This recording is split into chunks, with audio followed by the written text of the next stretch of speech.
You just let me know when you hit the button, and then I'll stop talking about Yoda's green fuckhole. Well, I think you saying Yoda's green fuckhole just came through in complete clarity, hun. What? I think... Yay! Okay, let me know how music volume is compared to our voices. I think I can turn it down a little bit more. There we go. Let us know how that sounds. Yeah, we can futz with, like, volume panel type shit too, I suppose. The computer, even after a couple updates, has decided to let my, like, audio hardware settings be mostly fine and unscathed, but we are still, like, you know, in an open room, kind of both hunching over the same microphone at an awkward angle, so hopefully it sounds okay? I am crunched like a crab! Well, that alert didn't play any audio, but thank you for the sub. But that's weird that it's not playing audio. Didn't you do this last time? Oh, no, I think it is maybe playing audio, like, on their end, but not for us, or something like that. Like, can y'all hear the alerts? Can y'all hear the alerts? I don't remember what the fuck we did to make us be able to hear them. I also don't remember. And also, people aren't responding, they're just hitting the alerts, so... they're hitting their own funny buttons. They see a button on screen, they have to smack it. They have to smack the button. Okay, let me actually announce that we're live. You cannot hear the alerts. Okay, well, it's happening to everyone. I don't fucking know why. I guess it's fine because we're reading a lot today. I'll shout people out for, like, alerts and, like, tips and subs and stuff because I appreciate it. But let me, like, actually properly announce that we're live now, because we're live now. Here we go. They're letting us read today. Are they? I hope so. They're making us read today. Are they? I think we willingly chose to do this, hun. At least I did. I assume you did. Yeah, I love doing any with my wife. Yay! Yay! Even reading. Yay! Yay! Yay! Yay! Okay, and I have to announce it on Tumblr. I don't want tags on my post. Fuck a tag. You find it or you don't. It's whatever. Okay, cool. It's been posted. Okay.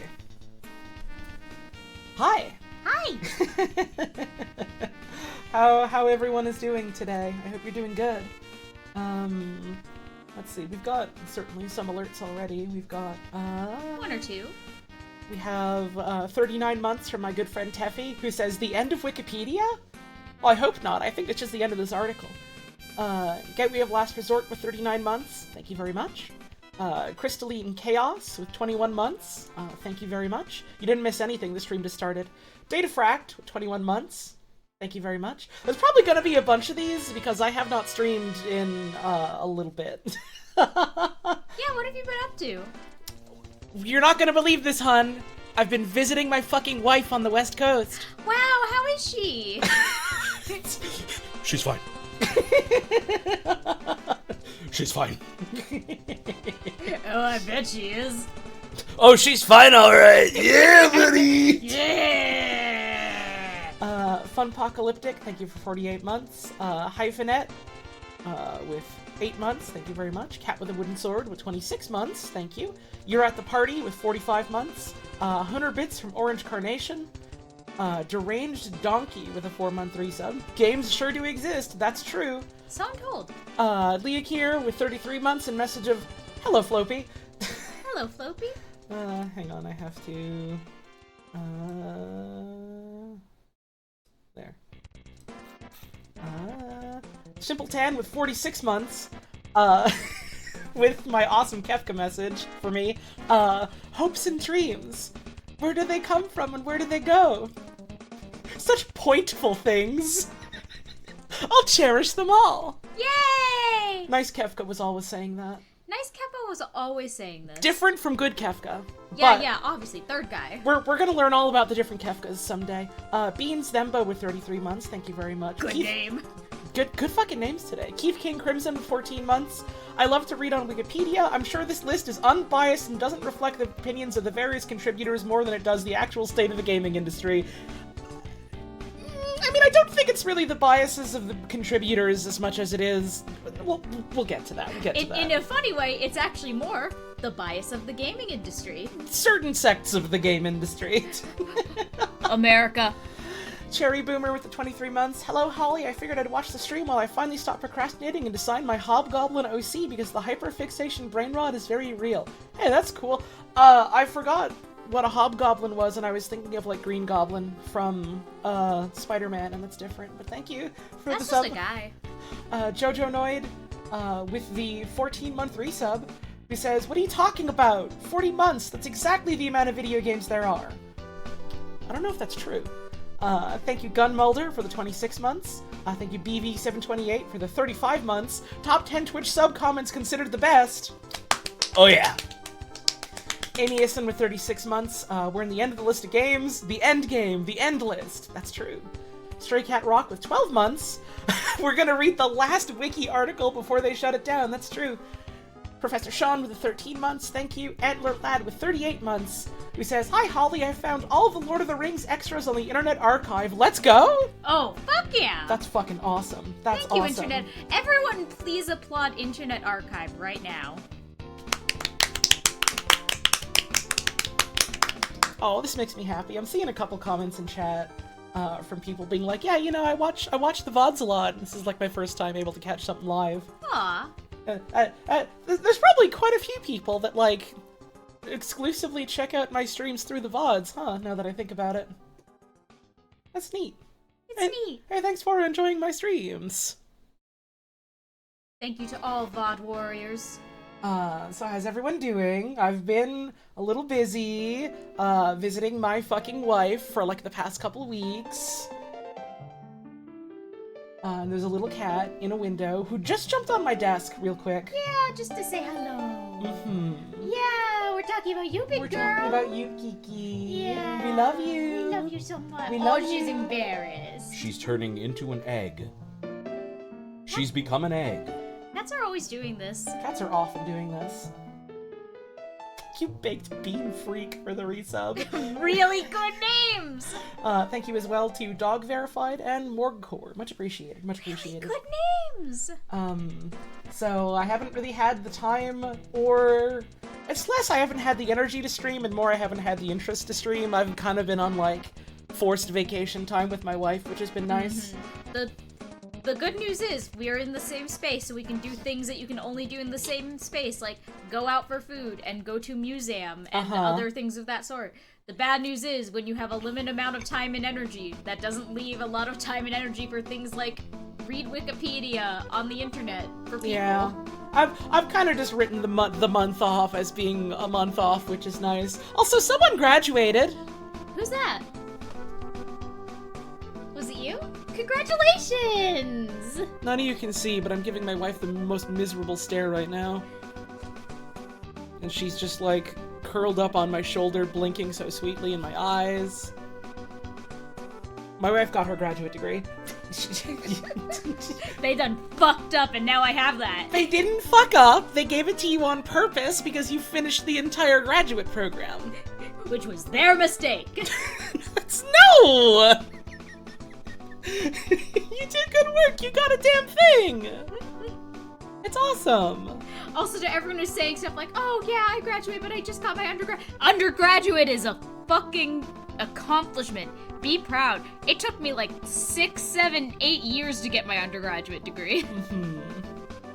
Nice job. Nice get. How is she curled up on your arm? How is she so small? My wife is small. I am that small. You're like 4 foot nothing. And decreasing. Yay! Gravity, baby! Oh, baby, gravity, we exist on it! So, that was a cool little ceremony. I don't know if I would describe it as a cool little ceremony. Well, you were there, and you were on stage, and they gave you a thing, and that's cool.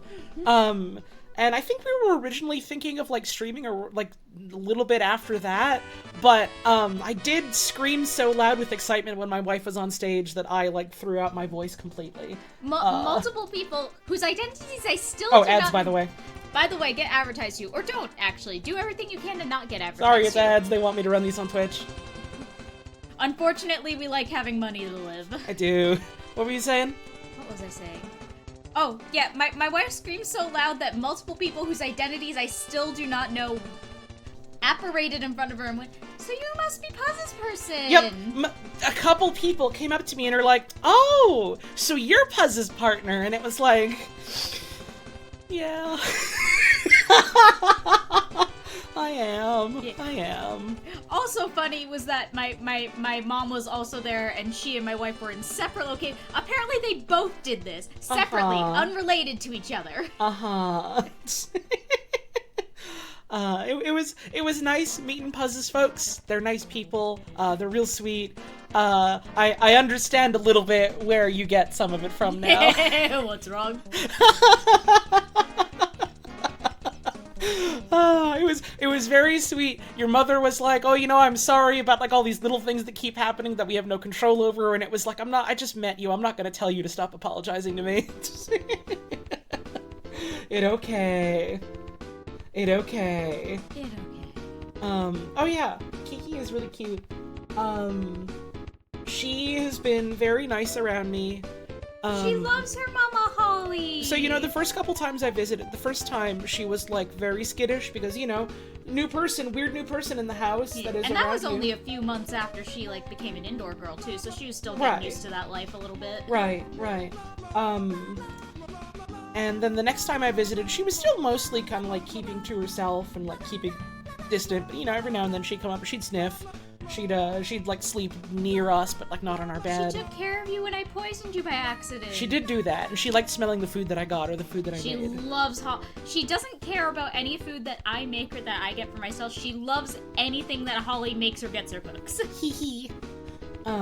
So this time around, I'm getting off the plane and I'm meeting up with my wife, and I'm like, oh man, I sure hope the cat likes me. I sure hope the cat like remembers me and isn't like super nervous around me. It's a cat. There's only so much you can do. You gotta give them their space and stuff. I'll try and set my expectations. So we walk in the door after like riding home from the airport, and this fucking cat literally slams herself against me and refuses to leave my side for an hour or two. Yeah. So we walked in the door and she went. She screamed so big and so loud, and she missed me, evidently. It was really sweet, and I cried a lot. She did big bunkus of the conkus on Holly's legs and perks so big style. Yeah, and she remembers that I'm the mother that gives her good scratches on the chin and the cheeks and stuff. Yeah. And she was so excited about that. We might have a Kiki screaming incident during the stream if she decides she wants to talk. Could happen. Yeah, might see. Happen. She's mostly a quiet girl when streaming is happening. The key word being mostly. Sometimes she likes to talk. Yeah. More so, we might have a Kiki decide she wants to be on the desk now, and this microphone can get out of her way incident. Yeah, that might happen. The setup is a little precarious. Puz still doesn't have like a working mic stand, so we're making do. I don't have a working mic stand. We shuffled 3 computers around to make room for Holly's. This desk is also where I eat and like live and work and live. It's a studio apartment. There's only so much you can do, But we're making do. Yeah. Spanton is here. He does live on my desk. Can you pinch his nose for me? Sure.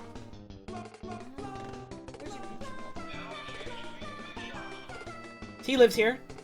And sometimes I press his nose and scare my partner. Yeah.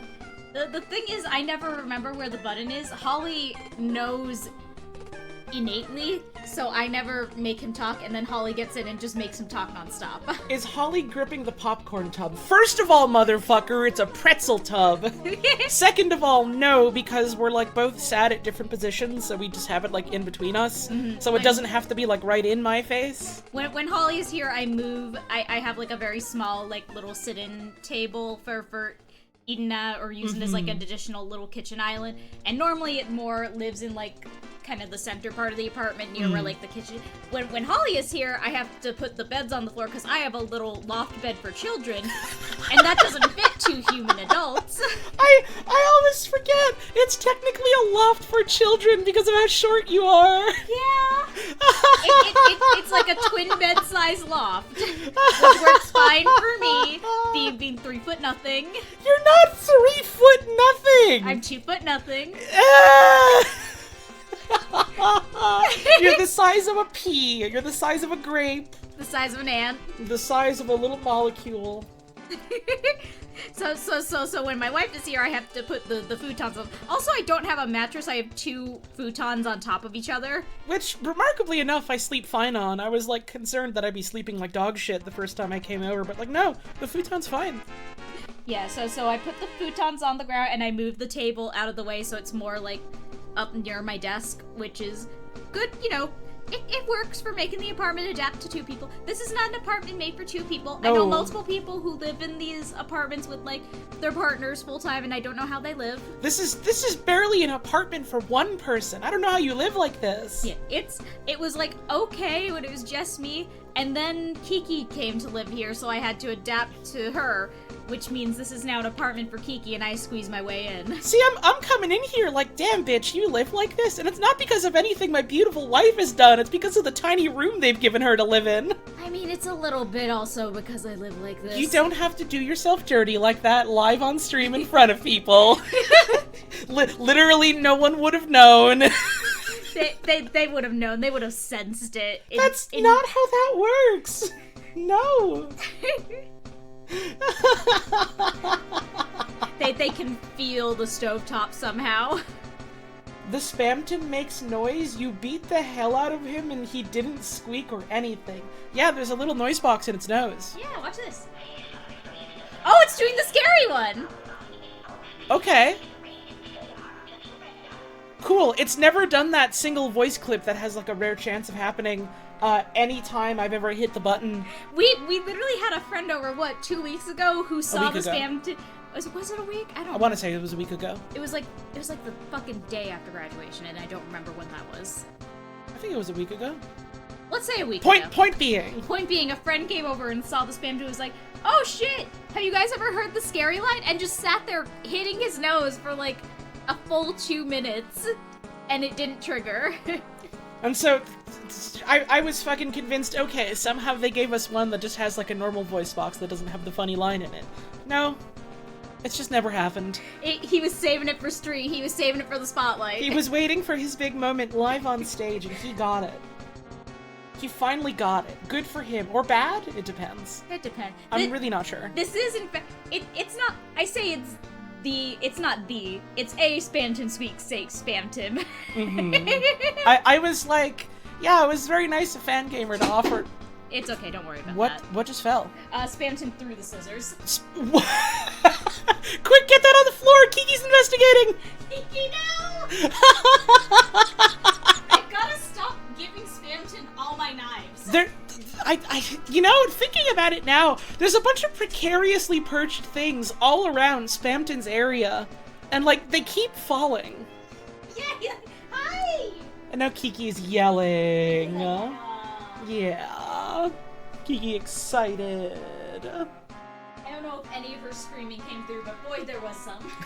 What the fuck were we saying? Spamton. Right, yeah, it was, oh, Kiki's wiggling on the bed, she's frisky, she's excited. Yeah, are you an excited girl now? Yeah, part of, like, our payment for doing the work with Fangamer, on the Spanton sweepstakes stuff was, you know, they were like, hey, you know, well, we're doing the Spanton plush, you guys can have one if you want. And I was like, you know what? I don't want this dick piece of shit in my house, so I'll scare my partner by having it sent to her without telling her what it is. So I did that. You did do, and you also, like, while you had that up to you were like, oh, I'm gonna get my wife a nice skirt, because the Fangamer skirts, by the way, if they fit you and if that's something you're into, they are nice quality. I still wear mine all the time. It's one of my favorites. But anyway, so Holly said, like, oh yeah, if you like this skirt, I'll send it to you. And I was like, that's very sweet of you, thank you. And so I open up the mail, and I open up this bag, and the first thing on top is the skirt. I'm like, oh, this is so pretty, the fabric's so nice, this is so sweet. Oh, my wonderful wife. Wait, there's something still in here, I wondered what this is. And Spamton was looking back at me. Yay! He literally loves you so much, and he only gets a little bit of weird wetness around your apartment. Only a bit of moisture. And he only throws knives sometimes. Knives and scissors and like a ruler and like a measure and a bottle of ibuprofen and pelicano and some lemon drops. Do you want a lemon drop, by the way? Do you want a lemon drop? Nah. You sure? Yeah, I don't want to like be sucking on that while I'm streaming. It's really easy to open. Oh, I know. Yeah, watch this. Right. The jar's really, really easy to open. So you just... No, hon, you just have to... You have to twist it. You have to... Do you want help? I can help you open it. It's really easy. You just have to... And then it's open. My god, she's a genius! So do you want a lemon drop? Are you sure? What do you need? I'll do anything for you! Oh, honey, you have a little bit of schmutz on your lip. Is it a lemon drop? It's coffee or chocolate or something brown. It's probably coffee. It's probably brown. Oh no, fuck, that's onion. That's from my bagel. You got onion browned! Point and laugh at my wife, she got onion browned! I got fucking onioned! You got onion browned! Why is this specific emote named Emmett Calhoun? You don't understand nothing. They don't get it. They don't see. They don't have the vision. They don't understand. They don't know. They don't know. They don't understand. They don't know. They lack the vision. Maybe someday they will learn to see. Maybe someday. I actually don't remember why I named it that. What? I don't remember why I named it that. There was a reason. There was a reason. I don't fucking remember what it was. It might have been the request of Wild Bronco. It might have been the request of the man known only as Sir, yeah. Oh, Sir request. It might have been. Everyone give it up for your nephew soon being born, name of Emmett. Emmett Calhoun real and your nephew? Let's go. Oh, we had a couple more subs since I just like started talking for a bit. Let's see. Did I shout out Baked Bean Freak? You definitely did, because I went good name. Awesome. Okay. Happy Frog Legs with 41 months. Puzz is free from the shackles of education. That's right, baby. They can't make me do a PhD, no matter how many people encourage me. Feral Rat Bites You with a brand new sub. Thank you. Essie Less Than 3. Thank you for the 25 months. Robin Crumb, thank you for 42. They did not add Peter Shorts to the list. We looked at the list. The last thing on there is from 2022. There have been no updates as far as like recent games go. But thank you, Robin Crumb. I still gotta play I've played a bit of Peter Shorts. It's fucking awesome. I want to stream that. I don't know if I'm gonna have time to stream it while I'm here. Maybe that's a when I get back thing. Thank you, Pseudonym Jones. Thank you, Emma, for the 10 minutes ago, but the 37 months. My God, I can't read. Thank you very much. Alabaster Labs with the 27 months. You have your notebook open to take notes on the best video. Oh, you're gonna learn today. Good. This will be on the test. Professor Pangloss with the 40 months.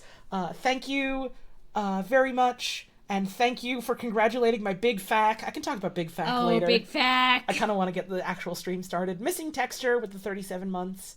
Much appreciated. Zentilda with 8 months. Prototypical with 39 months. Nightmare Judge with 41. Alabaster Labs gave out a gift sub. Thank you for that. Cattle Butch with 16 months. And message of, fuck, I shouldn't have done it. Cowboy Vaybop with the 5-month resub, Honest Tom's Discount Beef with the 38 months, and Purview with the 7 months. Thank you all very much. Thank you all for your generous support. How about we get started? We should get started. I've just got some fucking NES music video pulled up for some listening. Nice. But thank you all for tuning in. Hey, I haven't streamed in like a fucking month. I'll be real, I'm doing okay enough, I suppose, money-wise, and I kind of counted for this month being a not doing much work month, but hey, if you want to support the stream, you can always subscribe or tip directly, it's much appreciated. I'm gonna try and go a little harder stream-wise once I'm back in June, hey, if you enjoy the streams and you want to support what we do, feel free. Please do. Please give my wife money to live. The more money she has to live, the sooner she can come to me. Yay! And if anyone rich out there has like $3 million and wants to pay for me to move to the United States or something, I'd appreciate that. Who wants to sponsor my wife for immigration? And little Kiki Cat is on her perch right now. Oh, she's so tall. She's been sleeping on some of my clothes lately. It's been very cute. Yeah, it's been very she cute. wants Mama to stink like her. Uh-huh. Let me pop out this chat window, actually, so I can see it while I'm, like, doing other. Okay. That seems like a good idea. Yep. Okay. Video games will be over soon. Video games will be all done. We're getting rid of them. They're gonna be gone. There we go. It's in the browser. So we have our list of video games. As you can see. We've been going through it. We have it. Last we left off was like 2008. I remember specifically because of the top of 2008. 2008. I don't remember where we were in 2008. Talking sprites? No, we're in the same room right now. We cannot have individual talk sprites because we are on one Michaeled phone. I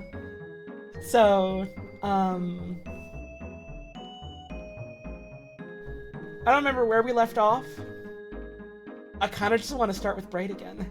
Do you think they've updated this list since last time? So I did take a sneak peek, because every time I do one of these streams that takes like multiple times, I'm always worried some dickhead is gonna come in and be like, "Ha! I'm going to edit the article and make it bad now." So I always like nervously check the like edit history. And there've been some updates. I don't know specifically what, but there's been some contention, which always delights me, of people going like, all right, here it is. Here's my sources. It fits the criteria. And then people going, no, it does not, actually. Please see the talk page. So they're certainly sticking to their guns. I didn't change the game, but you can get Splatoon 3 on the Switch if you want. We're not playing a fucking game today, so I didn't think to do that. Simply consider Splatoon free. Shouts out to Fry. Finally Fry. Finally Fry. Do you think they added the Braid re-release? No, they did not. I checked specifically. The, like, final year on the list is, like, 2022. Oh, I keep remembering the Braid re-release and getting tired. So I guess we talk about Braid. Let's talk about Braid. I know we literally, like, were farther down 2008 than that. I don't fucking remember where we were, though, so I'm just gonna start with Braid again, because it's funny. So Braid gets, like, a lot of its big... the big hubbub around it, because it was, like, one of the first Western games that people considered to be quote-unquote art. Which is a funny little bit of crosstalk there with the list of games considered artistic, isn't it? This is where they intersect. Uh-huh. They also just released a remaster of Braid. Yeah, we were just talking about that like a couple of seconds ago. And Jonathan Blow is still getting mad about it. Jonathan Blow is still a Jonathan Blowhard, and he's like, well, look at how hard it is to find my game on the PlayStation Store. Was all this work for nothing? Is there someone at PlayStation I could talk to? He was looking at the list of bestsellers on PSN. He was looking at the list of bestsellers on PSN, and his game wasn't anywhere near the top. Which is completely visible in the screenshot he included. He was looking at the list of bestsellers and was going like, why isn't my game at the top of the list? Either he didn't realize he was looking at the list of bestsellers, or he was mad that his game wasn't on the list of bestsellers. And then when someone explained that to him, he asked for explicit step-by-step instructions on how to change the sorting.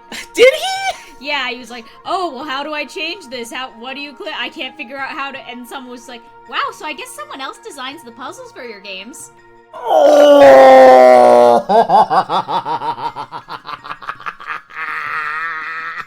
That's awesome! That's awesome!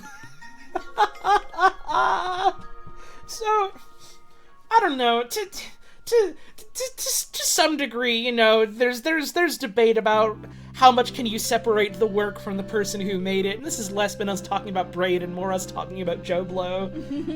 I haven't played the game. I'm sure to some degree it has earned the praises it's gotten, so... To some degree! well, I have had enough people whose opinions I trust who react like that to understand that there's something going on in there. I mean, the backgrounds are pretty. Sometimes they're okay looking. I see. Is that the one where actually you were the bad guy all along? No, this is the one where actually the atomic bomb is a metaphor for those damn women. Those damn women. I don't remember the puzzles being especially all that compelling. It was one of the first bigger name platformers or puzzle platformers on like Xbox Live. You jumped on, guys. Is this Dragon View music? I don't know what this song is from. I just have some like Super Nintendo compilation. This is Dragon View. Goddamn, got it in one. Let's go. Dragon View has real shooters out here. You loved it. I don't even know what that game is. Respect, though. So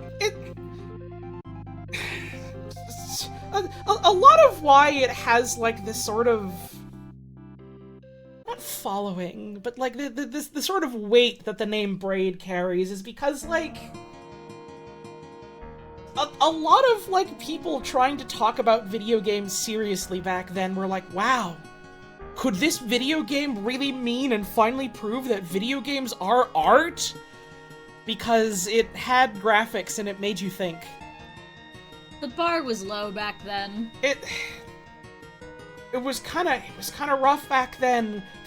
People that were already trying to do like scholarly debates and like discussions about video games and stuff like that kind of like weren't really in the circles of video game journalism.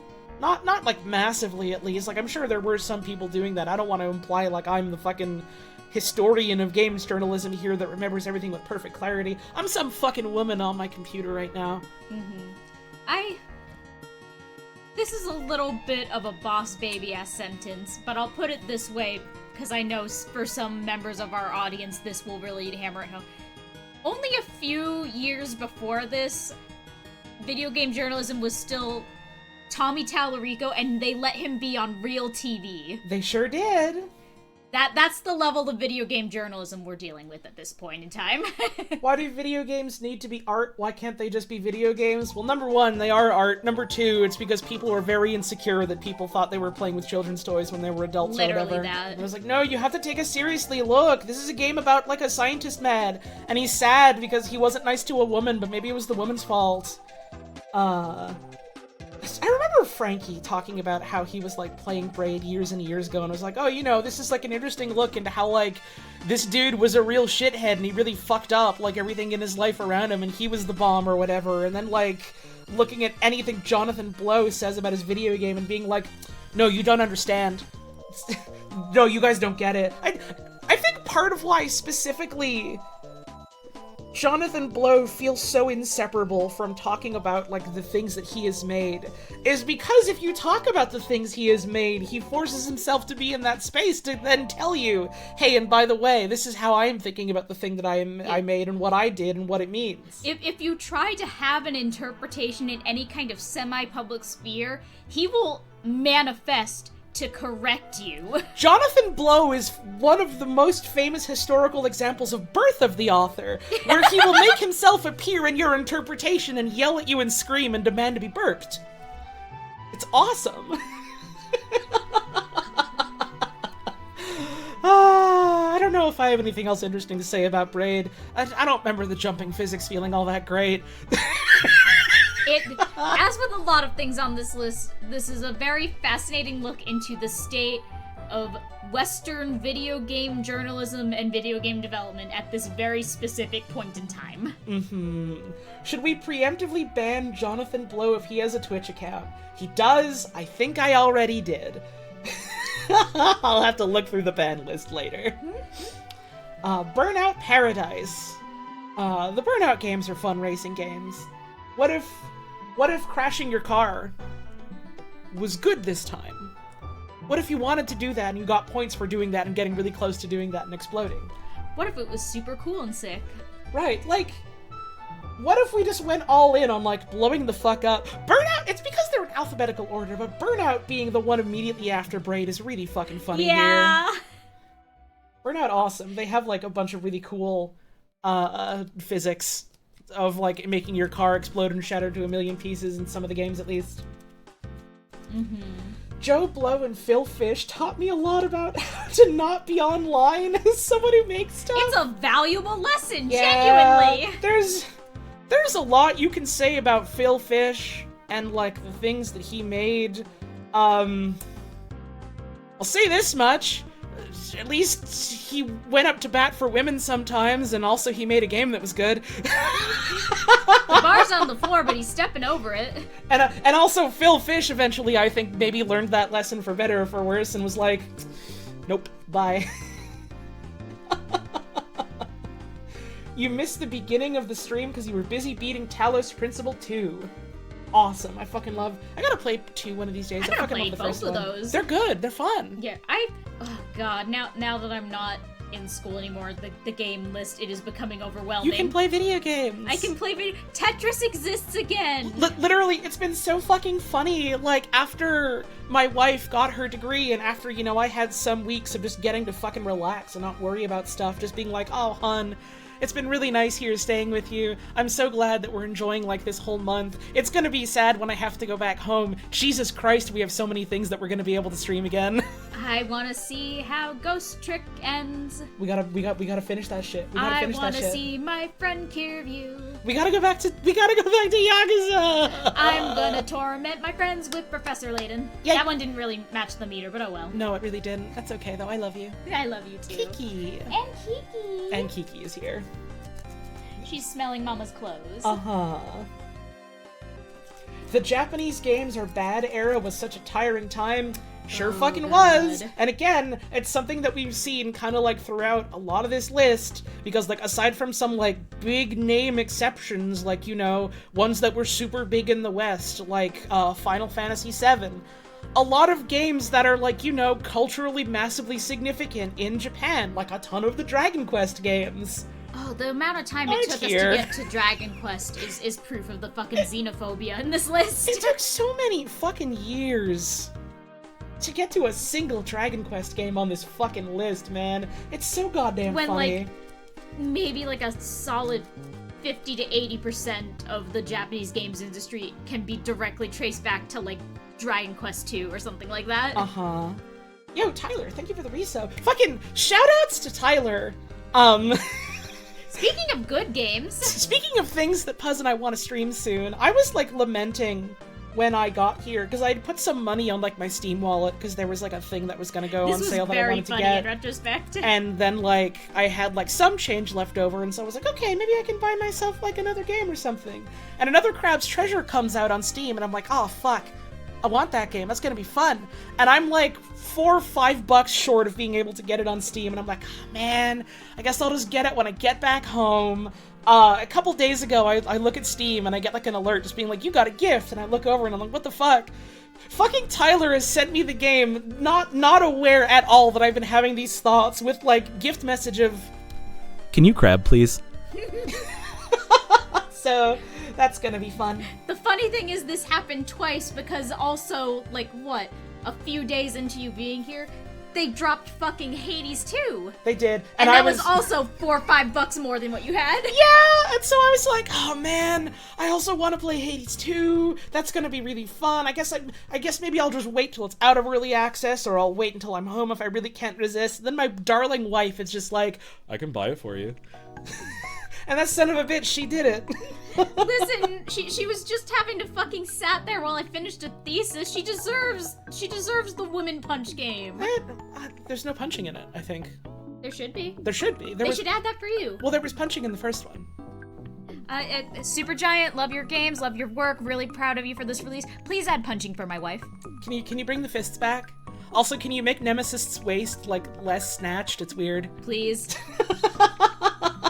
There is the skull. You do get the skull, and that's a gun. You do get the skull. Anyways, Burnout's good. Burnout's cool. What are we talking about? Oh yeah, cars exploding.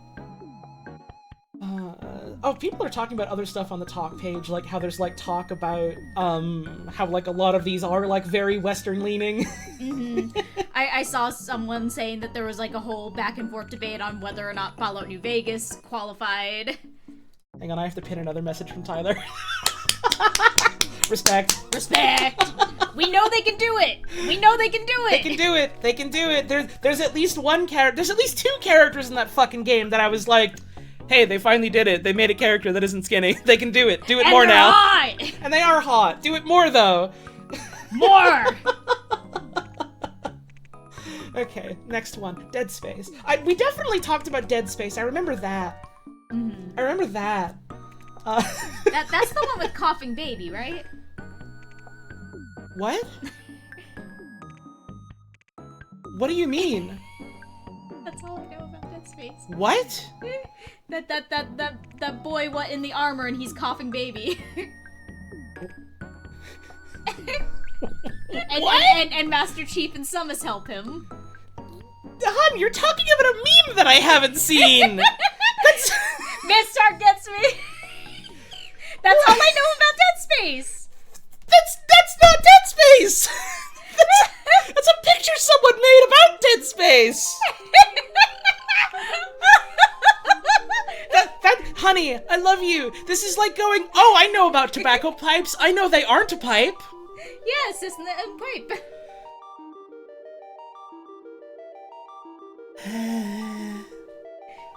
I love you. I love you too. I love seeing chat just going, Puzz, are you doing okay?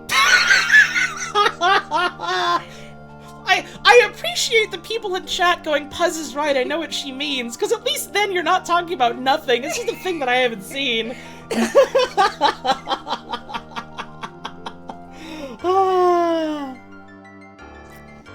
We definitely talked about this last time. The Dead Space is cool. It's fun horror where you have like a weapon to defend yourself. Your weapon is also a tool, so it's very limited in like how it works and how you're able to take enemies down, and so I think that's neat.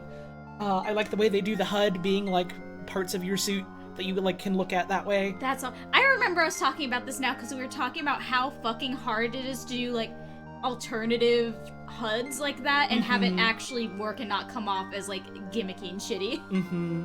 I gotta play it someday. Now that I've like decided maybe I'm gonna try horror games more and like see how scared I get. I think I should try it. Oh yeah, and also my friend Koo did like a whole ass video about Dead Space, didn't he? Koo does good videos. Check that shit out. I should check that shit out. What the fuck is Koo's Twitch? Is it Shinigami Eater? Go check Koo out. Go follow Koo. Koo's awesome. There really ain't any jump scares. It's very accessible in terms of horror. That's good, because I don't super like jump scares very much. So, like, I was able to deal with, like, fucking Soma, because Soma doesn't really have jump scares. There's a weird guy nearby making sounds, but, like, the sounds are very telegraphed that it's going to be nearby. So, hang on, Wayne says the best game is Bad Toys 3D. You know what? I think you're onto something, man. You can't see it. I'm nodding thoughtfully. That's true. Where the fuck do you find this? I want to play this now. It's needed badly. I need to find it. That's awesome. That's cool. I did just see Rovio Entertainment farther down the list and forgot about Angry Bird. Oh yeah, we're getting into that moment in gaming. Someone in chat, I don't remember who, did say that more games need HUD on your boobs. That's true. That's true. We've got Jurassic Park Trespasser, we've got Dead Space, we need more. God, we do need to play Trespasser. Saw it on Tumblr and immediately identified its It does have moopy smell. It has that stang. It has moopy texture. Everyone in chat, post the moopy emote if you have it. If you're subbed to me. Flavor. Fable 2. Is that the one what got played during the Palestine stream, or was that a different Fable? I think it was Fable 2. Then I've seen Fable 2. I think it was Fable 2. He played Fable 1. Okay, never mind. So this one is the sequel to Fable. Yeah, that's how the numbers work. Not all the time. Sometimes they trick you and they say it's Fable 2 and then it's a prequel. Well, I don't think they do that. Well, that still makes it a sequel and that it's a follow-up. I suppose that's true. The Fable games are interesting and fun enough. They're followed by the legacy of Peter Molyneux. Being Peter Molyneux. Oh, Peter Molyneux. See, Peter Molyneux has kind of fallen out of, like, vogue, out of, like, the public eye. Because Bethesda and Todd Howard are bigger names at the moment. But all these motherfuckers out there that are like, oh man, fucking Todd Howard. Fucking Todd Howard is out here promising everything and giving us you want Peter Molyneux. You're thinking of Peter Molyneux. Fable 1 has the men in jeans clapping fighting ring. That's true. I remember that. Peter Molyneux's awesome cube. Peter Molyneux is the king of over-promising and under-delivering. And, like, sometimes the thing that he puts out is good and fine and fun enough. But also, it's not what he said it would be. It's not the forever game that can do anything forever. Oh, fucking Project Milo. What was Project Milo again? That was his big Connect thing, where it was real AI and the child is learning. Oh, so he wanted to make another Fable game. Every Fable game is about a new child existing. I guess so. So he wanted you to make Fable 5 for him in your Xbox. Yeah, the real human boy trapped in an Xbox. Punish Milo for not doing his homework. Have I not seen that? No, send that shit to me. I'll check it out later. There's lots of shit I haven't seen or don't remember. Here's the thing. I, like, vaguely remember Project Milo. I always get it mixed up with Connectimals. Honey, that's an animal. I know it's an animal.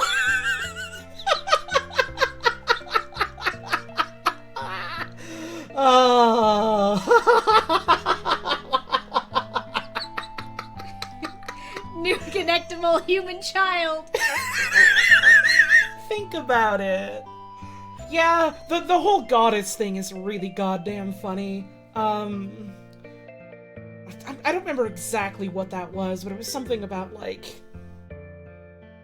it was like a god game kind of thing where, like, you would manage, like, a civilization and, like, wildlife and disasters and stuff, and, like, a real player would get to become the real god of that game if they, like, dug into the middle of the cube. And then they would get, like, royalties from that game forever. And,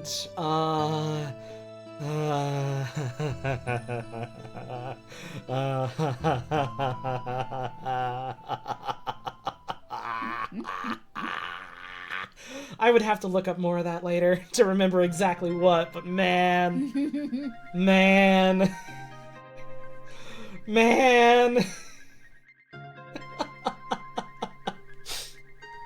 So Fable 2 is a neat enough fantasy game. I haven't played it. I know a lot of people like it well enough. It's well regarded, but again, it's a Peter Molyneux title. It sure is. Fallout 3! What the fuck was that noise, hon? What do you mean? What do you mean? I made a noise. You sure did. So, right off the Peter Molyneux boat into the Todd Howard boat. Let's go. This is just when these guys start appearing, huh?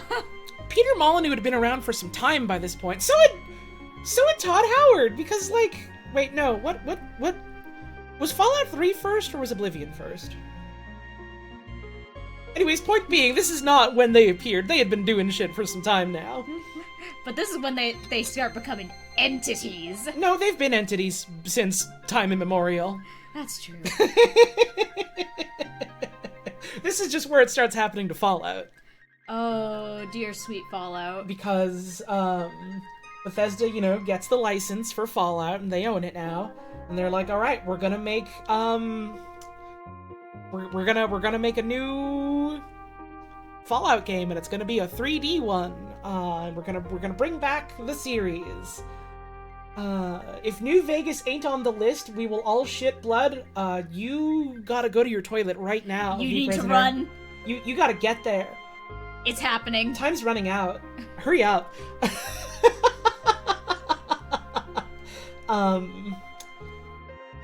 So there have apparently been edit wars about New Vegas specifically, where people are like, well, does it fit the criteria that we've set forth in this article to fit on yeah, because to fit on our list? Again, for those of you who might not be new or might not remember, the fucking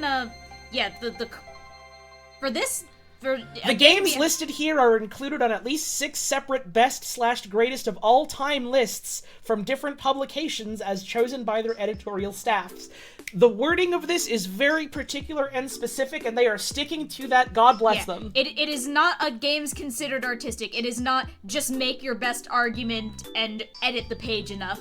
It is specific criteria, and for better or worse, they are sticking to that criteria. And so, like, people have been like, well, here's a bunch of articles about how people really highly, like, rate Fallout New Vegas as, like, one of the best games ever, and then they get stricken down because it's like, well, no, this is a best games of the decade list. This isn't best games of all time. Sort of thing, you know? They're very particular about the criteria because they really want to stick to the criteria so that they can try and make this, like, a list that, like, I don't know, shows anything useful instead of just going like, yeah, list of games that are art. I put it here because I think it is art and it has graphics.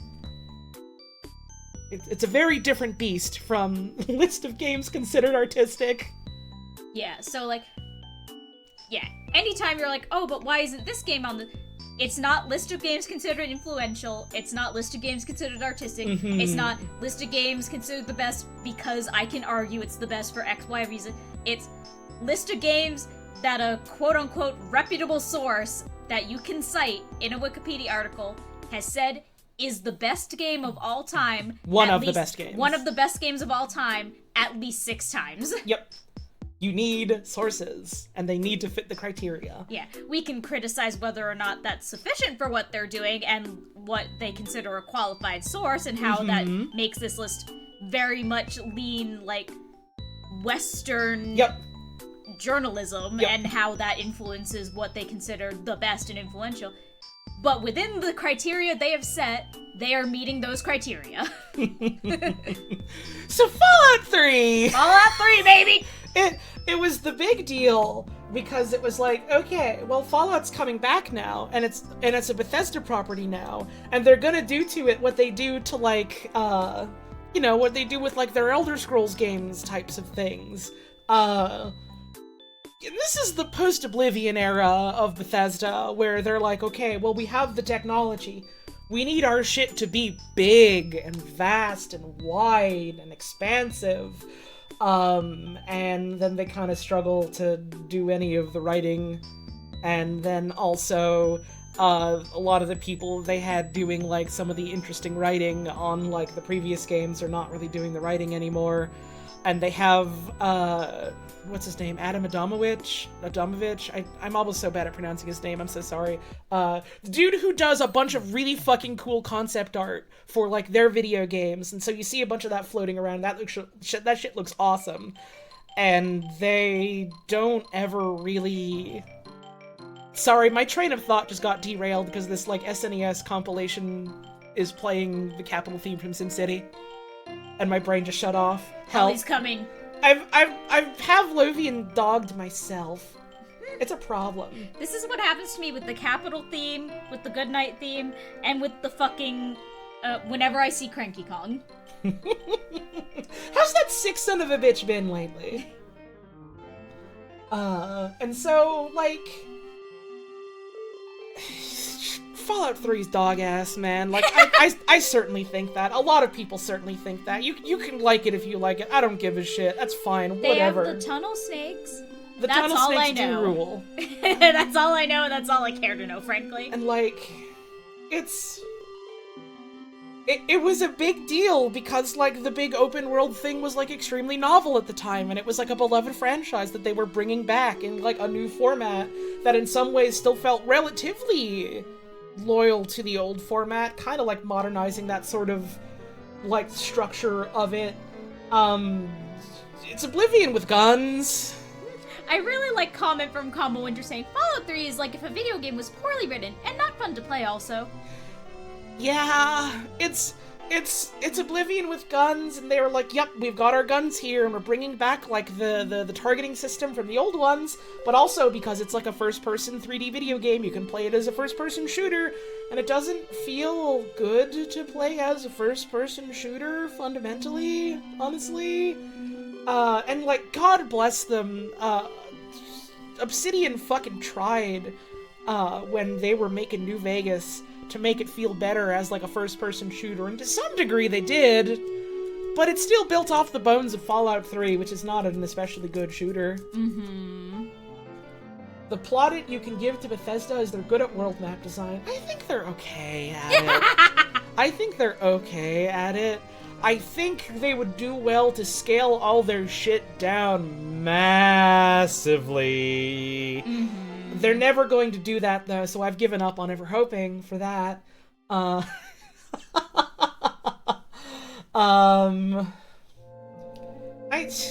think some of their, like, world and map design is alright enough. I'm not gonna go, like, I think it's the worst. You can think that if you want, that's fine. This is a matter of opinion. It's fine. World map design in Starfield was worse than Skyrim. I think Skyrim's, like, world design is, like, pretty alright. Ignoring the cave and the Q dungeons. Starfield is kind of them just, like, throwing up in their own face in a lot of ways, and for the sake of, like, trying something different. I know floundering. so little about Starfield, and the things I know are not good.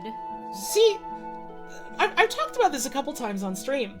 The one thing that has ever made me want to play Starfield, I think it was fucking Simpleton that brought it up. The one thing that has ever made me want to play Starfield is that I learned, oh yeah, so you have Skyrim Dragon Shouts, and the way that you learn them is going to special planet temples and playing Superman 64 HD Remake. And I don't like that that made me want to play it, because that's an expensive fucking video. Then there's no time to waste. When the fuck am I streaming Superman 64? When are you streaming Superman 64? I don't have an answer yet, because I haven't committed to it. One day. But, like, this is still back when, like, the Bethesda style of making a Bethesda-ass Bethesda game was still relatively novel. And so, like, a lot of people were like, wow, this is a novel thing that they've made in a big world that I can wander around in, and it's like another different take on Fallout that they've brought back after some absence. Mm-hmm. So, someone said earlier, this is before it became clear that Bethesda was just going to make the same game every time. Yep. And, like, keep investing in, like, specific ways of how they make it, not the other ones that appeal to me specifically. Mm-hmm. If you ever find yourself playing Superman 64 somehow, they're making a PC recomp of it. I saw, like, the N64 recomp stuff. I think that's really neat. Here's the problem is I am an inconsolable pervert. Something is deeply wrong with me. Yep. I would want to play that on original hardware. It's a different experience. So something is really, really badly wrong with me, and that's how I would want to experience it.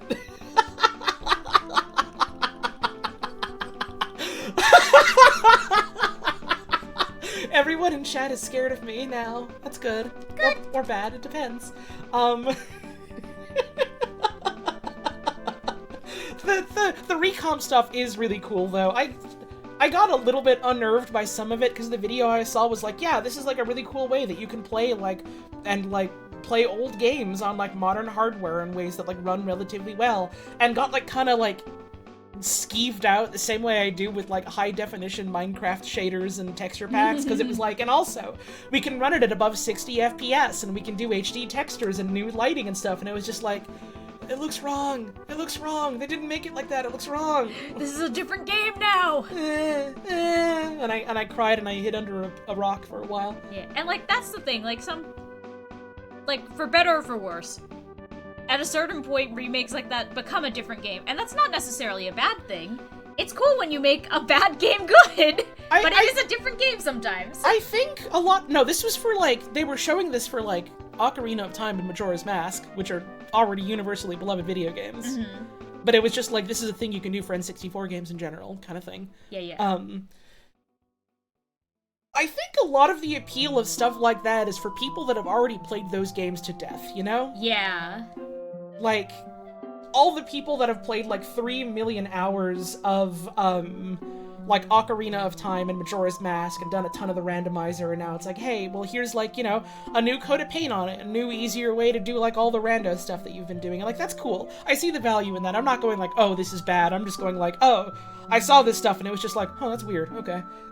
Mm-hmm. Huge proponent for preservation of media, no matter how dog shit it is. Yep. Yes. Yep. Critical. You have to do that. Extremely so. Like, I love a good remake as much as anyone. You have to preserve the original version. That is critical. People need to be able to see and play Superman 64. They have to know there's no time to waste, and I mean that sincerely. Yeah. Like, we were talking about, this is like a little bit of a tangent, but we were talking about this recently. There's a really cool project that I've been like kind of eyeing off. I want to dig more into it. Project 06, which is going to be at GDQ this year. PS6 is really cool. It's so cool. That is a different game than Sonic 06. And, like, I want to play the fuck out of Project 06. I bet it's awesome, and I bet I'm going to play it and, like, cry tears of joy. Mm-hmm. Sonic 06 is a uniquely bad experience that must be preserved as is, in addition to this cool new thing that actually makes it good and not dog shit to play. Uh-huh. I tell a lot... I'm sorry, this is such my, like, fucking pretentious-ass thing. Go for it. People think they know how bad Sonic 06 is by watching, like, Let's Plays and watching, like, playthrough. No. You need to feel those controls in your hands. You need to understand how unpleasant it feels to play. Uh-huh. Like, not say, like, oh, you don't like, not like that. Like, literally, there's an additional facet of the experience and the badness that is impossible to feel unless you are controlling it with your own dogshit hands. That's why I really want to play it someday. That's why I really desperately want to play it. And, like, I've seen people talking about, like shoutouts to Ty Tuesday. Man learned how to speedrun Sonic Story for the sake of a bit, and, like, got a relatively high place on the leaderboard, and did, like, a bunch of practice on, like, an Xbox 360 emulator, which, like, isn't legal for the run itself, but it's good for practice, because, like, the loading times aren't 3 years anymore. Good Lord. And it runs a little better and stuff like that, and that's really cool. It's really cool that a 360 emulator not only works okay, but also can run Sonic 06 pretty good. That's cool. I want to play it on the bad console where it runs bad. Yeah. You know?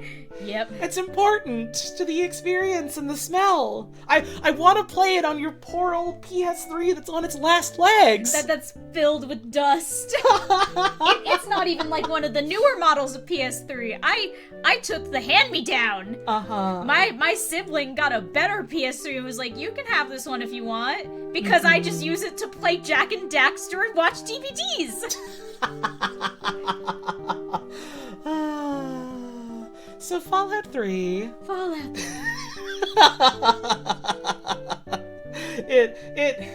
It was a big deal because it was Fallout coming back, and people still generally held Bethesda on, like, a beloved in like a beloved sense. Which is a fun thing to say, like, in these past few weeks especially.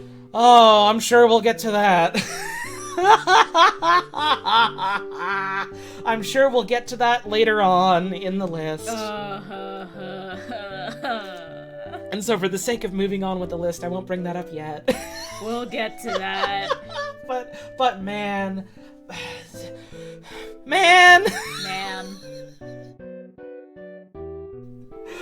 Oh, Microsoft needs a catalog of small, critically acclaimed video games, says man who has just fired small, critically acclaimed studio.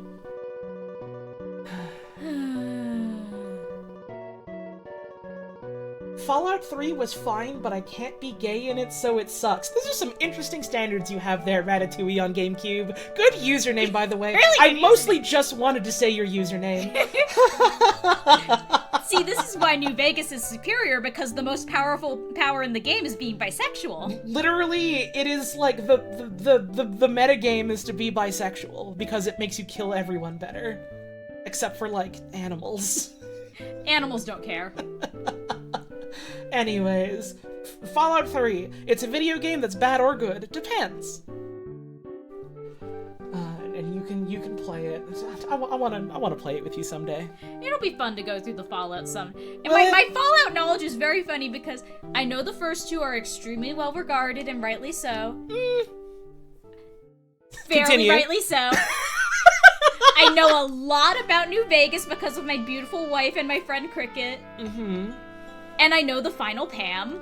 And I know the tunnel snakes. Uh-huh. This ends my Fallout. Wait, no, actually, I lied. I also watched the Matt McMuscle videos on Fallout 76, so I know that that game was under, like, a witch's curse. Uh-huh. That ends my Fallout knowledge. Yippee! Gears of War 2? Gears of War 2. Dudes rock. I keep fucking bringing up Rovio by accident. Gears of War, there's two of them. Dudes rock. Dudes rock. I don't know a single goddamn thing about any of these games. I just know that dudes love this game. Mm-hmm. Dudes who rock love this game. It's you do the awesome chainsaw gun. There's a funny reloading mechanic. It's got like real solid third-person shooter mechanics. There's a giant worm.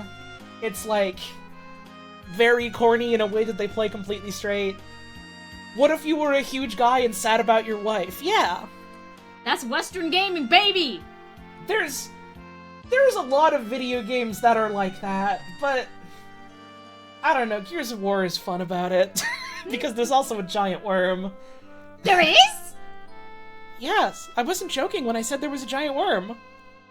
Okay, maybe video games are good, actually. It's like an important plot point that the entire city is being destroyed by a giant worm. So it's just that SpongeBob episode, but with guns.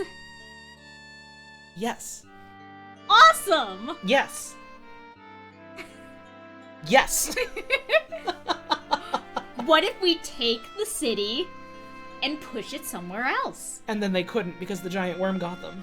Oh, that's so sad how that happened. Grand Theft Auto 4. Grand Theft Auto 4, people like the car. I don't like the Grand Theft Auto games. I don't fucking like any of them. I'll be real. They're fun speedruns to watch because you just fly across the city sometimes. I'm not into them.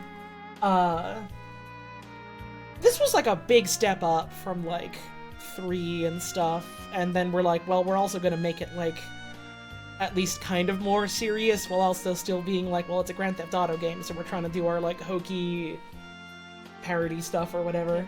I feel like this is the one where you can see like the metamorphosis of like Rockstar as we know them today. Mm-hmm. They're fun sandboxes you can romp around in. You can go bowling with your cousin Nico. There's big American titties. Yeah, there are. Hi, hon. So this part isn't captured on microphone, but she did just start heaving her boobs up and down. That one's for my wife. Thanks. I love you. None of y'all get that. I just like waggled my finger at the microphone like a school teacher, like nah. Actually, that was more of a Sonic, not a school teacher thing. Where were we? Sonic's famous thing that he does after playing with his boobs off screen. He's always doing it. We can't say that about Sonic. Why not? He's like 16. Fair.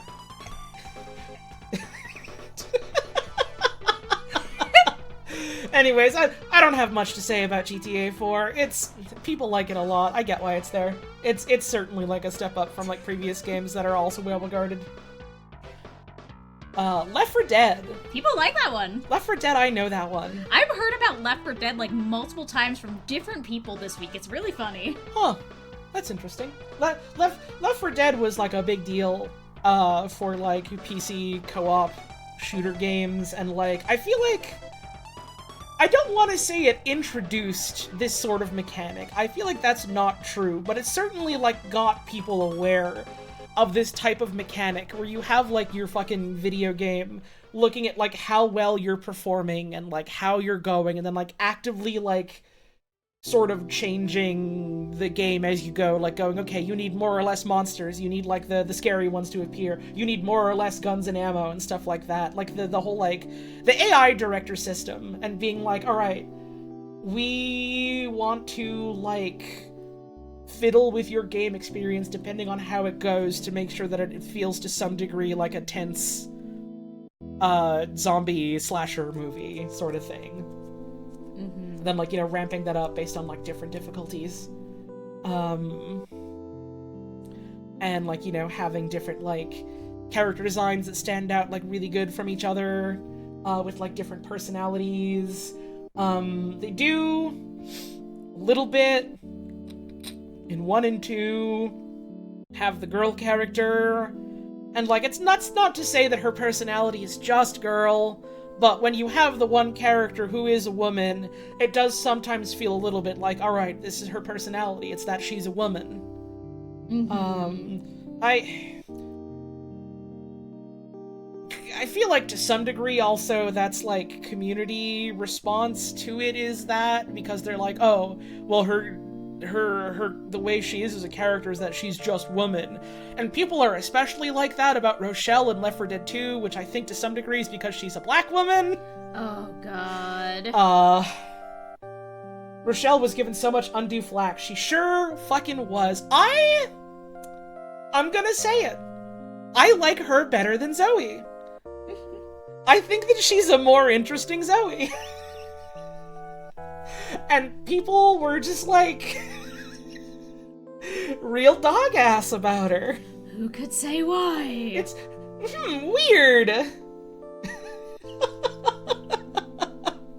Anyways, like they have like neat character designs and personalities that stand out from one another and like bounce off each other in fun ways, and like environments are put together well in a way that like helps lead you through it without it feeling like too constricting or like too easy to get lost in. I feel like Valve's always been pretty good about like level design like that, like standing out in ways that like help you figure out where to go while also giving the illusion of being like a much larger space that you can never actually get to. Mm-hmm.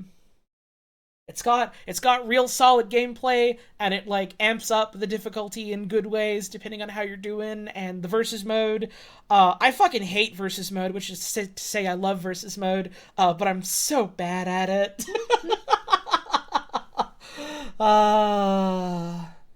And Noam Chomsky is in it. That's true. Noam Chomsky's been in a couple games. He's famous. Famous Noam Chomsky. A lot of badass and funny gamers moments can happen in that game, and that's cool. Yeah, it's a real good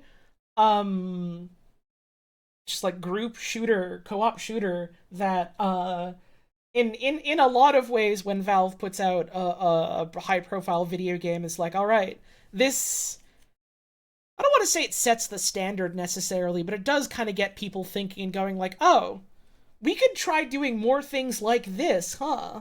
Mm-hmm. So that's cool. It's time for a break. I want to make a peanut butter sandwich. I'm hungry. Peanut butter for my wife. I want a peanut butter sandwich. She's gonna eat a spoonful of peanut butter on a bread. I'm gonna play some other music while we're on break, and I'm gonna get up and make a piece of toast or something. And then we'll be back and we'll cover more of the list. Yippee! Okay, see you soon.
Peanut butter.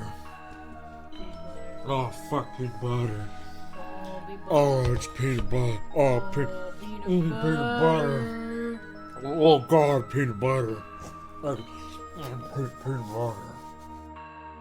I got peanut butter.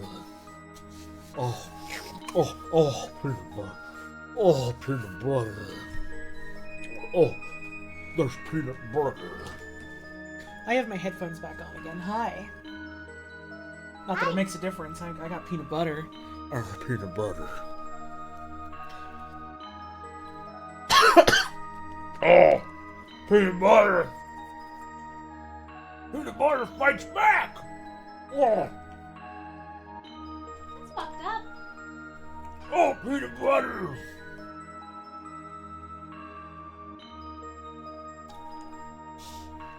You know what? American peanut butter, or at least maybe this specific brand. I'm not gonna say what brand it is. I don't give a shit. They're not paying me. It's fucking store brand also. It's like the cheap shit. Still, this brand of peanut butter, American peanut butter, is very different from like the big name brand of Canadian peanut butter that my ma always gets, and so there's always a million jars lying around that she has to give away to people. One, it's very sticky. It's like glue, and so I think I understand now why all these cartoons from the States of children in like kindergarten are always wanting to eat glue. Two, it tastes more like peanuts. It tastes more like peanuts. Which is really goddamn funny to me. How is your E-Honda quest, Adrian? What? Adrian keeps going on an E-Honda quest at his dentist. What do you mean? He's going up and across? Yeah. How? I don't understand the question. What else is peanut butter supposed to taste like? I don't know how to answer that question. How is your peanut butter, my love? It's peanut butter on toast. Nice. I maybe should have got myself a cup of milk or something. You want me to get you a cup of milk? Would you be okay with that? Of course! Thank you, I love you! You want regular milk or oat milk? We got both. Regular. Okie dokie. Dude, my fucking braless wife bringing me a cup of milk unasked for, and I just secured kill in top lane. So yeah. I've been making that fucking joke all morning and I can't stand it. In fairness, I haven't gotten changed out of my jammies.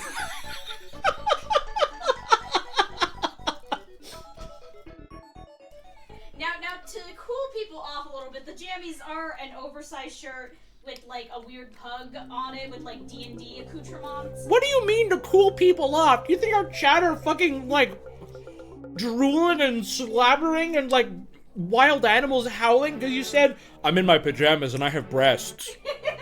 I don't know, maybe. No!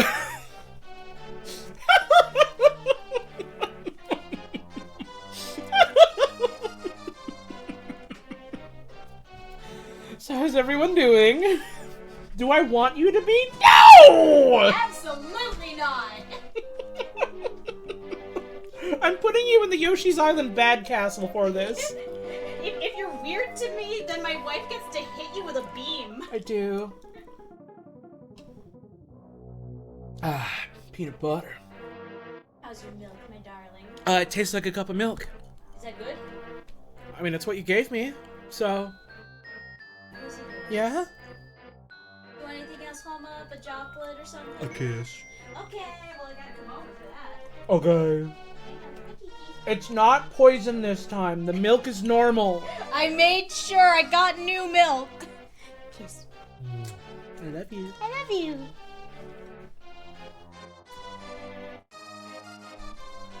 Sorry, I'm probably just gonna be chewing on peanut butter instead of trying to like do that and read. That seems like a good idea, actually, on account of the peanut butter. Yeah. Real quick though, we did get some tips. Ooh.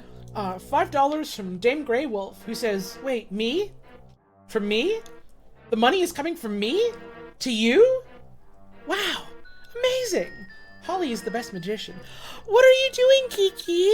She is peeking over from the other side of the desk. She was standing up so tall on a shelf. Oh, she likes to do that sometimes. Oh, she was looking at us. The animal. And we had $5 from Bookcase Queen, who says, completely apropos of nothing. Holly, have you read the Gumby comic written by Steve Purcell and the guy that wrote the comics that became the Mystery Men movie? The what? Do we have to read this now? What? Post that shit in my Discord if you got a link to that. What do you mean? Literally! Steve Purcell is the Sam and Max guy, right? Yeah! What do you mean?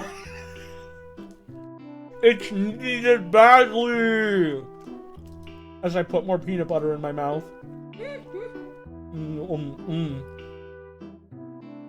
Oh. Oh. And we do have some subs that I didn't read. I think I did Honest Tom's Discount Beef. Did I do Purview? I think so. For 7 months. My friend Sign, thank you Sign, for 48 months, and message of Game. thank you Glog Bob for 15 months. Thank you to my sister for 32 months. Is Sims 3 in this list? I don't remember. I think it is. I know Sims, I think Sims and Sims 2, or we'll see if Sims 3 was similarly acclaimed. Not all was Carlos with the 41 months. Much appreciated. Combo Winter with the 48. Thank you very much. Tyler with the 46. I did shout them out, but I do want to read their message. Ba-ba. La-la. Ba-ba. La-la. Ba-ba-ba. La. Tyler, I do want you to know, when we were out the other day, we did pass by, quote, Lala Mart, and I almost lost my shit. I wanted to get a picture and I couldn't get my phone out in time. We did see Lala Mart. Was that when we were on a train? I think it was on our own bus, so, you know, same difference. Lala Mart. Right, I didn't want to, get a picture while, people riding the bus were also in frame. I didn't want to take a picture of strangers. Mm-hmm. And also it was a crowded bus, so it would have been, a whole thing. Yeah. But it was there and we did see it. Breakbeat Val with 49 months. Little Frog on a lily pad with a new sub, thank you. Good name. Wayne with 45 months. Ham of Justice with 14. And Cactus Fantastico with 17. Thank you very much. Very kind of y'all, thank Cactus Fantastico's sub message was specifically, Then there's no time to waste. We gotta get in that damn maze. we have to go to his world. His Superman 64 world. Oh, who's a playful animal? You are. Well, no, not me. I'm just sat here. I'm talking to Kiki. She's tunneling. Oh, she's got her head under a blanket. Whoa. So funny. She's learning how to do that lately, and it's really cute. Yeah, she hid under me under the blankets the other day, and it was so funny, silly. Aww. She's getting a direct message from her Auntie Lana in heaven teaching her how to go under blankets. It's really sweet. You mean Lola? I did mean Lola. I was like, what happened to Lana? No, Lana's fine. They have L names and I get them mixed up. I got scared. I'm surprised it hasn't happened on stream until literally right now. No, Lana's fine. Lola. I got scared. I scared my fucking self. Hang on. Oh yeah, Super Great Friend does have fucking Lex Wins emotes. Really fucking awesome. Good shit. More peanut butter. Oh. Lola is guardian from heaven. I guess something else to be said about GTA 4. Because I feel bad. I did kind of brush past it a little bit just because I don't really give much of a shit about the game. Something else to be said to its credit, and also to a lesser extent Fallout 3. This is Sorry, I have fucking peanut butter in my mouth. I shouldn't have done that. I should have done it. Also, someone just did wiggly butt. Good. Wiggle girl. I think she was thinking about running past us. Uh-huh. This era of games is when, both because of, like, hardware... not limitations, but, like, power sort of increasing and, like, people getting more familiar and comfortable with, like, how you make a 3D video game. The scale of these games is, like, going up quite a lot, and so a lot of people are like, wow, this is, like, changing, like, how you can make and play a video game. We can make these, like, huge-ass sandboxes now. And, like, that's a big deal. That's a big deal, and we have these, like, early examples of people doing it, like, very well in a way that really, like, lands and, like, sticks with people. And so that's part of why these games are here. I'm still eating peanut butter. I'm almost done eating peanut butter. Thanks for your patience. I have to eat lunch. My wife does have to eat lunch is the thing. It's really important. Do you want anything for lunch? I'm okay for now, but thank you. You sure? Yeah, I'm not hungry. I had a late breakfast. Okay. I'm okay.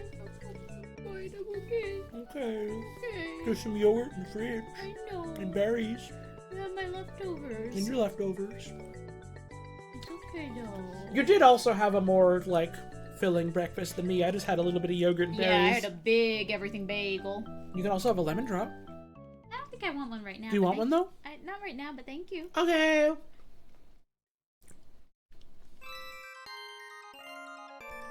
Thank you, Socks, for poop. Yo, Socks, how was 3D World yesterday? I didn't have a chance to watch that. I was doing other stuff. How was it? Oh, I know you got high. How was it?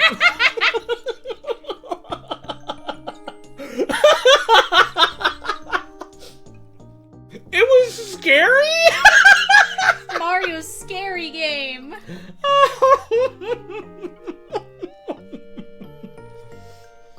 I love that, like, there's like a fucking year between the previous 3D World stream and like yesterday's one, so it's like, man, do you ever get so high you age a year? That's the narrative. They hallucinated Deku. Okay, so I saw them talking about this in the Discord that we're in. Did they mean like the My Hero Academia guy, or like the Great Deku Tree from Ocarina of Time? Because I didn't ask. I forgot to ask. My Hero Academia? Okay, I don't give a shit. Don't care anymore. Next.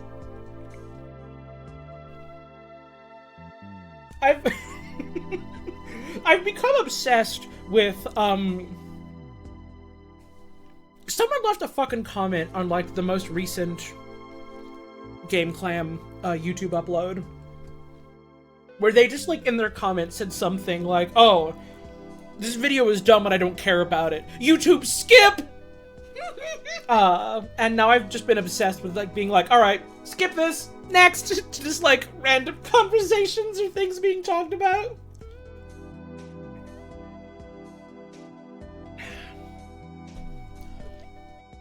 YouTube skip!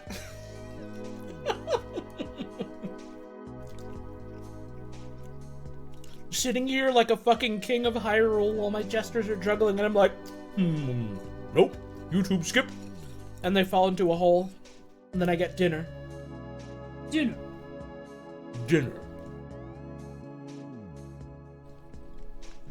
The comment section is how you get the YouTube algorithm to stop showing you stuff. Still recovering from Mario's sexiest glitch? Hang on. You still haven't shown me that. I literally posted it in several servers that we're in together. And I didn't watch it yet. Why didn't you watch it? I forgot. Let me fucking get it. Hang on. Nope, hang on.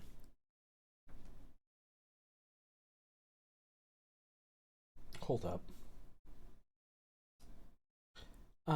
Super Mario Galaxy 2 sexiest glitch ever.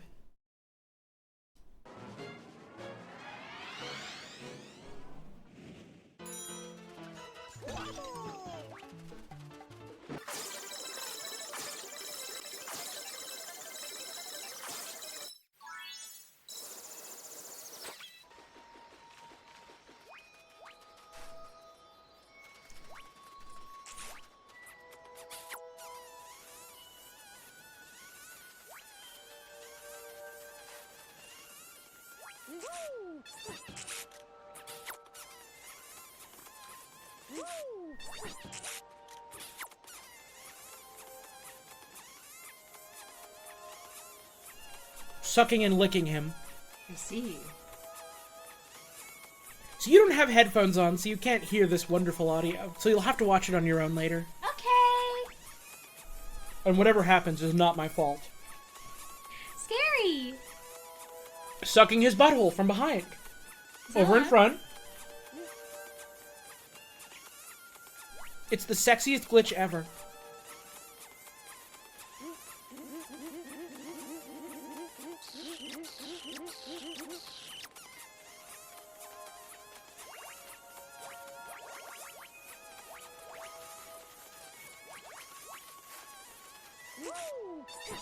Really enjoying the chat I'm seeing during this.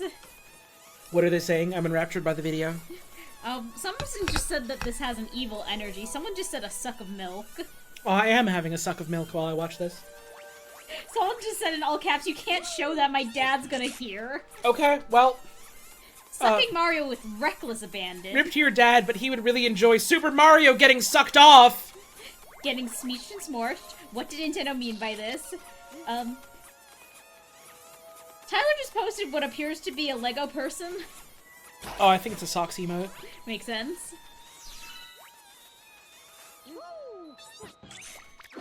I really enjoy, let's just say, my Yoshi. Yeah. Alright, and that's the sexiest glitch ever. I like, that's difficult from the front.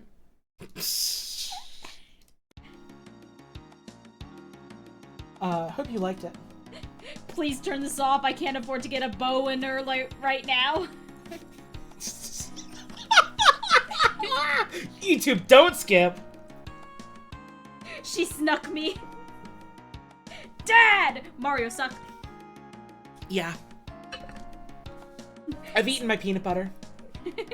Such so hard he died. I finished all my peanut butter. How was it? Pretty good. Nice. YouTube, rewind. I want to see this one again. YouTube, play it again. YouTube, play it on loop. YouTube enhance! If y'all missed, Duke's stream the other night, you missed out.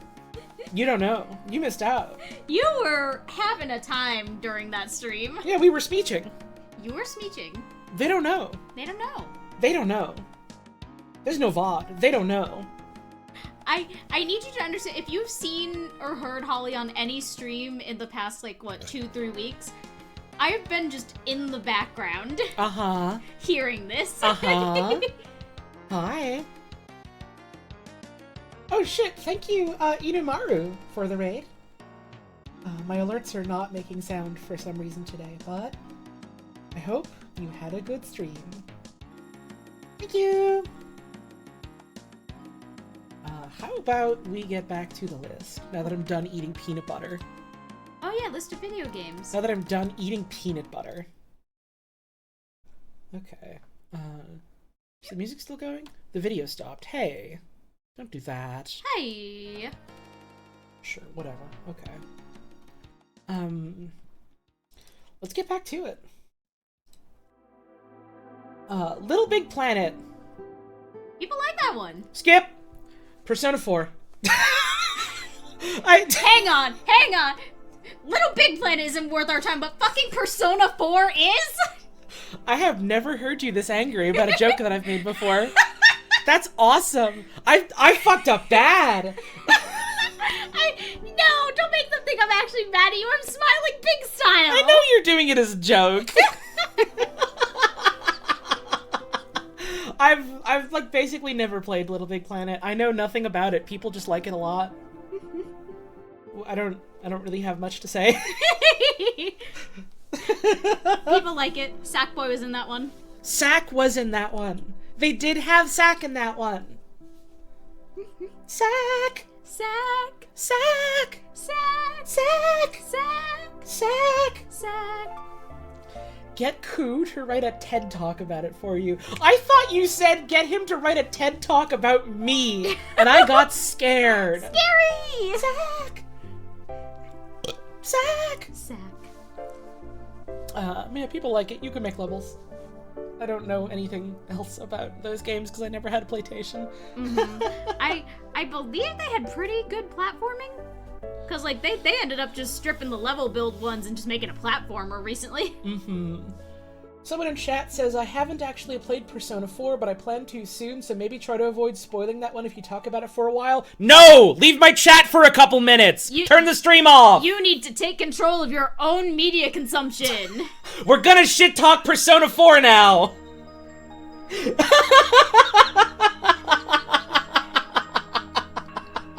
You have advance warning! Come back in a couple minutes! Also, yeah, that's a 16-year-old game! Yeah!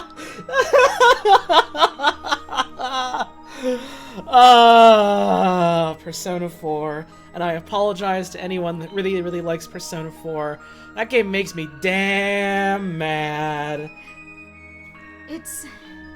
There's a lot to love in Persona 4. Persona 4 is not one of the things to love in Persona 4. Is that the homophobic one? That could be any of them. Basically, anything post Persona 2 is the homophobic one. That But could be any of Persona them. 4 is especially the homophobic one. Persona 4. Where do I fucking start? You know what would really help you with your problems with, like, nonconformity and feeling separated from society and feeling as if you don't fit in? Conforming to what your parents want! Oh, Jesus, hon, that's a little loud. Sorry, I got mad. The audio levels are spiking to red when you talk like that. Be mindful of the mic.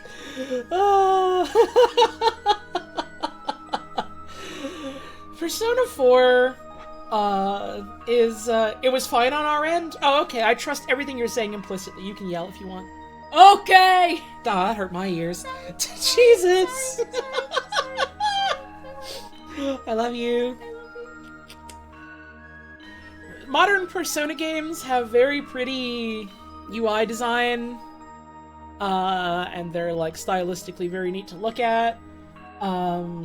I think the environment design is cool enough, and they have fun, like, critter design that is mostly just Shin Megami Tensei monsters, and then also the personas that look like their own things that look cool. I think the gameplay of it is neat enough. The, like, RPG, like, combat is neat. It's like an SMT game. And it plays pretty fun. They've got good music. The games ooze style. And I don't like the writing. I can't stand the writing. I can't stand the video game going, alright, you're unhappy with, like, the way that you are, and, like, the systems in place in society that, like, encourage you to be those ways that you are. What's the best thing to do about it? Throw yourself in the system, actually. Just conform. Just do what they want you to, but in a way where you're smiling about it now, because you've decided you like it. And that's reductive. I'm being reductive.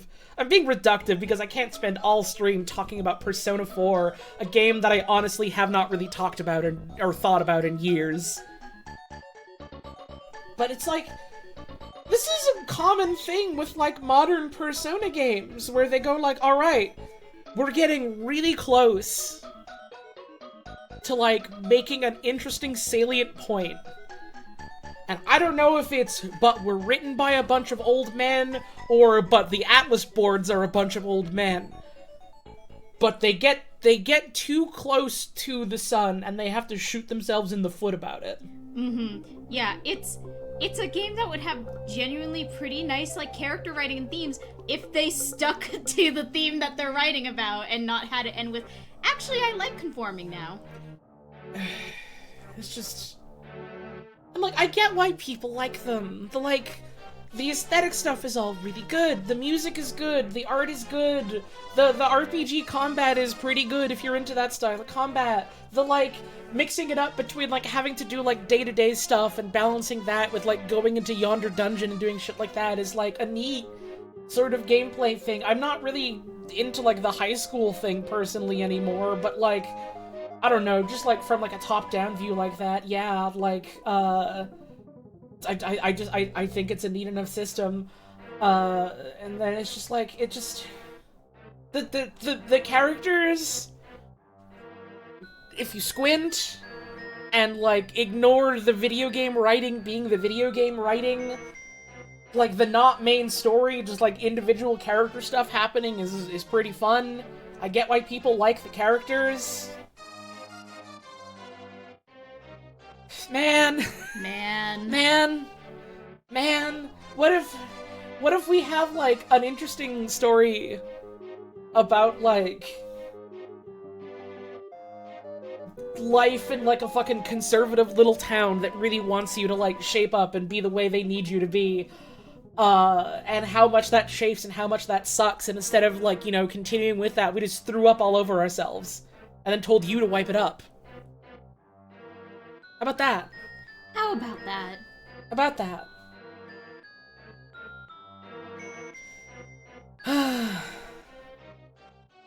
And there's a whole thing with Yosuke being gay, and they cut all the dialogue for that. Literally, his character arc would make so much more sense if he is, like, dealing with internalized homophobia and growing past that and coming to accept himself and, like, love in the way that feels right for him. But no, actually, he's just kind of a tool, and actually, it's great that he gets to inherit Walmart from his parents. Yay! I don't like him. I don't like him. And this is maybe uncharitable, and I apologize if this is something that's gonna make people really fucking mad. I feel like Persona 4 got a lot of BioShock Infinite type response. No, I think you're right. Where it came out and people were like, oh man, this is so cool and it's so stylish. And like... And it talks about themes. And it's got themes and writing. Oh man. And then like... weeks to years later, more and more people slowly start going... Actually, this major point of, like, the story is kind of dog water, though. Like, this kind of sucks is what they've written, actually. Why'd they do that? People start approaching it with critical thinking and, like, examining the themes like a piece of writing or a piece of art. You know, like what video games are.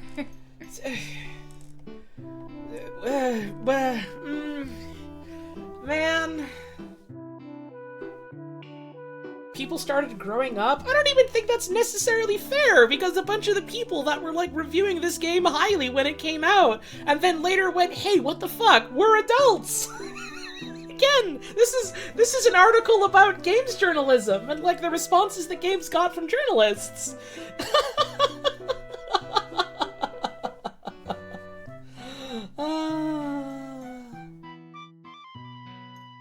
The green one is here.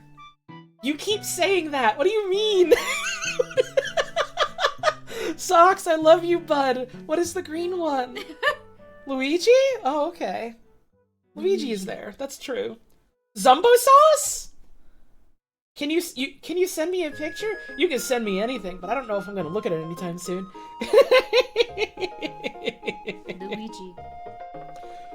Luigi. Rock Band 2. Bitches love Rock Band. Those motherfuckers love Rock Band.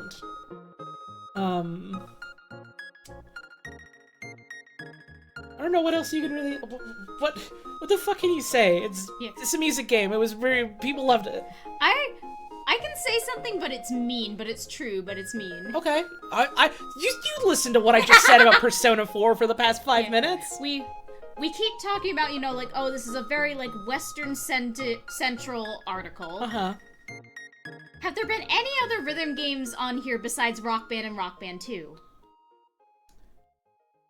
I don't remember. I don't think there have, and I think that really cinches the point of this being a very Western-centric article. I don't remember. Like, think about the sheer scope and, like, influence of rhythm games in, like, Japan. I need you to know that when you said that, the music stopped. Great!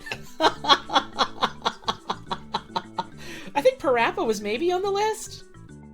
DDR hasn't been on the fucking list yet. DDR isn't on the fucking list? Not yet, at least. It's DDR! But yeah, the Rock Band games are good. Like, this, you get the fun plastic peripheral. They got good rhythm game formula. It's a fun thing to play with your friends at a party. Like, yeah, it's pretty good. It's pretty good. I'm not contesting its placement on here. It absolutely deserves to be on here. It is telling that at least some of its influence is like, wow, you can play music and games when, you know... Have there been arcade games on the list? Yes, like, at the start. Yeah. At the very start. And then when you get to, like, the 80s, they go, alright, home consoles exist now, arcade games might as well just be in the dust. To some extent, not completely, but... Mm-hmm. Elite Beat Agents isn't even on here, I don't think. Fucking Elite Beat Wait, Agents! we're not even at the DS era yet. I might eat my words. I hope I eat my words. It'd be really funny if we did. Uh-huh. Okay. Spelunky. I didn't realize Yeah. Spelunky was that old a game. Spelunky's fucking old, hun. I thought it was, like, at least a bit more recent than that. No, Wow. Spelunky 2 is. I see, I understand. Goddamn, good on Spelunky. Spelunky's a real old head. Spelunky is awesome. Oh, So people he- are pointing out we are very much in DS. We saw Tui. What? We're in the DS era right now. Right, then I don't know what you said after that. We saw Tui. Tui? World Ends With You. Twewy. Twewy! You're saying Tui, like Tui. Banjo Tooie, and I was just like, they didn't make that for the DS. Oh, right, yeah. Spelunky HD is a couple of years later, that's true. But, like, original Spelunky. Yeah. Yeah. Yeah. That freeware shit. Yeah, is this our first, like, freeware game that we're seeing? I don't know. Was Doom on here? I don't know. Doom was almost certainly on here. But the point is, we're definitely seeing some, like, turning points in the game industry around this era. Like, in like, the sort of, like, Western sphere, a lot of, like, smaller game projects are being looked at, like, more closely and, like, being celebrated more, which is interesting. Mm-hmm. It's not quite the same with Braid, because Braid was, like, a big deal as far as indie games go. This is, like, a smaller thing that is, you know, being looked at, like, oh man, look at, like, what people are out there making. It's cool. Mm-hmm. Spelunky, why was Braid so big? We talked about it already. We can't go back. We can't talked go back. about Braid twice! It's because people in, like, the Western game sphere were like, oh shit, this finally proves that game is art. For some really dumb and kind of insecure reasons. Mm-hmm. You can look at VOD, you can enjoy us getting really mad. If you want. Derek Yu does, like, cool games, and also something I really like is that I'm assuming I think he has, like, one of those Steam curator things, and very specifically what he does is tries to just, like, specifically showcase, like, small or cheap games that are, like, really cool. Mm-hmm. It's Good cool. on him. Yeah. Derek Yu is a real one. Thank you, Derek Yu. Street Fighter 4. I forgot Street Fighter 4 was, like, fairly well regarded. Street Fighter 4 is one of the better regarded Street Fighters, isn't it? Mm-hmm. I think I'm mixing up in my head with Street Fighter 5, which, I know does not share that sentiment. No, people did not really enjoy Street Fighter V. No! Not even a little. No! And, like, Street Fighter 4 is a big deal in that it's a big name fighting game franchise with weight behind it that people really like, and it's on, like, a high-profile modern console in 3D graphics. That's true. I remember now, this was, like, the jumping point of, like, hey, what if we brought fighting games back and, you know, are using modern hardware? And it, like, other people in chat are saying it, like, helps fighting games become, like, a lot more mainstream. Like, fighting games were already, like, a popular thing to some degree, but, like, other people in chat know this better than I do and are talking about it. Like, it kind of helped shift, like, fighting games and the perception of them out of, like, the Dark Ages. Yeah, I know there was a little bit of a lull between, like, you know, the heights of, like, the Street Fighter 3s and such, and, like, the arcade scene, and then they're on consoles, but they're good now. Yeah, and now it's like a thing you can do, like a Call of Duty with your friends on the couch, you know? And that's cool. That's cool, and that's a big deal. And I don't have much to say about fighting games specifically. I like watching them, but I don't play them much, so I don't think I'd have much terribly interesting to say about, like, the format or the formula or anything like that. My fighting game friends look back on 4 fondly. They liked it quite a lot. Akuma is in this one. That's true. I know him. He's been in a couple of these ones, I think. And he does his famous move where he makes you die the death of 1,000 pigs, right? The hog death. That's his technique? His technique. And then, like, he's standing backwards. Street Fighter 4 does have a lot of good quotes that I remember, because was it fucking Mira who had a bunch of them on, like, a soundboard?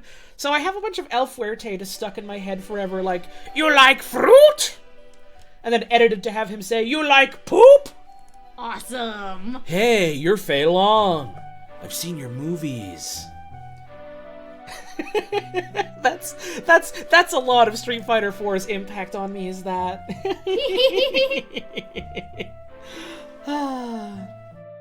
Super Smash Brothers Brawl. This is an interesting one to me, because, like, I don't know, I feel like this one has a more complicated legacy, which is a funny thing to say about Smash Bros, but, like, more so than, like, a lot of the other ones. Super Smash Brothers Brawl was designed fundamentally to be, like, a very casual experience. And I'm saying this in the 2008 block, knowing damn well that the word casual had some fucking baggage around then. Oh, Lord, that was maybe, like, the worst of the, like, casual versus gamer, like, conflicts. We are deep in the Wii era. And Smash Bros. Melee was this, like, massive, I want to say kinda surprise hit, that, like, took off, like, real huge, like, and so people were massively hyped up for Brawl. Oh, yeah, I remember, like, God, fucking, I was on the, like, Smash Brothers Brawl, like, blog that they had where they were, like, teasing, like, character profiles and, like, new shit, and checking that, like, every day, and they had, like, little 30-second clips of music from it, and I was putting that in my email fanfictions that I was sending to 3 friends, and, like, this is the theme song, by the way, because it's music I can find for free online. Real ones remember, you must recover. Real ones remember, you must recover. I very vividly remember, because, you know, Sonic the Hedgehog being added to this game was a huge fucking deal. That was huge. And then they just fucking dropped Solid Snake in there. Yep. And, like, Sonic the Hedgehog being added was a huge fucking deal. And people were almost making jokes like, oh, they're never gonna add a fucking Sega character. If they do that, it's the day the internet explodes and dies. And I very vividly remember this, because the day they announced Sonic the Hedgehog, I watched that video. I watched the Sonic announcement, and I was like, no fucking way! Wow, that's awesome! There was a massive internet outage in my area immediately afterwards for, like, the rest of the day, and God bless my mom. I remember trying to explain to her as, like, an excited youngin', just like, no, but Mom, you don't get it! People were saying when Sonic would be added to Smash Brother, the internet would die, and now our internet at home isn't working. Isn't that so funny? Sure, kid, that's awesome. Let's go get the groceries. Yeah. Which one's Sonic again?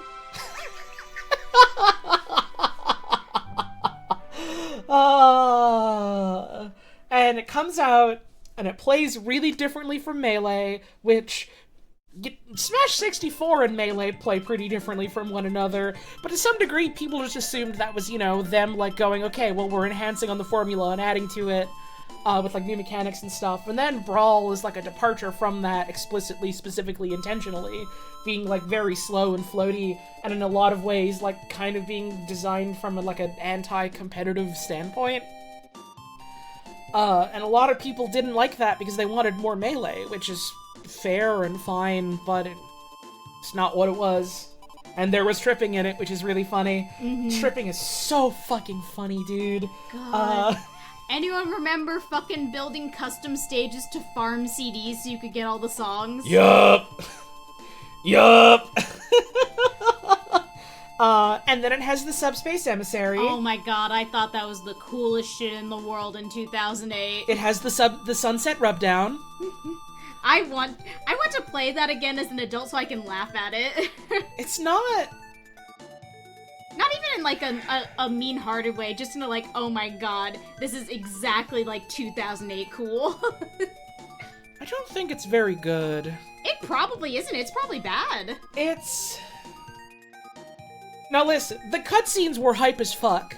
The cutscenes were cool as fuck because it was like, oh man, this is like back when I'm young and not jaded about crossover shit. The characters are there and they're beating each other up and they're like, no, we have to be friends and we have to fight off the darkness. That's awesome. It just played like a worse Kirby game. Yeah. I just wanted to play a Kirby game instead. I just remembered something about that and I'm not gonna say anything more. But it is very like, that whole mode, it really is like playing with your action figures when you're exactly like 10 years old. Right. No, Mario and Kirby gotta team up now because they took Princess Peach. It's the story mode about slapping your action figures together, and then like the weird blue man from the normal world is like, no, that's not good. You can't be doing that. I gotta snatch all those toys away or whatever. You know? It's neat. It's toys getting slapped together. And it's a very fun fuck around on the couch with your buds type of game. I think it's really good at that. It excels at that. I want to say that's what it was trying to be. Yeah. And people that got really into Melee as a competitive thing were sad because it wasn't more of that. When Melee was kind of like accidentally a competitive thing, which is funny to think about. Funny to think about, like, now specifically, knowing it is, what, 2024, and we are still having, like, competitive Melee scene. Melee players made that scene rather than like it being a thing sanctioned or supported by like the people that made the video game. Like, I don't know. This is not us talking about Brawl anymore. I think it's really cool that like we have like a grassroots competitive scene because of that. And like also because of the Melee scene, in large part, it's why we have the Splatoon scene. Was a lot of people going like, hey, this Splatoon game is pretty fun. We're having a lot of fun with this. What if we like want to get together and play that together? And then a bunch of Melee retirees who weren't playing Melee anymore and were checking out Splatoon were like, hey, I've had some experience, like, you know, setting up competitive stuff before. Let me hit up my buds that are still in the thick of it, and we'll, like, figure out how to set, like, tournament stuff up and, like, you know, do organization and get TOs and things like that, and that's cool. That's cool. That's really cool. Nintendo wanted ARMS to be, like, a competitive thing for, like, a little bit, and then just dropped it, and there wasn't enough interest for them to do their own grassroots thing. Oh, pour one out for ARMS. ARMS is just fucking there. It's so goddamn funny. I've never played it. I think I have a copy of that back at my parents' place. I should pick it up at some point, like, next time you visit, and we should just play it for the fun of it. Like, I think it'd be fun to just fuck around with. Yeah. Valkyria Chronicles. I don't know a single goddamn thing about this, except that it's kind of like Fire Emblem, but if instead it was anime fantasy, it was like anime fantasy World War. I see. I didn't even know that. Does Valkyria Chronicles have elves, or am I thinking of something else? Does Valkyria Chronicles have elves? I appreciate the immediate No. Wait, maybe? in chat. Like, I've heard it's like a solid sort of formula for a game like that.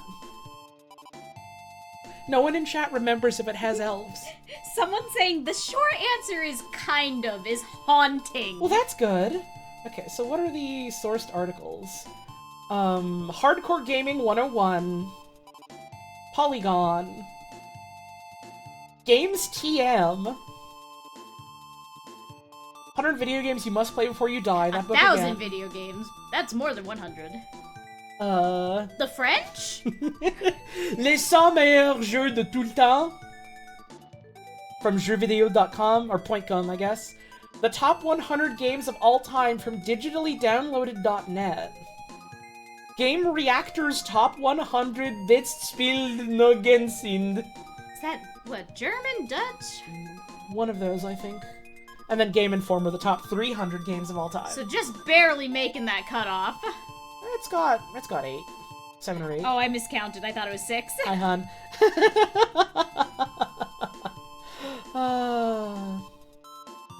100 video games they will make you play when you die. 1,000 video games by which Anubis will measure the weight of your heart. I don't know anything about Valkyria Chronicles, and I don't know many people that do, so I have nothing to say about it being here. We just get to look at it and nod and go, what is that one? So anyways, Angry Birds. Welcome to 2009, baby. You got iPod? Hey, hon, I really need to fucking piss. Can you entertain my chat for a little bit? Sure thing. Thank you. Let me get I out love of your you. way for a second so you can get through. Bye. Bye-bye. Everyone be nice to my wife while I'm gone. Hi everyone. So the year is 2009, and you just got iPod Touch, and you know what you want to play on your iPod Touch? You got fucking what's that one, the Island God thing that was really kind of racist in retrospect? you got iTunes, you have some whatever downloaded on that you got for 99 cents. And oh baby, you got Pocket God, thank you. You got Doo-Doo Jump. You definitely have Doo-Doo Jump. And oh baby, you've got Angry Birds. And like it or not, you're playing Angry Birds. Cause what the fuck else are you gonna do when you're waiting at the bus stop? Nothing. You're gonna play Angry Bird. The candy one, yes. Oh, what was that one called? It had the cute little guy in it. Fruit Ninja, yes, thank you. Cut the Rope, thank you. The Beer Drinking Simulator. I do want you guys to know that I'm shouting all this so loud that my wife is screaming from the bathroom as she hears me. Hi. Hi, honey. Keys made a pervert. She's standing in front of the door watching my wife. You're being a pervert again. Oh, where's my water? Back when Disney was like, we can just shit something out and get that mobile game money. Race the Sun, thank you, Sue. I loved that one. I love you, Kiki. You're a pervert. You are. Hi, honey. Thank you for entertaining my chat. You're welcome. Yay!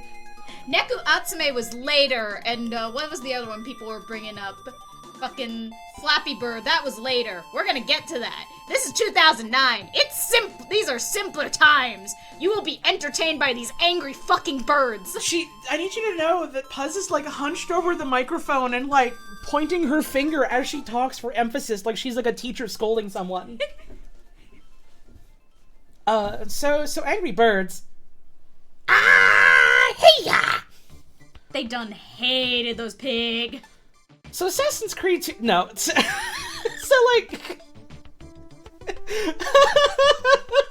this is when we first start seeing phone and iPod Touch type games appearing and being well regarded, and this is oh shit, could these actually be games worthy of our time and us talking about them and things like that. Mm-hmm. This is when it becomes a phenomena. Suddenly everyone has game on their phone. Right, and and people are getting phone. People all gotta have phone as time goes on. And this is one of the first games that kinda goes viral, I suppose, isn't it? As far as mobile games go, just being alright, we put this thing out, and then everyone is wow, have you seen this? You've got to try this. Have you heard of this? It's huge. Let's check it out. And a ton of people are checking it out that aren't necessarily big into video games necessarily, and that's cool. That's neat. And you see a lot of that no, video games are for everyone type things happening in this year and like the couple years before it with like the Wii and stuff, and it's this neat sort of shifting of perspectives of like, what are games? What are video games? Who are they for? Who do we make them for? How do we make them? Why do we make them? Mm-hmm. So suddenly your audiences are bigger and more varied than ever, and instead of just going, well, we're making a video game for people who play video games, you're making a game for a specific group. And everyone is playing games. And there's some really weird growing pains as people get really weird about the casual market. Oh, God in heaven. Anyways, that ends up being tied in a lot, as with most things, with class and with gender and with all of that bullshit. And here's who's out here being a shooter for Angry Birds. G4 TV.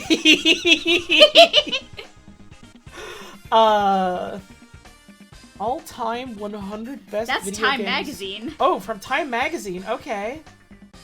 The 50 best video games of all time, also from Time Magazine, but not from Time Techland, so it's different.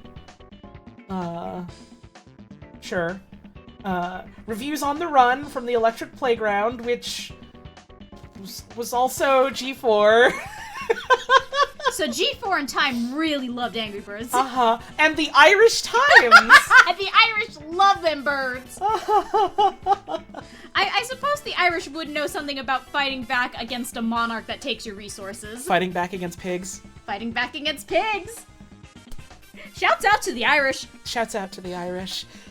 I still can't fucking believe we went from hey-ya to like, here's this vaguely racist movie about immigration being bad. Oh yeah. And then they made a second one, and I heard that one was actually good because I think Penn Ward worked on it, or like someone who was like an old head like Awesome. Cartoon Network guy. Awesome. And then like they were making a push for Angry Birds to be more of a thing on social media, and so when I think about Angry Birds now, all of what I think about is the red word being like, Okay, smash or pass. and like talking about what fictional characters they want to have sex with. And they're bisexual. The red bird is bisexual. Good for him. Good for him.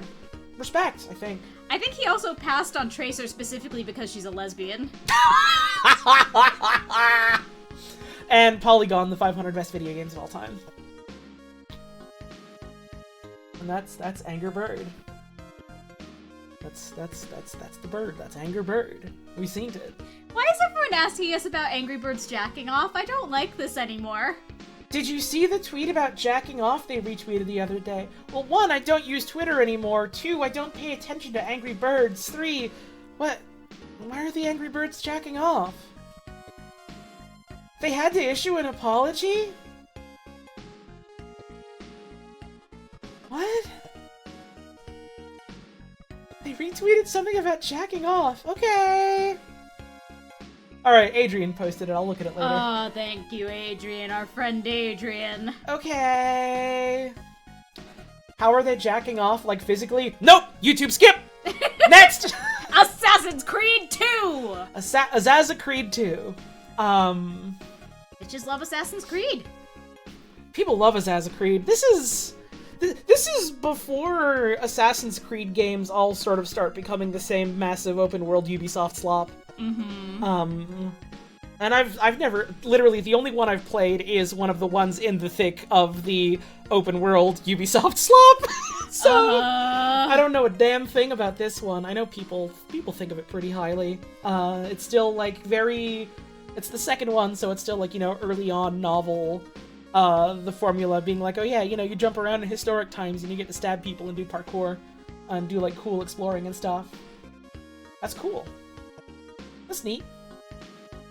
And they do the like, oh, but what if the Knights Templar and the Illuminati and the whatever, and they were real, but also there's like connections to ancient aliens or whatever dumb thing they're also doing, and that's goofy and fun. Machiavelli kills people with a mace? Respect. Respect. I guess, yeah, respect. I'm also seeing multiple people claiming you get to fight the Pope, so maybe this is based. Respect. Ezio and Da Vinci have romantic tension. I do respect, remember that. Respect. Why do I remember that? I've never played these games. Because you're gay. I am gay. I love you. I love you.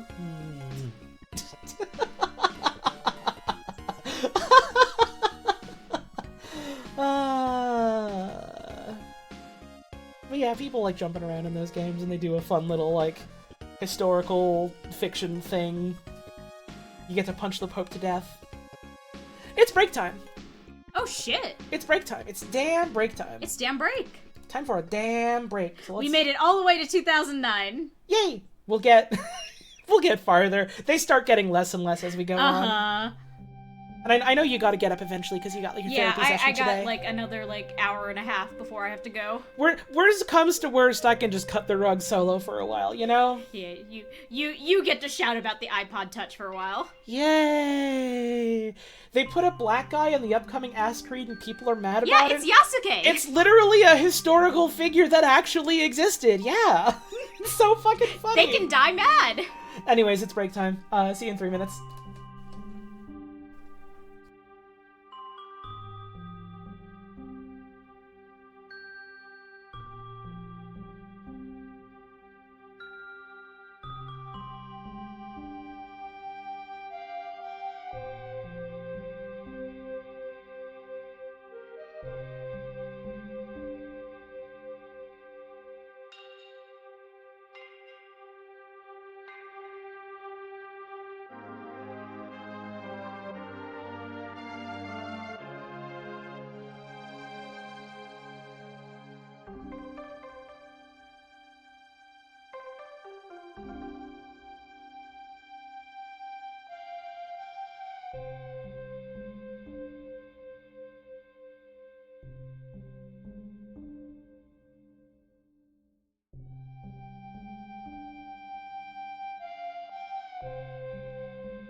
Has gone.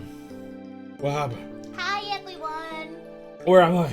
I'm gonna be a little far away while I do something on my computer, but I'll yell real good at the microphone. Does she sound okay when she does that? Because, well, I guess there's not much we can do about it otherwise, but... I'll scoot closer in a moment.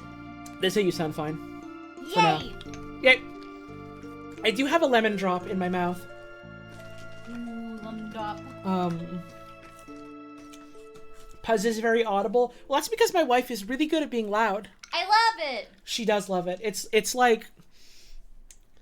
I'm trying to think of a funny analogy I can make, but I'm pulling up nothing. Do you guys know Pearl Splatoon? Yes. I think they do. I can do a sonic attack! Oh shit, for real?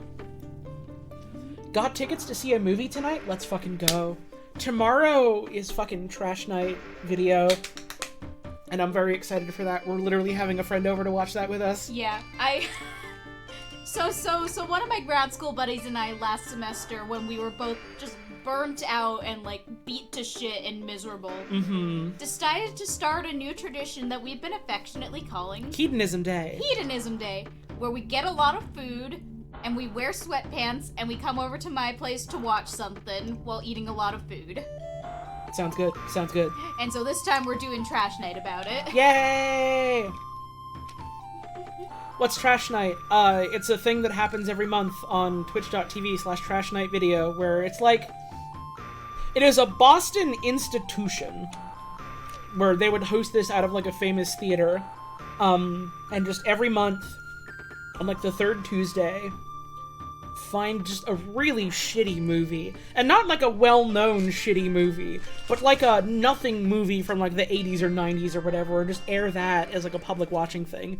And then COVID happened, and so they weren't able to keep doing it in person, so they started doing it over Twitch. So it's a fun thing to catch whenever I have the time for it. Hey honey, before we get back into it, can we briefly expound the word to the chat of cool dog? Do you want to talk about cool dog, darling? I want to talk about cool dog. So, a fun thing that they do on Trash Night is before the movie airs, they have their own, like, text crawl that happens talking about, like, you know, what is the movie? What is it about? Who's in it? Etc., etc. And so the one for the last Trash Night starts with, like, fuck art, fuck subtlety, you want to watch a movie with a cool dog? So the movie is called Cool Dog. It feels like... Cool Dog is shot like a movie from the mid to late 90s. It has that fuzz and stink to it. It feels like it should have been an early Disney Channel original. It is from, like, 2010 or something like that. Yep. It is a fairly recent movie. So, when you hear Cool Dog, what do you think the movie Cool Dog is going to be about? You think it's going to be about God and Jesus, right? And how Cool Dog has to be with Jesus now, just like your mother, child. You think it's going to be about Jesus and God, right? And about an animal smuggling ring run by two Jewish stereotypes. Right? And their inexplicable mafia buddy. And who looks like knockoff Tony Soprano. Right? That's what you think Cool Dog is going to be, right? And the cops definitely don't shoot Cool Dog. They go out of their way to not shoot Cool Dog!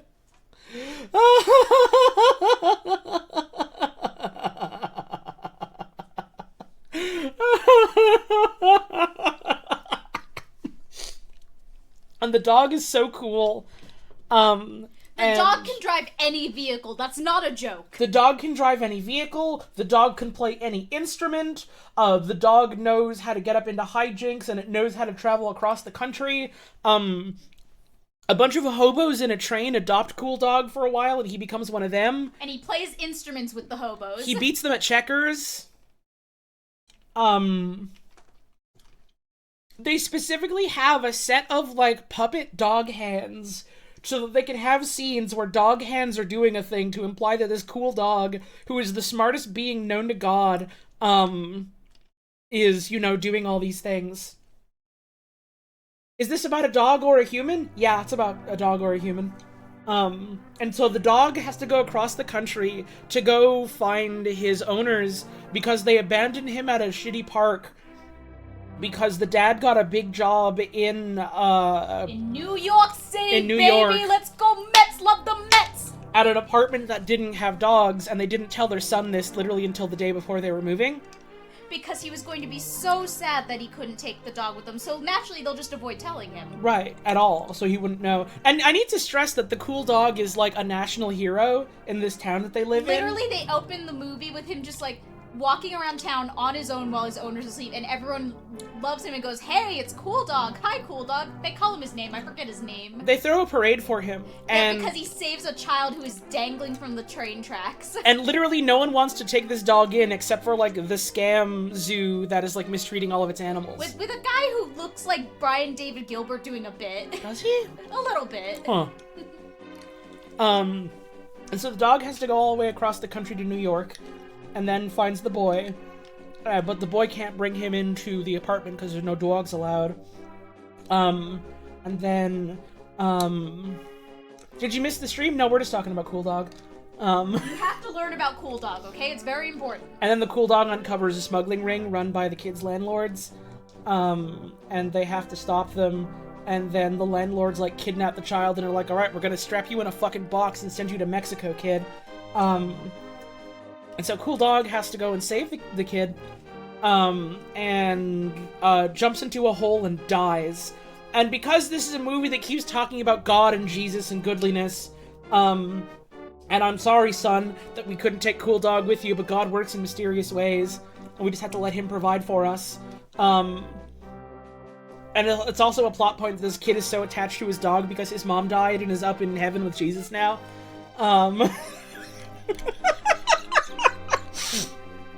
And so it's like, I'm sorry, son, your Cool Dog was such a hero. Even my new bitch wife, your new bitch stepmom is crying because of Cool Dog's sacrifice, jumping into a hole to accomplish, something. And now he's dead because he jumped in a hole. It's really sad, but it's okay because he's with God now. He's with God and Jesus. They've reclaimed Cool Dog. I do want to emphasize the way they determine that Cool Dog has died is they find him lying there, and a human EMT runs over and, like, listens a couple times on the stethoscope and just takes the stethoscope off and very grimly shakes his head and then walks away and doesn't do anything else. I forgot about that. And he is lying on a human stretcher. Right. What breed of dog is it? Cool. German Shepherd. Cool. A very cool German Shepherd. And so they're like, "Sorry, son, but God has claimed this dog." And then they're like, don't they give him, like, food? Yeah, Cool Dog loves Twizzlers, by the way. Cool Dog loves eating licorice, and so they're like, "Well, I'm so sorry, boy. Here's my last bit of licorice. I'll give it to you, so you can..." This child actor pouring his heart out, putting a little bit of licorice next to this, like, trained dog, like, "I'm so sorry, I didn't love you enough, Cool Dog." So then, of course, that's when Jesus decides he's had enough of Cool Dog, and so Cool Dog wakes up and eats the licorice. And then he chases down the guy who was gonna ship him to Mexico. Right, and kills him. It's really quite grim. It's like, gruesome. They don't. It's all done in one take, so they don't cut away the whole time. He's like ripping that guy to shreds. Butchers and skins him, like you see his flesh flayed off his bones. It's weird for a kids movie. But let's just see where the dog is going with this. I mean, the cops sure aren't gonna fucking do anything. Well, they think he's a cool dog. What are they gonna do? And they're the NYPD. Cool Dog has an MP3 player. And it only has one song on it. And it's theme. No! I wanted it to be a surprise! Sorry, I got too excited. The dog listens to one song, and it's the theme song of the movie Cool Dog. Talking about how it's a cool dog. He literally just goes, "Bong, but Cool Dog!"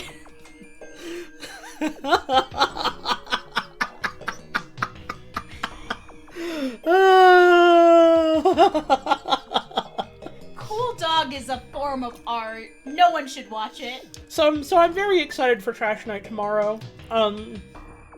It's always very fun whenever I can catch one. It's fun to just watch or view or read or play something that's bad and that you know is going to be bad. Because even then, sometimes there's fun things in it. 2, it's fun to think about why and how things are bad. 3, I don't fucking know. Cool dog, man. It's good. Cool dog! It's awesome. Really fucking good message from Emma, just going, I'm glad I learned about Cool Dog. I wish I was seeing that movie instead, and then in parentheses, not true. Thanks, Emma. Awesome. The fun thing about Trash Night is they never say what movie they're playing in advance. You just have to show up, and whatever you get is what you get. So, Sometimes you get Cool Dog.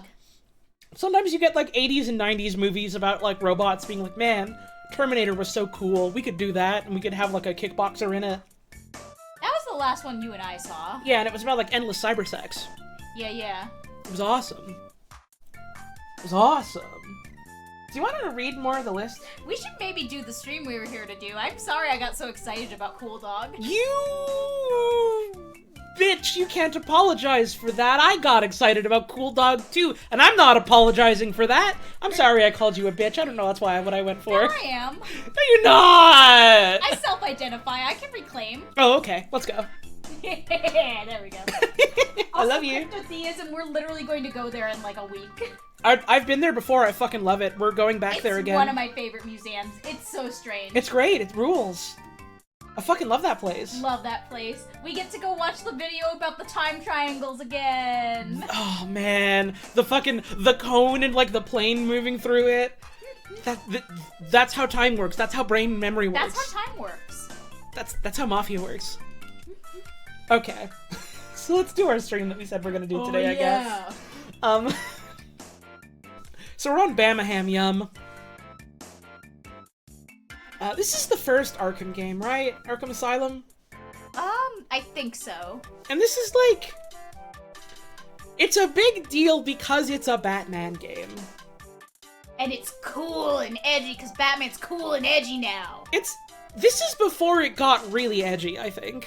I don't know, I feel like this is like running concurrent with like Dark Knight.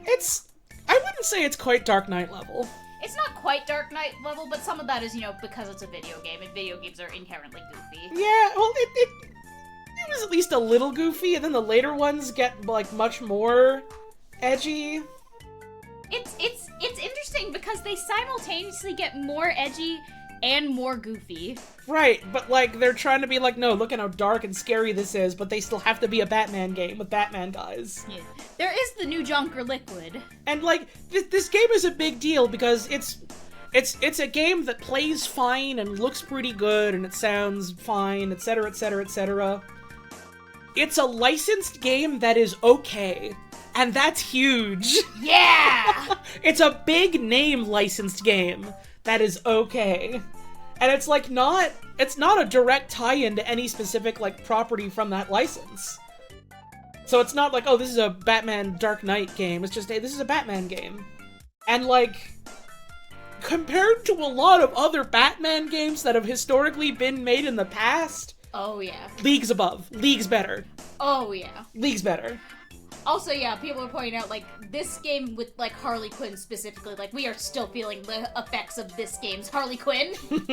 For better or for worse. Uh-huh. I think it's worse. It's an alright game. It's a pretty good game. But it's a big deal because it's a Batman game. I don't actually know a fucking thing about what Harley Quinn is like in these games. They edged her even more up somehow. And, like, she doesn't get to wear her funny, like, Harlequin outfit anymore. She has to be, like, so sexy kitten. That's depressing. The Harlequin outfit is sexy. Yeah. And, like, she's just blonde with pigtails, and there's, like, a little bit of dye on the pigtails. Oh. And it doesn't even get to be, it's, like, just pink on one side and black on the other. It's Hot Topic Harley Quinn. So instead of being, like, a clown or a Harlequin, she's just a hot and scary woman. Yeah. That's kind of boring. Why'd they do that? Yeah, because we're serious, Batman. We're serious, edgy. Batman's not serious. He's dressed up as a fucking bat. That's dumb. That's dumb. Bayonetta! Oh, Bayonetta, save me, Bayonetta! Now that's a game that's dumb and owns it. Yes! What if women were dumb as shit, but in a cool way? That's a game that's dumb, and Bayonetta looks at you right in the face and goes, yeah, of course it's dumb. Do you want to have fun with me? Let's dance, motherfucker. Play toys with me, darling, and then she shoots you. She does shoot you. She does shoot you. Like, Bayonetta is a fucking great video game. It is one of the first character action games I actually played, and I fucking adore the way it plays. It is really good if you're like a beginner to the genre that is like okay at action games. It has really stellar music, really stellar enemy designs, really stellar character designs. The story is goofy and fun, and it's there. It's fine. It's fun enough. Bayonetta fucking awesome. Bayonetta got a whole lot of flack when it came out because it was about a sexy woman, and like there was a lot of, you know, discourse and discussion about misogyny at the time. You know, which deserved. The video game industry Right. was and is misogynist. Right, and so like it's with the power of like looking back at it, yeah, it's very clearly like, yeah, it makes a lot of sense where this came from, why this happened, like what it was a reaction to. And like Bayonetta is like, yeah, it's a sexy video game. It's a horny video game. This woman is out here like pole dancing and wearing her skin tight suit and like loving it and living it up. And also her clothes are her hair. Right. And she gets to get naked when she uses her big power. And like, I don't know. I'm not about to sit here and go like, no, it's definitely good or definitely bad, and you definitely have to feel this one way about it. There is nuance, and multiple viewpoints can have merit. However, I like women. Is Bayo 3 bad? I didn't play it at launch. That's a... we can't get into that right now. That's a can of worms I don't want to get into because I want to talk about Bayonetta 1. We'll get to that one of these days. I hear the gameplay of Bayonetta 3 is pretty alright. Here's what I'll say about is Bayo 3 bad. I want to play it for myself someday. You can always watch whenever I stream that if you haven't played it yourself by then. Just like a lot of discourse about Bayonetta, that's a fucking bomb that's about to explode. I gotta still play Bayo 2. I've heard that one like knocks Bayo 1 out of the fucking water. Anyways, like, so a lot of the sort of reception was like, well, it's a game about / where a woman is in it and she's sexy. And a man worked on this video game. And therefore that's inherently a bad thing. Which...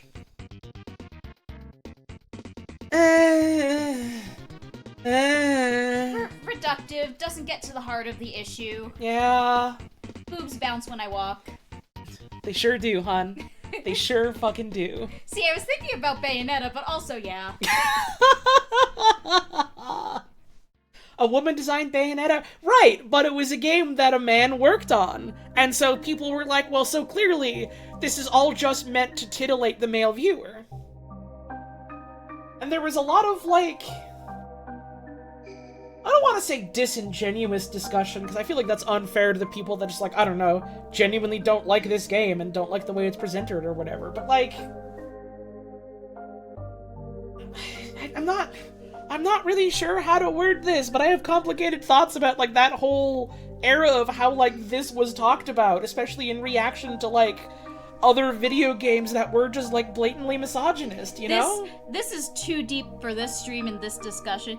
This in some ways ties into, like, a larger, like, thing of, like, quote-unquote feminism, where it's like, oh, to be a man and to be attracted to women like a man is inherently evil and bad. And that's the be-all, end-all of discourse and media and all of our interpretation. And it's like, that is so harmful and reductive on so many levels. Like, a lot of it felt like it was a really reactionary judgment call, like going, oh, this is a thing that involves, like, sexuality or sex in some way. Yeah! And that means it's bad. We can't have that in, like, a video game where a woman is the main character. And it's like, it's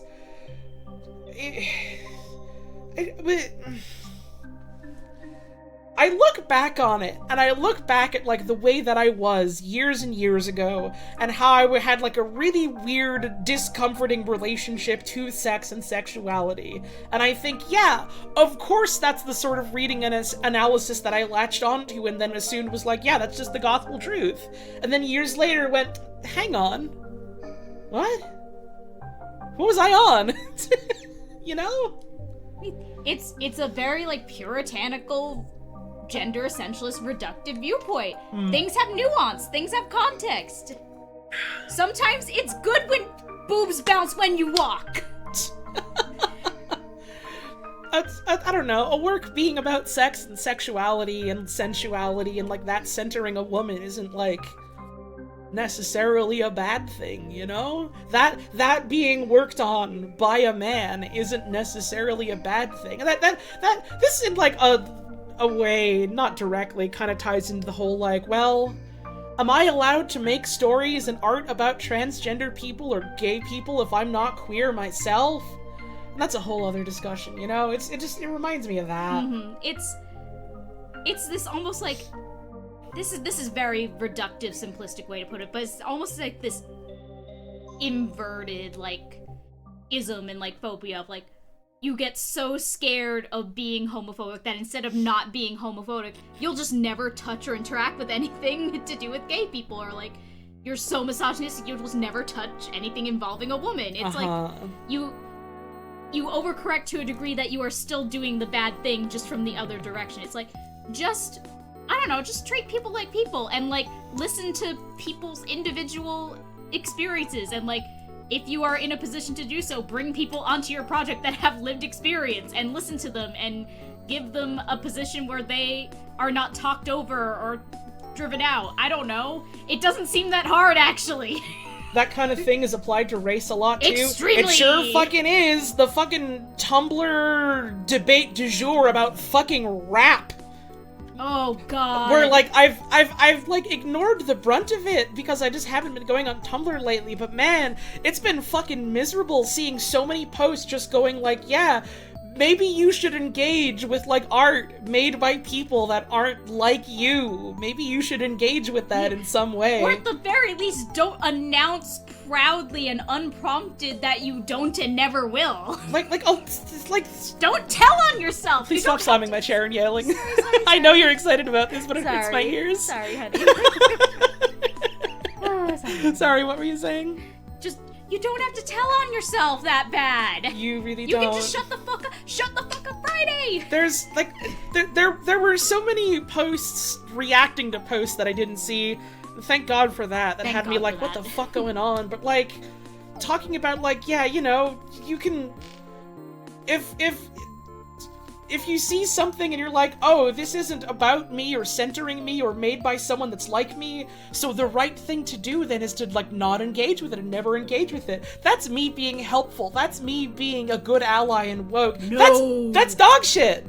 That is isolating yourself until you are in just a soft, padded echo chamber where you've learned nothing and helped no one. That's some fucking white guilt nonsense!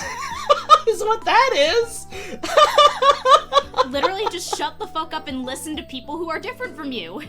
You should make a concerted effort to try and experience things that are outside your direct circles. There is an entire world out there. And, like, literally, even if you go and you try something new and you listen and you go, I don't agree with this, or I don't like it, or I'm actively miserable, you at least tried it! You expanded your worldview!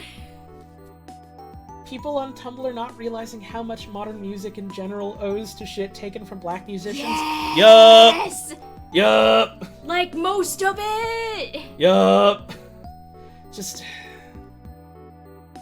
fucking weird, man. This is... In kind of a roundabout way, this is why I always fucking raise my hackles whenever I see people out there being like, oh yeah, trans rights or whatever, because it's like, you're just doing platitudes. It has to be more than words. It reminds me of the people just going like, oh yeah, you know, Black Lives Matter, and then, like, in the same breath, they do this kind of thing, you know? Like, man, so Bayonetta's good. Oh, boobs bounce when I walk. So I like Bayonetta.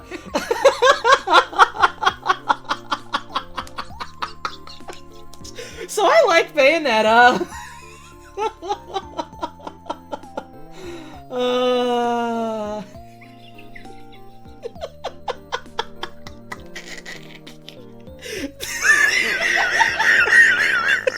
I hope you've been enjoying the stream. This is why this has taken us 3 streams. We have a lot of thoughts about a lot of things. Everyone's character playlists on Spotify suck because they only listen to Neil Cicerega, Mitsuki, and My Chemical Romance. This is really mean of me to say, but yeah. Yeah, please listen to another artist. Please listen to some other artists. It's fun to listen to new music, even if it doesn't, like, enter your regular rotation. It's fun to hear something new and go, oh shit! Please find some other stuff to listen to. You motherfuckers want to listen to some jazz? I can give you some. I want to listen to some jazz. I can give you some jazz recommendations. Put on a fucking jazz radio for a while and embrace love. Every fucking... I don't remember if it's Tuesday or Wednesday. There's this one show on an Ontario major jazz radio station. It's like the #1 jazz station in all of Canada. Jazz FM 91. There's this one show that they have specifically, which is just like, yeah, here's like...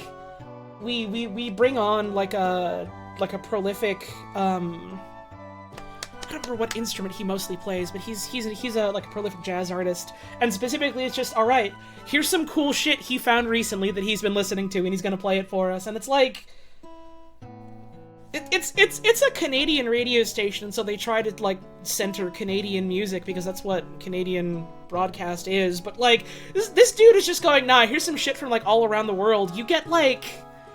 You get shit from, like, Brazil, and then you get, like, some, like, Afro-Caribbean jazz that is from, like, people that emigrated to the UK. Then you get, like, something from India. You get something from Japan. It's cool! It's cool! It's cool shit! There was a... I'll let chat... Hang on! Someone in chat just said Jazz FM 91 mention. You're the realest one. You're the realest one here. Let's go. Someone in chat can... link this if they have permissions and find it, because I can't be asked to try and dig it up right now. There was a post going around before all this discourse that was like, hey, here's a website with a world map, and you can click on a spot in the world, and it will pull up radio and music from that area. So you can listen to different kinds of music from all over the world very easily. Uh-huh. Do that shit! Mm-hmm. Drop a pin somewhere you don't even know the name of and hear what's going on. You have to learn to seek out new art in ways that aren't given to you by the algorithm, because the way that this shit's set up is it's going to already center the shit that's already popular.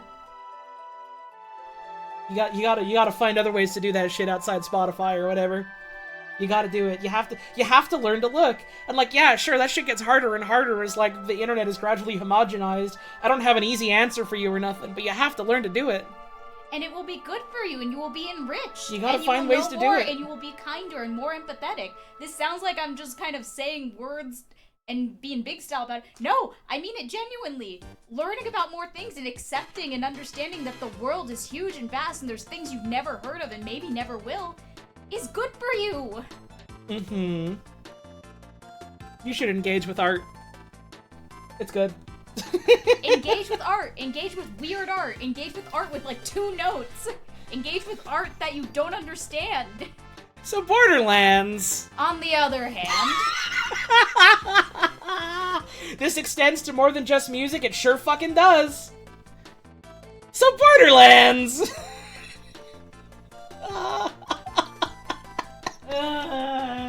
Borderlands 1 is fine.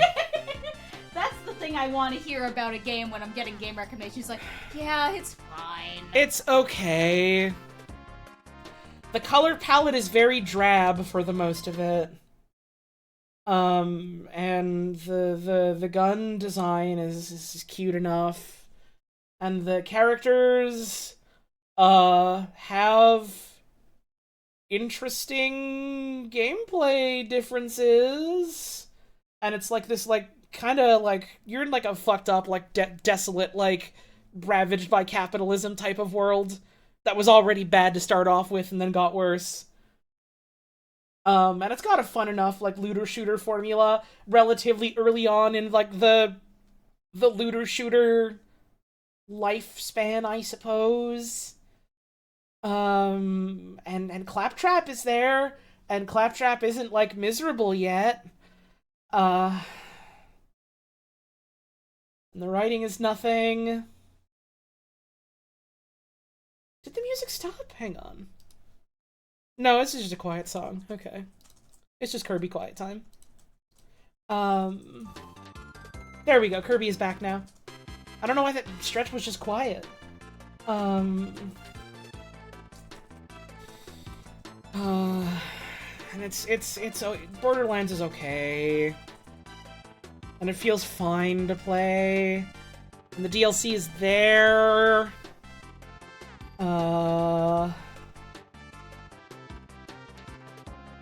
You could play it co-op. Doing co-op stuff was, like, kind of a big deal in, like, this era for whatever reason. Because people were like, oh shit, we can play games with friends, and, like, doing that online is more accessible than ever.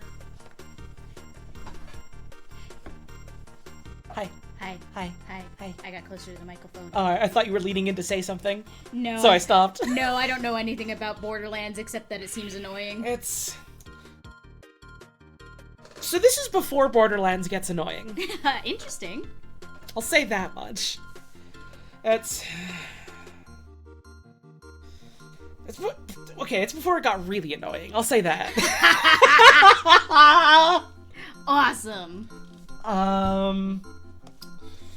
It's fine. It's okay. It's okay. The writing is there. This is before the writing gets to be quote unquote Borderlands writing. It's there. It's dialogue is happening. Claptrap is dancing. It exists. You can play it. People like it. They like it, I guess. It's on the list. It has citations. I wonder if Borderlands 2 is going to be on this list. I'll have some words then. Yeah, exciting. Demon Souls! People really like Demon Souls. Demon Souls! Demon Souls! Demon Souls! Demon Souls! Demon Souls! Oh, Wow, Demon Souls! Demon Souls! Yeah, Demon Souls! Demon Souls! Yes, Demon Souls! Demon Souls! I need a drink of water after doing that. Yeah, Demon Souls! Demon Souls! I've never played it. People like it though. Is that the remake of that? This isn't about the remake. The remake of that is still one of the few games you can actually only play on a PS5, right? Yes. That one of the PS5's 5 games. The PS5 has one game.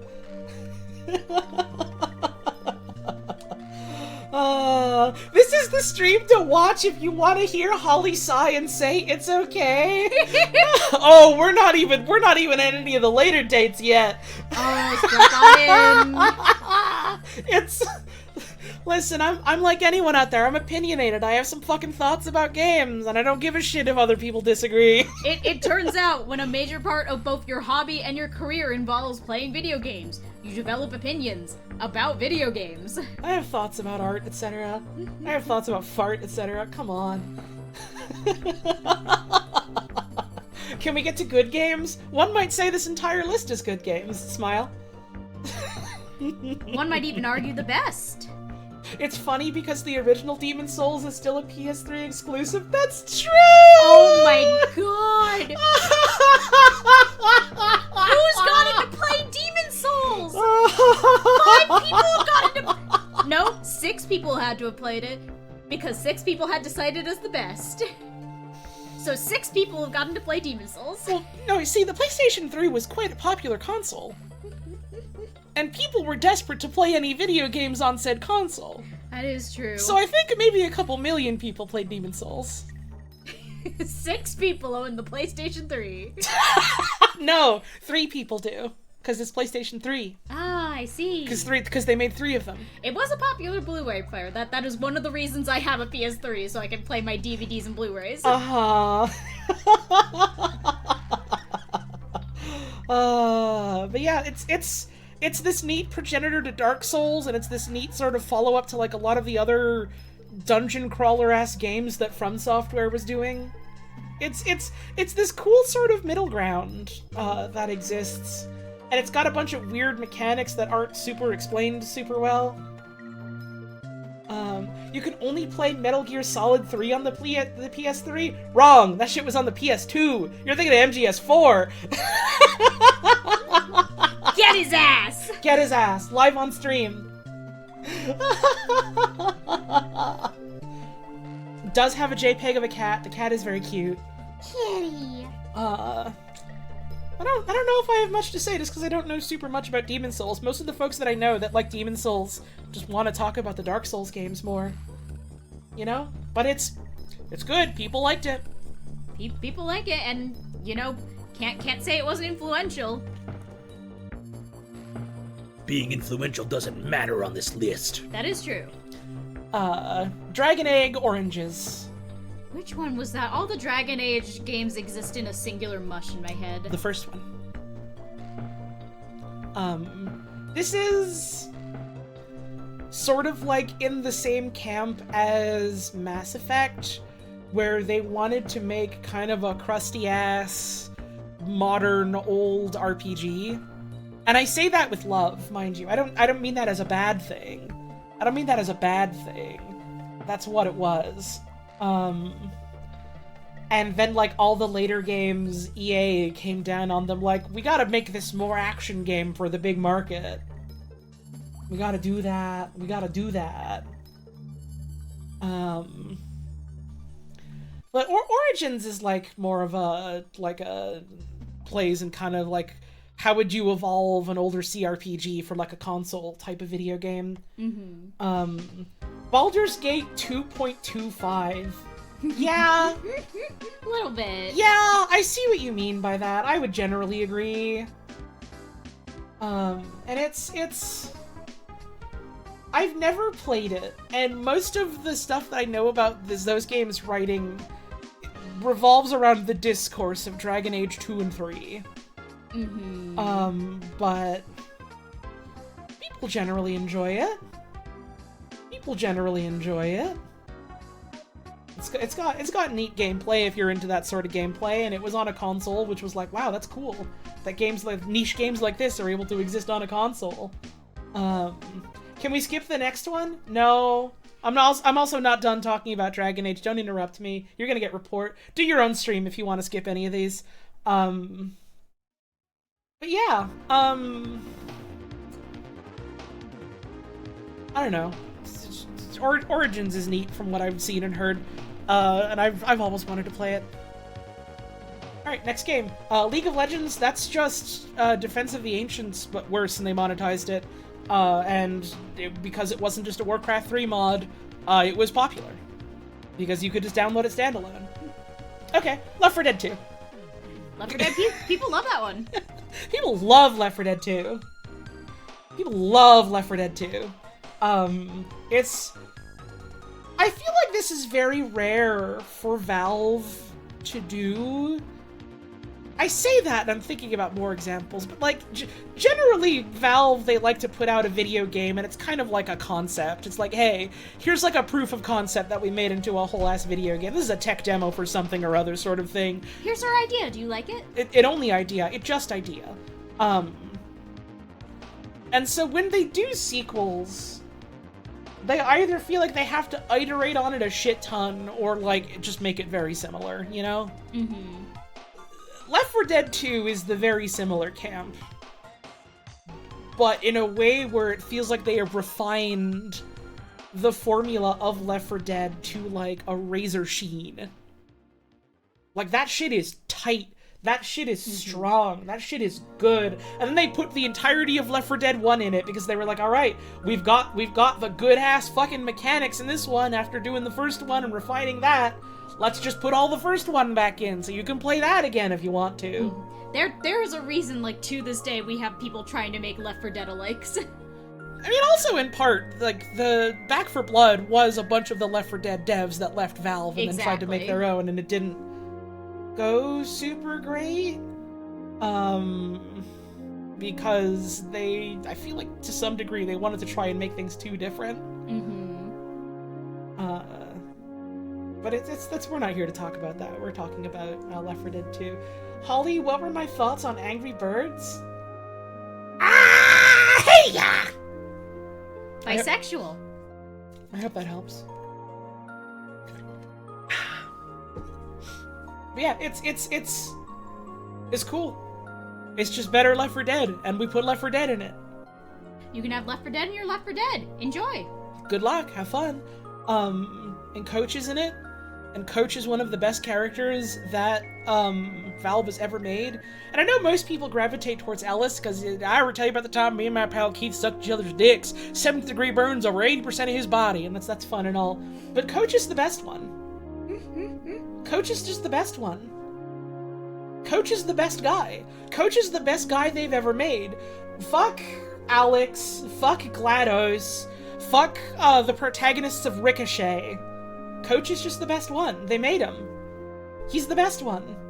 All those motherfuckers talking about how much they didn't like Rochelle when fucking Nick is there, and his entire thing is, I'm mean and I swear.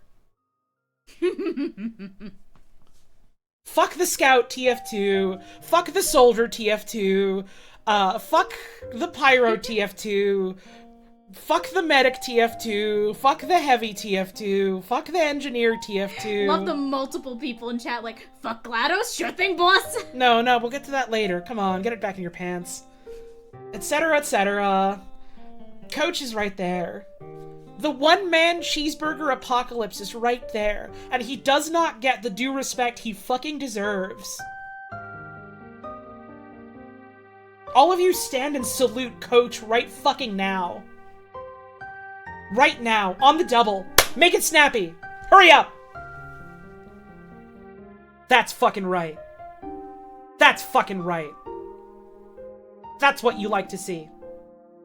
Now do this every day for the rest of your life. Okay. You can't see it, but I'm saluting now too. So is my wife! I just looked over! I've been doing this for a full minute. I love you! You told me to salute. What was I supposed to do? Plants vs. Zombies. People like that one. I like that one. That one's fun. This is before shit happens to PopCap games. Oh god, this is before shit happened to PopCap. This is before shit happens to PopCap games. Back when they were still just making, like, little budget titles for, like, your computer and then sometimes a phone. Mm-hmm. This is before EA was like, we want a piece of that casual market pie. PvZ is fucking awesome. It's a fun time. Can we get another 07 for PopCap? You do your own stream if you want that. I'm doing my stream. Can we get an 07 in the chat for the pea shooter?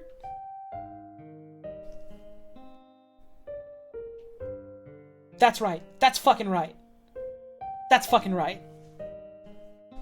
And so it's a neat sort of tower defense where it's like the grid that you're defending is just the entirety of the path, and you put the towers in the middle of it, and they're also like they're blockers that are resources that you use to stop enemies as well. It's cool. It's fun. It's cute. I still don't understand how they, like, took that and turned that into microtransaction hell with, like, future ones. To say nothing of the 3D competitive shooter. The what? The 3D competitive shooter. You're fucking with me. I'm not fucking with you. What? They made a player versus player 3D competitive shooter, yeah.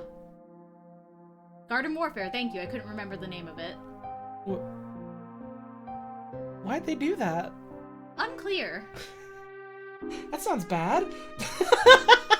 I love the multiple people in chat insisting, no, this one's good. Nah, you can't trick me.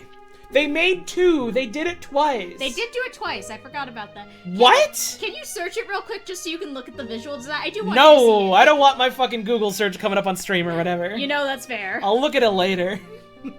You guys don't get to know what shit I've been looking up. You don't get to see lurid pictures of owls that I look at in my off time or whatever. Uncharted 2. Uncharted was a bit of a powerhouse in this time. I feel like Uncharted 2 is like the big one. Mm-hmm. That people think of as like, yeah, this is like the really good one. This is the one where Uncharted is getting really good.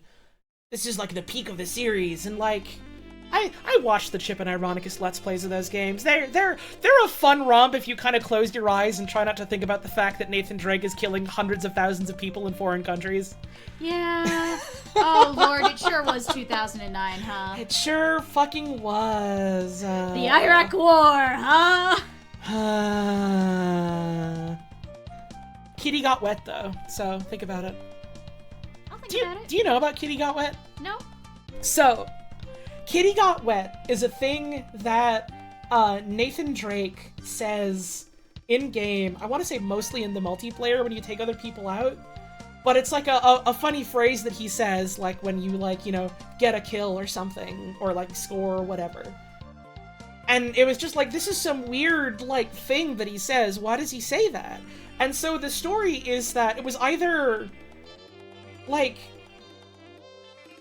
No, it wasn't something that someone's father-in-law said. I remember this so vividly, unless I'm wrong, in which case I'm joking. Where it was like, someone that worked at Naughty Dog, or like the voice actor, I don't remember, for Nathan Drake, one of those, was like playing a game with their kid.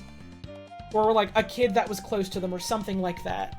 And the kid like beats them at the game, or like kills them or something, and then it's just like, yeah, Kitty got wet.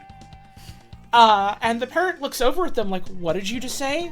And they're just like, I don't know, did I say something bad?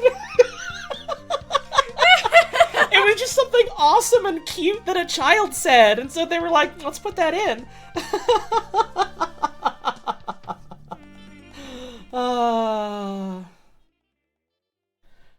Remember the Arab villain, quote, speaking Arabic, aka just naming a bunch of popular Middle Eastern dishes?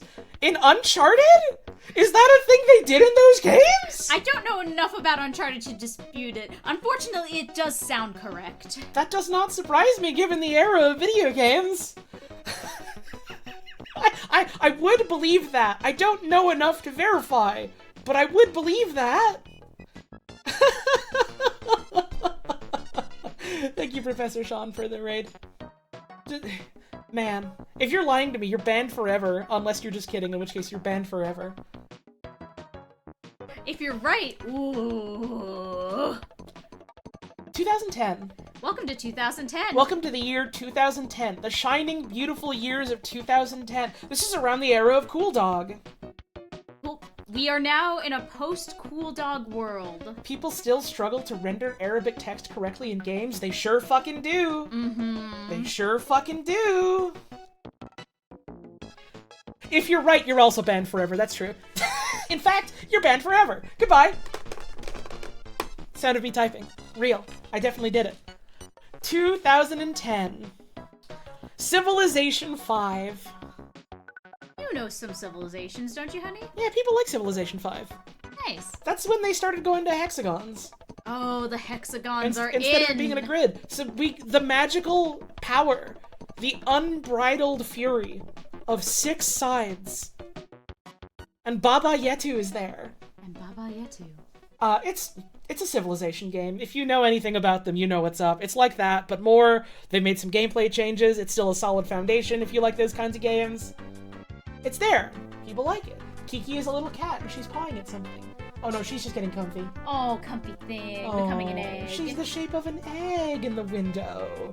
Are you allowed to drop YouTube links in chat? No. Put it in the Discord if you must. You can put it in the Discord if you want people to look at it. We're trying to talk about other stuff right now. Like Civilization 5, it's got hexagons. Civilization 5. It's alright. And this isn't a Borderlands, it's fine. This is, yeah, it's fine. It's cool. It's a good Civilization game. You can play it. This really is the stream if you want to hear Holly Hollowtone say it's alright in varying different inflections.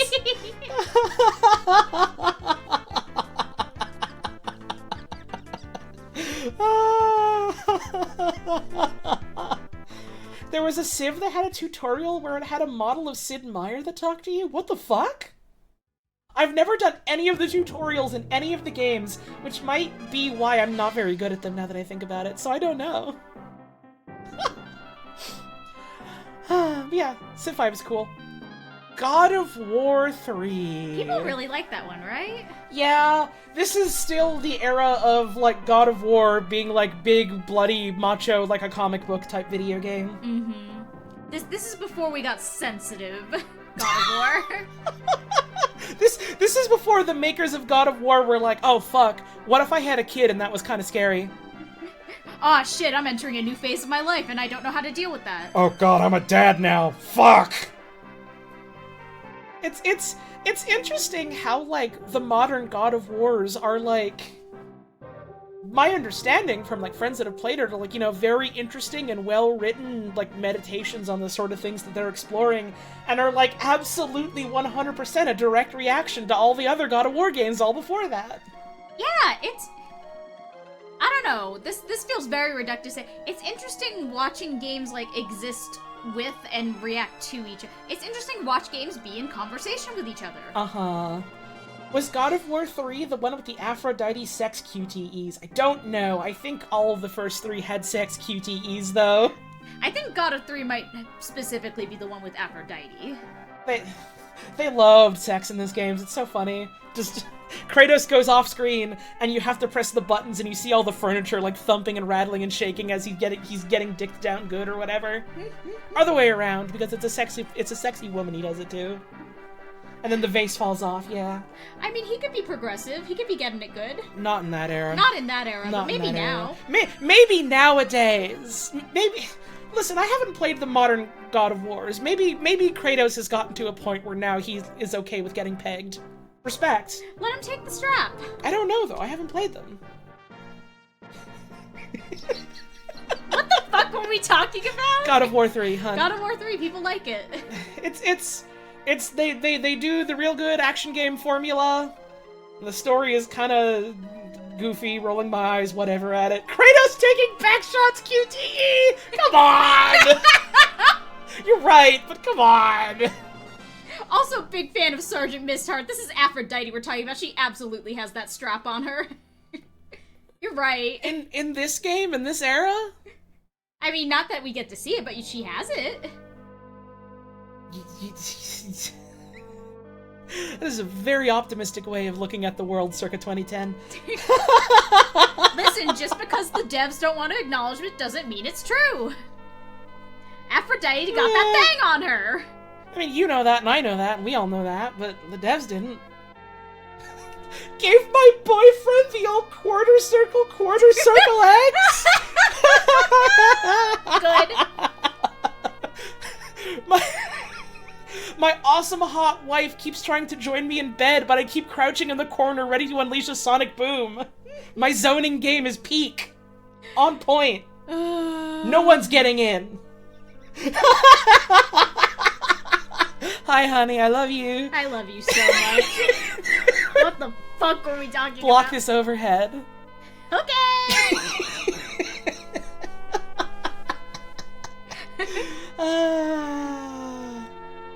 But yeah, God of War 3, it's goofy, it's got fun gameplay. I rag on it, but it's very of the era.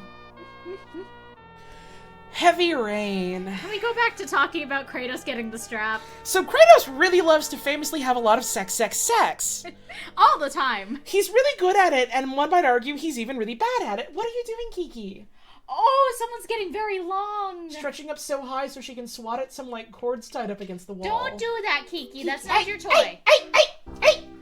No. That's not your toy. She won't listen to me. She doesn't respect me. She looks so guilty now when I do that to her. She doesn't like when I do that to her. When Puzz does it to her, she doesn't care. But when I do it, she respects the other mother. Hi, I love you, Kiki. Don't attack those, okay? So Heavy Rain. What if video game was like movie? Don't you love it? Also, it's such good mystery because we lied to you. My name David Cage. I make the game. I am so good at it. You play it. It's like the movie. It's so c'est vraiment sérieux. My big mystery. You like to play it. You give me $1 million. This one it different. Kiki, stop. This game is different. It's only a little bit racist là. Just un peu for flavor. This one is only a little bit weird about women. Just un peu to add aroma. C'est juste un peu comment tu dis it just a little bit weird about child. C'est bon? My wife is just staring dead-eyed into the middle distance. I don't like this game. Yeah. I don't think it's good on any level. It has bad writing. It has bad gameplay. It looks bad. It lies to you actively to try and have a twist. Fucking Drillbot in chat going, twat, they woke left!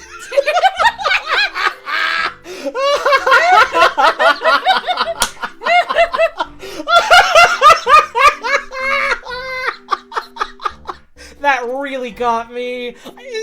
That's t'as des pronoms? That's from a fucking video, isn't it? I don't fucking remember, but it sounds so familiar. Oh man. Oh man.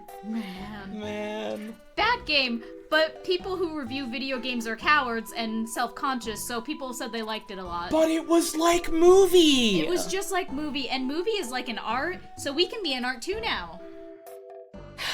Man. Limbo. Limbo's one that feels like more recent than it is to me. This is a really unfair comparison to make because they really are not trying to be the same type of video game at all, other than the fact that they're platformers. Limbo is like if Braid was good and like deserved all the puff pieces about it. I feel like I get them mixed up sometimes because like I've never seen or heard. I haven't really seen a lot of Braid. All I've heard is that it's made by a bad writer.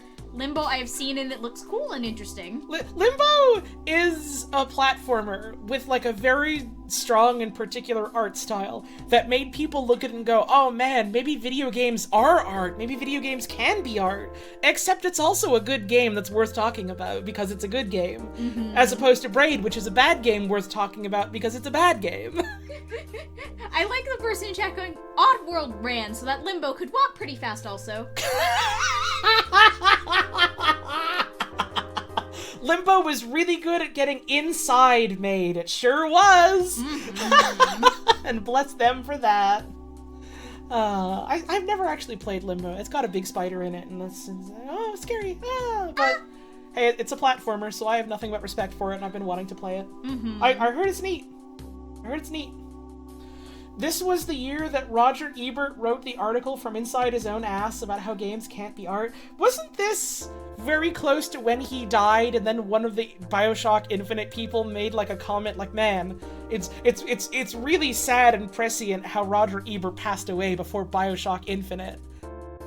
Something like that. That was Cliffy B? Cliffy B made that comment?!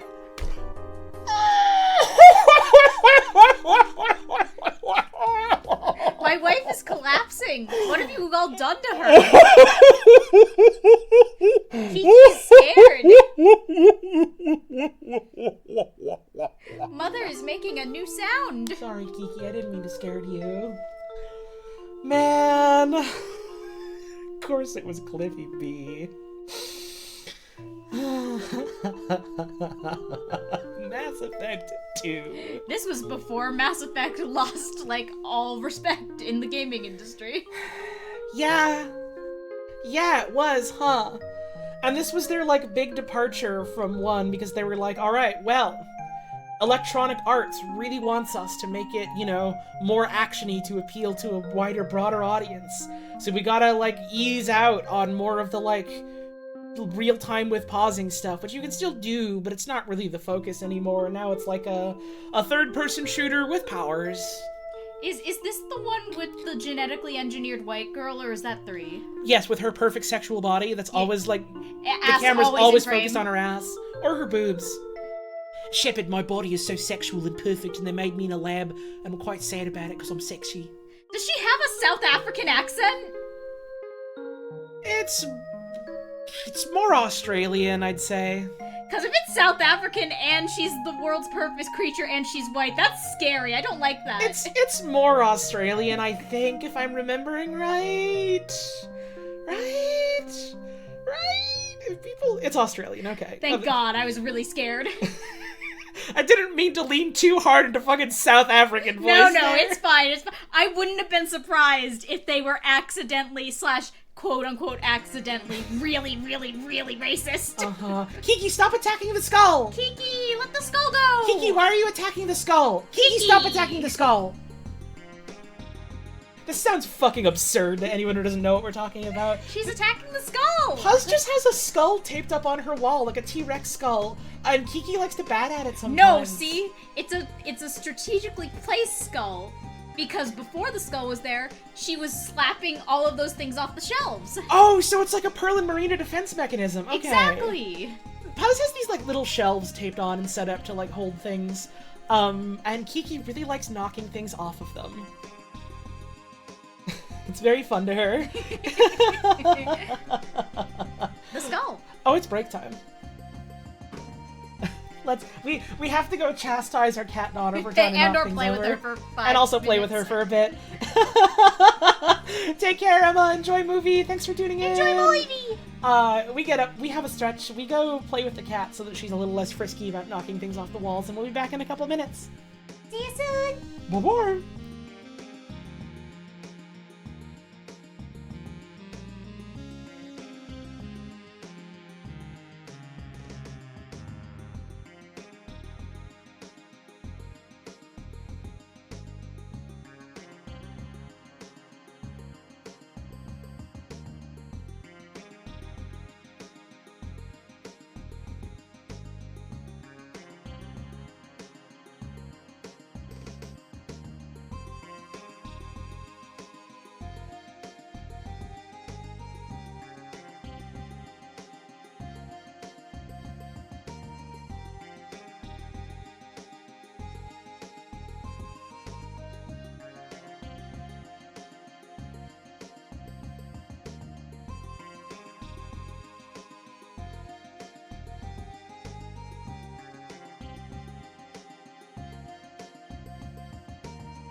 Hello. Hi. I played with the cat. She was so cute and happy. She was sitting up on her little window perch, and she didn't want to come down. And I was swinging her little string toy around that she loves, and she was grabbing it and biting it and pulling on it. So good. Really good at it. Good job, Kiki. Good job, Kiki. Good job, Kiki. We love Kiki. Everyone in chat, you have to be so proud of Kiki, okay? You have to. You legally have to. She's a little baby animal. You legally have to. Pack attack. You have to. You do have to. We are making you do it. Okay? It is Pack Attack music playing right now, okay? You love Pack Attack music. You love Pack. What's wrong? You used to love Pack Attack. What's the matter? I thought you kids love Pac-Man. You used to love Pack Attack. Do you have to love Pack Attack? Yeah, of course you do. Of course you do. You kids used to love Pack Attack. What's wrong? I want to get going back to it real quick just because Puz is going to have to get up to go for her weekly therapy session. Yeah, I have to go appointment for a while, like a little before the top of the hour. So Yeah. you will have to lower yourself to dealing with just my beautiful and charming and charismatic white I'm Burbot. gonna miss you. I'll be back. What were we doing? Red Dead Redemption. Oh, I should read like tips and subs and stuff. Oh, that we've shit! had Yes, since you then. should. Because we've had a couple. Let's see. We had $10 from PK something, who said, "Keep on rocking, you funky little lesbian," and "metal big lesbian." Awesome. Respect. And $30 from Nisok Tangu, who says, "For Kiki." Thank you. Oh, she can use that to get one case of cat food. That's true. She does need more. And she's attacking the bed. Wow. She's so good at it. Hi, good girl. You're attacking big style. Attacking the sheets, girl. Oh, yay. Yippee. Yay. I think she's a little embarrassed that we saw her. Uh-huh. Oh, now she's shitting. What? Oh. no, she left to shit. She's Okay. not actively shitting. Okay, I got really scared. I got really scared. Okay, so the subs now. Cryptotheism gave out a gift sub. Rukashi resub for 38 months. PP Time for 15 months with a message of, "Holly, I wanted to say thank you very much for the stream. It came at a perfect time for me. I've been having a turbulent time mental health-wise, and I've been slacking on grades, so I'm glad I can relax listening to y'all and get the work done. Hey, good luck with that. I hope that goes good." Yeah. Socks BX for 44 months and message of, "Poop." Awesome. Thank you for that. Calder Gaming with 32. Thank you. Boxster Hua with 42. "My life has been so bereft without knowing what games are considered the best based on a very weirdly made criteria. Better tune into a Holotone stream and see if that'll help." I have good or bad news for you, bud. Thanks for the resub. Bingus Poltooth with 44. Thank you. Roxas with 46 months. Waggle Woo. Oh yeah. Every time I see your fucking username, I think about that one guy from one of the Kingdom Hearts games who would always go, "Roxas!" That is Axel. That's Axel? That is Axel. Is that Axel who says it like that? Yep. I thought it was Dance Water Dance that said it like that. I don't think so. I've been really looking forward to playing the Kingdom Hearts hopefully sometime soon. Hopefully. I don't know why, I've just had a hankering lately for it. We have been talking to Bugs and Frankie a lot. That's true. When was the I last time I thought of Dog's Treat? Literally recently! Like- Literally a couple days ago! Measurable in hours. Yeah. Not even a joke. X215 Zimmer with the 46 months. Teeth Girlfriend with the 20 months. What else? Marino Maraschino with the 23 months. Thank you very much. Taxi Cabbie with 24. Thank you very much. Musculus with 48. B. Kiplal with 11 months. Seeking a better username with 11 months. I don't know, it's a pretty fucking good username. Soulless Kaj with 45 months with a good job Kiki. And Zadamouse with 34 months. Thank you very much. Well, we get back to it. The list. The list. The list. Where were we?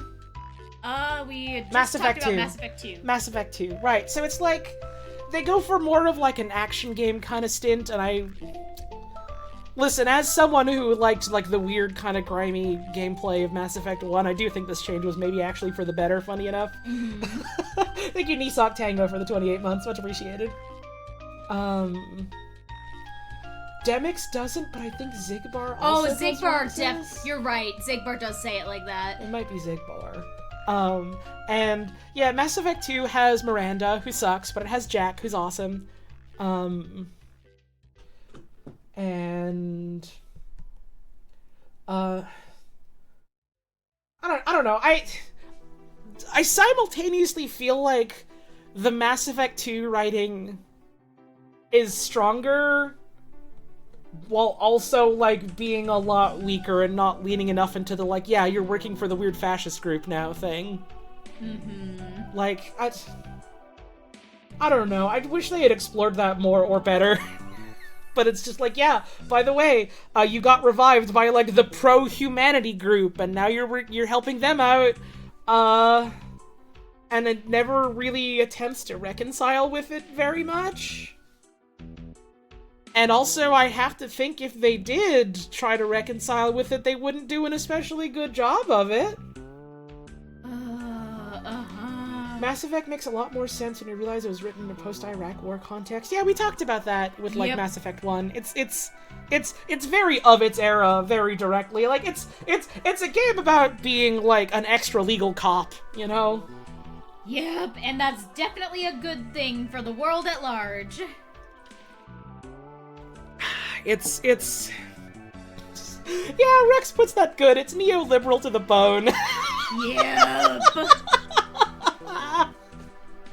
Like, the whole thing about the Spectres is kind of fucking whack, and it never really, like, it doesn't spend a lot of time, if any, like, stopping to think about it, because just going, isn't it so badass that you can go out there and blast the aliens and save the day? I'm like, yeah, it is badass, but also... and they have, like, an entire DLC with, like, there's an autistic guy trapped in the sensory overload machine, and your options are take him out of the fucking machine, or no, actually it's good that he's in there. And I remember playing that back in the day when I, like... Self-admittedly, I don't think I knew terribly much about autistic people, and I was like, oh, that's interesting enough, I suppose, and I'll see what other people thought about it. People hated that fucking DLC in the way it was written. People hated it!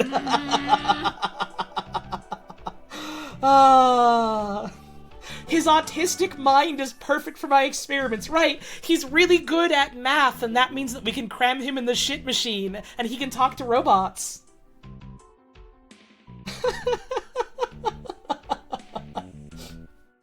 Why aren't any of these post-Iraq War American video games reflective of anti-Iraq War sentiment? Because in some ways they were made in the USA.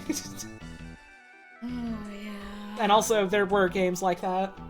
Like Spec Ops The Line. There should have been more. I wish there were more, but there were some.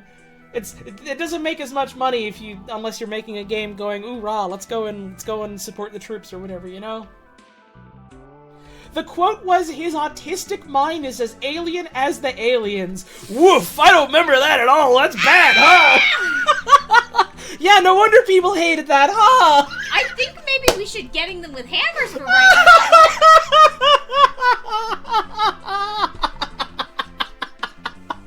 Oh man. So, maybe it's for the best that Mass Effect 2 doesn't try and reconcile with the weird parts about it that are, like, kind of staring you in the face.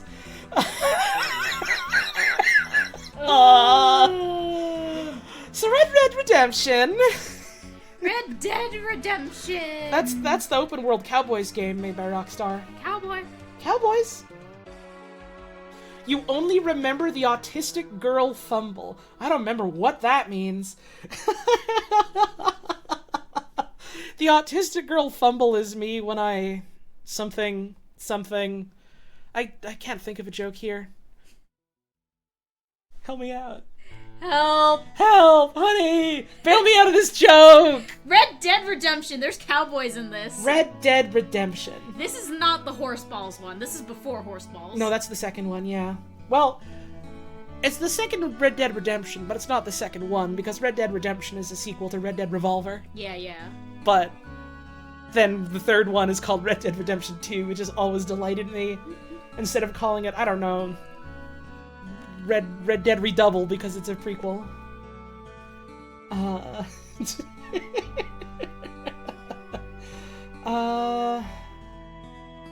Red Dead Redefined.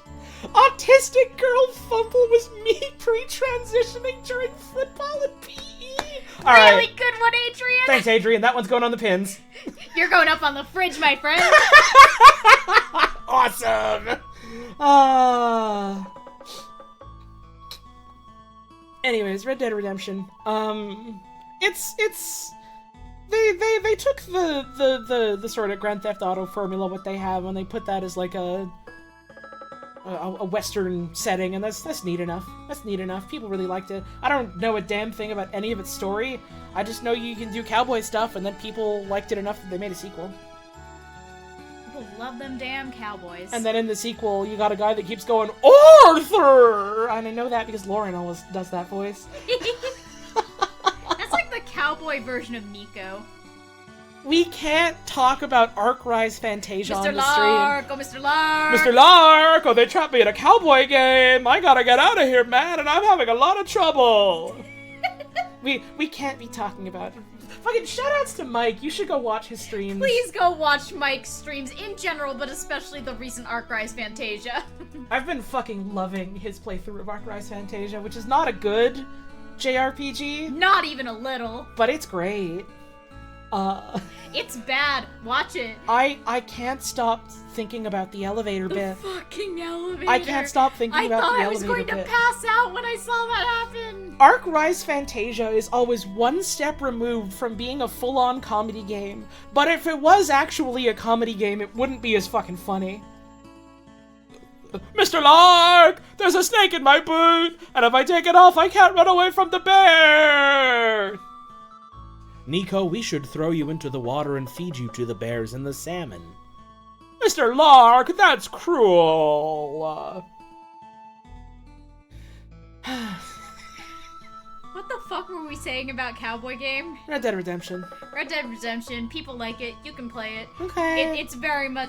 I think this... We were talking about, like, Grand Theft Auto 4 being very much like the metamorphosis of Rockstar. This is the start of the crystallization of modern Rockstar, I think. You are playing their story now, and they want you to see their story. Don't wander too far, or they will get you. Well, no, it's fairly open world roaming around. Maybe I'm thinking of 2. I know there was a lot of, like... No, 2 is also like that, isn't it? I remember hearing, like, there's a lot of missions where it's like, okay, you have to play the mission in the way we want you to play the mission, and if you try to, like, wander off too far, you're going to fail the mission. Well, yeah, because you're in a mission. Suppose that's fair. That's... just less, like, you can accomplish something in multiple ways and get to the same goal, you know? Yeah. If they're in the middle of a fucking mission or whatever, I understand them being like, no, you have to do this, you know? That makes sense. Fair enough. Rock Band 3. It's fine. It's another Rock Band. It's Get another... our fucking guitar! What the fuck else do we say about Rock Band? It's Rock Band! It's Rock you know Band! It! It's fine! Play your guitar! All 3 of them were notable enough to be on the list.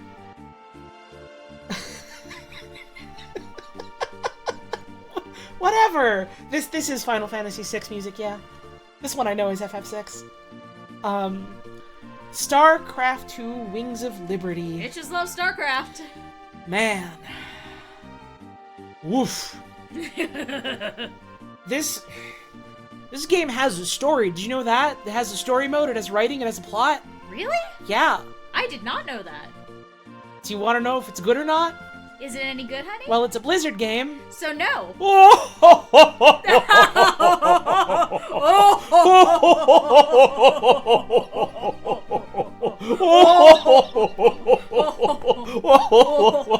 It was a big deal because they hadn't put out a fucking real-time strategy game in like a while. So they did, and like the gameplay of it allegedly is pretty good. They got the Protoss and the Zerg again, and the Terrans, and you can fight with them. Lord knows they're to some. I don't know if it's this StarCraft specifically, but there's still like competitive StarCraft like out there. Mm-hmm. People fucking love StarCraft. They're still playing that shit. Mm-hmm, exactly. Any Western game, military game that mentions liberty warrants a red flag. I mean, like, textually they make it explicitly clear, yeah, here's the Terran military, they're all prisoners that are, like, strapped into armor forever and can't get out. Like, that's just, like, that's blatant. That's on the cover, that's intentional. I love It's been that way since StarCraft 1. I love Simpleton. Despite Blizzard's best efforts, people still play StarCraft. It's like Melee! It's like Melee! People were lukewarm on Wings of Liberty at the time. Huh. I mean, it was a big deal in that, like, they hadn't put out an RTS in a while, so people were willing to go like, oh man, it's another Blizzard RTS, isn't that cool? They could change some things, they could rework some things, some stuff could be better, but it was a StarCraft game, and it's out, and it's official! You know? You know? How much worse did they write your girl Kerrigan? Don't ask questions you're not prepared for the answers to. It's a Blizzard woman. They can put that shit through the floor. Yeah.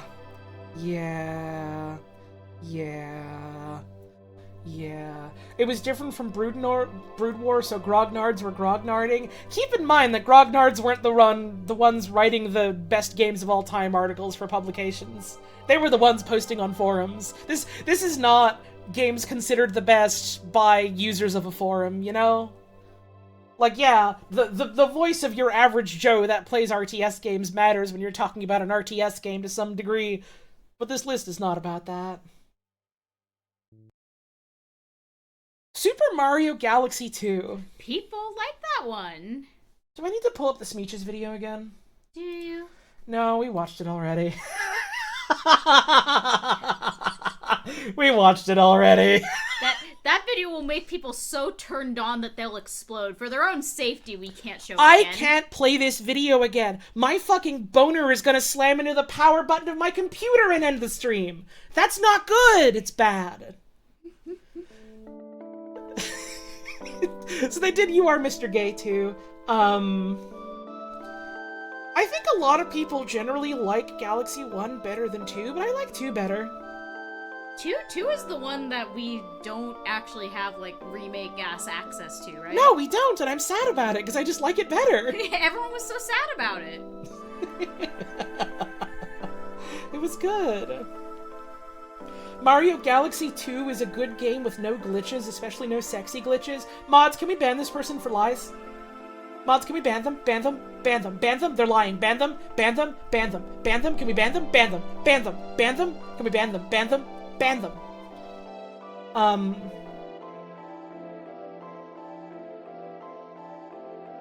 I'm trying to burp for comedic effect, but it's not coming out. Anyways, Good try, honey. Yeah, Galaxy 2 is good. It's like a really solid, like, building off the foundation of Galaxy 1. Still a very solid gameplay formula with some new tricks and some new levels, and Yoshi is there. And Yoshi is there. It's cool. I like it a lot. Yeah, we talked about this a little when we were looking at, like, Mario 64 and Mario Sunshine and Mario Galaxy 1. It's interesting seeing them for kind of the first time in the 3D era doing Jesus Christ, the tier 3 gift sub to Eat Egg 24. Respect. Good bit. Anyways. It's interesting seeing them for kind of the first time in the 3D era doing a very direct, we're building on what we did before in a very, like, direct manner instead of, let's do something different in 3D now. Because the original plan for Galaxy 2 was it was going to be an expansion somehow. Like, they wanted it to be like an expansion pack or a DLC or something like that. And they, like, I don't remember, was that, like, they couldn't, or, like, they felt like it wouldn't be feasible business-wise. There was some reason or another they didn't end up doing that, but, like, if I remember right, the original pitch was, here's the expansion pack of Mario Galaxy, and it's called More Super Mario Galaxy, or something like that. Maybe that's hearsay, I don't remember. I don't remember if that was from, like, an Ask Iwata or not. That's what happened with Tears of the Kingdom 2? Is it? I thought Tears of the Kingdom was always meant to be like a standalone thing, not a DLC.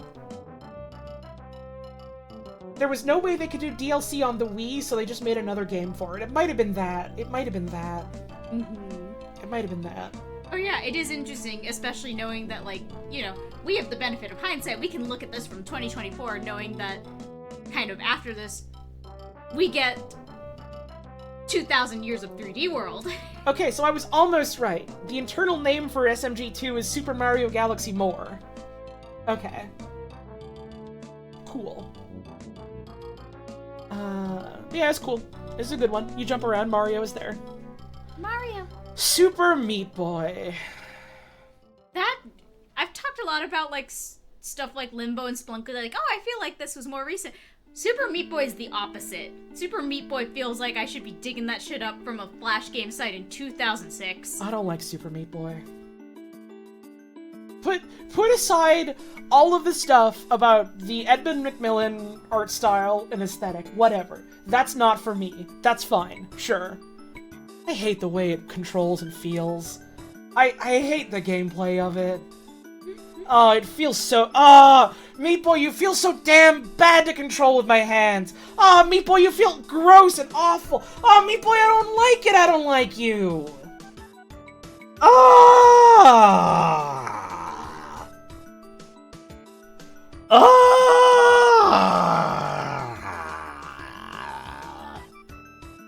It's gross-ass platforming in a platformer that demands precision. It sucks. I don't like it. I'm very, very particular about how I like platformers to control. I hate the way Super Meat Boy controls. Do you want to play Super Meat Boy but good? They made it. It's called Celeste. Oh, Celeste. Do you want to play Super Meat Boy but good? They made it. It's called N+. Oh, N+. Do you want to play Super Meat Boy but good? They made it. It's called Super Mario World. Other game!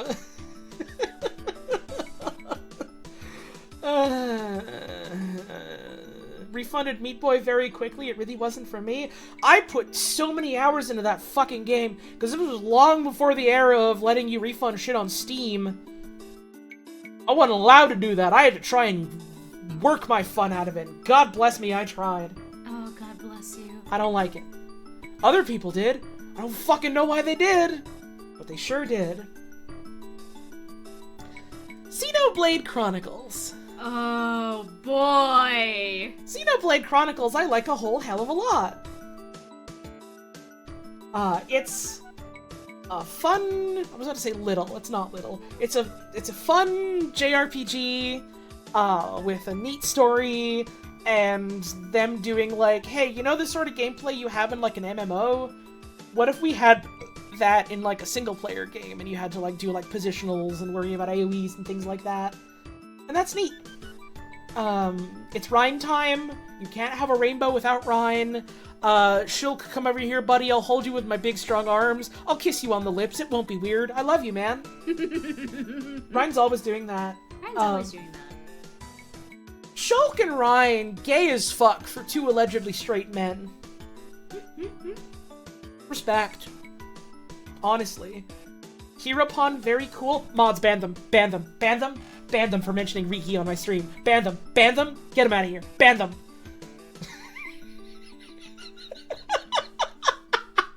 I got to tell friends about Riki the other night. That was fun. They didn't believe us. No, they didn't.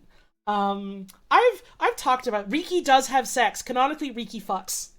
Riki fucks hard. Riki fucks good and hard so he can win the morning race. Riki is an absentee Japanese father who comes home just to conceive another child. Who's Riki? So Riki is the cutesy mascot character of Xenoblade. And he has sex, and he's a really bad father. Literally, like, absentee Japanese salaryman father, but instead of being a salaryman, he's like a mage or whatever. He's a hero. He's a big hero. He's big Hero Pon. He is in debt for 1,000,000 years. Like Olimar, but a bad No! No! You don't understand! You don't get it! You don't understand at all! One day I'm going to teach you! I really want to stream Xenoblade 1, because I also really want to stream Xenoblade 2 and 3! I love the person in chat going, I know less about Xenoblade than I did a minute ago. Yay! Xenoblade 1 is fucking awesome. Xenoblade 2 is damn bad. I don't know a fucking thing about Xenoblade 3, but my Xenoblade friends that also loved 1 and didn't love 2 say that 3's pretty good. But I don't know because I haven't played it. Here's the funny thing. I saw a little bit of Xenoblade 1 because my sibling was playing it, so I saw little bits and pieces, and I was like, this seems interesting. This seems like there's something here. Nothing of Xenoblade 2, other than I saw the boobs, and I saw the boobs, and I saw... You probably saw the boobs. I might have seen the boobs, and I saw the I love you, and everyone. Oh my... I was telling you about that the other day. Yeah, so I know that. And I saw a little bit of Free, again, because a sibling was playing it, and I didn't like what I saw. See, that was also my impression watching a lot of the early game of Xenoblade 3, being like, this isn't really grabbing me, I don't know. And then, like, other people whose, like, opinions I know and respect about video games were like, no. It's actually really good. I also didn't like 2. It's not 2 again. And I was just like, huh. Okay. I'm curious now. But also, I would want to replay 1 and 2 first. Which is a problem! It's a little bit of problem. You like all 3 because you're very wise? That's true. Sebmal voted wisest Twitch user 20 years in a row. Correct. I still don't like 2. Maybe playing it again, I'll have different feelings, especially if I play it not long after 1. But, man... Xenoblade 2 specifically makes me so mad because there are good ideas in it that I do like, and it is surrounded by Xenoblade 2, and you have to chisel the Xenoblade 2 away to get the good ideas out of it. Like Welsh Cat Girls. And then they made the DLC for Xenoblade 2, and the DLC for Xenoblade 2 is apparently really good, which makes Xenoblade 2 look all the worse by comparison! You have to eat your peas before you can have dessert? That's not even apt because I love peas, motherfucker! One of the best vegetables! You have to eat your fistfuls of raw dirt that multiple people have been walking on before you can have dessert. Use speedrun strats on Xenoblade 2 to finish the game faster? Oh, buddy, have you ever watched me do a stream? Have you ever... This is the 3rd stream of this single Wikipedia article. You think I'm gonna... we're still only just ending 2010. We've been doing this for, what, 2-3 hours? They're calling her the fastest streamer. It's true. Lightning speed. Holly can spend 2 hours looking at a waiter in a rat game? I sure fucking can. And we will. We still have to go back to that. We do have to go back and do Rat Stream 2. Rat Stream 2. Let's maybe try and, like, actually do that when I get back. We should. Rat Game Real. Rat Game 2. Okay. But yeah, Xenoblade 1 is real cool and has a fun story and, like, was a big deal actually getting localized and released in the West. Like, it was a big push from people being like, no, we want to play this game. Please put it out for us. We'll fucking buy it. And they did. And those sons of bitches, they made 2 more games. That's cool. 2011. This is when the years start getting a little shorter. I'm seeing what's at the end of 2011, and I'm looking at the time, and I'm doing the agony face. Okay, here's the thing. You have to go to therapy. I do. I am almost certainly still going to be streaming when you get back. Yeah. If you're up for it, we can literally just go through and pick and choose specific ones that you want to talk about. It's just Portal 2. Well, we can pick and choose Portal 2. That's fine. Maybe Journey, if you get that far. I probably will have gotten my Journey at that point. You gonna get ready now? I think so. Okay. Otherwise, I'll get sucked in. Suck. My suck? Suck. Suck. Chat I suck? Suck. Suck. See, you guys are gonna speed through this because I'm not here to make her do this anymore. You say that like I don't do this of my own volition. Yeah, but it's worse when you have someone to bounce off of, and the someone to bounce off of is me, who has a level of so much ADHD that I 100%ed the ADHD quiz. Yeah, but do you want a lemon drop, though? Not right now, but thank you. I love you! I had to think about it really hard. Alright, so where were we? Batman Arkham City. Yay! So it's like Batman Arkham Asylum, but we did another one, and I think it's like an open world?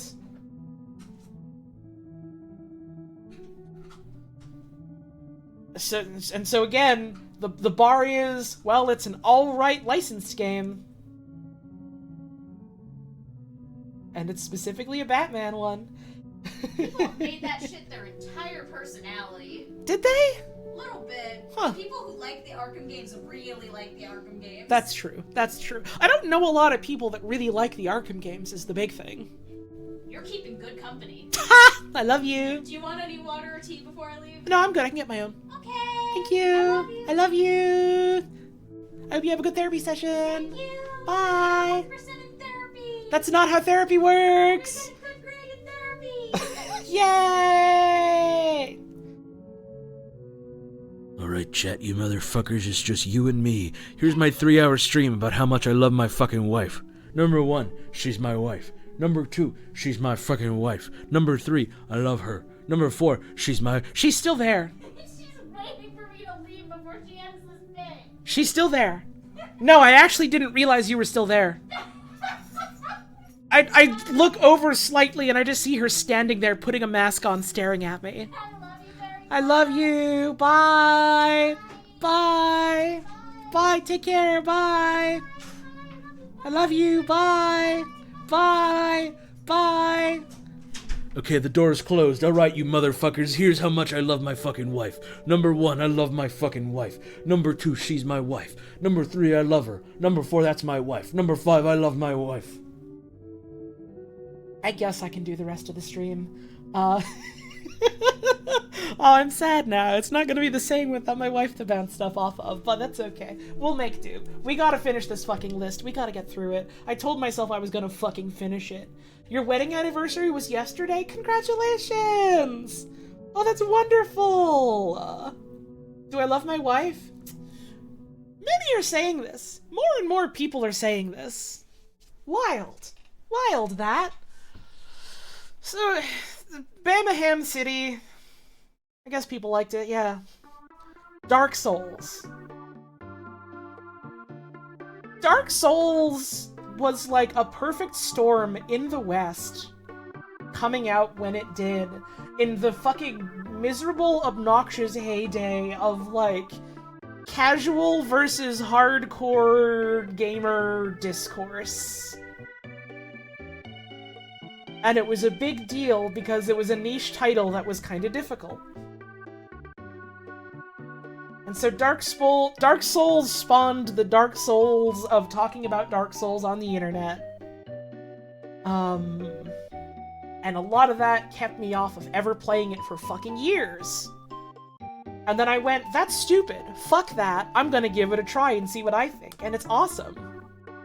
That's a slapstick comedy game. That's a slapstick comedy game for, like, masochist perverts. It's good. It's awesome. That's good. That's fun. And it was this, like, weird little niche title that was unapologetically just itself and not trying to be anything other than itself, and then going like, yep, if you click with this, we're here for you. You enjoy it. And it had, like, massive mainstream success, which was cool. Excuse me. Oh yeah, for and by masochist perverts, that's true. That's true. That's fun. Dark Souls made the worst kind of Redditor because they didn't understand how funny the game they played was. Oh, I'm not even fucking talking about Reddit. I'm not talking about people on fucking Reddit, man. Other websites. Miserable, miserable. Leeching out into so many other websites. Dark Souls helped you find your first friends in adult life? Let's fucking go. That's awesome. 4chan? Not just 4chan. That was certainly one of the ones I was thinking of, but not just that. Forums in general. Not Clump Penguin, no. And also Twitter. So, yes, I was thinking about something awful. Ding, ding, ding.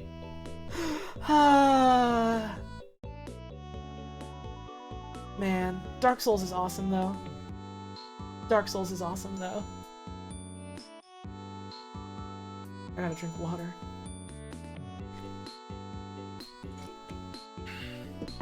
It's I don't know, it's neat that, like, a game of that... I've talked about why Dark Souls as a game itself is cool, and why I like it and why it appeals to me, and you can watch the entire me streaming through those games if you want to see that. I gotta get back to Dark Souls 2 someday. I really hope that I get, like, the urge again. I really just have to hope that I get the urge again, because, that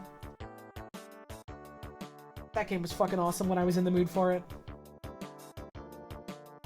Do you think you'd ever stream Abiotic Factor? I don't know, maybe. I know a bunch of my friends like it. It's like primarily a multiplayer game though, and one, when I'm back home, my internet's bad for multiplayer stuff, and two, you kind of have to wrangle up all your friends to play it with you at the same time, and that's a whole can of fish, you know? There's a reason why I tend to prefer single-player stuff. The game is neat though, I do know about it, I just don't know if I would stream it personally. What the fuck was I talking about? What the fuck was I talking about?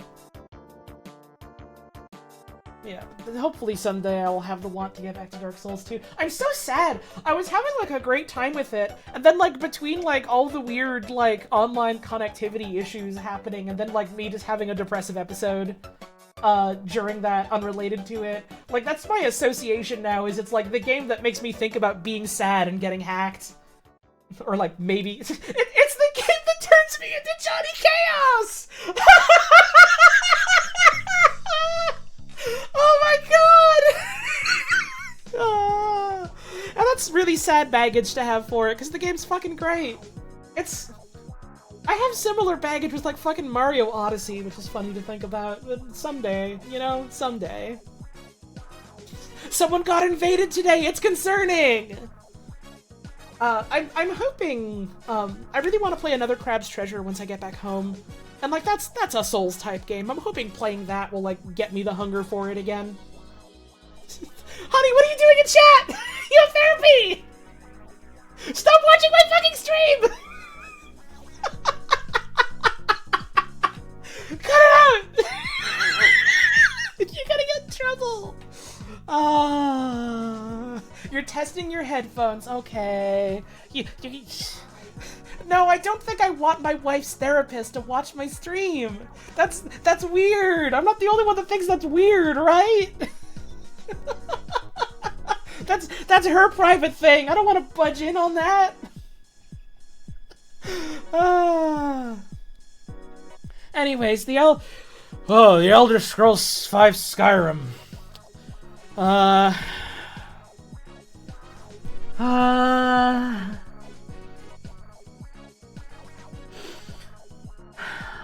Cicero's in it. Cicero's in it. Listener, Cicero wants you to boot up his game and play with him some more. Cicero's getting lonely in your hard drive. Won't you let him out, listener? The Night Mother really wants Cicero to come out and play. Don't you want to play, listener? Oh, listener! Cicero is lonely. Cicero is sexual and straight. I like Cicero. Describing Skyrim as a junk food game, is also how I feel about it. I like Skyrim in spite of it being Skyrim. I don't like the fact that it's Skyrim, but I like it, and it is Skyrim. You know? Like, it's it's a fun game to, like, wander around in and, like, go for walks in the forest and hike up mountains and, like, blast fireballs at bears that try to attack me. It's my fun going outside and listening to music and seeing an Aurora Borealis video game. I don't like the plot. I don't like the writing. I don't like any of the characters. None of the characters have any sort of internality to them. Not even the characters that are, like, main story quest characters. I don't like a ton of the quests. I like the idea of some of the environments, then a lot of them are really boring. I don't like how it's the same as Oblivion in that they, like, very fantasy setting homogenized it and, like, got rid of any of the cool shit about the Nords that they, like, talked about in, like, Morrowind and talked about a little bit in Oblivion, and then, like, don't really do anything interesting with the whole, and yeah, this means that, like, the fucking culture of Skyrim has been, like, supplanted by, like, the culture of Cyrodiil as a reflection of how, like, the culture of Skyrim supplanted the culture of, like, the Falmer all those years and years ago when they came and took over the land from them. Can you tell that I have had a lot of time to think about the Elder Scrolls universe and its writing, and, like, fixated on it for a while and got really mad because the video game fundamentally couldn't be what I wanted it to be ever?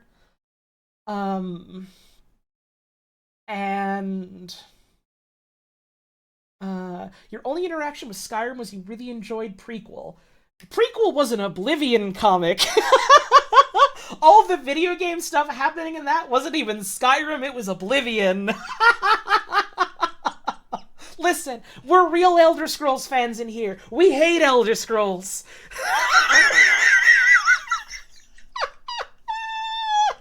You like Parthenax? I have mixed feelings about Parthenax. I like his voice.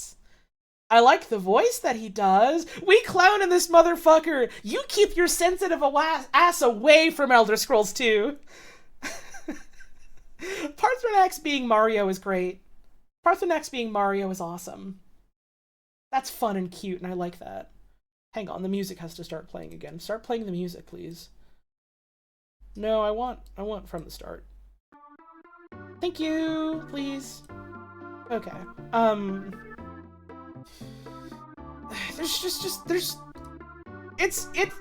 It feels like it was, and this happens with every fucking Bethesda game. The most recent Bethesda game feels like the fucking epitome of what a Bethesda game is and what it tries to be and how it presents itself, and that it's this great, wide, expansive world that tries to go like, yeah, there's so much to do in this, and all of the so much to do in it feels like it amounts to nothing. There's a skeleton. You can find a skeleton on the floor, and it'll have a note that says, "Today I really hope I don't become a skeleton." I saw someone post sensible in the chat, and so I misspoke!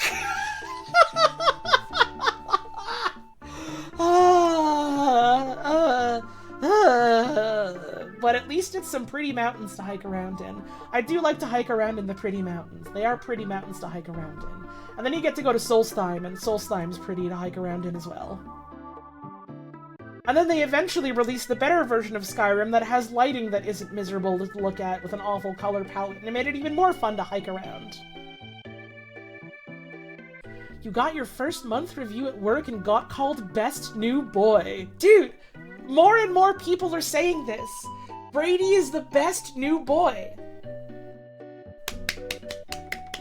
Everyone in chat, clap and salute for Brady right fucking now. Hurry it up. The clock is ticking.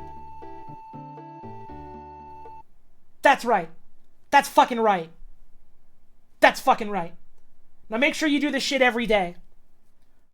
Every fucking day for the rest of your life. And don't you forget. Did the music stop again? The music stopped again. Son of a bitch. Play my fucking music, dickhead! Thank you, YouTube. I hate you. I love you. I need to fucking put music on this computer next time before I, like, need to use it again. I forgot to do that. So I just have to use YouTube again.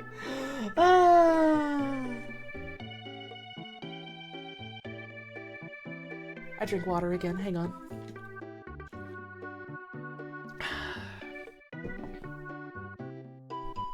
But yeah, Skyrim is... I don't even know if I would say it's fine. Because a lot of it is ass. The combat isn't especially good to play. It doesn't feel good. The skill trees aren't very interesting.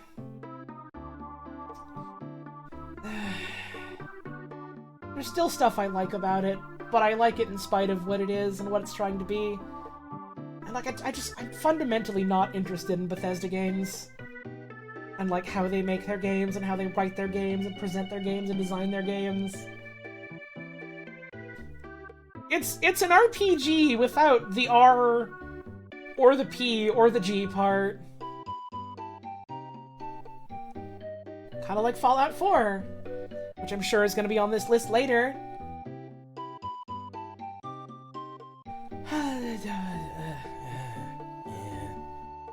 I still like it. I still like it. But the parts of it that I like have nothing to do with the game. I like hiking. It's a hiking game. It's the hiking game. Is New Vegas on the list? No. In fact, that's a point of contention in, like, the article talk page, apparently, which is kind of funny.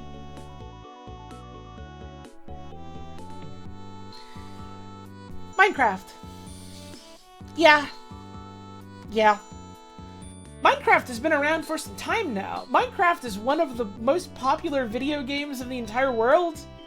Like, I feel like by today's standards, if it wasn't for Roblox and Fortnite, Minecraft would be the video game. Like, you know what I mean when I say that? Like, it would be the video game. If you ask someone like, hey, name a video game, think about a video game. Unless they're like an older person thinking about like a Super Mario on their Nintendo or whatever, chances are they're probably gonna think about Minecraft, at least at some point, you know?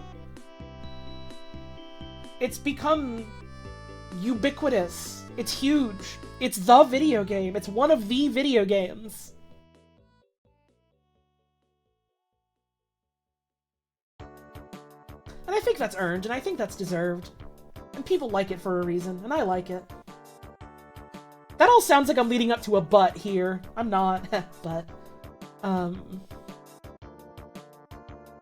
Minecraft is huge. Minecraft, once it reached a certain point of people, like, knowing it and liking it and being interested in it, it became a foregone conclusion. I'm fully convinced that something could happen to Microsoft, just, like, tanking them completely as a company, doing anything related to software and video games, and Minecraft would remain. Minecraft would carry on. Minecraft would outlast. I hope I'm not wrong, but I feel like it would happen. Oh yeah! I forgot! The fucking Minecraft keyword in Nightbot still works if you're like a moderator, or me. So, if... So if a fucking mod starts their message with Minecraft and just says Happy Holidays! No, it's not for VIPs. You have to be a moderator. Man, I miss that fucking mod. I miss that Happy Holidays mod. I miss my friends Chuck and Fuck. Chuck and Fuck the Minecraft weird things. Like, it's to the point that Minecraft is the video game that, like, I haven't said a single thing about what Minecraft is or how it's played. And, like, people still get what I mean, you know? It's ubiquitous. It's present. It's the video game. I've been playing this shit since, like, way before beta. Since way before in-dev. I was playing this shit when it was just a fucking browser game. It's the game.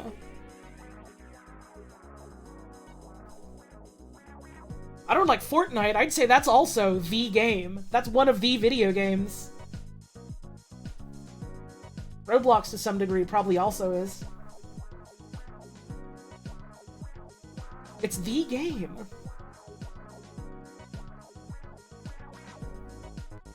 It's the game. It's wild.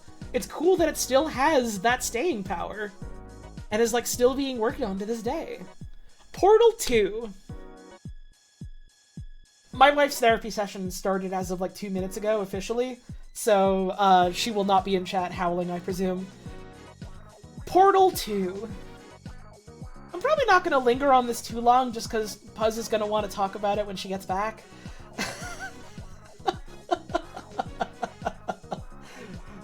Portal 2 kind of feels like it's on the other end of a Valve game sequel, as opposed to like Left 4 Dead 2 just being like, alright, let's just refine the formula to a razor sheen.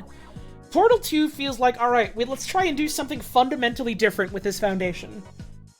You know, it's still a 3D puzzle platformer game where you're still, like, making holes through the world to jump around. But now the scale and the scope of it is so much bigger, and it's a much more narrative-driven experience instead of being, like, an atmospheric-driven experience, if that makes sense. To the point where, like, leading up to Portal 2, they started putting some Portal 2-ass story stuff in, like, the ending of Portal 1. And it felt so disjointed and weird, and I didn't like it being there because it wasn't Portal 1 feeling, it was Portal 2 feeling. And to this day, I still wish that they just started Portal 2 cold open, with you dead outside Aperture on fire, and then you get dragged in and the robot goes, hey, thanks for assuming the position, my name is Fisto. I wish they'd just done that, you know? I would've liked that better. Portal 1 and Portal 2 both feel so fucking vastly different from each other, and I like them both for different reasons. And it's cool that we got them both. Different types of puzzles, different types of atmosphere, different types of writing. All of it on a bigger scale. Also there's a multiplayer. Also there's a map maker. Portal 2 is like the perfect self-contained experience. Or Portal 1 is the perfect, like, small, self-contained, like, experience puzzle platformer type game. And then Portal... Why did the fucking music stop? What? You're just quiet. I'm so mad at this fucking video. You hear that? Burp! Did Final Fantasy IV Theme of Love get muted?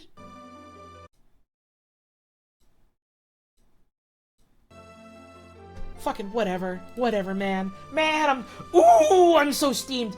Ooh, I'm so mad. Portal 2. And so, like, I am really glad that Portal 2 does, in so many ways, do something so different in its, like, level design and puzzle design and narrative design and atmosphere and visual design, etc., etc., etc., while still very clearly being, like, made off the foundation of what Portal 1 was and what that established and what that is and what it meant. It's cool. It's a great follow-up that knows it's a follow-up and is still doing something different. And I think I still like Portal 1 better, but it's not by a huge margin.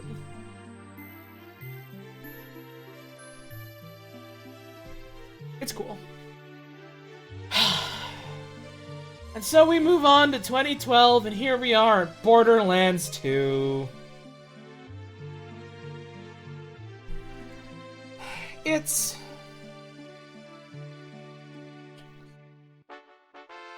I don't have to put this charitably, and yet I'm still trying to. How can I put this charitably? If you mute the in-game dialogue and you crank the music up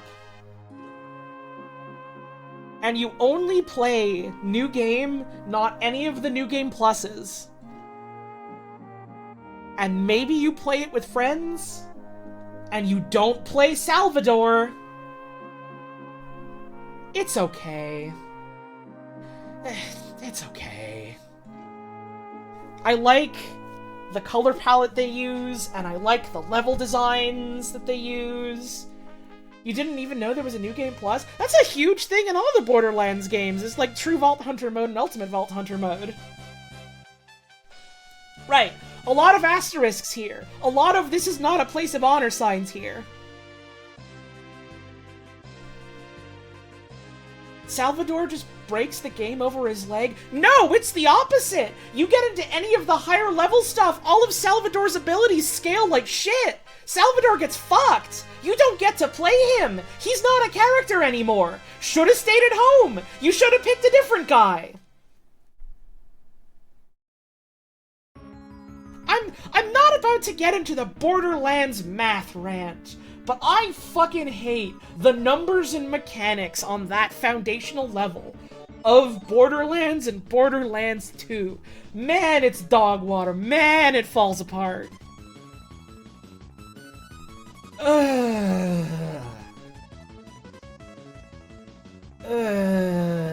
There was a point in that game's life cycle where the prevailing strategy was, okay, here's what you do if you want to get geared out for the higher difficulty New Game Pluses.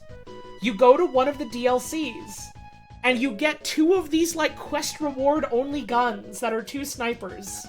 And you get them in different elements, and you just use the Pimpernel. You just use the Pimpernel over and over, you just use that. And you make sure you have a fucking Maya on your team. Because how the fuck else are you gonna make anything take any damage?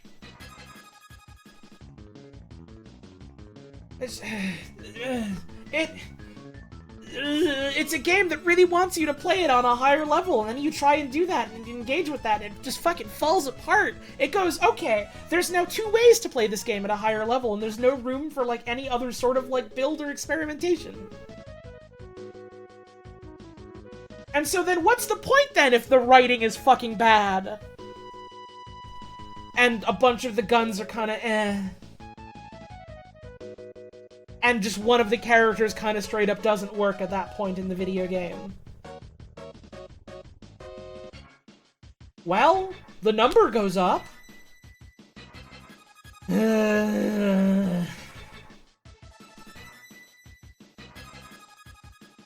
I think it got to the point where I got so fucking miserable and jaded about Borderlands 2 and trying to, like, draw blood from that stone that I played Destiny 2 for the first time years and years ago, and I was like, man, this is kind of just what I fucking wanted out of a looter-shooter experience. And now Destiny 2 is its own whole can of worms for different reasons. People really liked Borderlands 2. And, like, back in the day, I really liked my first playthrough of Borderlands 2 with friends, where we were kind of yucking up over the dialogue.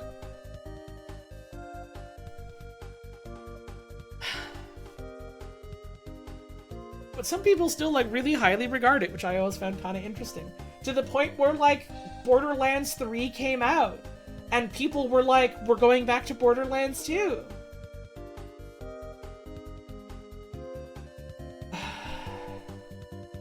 3 has worse dialogue? I find that really difficult to believe, but I know in my heart that you might be right. And that makes me really sad, because Borderlands 3 has that one, like, buff woman in it. And, like, even then, like, they have the buff hot woman, and even then, her design only feels like it's okay to me. It's okay. They made a huge hot woman who is, like, strong and cocky. And even then, I just think she's okay. Man, what did you do, Gearbox? You know what the best Borderlands game is? You know what the best Borderlands game is? It's Tales from the Borderlands, the video game that they had another company make, the one that they had Telltale do. And even then, they made that one have a bad sequel.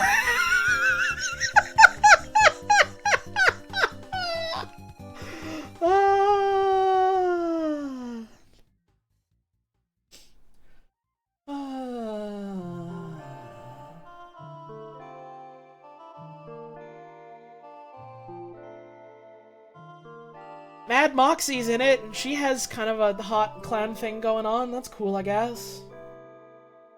Ashley Birch does a voice in it, and I had, like, a crush on them for the longest time. That was like my celebrity crush. Can you even... Is a voice actor a celebrity?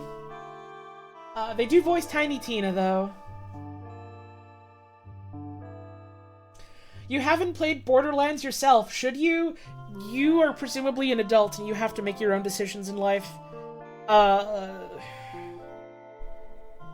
wouldn't go back to them. I would not go back to them. But I've already played them, so I already have an opinion. You gotta draw your own conclusions. I've been sour about them all stream, though.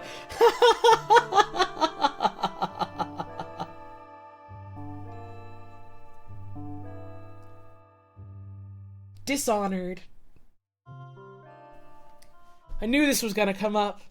But man, this hurts after the Bethesda Arcane happenings as of recent. I gotta go on break. We can be sad after my break. I'm gonna get up and have a stretch and miss my wife and go pet the cat for a little bit. Everyone in chat, you fucking salute for Arcane while I'm gone. I'll be back real soon.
Hello, I'm back. Now I did get up and cry a little bit, and I do want it on record that it's not because my wife stepped out and I miss her, which she did and I do. It's because I went to go see where Kiki was, because usually she gets sad when Puz, like, has to leave the house, the apartment. She's just comfy asleep in her basket right now. It's because she knows her other mama is home. She's comfy, she's at ease, she doesn't mind. It made me emotional. And she's just a sweet little kitty. She's all tuckered out after playing. It's good. She's curled up in her little basket by the desk. And then that way she can see and hear the door when it opens. What a good kitty. What a nice kitty. We had some subscriptions and stuff that I missed because the alert sounds are off, so I'll read them. Let's see. I read up to this one, I think. So, PK something with the 44-month resub, thank you very much. Deaf Dude with 29, thank you. Burst Axe with 49 months and message of, the best video game is the one you play with your heart. That's true, I think. I hope. Maybe a vampire with 15 months. Voigiln, which I think I've been just reading all these years, is Volagin with a 9-month resub. Thank you for that. I'm sorry for misreading your name for years. The anonymous tier 3 gift sub to Eat Egg 24.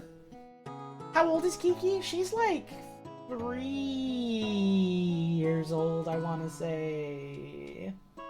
I think, approximately. She's not a baby, but she's like getting onto her awkward teenager years, you know? Wow, there's a low-flying airplane out the window. Wild. Aperture City with the 45-month resub. That's divisible by 9. More and more people need to be talking about this. Shoutouts again to Brady, who I already shouted out. 47-month resub from Medibot. Thank you. And Wesley with the 46 months and message of Kitty. Thank you very much. Is she still tiny? She's very long. She stretches out like a damn sausage. But, she's relatively small. She's cute. She's just a little thing, and I love her, and she's a kitty. Oh, I missed having a cat around, I really did. It's good to pet a cat and have a cat sniff you. Let's get back to our funny list. Our sensible world of list. I scrolled up by accident. Where were we? Right. We were at Dishonored. We were at, Sid Meier.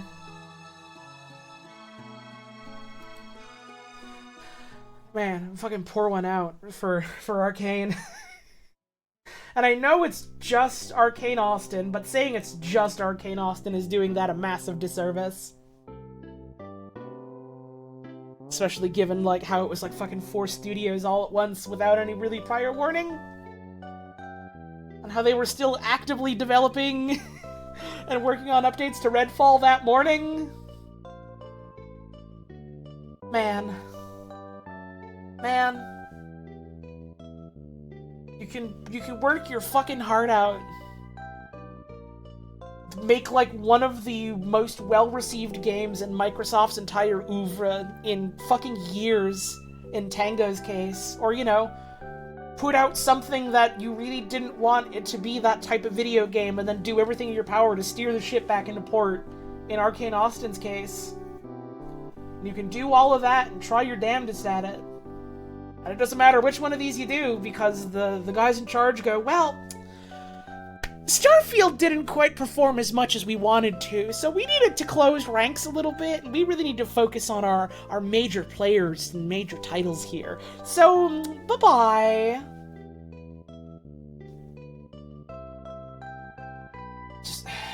And then literally the fucking day later, after Matt fucking Booty is out here putting this press release email out being like, yep, we're letting them all go. You guys, make sure that you treat your coworkers, or no longer coworkers, with respect and consideration. Yes, his name is Matt Booty. That's his actual name, is Matt Booty.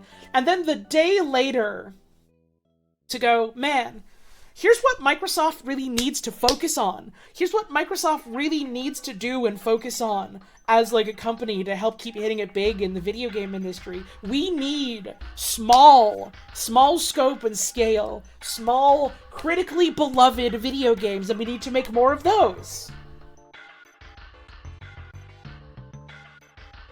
Matt Booty, seconds after firing Hi-Fi Rush developers. What we really need is another Hi-Fi Rush.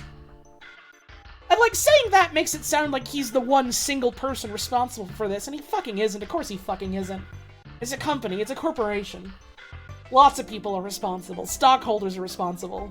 The board is responsible. But man, it's fucking tone deaf to be given that speech the day after that. Just... why the fuck you do that? Why the fuck you choose to do that? Why'd you do that?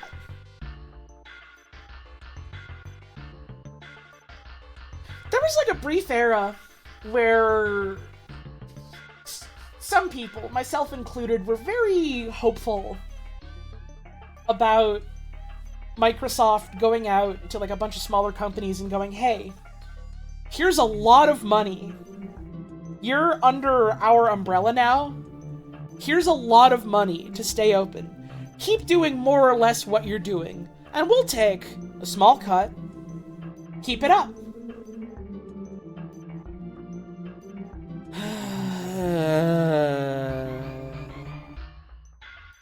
Man.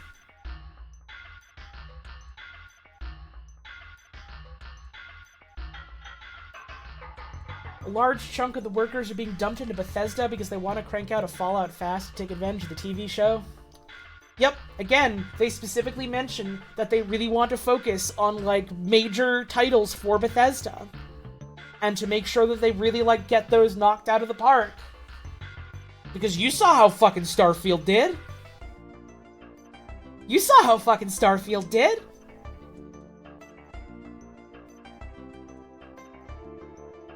One of the many times where being a cynic about such things sadly predicted the turnout. Yeah.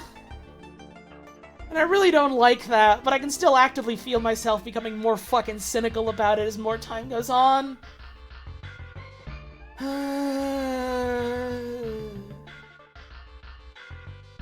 And, like, in that same fucking, like, letter where they're talking about, like, yep, we're letting these 4 studios go more or less completely, and some of them are getting folded back into Bethesda if they want. Being like, alright, well, here's what we're still focusing on for the year, and it's like, alright, well, what do we have? Starfield DLC, which... ESO update, which... Sure, people like that game, but it's not huge because it's forever... It forever has the baggage of it's an Elder Scrolls MMO and not a single-player Elder Scrolls. A Fallout 76 update. So we've got 3 updates for games that are already out. And an Indiana Jones game.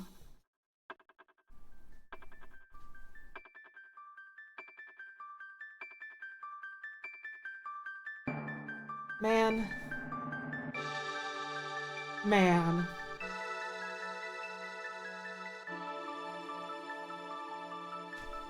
Feel worse for Tango because a lot of the Western workers are offered gigs at other studios, but there isn't another major Xbox studio in Japan. Nope, there sure isn't, so I hope that, like, the Japanese devs there are still able to do something to land on their feet in some way. Did you see that block of text posted by Ninja Theory? No, I don't know what that is. The Indiana Jones game looks alright. I don't care if it's looking like one of the best video games of all time. It's a fucking Indiana Jones video game.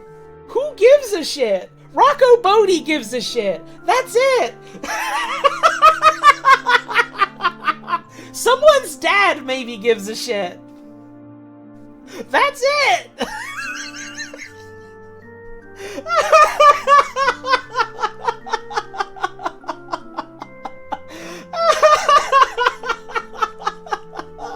I'm laughing because I'm very sad. An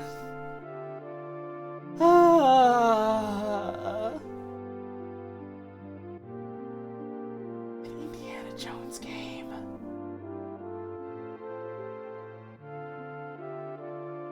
Ninja Theory posted a paragraph on Twitter about how they did their best with Hellblade 2 and focused on the players?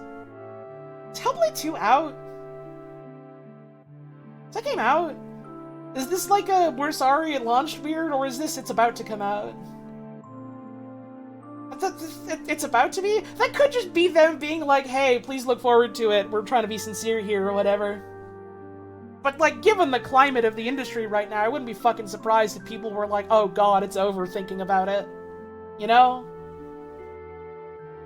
Yeah, like, it could just be the studio head saying, like, yeah, I'm proud of what we did, and I hope you really like it. But I can understand people getting scared, all things considered.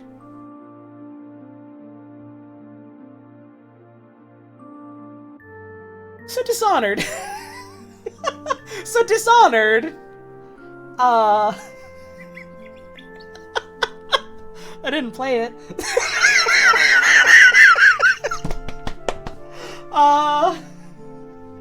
It's a neat stealth game. Immersive sim type game.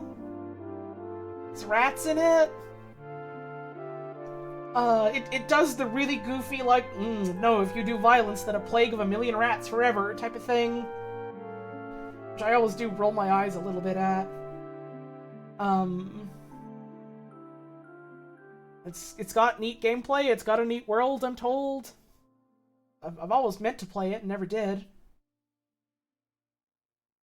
There's if you like whale bones and whale hearts and whale oil and whales, and you wish whales were more fucked up, good news.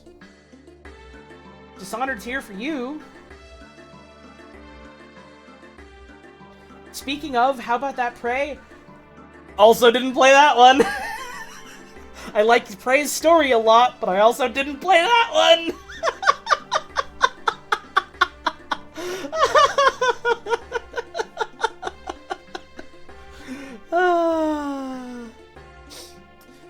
Yeah, people like Dishonored. It's like one of the more beloved immersive sim type games, and someday I probably try it. Far Cry 3. Ever tell you the definition of obscenity? See, it's when a guy on an island is kind of weird. Oh my god, wait! He's actually awesome! I don't really know anything in particular about Far Cry 3 other than I had someone describe it to me as a Deadpool-ass video game and not in a good way. So, maybe that's unfair, but it has a little bit set my expectations for years. Michael Mando did a great job. He would eventually start to do Nacho from Better Call Saul. He was in fucking Far Cry 3? What?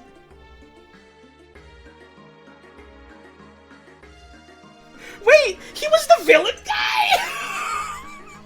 He played Definition of Insanity? No fucking way!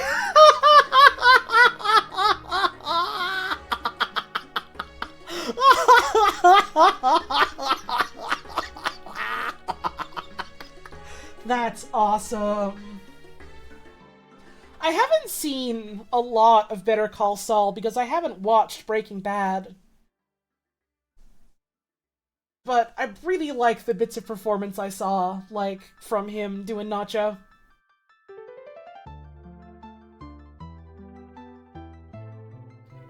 Stephen Trevor Ogg was in Better Call Saul as some random thug Mike beats up. I don't know who that name is.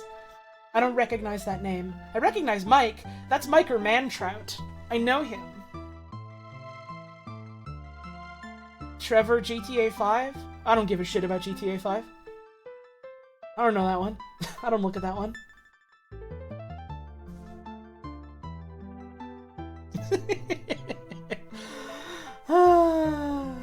Far Cry 3 was a big deal for some reason.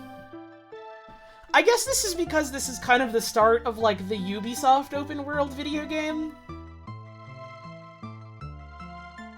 And also it was like, whoa, it's edgy and sardonic. And it was 2012.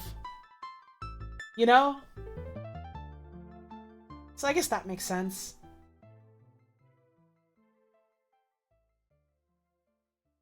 People kept calling it Skyrim with guns? That's what they called Fallout 4! Fire Emblem Awakening. I liked Awakening. I didn't play a lot of Awakening. I liked Awakening.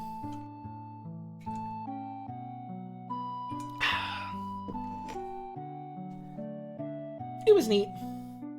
It had fun tactics. It was pretty good. It was a much more beginner-friendly experience if you're worried about your dudes eating shit and going away forever, which is fair. Sometimes you want to dip your toes in that, but not go full hardcore on it. It's fun. Robin's in it. I like Robin. Crom is in it. He's fine. Lucina's in it. I like Lucina. Donald is in it. Donald is the realest one. Real ones understand Donald. This motherfucker is out here wearing a little, like, bucket on his head. And they're like, oh, it's some fucking hick, what's he gonna do? And he walks right up to them and grabs them with one hand, about to crush their skull, and he's like, hey, do you want to meet God? Donald is awesome. Donald is the best unit in that game. Donald the strongest forever. My man Donald is a real one. Awakening was also pick a god and pray, that's true, and that line is fun. Yeah, Donald is the hard carry! He's like, I'm just some hick you pick up, but I'll do my best. Then by the end of the game, he's like, alright, here's like the great god dragon Grima or whatever, I'm gonna literally pulp its eyeball with one thought, and then choke this thing out with one arm while I spend the other arm like waving to my fans. Donald is the best guy. Donald is the best guy. Always bet on Donald. Why don't you bet on Donald? What's wrong with you? Come on now. Everyone in chat, salute for Donald, right now. Why is this the recurring bit of the stream? Right now. That's right. That's fucking right.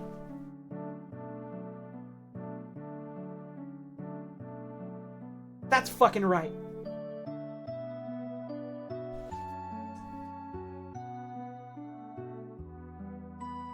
Feel free to salute Donald at least once a year. That's true. I have to pin that. That's good. Let me pin it. Thank you. There we go. They made Donald leave that village because they knew what would happen if he stayed.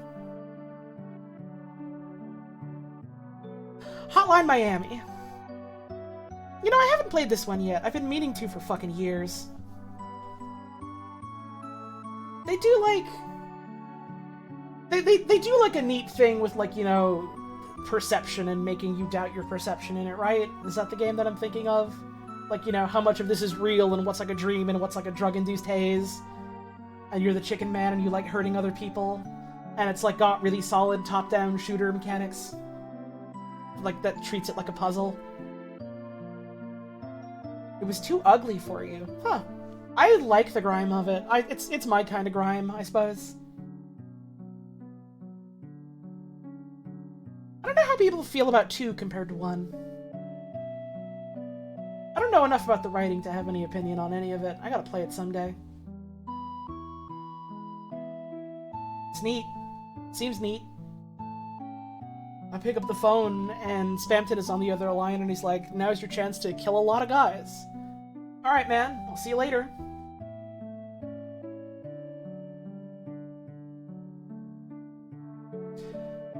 Oh yeah, they did put that guy in Payday 2, didn't they? I forgot they did that with Payday 2.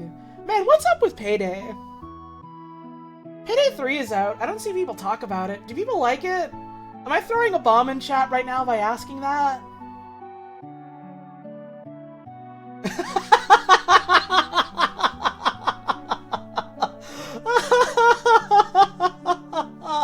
Oh, okay. Oh, okay. Alright. Okay. Journey! I've needed to play Journey for fucking years now and still haven't. I feel like this was another big one where people were looking at it and pointing and going, look! Look!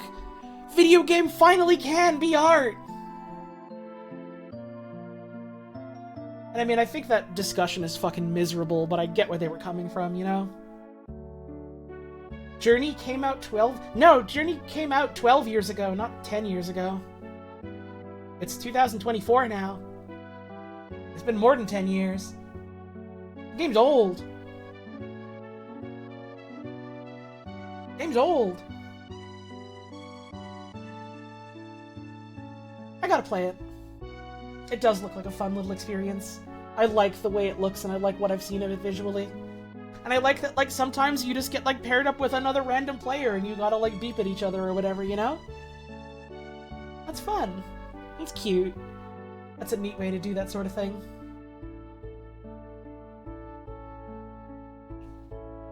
The Walking Dead.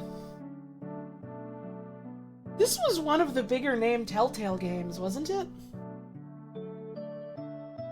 Maybe in part because it was a licensed one? Well, no, a lot of their shit was licensed ones, but, like, this was a licensed one for a thing that became a TV show that got huge.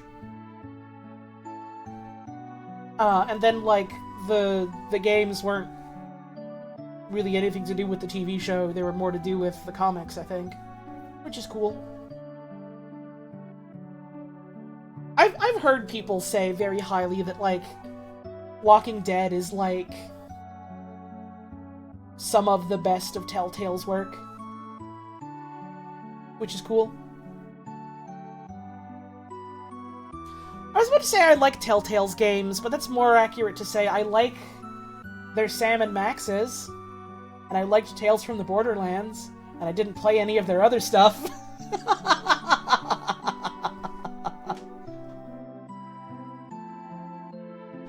But I've been wanting to play this one specifically. I've heard a lot of good stuff about it. And it was like one of the, like, hey, look at this thing Telltale's doing. A lot of people really like this type of video games.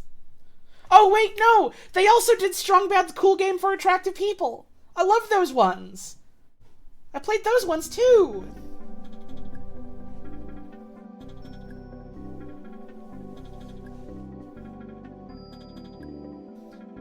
You can't say Wolf Among Us anywhere because of Among Us Woke. What the fuck is Among Us Woke?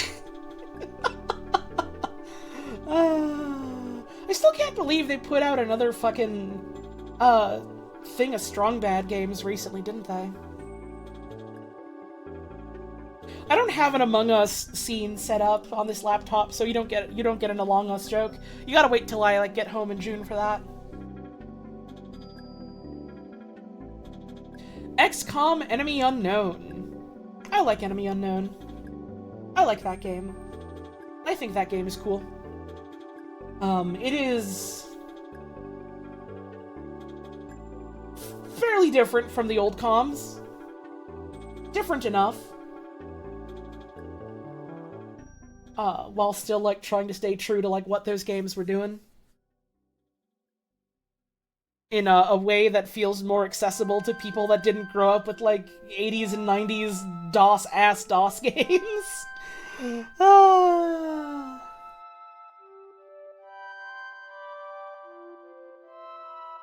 The old comms are cute, and they like to punch you in the teeth.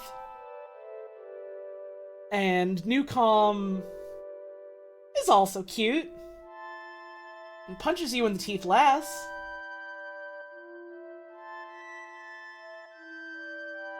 So that's cool.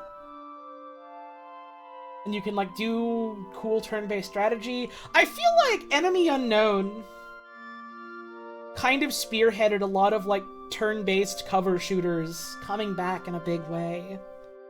Didn't they?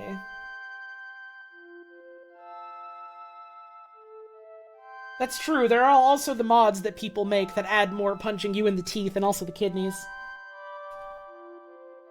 We did get Mario XCOM. We did get Mario and Rabbids XCOM. Mario and Rabbids XCOM is allegedly really fucking good, which is so fucking funny to me because it's a Mario and Rabbids crossover game that is also XCOM. It's XCOM for kids and it apparently is really fucking good. Which is wild to me. That doesn't seem like a video game that would be good, but it's good, apparently. And they finally put Rayman in it, didn't they? And they finally put Rayman in it, didn't they? Hey, you guys used to love Rayman. What's wrong? Why don't you like Rayman being in this one? They made a Persona 5 XCOM? What do you mean? What fucking game is that? They've done a lot of Persona 4 and 5 spin-offs. Oh, Tactica. Oh yeah. I forgot about that game. That one exists.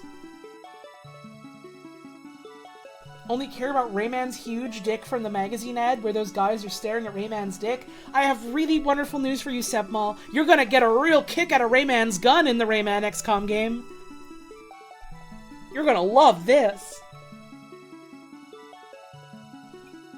Yeah, there's been a bunch of, like, turn-based strategy type lead your squad around, get them in cover type games ever since XCOM hit it big, and that's neat. I think those kind of games are cute.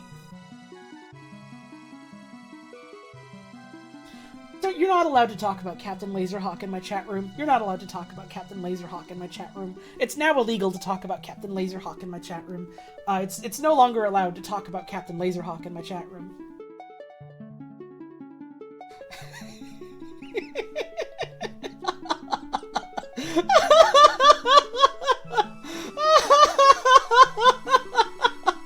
But there's a furry baddie in it? This is a mean thing of me to say. I hope someday you set your standards higher.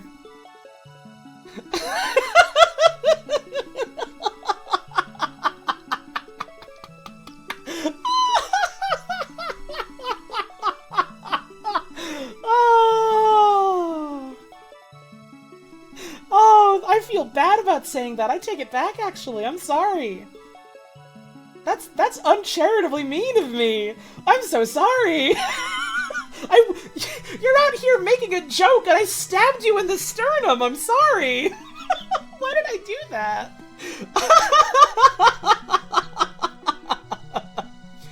Do you think Rayman could detach his hog like his other limbs? YouTube next! Moving on. We've reached the beautiful, wonderful year of 2013. BioShock Infinite.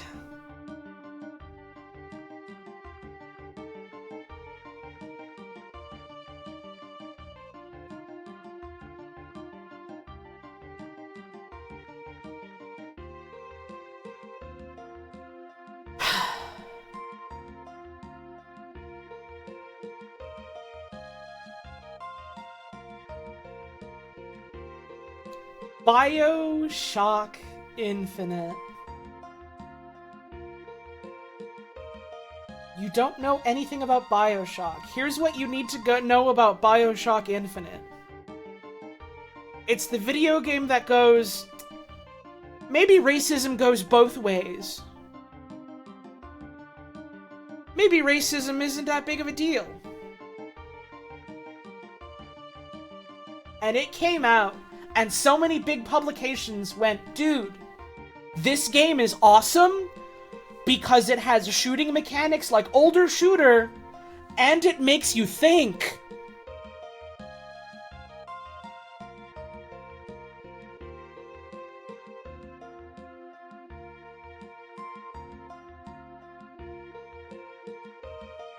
And there were some people at the time, of course, going, no, that's stupid, that's dog shit. And then as time went on, more and more people went, maybe that is dog shit. Maybe that is dog shit.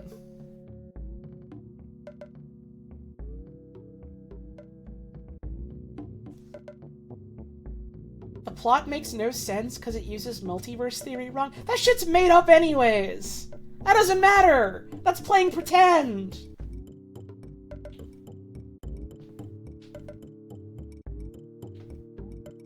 Wallace and Gromit wasn't good because the moon was made of a different type of cheese. Whatever.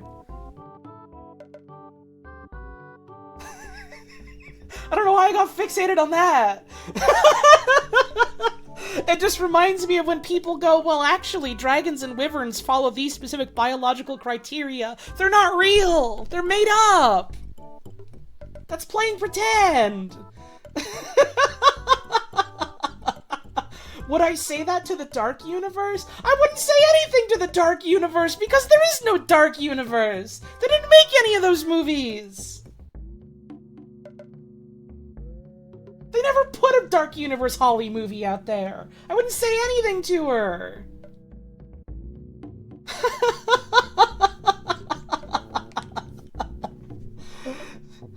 Desperately trying to not have to say anything about BioShock Infinite. So BioShock Infinite. That kind of thing is only a problem when the work isn't consistent with its own rules. Sometimes it can be a problem, sometimes I don't give a shit.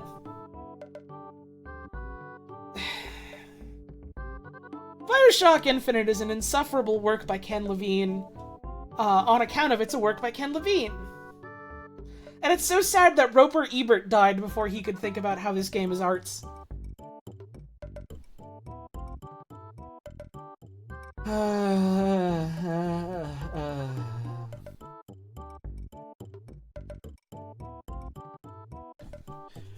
What if actually the anti-racist rebellion is bad because they're hurting people? Did you ever think about that? I'm Booker whatever, and I'm the very smart protagonist. I need you to know, when I made Dr. Coomer in Half-Life VR but the AI say nothing ventured, nothing gained, some people who had never heard that expression before thought that I made that up, and they were like, wow, that's a really poignant thing to say. And I need you all to know, in case I haven't said this before, I was 100% thinking about the fucking protagonist of BioShock Infinite saying that. That's why I said that, was I was thinking about the BioShock Infinite guy when he said it. And that's why I said it in the videos. I don't remember if I've ever said that publicly before. I don't remember. But that's why I said it. Because I was thinking about what's a dumb video game thing that a video game character could say about a thing they have to do? Well, BioShock influence, guy.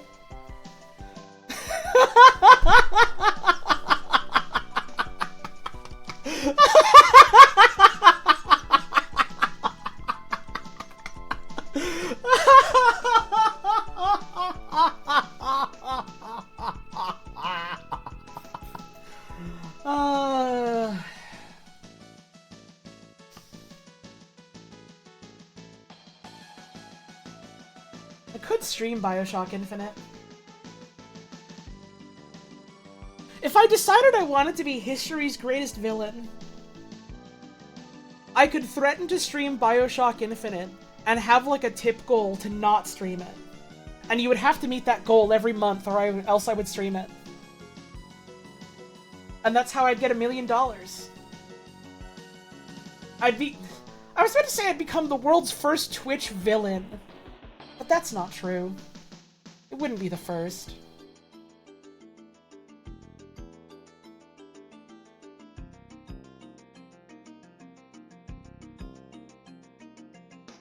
And this game was so well regarded when it came out. Because it was a BioShock game. In like a big scale and scope, and they were doing a different art style, riffing off a different like historical political period. And it looked like Americana. And there was grind rails. Yo, there was a cool bird. and a guy with big hands! And you had powers in it, and it had a story that talked about things that'll make you think.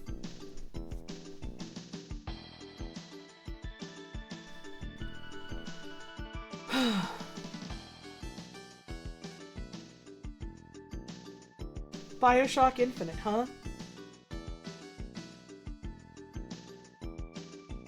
Spec Ops The Line came out the same year and was way better. Wait!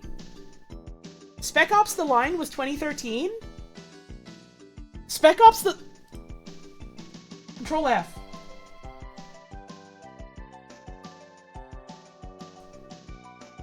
Spec Ops The Line is not on this list!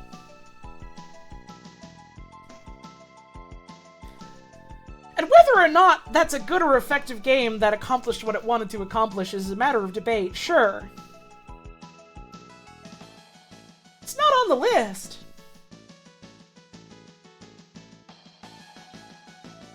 BioShock Infinite is!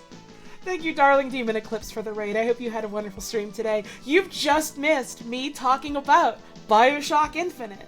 Well, Dota 2! So...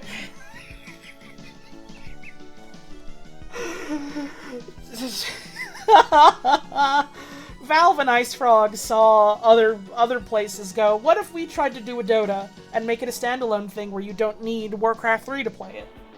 And they went, okay, what if we just made Dota standalone? And they did.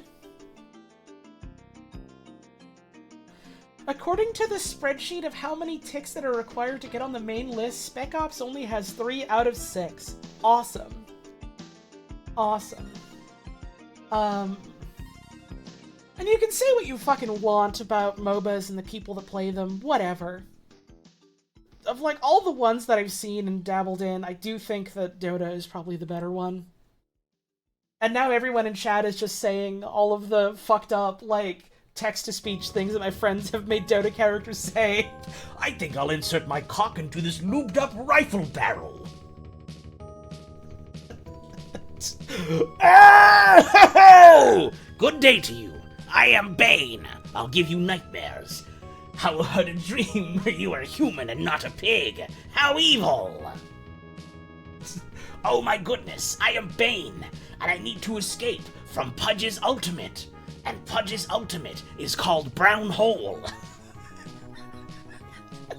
And then he falls in! And then he likes it actually. Fuck yes, sir!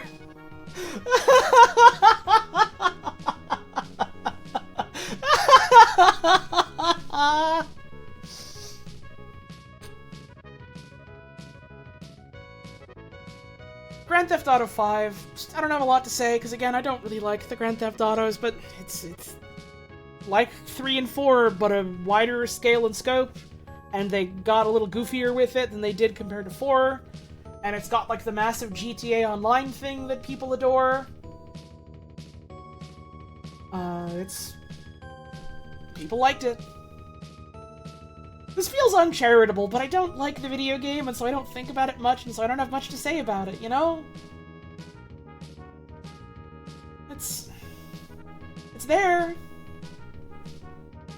You can play it. People still like it. The Last of Us. Pass. Papers, please. I don't have much interesting or charitable to say about The Last of Us. Respect to you if you like it. The creator's a massive fucking Zionist, and a lot of the writing in his game, like, seeps that. Papers, please. I haven't played it. I know a lot of people think very highly of it.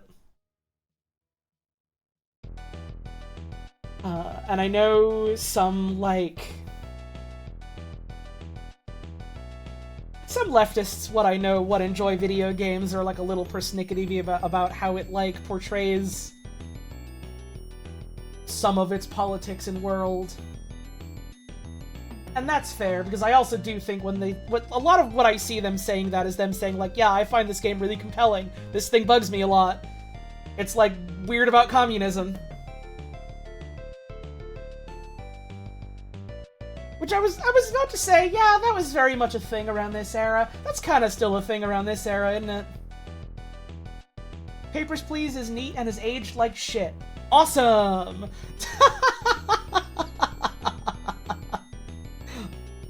The dev did go on then to make Obra Dinn, and Obra Dinn is fucking great.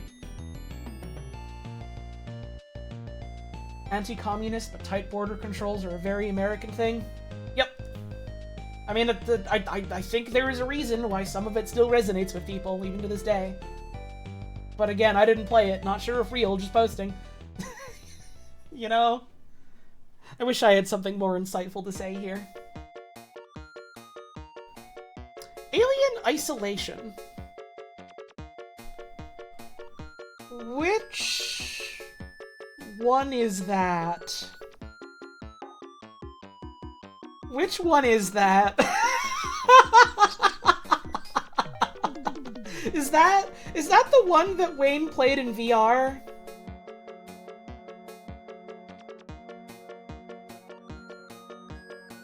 The stealth game where you're being chased by the alien. Okay. For some reason, I always get this game mixed up with the one that's like a tactical shooter where the AI was broken because of a typo for years or something. Isolation has a really, really pretty, like, visual style that feels like very retro computer in a way that, like, pushes all my buttons. My wife is here. Hi. Hi. I have really bad news. You missed me talking about BioShock Infinite. Oh my god, you're fucking with me. Do you want to talk about BioShock Infinite now that you're back? First, I gotta piss good. Okay. You're on mic, they can hear you. I'm going to piss good in my toilet. Okay. Hi, I love you. I love you. Thanks for saying that on my stream in front of everyone. Sorry. Why? What's wrong? Haha. It's just a home movie. Hi, kitty. You want light also? Oh yeah, sure. Kiki was so comfy asleep in her basket, she wasn't even scared or upset that you left. Oh, what a brave girl. You know that your mama's Yeah. Oh, I'm gonna piss so I can hear you talk about BioShock. Have fun. I think Kiki's gonna be a little pervert and stare at Puz in the bathroom. Holy pervert. You fucking pervert. She's so fucking... She loves staring at you when you're in the bathroom. What's the matter with her? She wants to be here so bad. She's obsessed with it. It's a problem. Cats do this. But yeah, people talk really highly of Alien Isolation, which is cool. All I really know about it is its visual style, and I fucking adore that. I don't play a lot of survival horror, by which I mean I don't play survival horror yet, but people like this one. Maybe someday I'll give it a look. It sounds like it's real fucking scary though, so that's fun. Oh yeah, Alien Isolation is big scary. Uh-huh. I've never played it, but I've seen enough to know. Hey Chad, is any of that coming through the mic? My partner yelling from the toilet room? Because it looks like it's getting picked up, but I'm not sure. Yes, it is? Okay, cool. Awesome! Yay! My power is untold! Yay! Destiny? Fucking escape me, chat! Oh, the music stopped again. Yes, continue watching, please. Please restart the video. Thank you. Instead of starting midway through it for some reason. I wish YouTube was good and not bad, and I wish only good things were in the world and not bad. Oh, hi! Hi! Hi, I'm here now. Hi. You ripped open that tea bag. What did you do? Did you eat it? No, I just wanted something to do with my fingers. I see. You were gone, and I was sad, so I had to tear a tea bag open. Oh, my poor darling. Like an animal. Oh my god. I missed some spicy ones. I missed BioShock Infinite. I missed Last of Us. Yep, I skipped over Last of Us. I just said, nah, I don't want to talk about it. You know, that's fair. See what happens when I'm not here to distract my wife? Uh-huh. The robot, she's big and mean to me, and I like it. Do you want to talk more about Portal 2? Oh, Do you want to talk more about 2011 puzzle platform game developed by Valve for Windows, Mac OS X, Linux, PlayStation 3, and Xbox 360? I am a homosexual woman. You sure are, hun. No, but what is there to say? It's a fun game. It's good puzzling. They built on the puzzle design from the first one well. Really fucking fun writing. Very different atmosphere than Portal 1. An actual whole character arc for GLaDOS. Really fun separate co-op campaign. Yeah. It's a good video game. I was talking about this earlier. I really like how this fucking I'm gonna have an ulcer. This fucking YouTube don't work no more. Why? But don't worry, because Google's AI will help us all. I was talking earlier, like, I like Portal 1 and 2, and I really like that Portal 2 feels like so fundamentally different from what it does and what it's trying to do, while still like very clearly being like a follow-up, you know? Yeah, it builds on like the ethos and design and characters from the first game. It is doing something completely different, and the different thing it does just as strongly as what the different thing in 1 was doing. It has writing, it has characters, it has different atmosphere. It's cool. Do you want to talk about any of these other games? Let's see. Minecraft. I've actually never played Minecraft. Oh yeah, that's true. We literally were talking about this Which earlier, is a weird weren't we? thing for the puzzle gaming nerd to say. Yes. It's not. Minecraft isn't a puzzle game. It's building things. It's placing things. You know, I love building and placing things. I do know that you love that, but that's not really a puzzle. What is placing things but the ultimate puzzle? You have to figure out where they go. Being alive is a puzzle because I get confused every day when you say things at me. Correct. I love you. I love you so much. Yeah, I've never played Minecraft. Don't know shit about Borderlands 2 except it's more annoying. Oh, I think. talked about Borderlands 2, don't you worry. I bet you did. Don't really know anything about Dishonored, Far Cry, Fire Emblem. People love those anime boys. Mm-hmm. Hotline Miami. Is that the one with the hot lady detective, or is that a different one? Are you thinking of Paradise Killer? Yes, I am. Paradise Killer and Hotline Miami are very different video games, honey. I don't know why I conflate the two in my mind. Yeah. Journey. I love Journey. I would recommend, like, if you haven't experienced it, just try it. It's fun. It's a fun thing to experience. I don't know how active, like, the servers are these days, but I still gotta play it. yeah, it's a lovely little experience. I had a very fundamentally different experience with it because, like, spoilers for Journey, I guess. Pluck your ears, please, if you haven't played it. Pluck your ears. Pluck your damn ears. Put Pluck in there.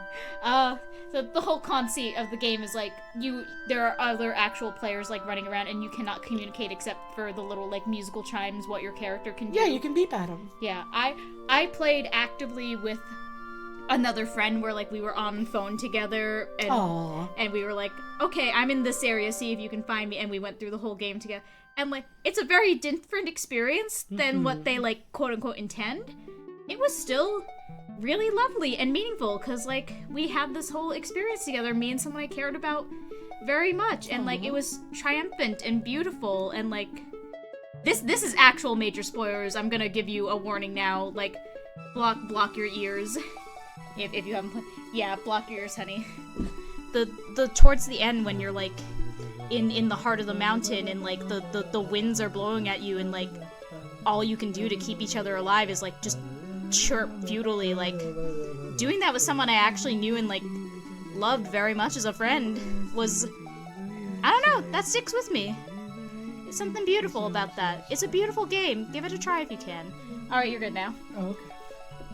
I can put my headphones back on. I had to mutter the ABCs so I couldn't hear what you were saying. Alright, so yeah, that's Journey. Walking Dead. People were real into Telltale games. I would like to check them out someday. I like narrative games. This was like the biggest name Telltale game. That was the biggest name, yeah. That's what made Telltale like a household. Yeah. Walking Dead is, it's everywhere. It's too much. I'm exhausted of it. People liked this much more than, like, the TV show, from what I've heard. Yeah, I would like to try a couple. I've had a copy of fucking The Wolf Among Us just, like, on my computer for years. Oh, someone said we can't talk about that because of Among Us woke. Oh, I understand. Well, never mind then. Thank you for understanding. Bioshock Infinite. Who give a fuck? Oh, we talked about Bioshock Infinite. Yep. Dota, it's Dota. Yep. Grand Theft Auto, you like cars? Last of Us, no.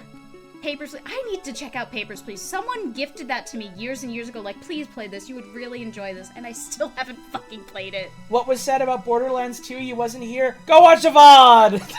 You can rewind! There's a VOD, you can watch it. Papers, Please, I am told, is like a neat puzzle that really has not aged well, narratively. Interesting. It's very communism is when there's rationing type of story. I see.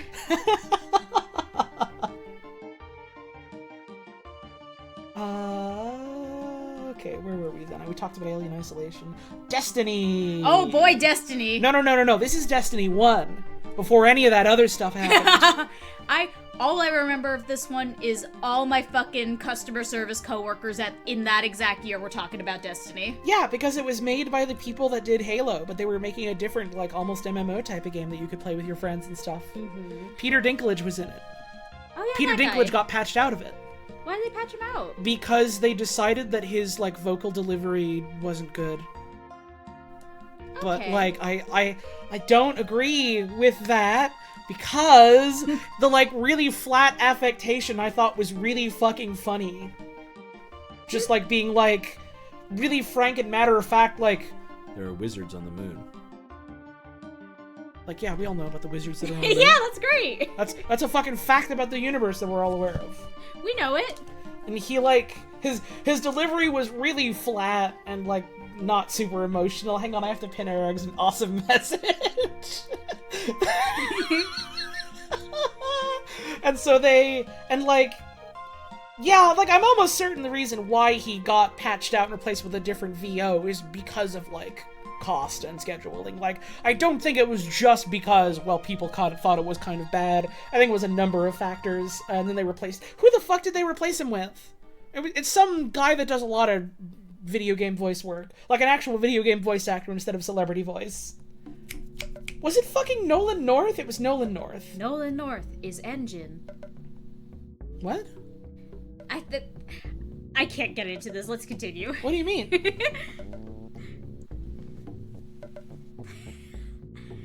No, tell me.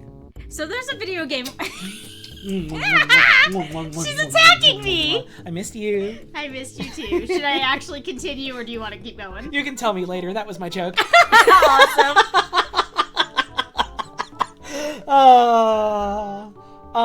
But yeah, Destiny 1. Cool, strong video game that people liked a lot with, like, it had gameplay, it had characters. Zavala was there. And he went, Guardian, my name is Zavala and I'm blue, and we have to go to the world of Mars to stop the Cabal from running us over in a tank. It had raids, which was cool for, like, a first-person shooter kind of MMO.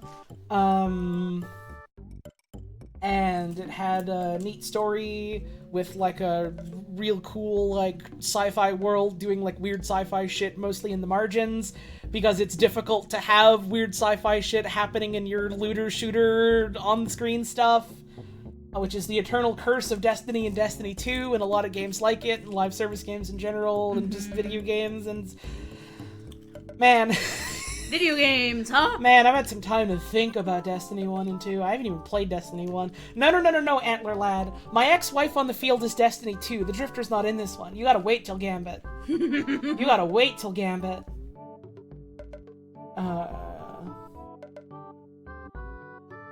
Oh, Nathan Fillion. That's the guy who plays Cade. Nathan Fillion, to me, is guy who sounds like a Bizarro World version of one of my uncles. And then, at one point, they had to replace him with Nolan North doing a Nathan Fillion impression. And now for the next expansion coming out for Destiny 2, they finally got Nathan Fillion back. Welcome back, Nathan Fillion. I don't like his character. And maybe that's in part because I never played 1, so I never got attached to his character. Mm-hmm. So you know Deadpool? I've heard of him. What if he had a revolver? He does, I'm pretty sure. But what if he had a revolver? How is Cade coming back? You thought he died? Good question. No one knows. Next question. We're going inside of the Traveler and it's the weird damn ball and it's scary. And so anything could happen in this world. And it might literally be because in like a fucking lore tab for an item, one of the characters made a wish to see him accidentally to a wish-making dragon that was in disguise. That might literally be why. Awesome. We are going inside the ball from Gnop, which is the first game that Bungie did, which was a Pong clone for Mac. Awesome. The final shape is coming soon. We went and saw Harito's final shape the other day. We did put you in the final shape, and you said fuck what the final shape said. No, I said fuck what the witness said. Fuck what the witness said. Because we went to, what is it, Grand Central Market? Yeah. And they just have a fucking triangle there full of mirrors and shining lights that is advertising Haritos. The soda Haritos. And every time we go to that market, I'm like, man, this fucking triangle, that's so stupid. I want to stand in it. So I went and stood in it. We took pictures, and I've now been missing for days. They haven't found me yet. I hope they find my wife soon. It's really sad. Where'd she go? I wasn't allowed to go in because the text at the front said, please remove your hose before entering. It did say, please remove hose. So I had to wait outside. You did have to wait outside. This is my joke for the day. I hope you guys like it. I thought it was pretty good. I love you. I love you. But yeah, Destiny 2 is a whole fucking thing, and I'm not gonna get into it. It's different. It's not on the list. Had the Akashic revelation inside the soda triangle. Listen, if you want to listen to someone fucking talk about Destiny, you hope and pray that Erarg has enough time someday to put together his essay about Destiny 2. Oh, looking forward to it in theory. Every time I hear my friend Erarg talk about Destiny, I like laugh and smile and clap my hands and like rest my hand on my chin, so excited. Like a cartoon character, like Bugs Bunny when he sees a beautiful woman. Mm-hmm. That's me listening to Erarg talk about Destiny. It's exciting. It's fun.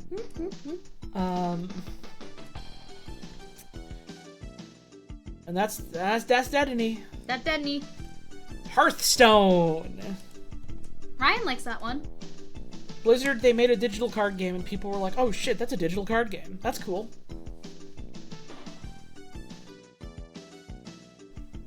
That's it. What do you want us to say? It's cards. They do card game mechanics that like they can only do in a digital format, which is a neat concept to me. It's neat, I guess. I never played a lot of it. I know a lot of card game people got really into it at one point, and then as more and more time went on, got really sour on it. You don't get why it's here, again, because it meets the criteria. Citations! More than 6 sources have marked it as one of the best games of all time. It's a card game, people like to play it. 100 greatest video games on Edge, 100 best games of all time on Games Radar, Games TM, 100 greatest games of all time. Edge presents the 100 greatest video games of all time, so we have Edge again. But different. But, like 2 years later, Game Reactor's top 100, a Polygon list of the 500 best games of all time, the top 300 games of all time on Game Informer, and 20 best video games of all time ranked by an expert jury on the Times. Who the fuck are the expert jury? Like, not even who the fuck are these guys? Like, genuinely, who did the Times declare experts for this jury? No fucking clue. I'll probably look at that later. Curious for later. We have other things to do right now. Top 300 is such a cop-out. Is it? There's a lot of video games over a lot of consoles through a lot of years. It has been about 50 years of video games exist. We've had a lot of video games. Has it been 50 years? Let's see. Close to, because, mid-70s we start to see stuff like I guess, Atari. yeah. And it's 24 right now. Okay, yeah. I thought it was only 40, but yeah, no, 50 is right enough, I suppose. It's close enough to 50, you know? That's scary. Wow, what's wrong? That's cool. Time. Can Erarg do a Destiny rant stream? Why are you asking me? Am I his fucking... What, do you think I'm like his personal organizer here? You go ask him. You go pay him thousands of dollars so that he can take a couple days off or whatever. And then maybe it'll happen. And realistically, what he's gonna do is go hang out with his partner instead and pet a cat. And that's good. He should do that. Can you? I don't Can know why. I? I don't know why you're asking me on my stream. I know it's because we were talking about him earlier, but you don't gotta single him out in my chat room just because I mentioned something. Yeah, come on now. Mario Kart 8. This is my sword if it was Mario Kart 8. We gotta go on break. I gotta stretch. We'll be back in a couple of minutes. So.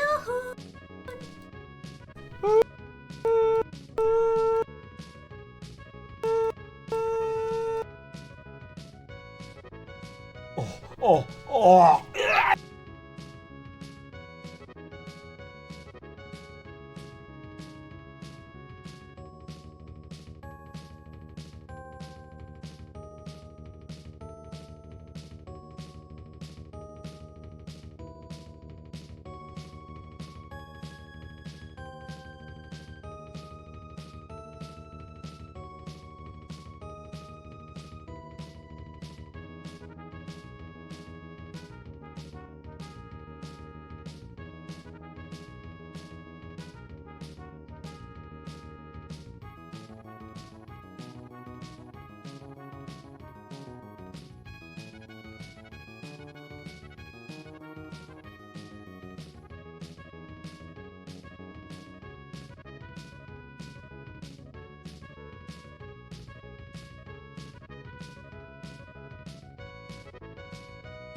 Hi. We're gonna take just a little bit of an extended break because I realized we didn't sort out dinner stuff for me tonight. My wife needs meal.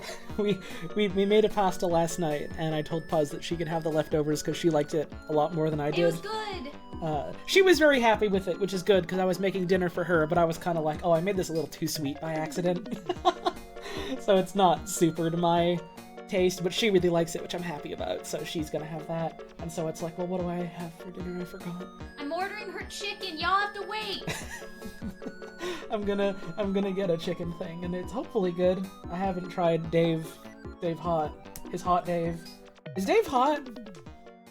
Chicken. And I guess they should pay me now that I've advertised them by accident. Okay, we'll be back in a bit.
Hi, I've unmuted the microphone.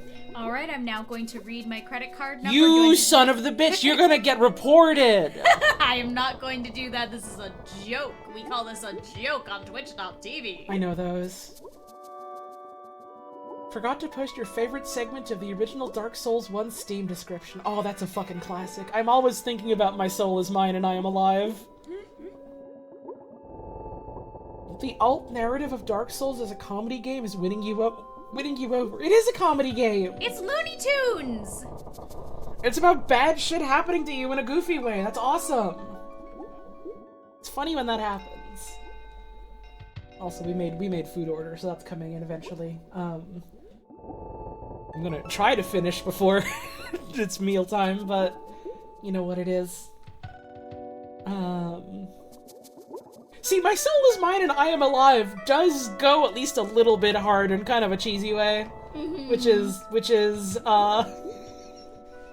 kind of the problem is that they don't use it no more. They gotta bring it back. They gotta. It slaps ass. It slaps my asshole clean off. The whole thing. I thought you were like rearing over to slap my ass while I was still on the chair. No, I can't reach it from there. That's why I was. Sitting. That's why I got scared because I saw you like lunge down a little bit, and I was like, "No, honey, I'm on the chair." No, I just have to hunch all the way over for my feet to reach the floor to pull the chair forward. Thanks. I did lean slightly over so that she could actually slap my ass. And I did the most gentle tap of all time. And they say romance is dead. I love you. love you. Thank you for getting dinner stuff sorted. I appreciate Yeah, it. of course. I'll let you know when it's arriving, and I might have to run and grab it, but That's if okay. I do. That's okay. So Mario Kart 8. Mario Kart 8. It's Mario Kart 8. You can ride 8 of those cars now, baby. It's more than 8. No, it says Mario Kart 8. They Well, can't have more than that. It's the 8th one. Yeah, so they have 8 cars in this one. No, they have a couple cars. Only 2? More than 2. Yeah, 8. More than 8. I don't understand. They added DLC, hun. They added more cars in DLC. They added Link's disgusting horse motorcycle. I don't understand. And Animal Crossing shoe. Don't get it? Animal Crossing shoe? I don't understand. So it's at least 10. No, there was also Mercedes-Benz. It's at least 11. Then why isn't it called Mario Kart 11? Because they couldn't change the name after they put it out. Then it's just false advertising. There's more than 8 cars. You can't call it 8 anymore. Well, no, it's Mario Kart 8 because it's the 8th video game they made. They've made more than 8 video games. No? Mario Kart was the first video game. Are you sure? Now I'm getting your ass. How's that feel? Bad! Oh, I'm sorry. I'm sorry. Oh, it's okay. All I can reach from here is your tit. I'm sorry. Oh, it's okay. I need my Mario Kart 8 inspired sword so I can attack myself to atone for my crime. No. Oh, I made my wife sad. They're gonna send me to The Hague for this. You can't start talking about The Hague on stream. You're gonna get in trouble. They're gonna get me report. They're gonna... Something damn bad and scary is gonna happen. But, yeah, it's a good racing game. There's a reason they just keep making that one again. because they already have it, so it's easy to make that again. Yep. And they know people like it. And they also know that people didn't buy a lot of Wii U's. Oh, they sure didn't. Oh. I like Mario Kart 8 though. I like it better than I liked Mario Kart Wii. I didn't like Mario Kart Wii super much, which It's fun. I feel like that's the kind of opinion that gets Mario Kart enjoyers to like attack you with spears and hammers, and like that's fine, whatever. I just like 8 better. Shovel Knight. Shovel Knight. That motherfucker was everywhere. You had to pay to keep Shovel Knight out of your video game or platform. That motherfucker is like ants in your foundation. That motherfucker is termites. That motherfucker digging deep in there. It's a good game. That guy's crawling into the vents. Did the fucking music stop again? No. Chrono Trigger 3 might have just got muted. Okay. A couple of them are like that, which is really funny. Mm-hmm. Oh man, speaking of Chrono Trigger, I don't know if any of y'all watched the stream that Puzz and I did with Bugs and Frankie the other day. Shouts out to them. I gotta do a shout Shouts out the now. fuck out to Bugs and Frankie. Go watch their streams, okay? Their streams are fucking awesome. If you are here and you are enjoying us talking very deeply and a lot about anything that crosses our minds, Frank and Bugs streams are for you. You go watch that shit. It's more of the good shit. One of the most exciting parts about being West Coast time is I get to watch more of their streams instead of just like a bit of their streams and then have to go to bed. Mm-hmm. And if you watched that stream that we did recently, the Splatoon one, you'll know about my no good, very bad idea that I brought up, which was, hey, what if we played Chrono Trigger together at some point? Please. Because I've never played it. And I've always wanted to and always thought it was neat. And then that's when I do the really evil thing, and then I trick my friends into playing like Radical Dreamers and Chrono Cross with me. We'll see about that one. We gotta do step 1 first, but I've heard it's a good video game, and I've always been meaning to check it out. So maybe that'll happen on a stream at some point. Not anytime soon, I can tell you that much. This is not a we're doing this soon bad idea. This is, hey, wouldn't it be fun? Yeah, it would be. Let's think about this more seriously in, like, some time when we have some time. Mm-hmm. And potentially when Holly is more on the West Coast permanent, like, so that it is a little bit easier to do time. Uh-huh. Maybe someday. Maybe someday. So Shovel Knight. Shovel Knight. Shovel Knight's fun. It's a real solid, it's not quite right if I say it's a DuckTales-ass platformer, but it kinda is. It's similar design philosophy, I think. It kinda is. It kinda is. Did we go over 80s and 90s games? Yeah, in the first stream I did of this wretched You list. may notice if you look at the stream title that it says this is the 3rd of this stream. I don't actually know if I said it was the 3rd one. I'm pretty sure you did. I remember looking at that. But yeah, the 80s and 90s was like the first stream we did. We covered it, don't you worry. But it was a while ago. Shovel Knight is cool. I like the way that it handles. It has fun designs. They did one of my favorite big brain smartest moves ever, like years after release, where they just went, hey, here's an optional modifier for the main game. You can change anyone's gender to whatever you fucking want, and you can make it about lesbians. Good. You can make it about lesbians fighting and trying to save one other lesbian from the evil lesbian group. That's cool. That's great. That's awesome. Just made true what was already true in my heart. You can also make it about a bunch of big gay men instead, if that's more your style. You can do that. It's fun. It's cool.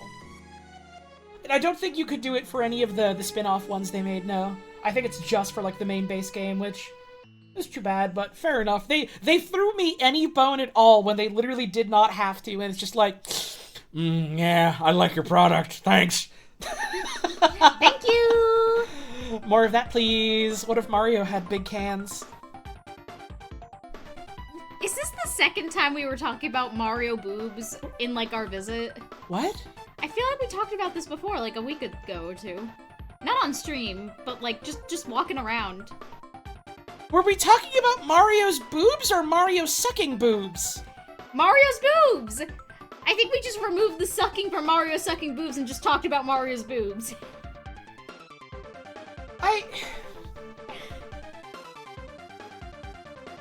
No, none of the question marks, Chad. I think she's onto something. I think we were literally just saying something like, Mario should have big boobs. I literally don't remember. But that sounds right. I think we did. But when and what and why? Mario's boobs. Why the fuck did we talk about this? So now we move on to 2015 and we got Bloodborne. Bloodborne! People like that one! No, not The Witcher 3 Wild Go Hunt. away, Geralt! Not right now! Go away, Geralt of Rivia. We'll talk about you later. I know... Real quick. I know why it's not... I wish somehow that every image that came up on Hover for Witcher was just the bathtub picture. Be pretty good. I wish. Anyway, Bloodborne. People really like Bloodborne. People fucking love Bloodborne. They put it in a cool world, and they have, like, really fun, like, variations on the Dark Souls type mechanics where they encourage you to be super fucking aggressive, which I think is really fun. The boss designs are cool. You can turn into a weird worm, and that's an ending, I think. There's a woman in it who, like, hugs and kisses you so tenderly as she stabs you in the chest, but only if you play as a woman. That's in the DLC. I can't play it, but I'll play it someday. That'll be fun. I'll do a Bloodborne stream someday, once I'm done some other Dark Souls, and that'll be cool. That'll be fun. I really like it. What I've seen of it. Bloodborne real someday. Someday. Rocket League.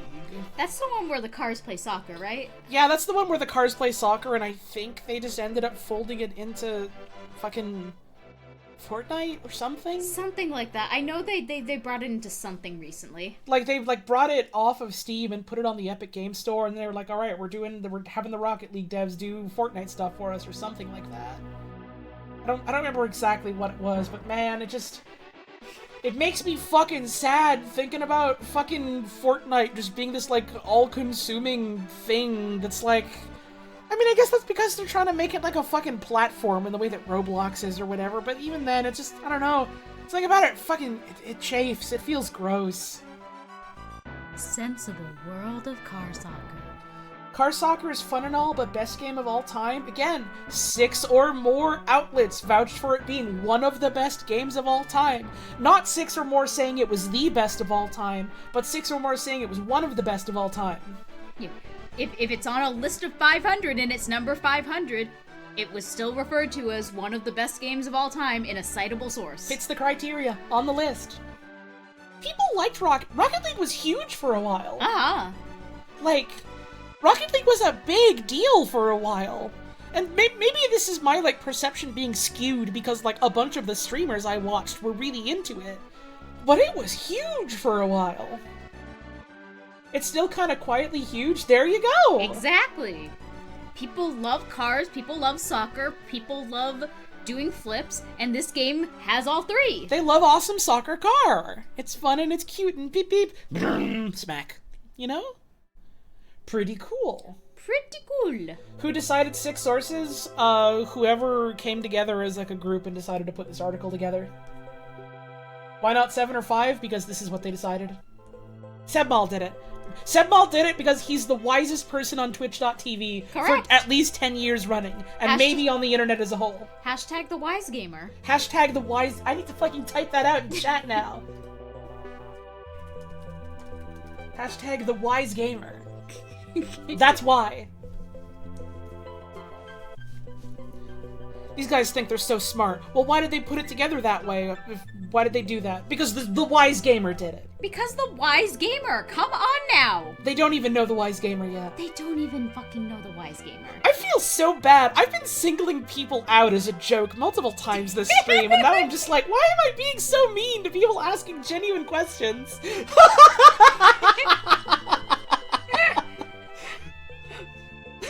Sorry to anyone we're ragging on too hard. I hope it comes off as a joke and not me, like, kicking you in the teeth or whatever. I do mean it as a joke. I'm on something today. You're too much in proximity to me, and I was assigned bitch at birth. I love you. I love you. my hot bitch wife. That's me. Yeah. Undertale? What the fuck is that? I haven't heard of that one. Is Do that you know like it? is that like a Homestuck thing? It's probably some kind of Homestuck thing. Okay, well, whatever. I don't think it's that big a deal. Probably only yours a fluke. The Witcher's... No, what? No, Undertale. I like that one a normal amount. Undertale's pretty fucking good. It's a fun game, well written, strong characters. Kind of a miracle that it exists. It's this little small self-contained thing that somehow managed to feel like the whole was so much greater than the sum of its parts.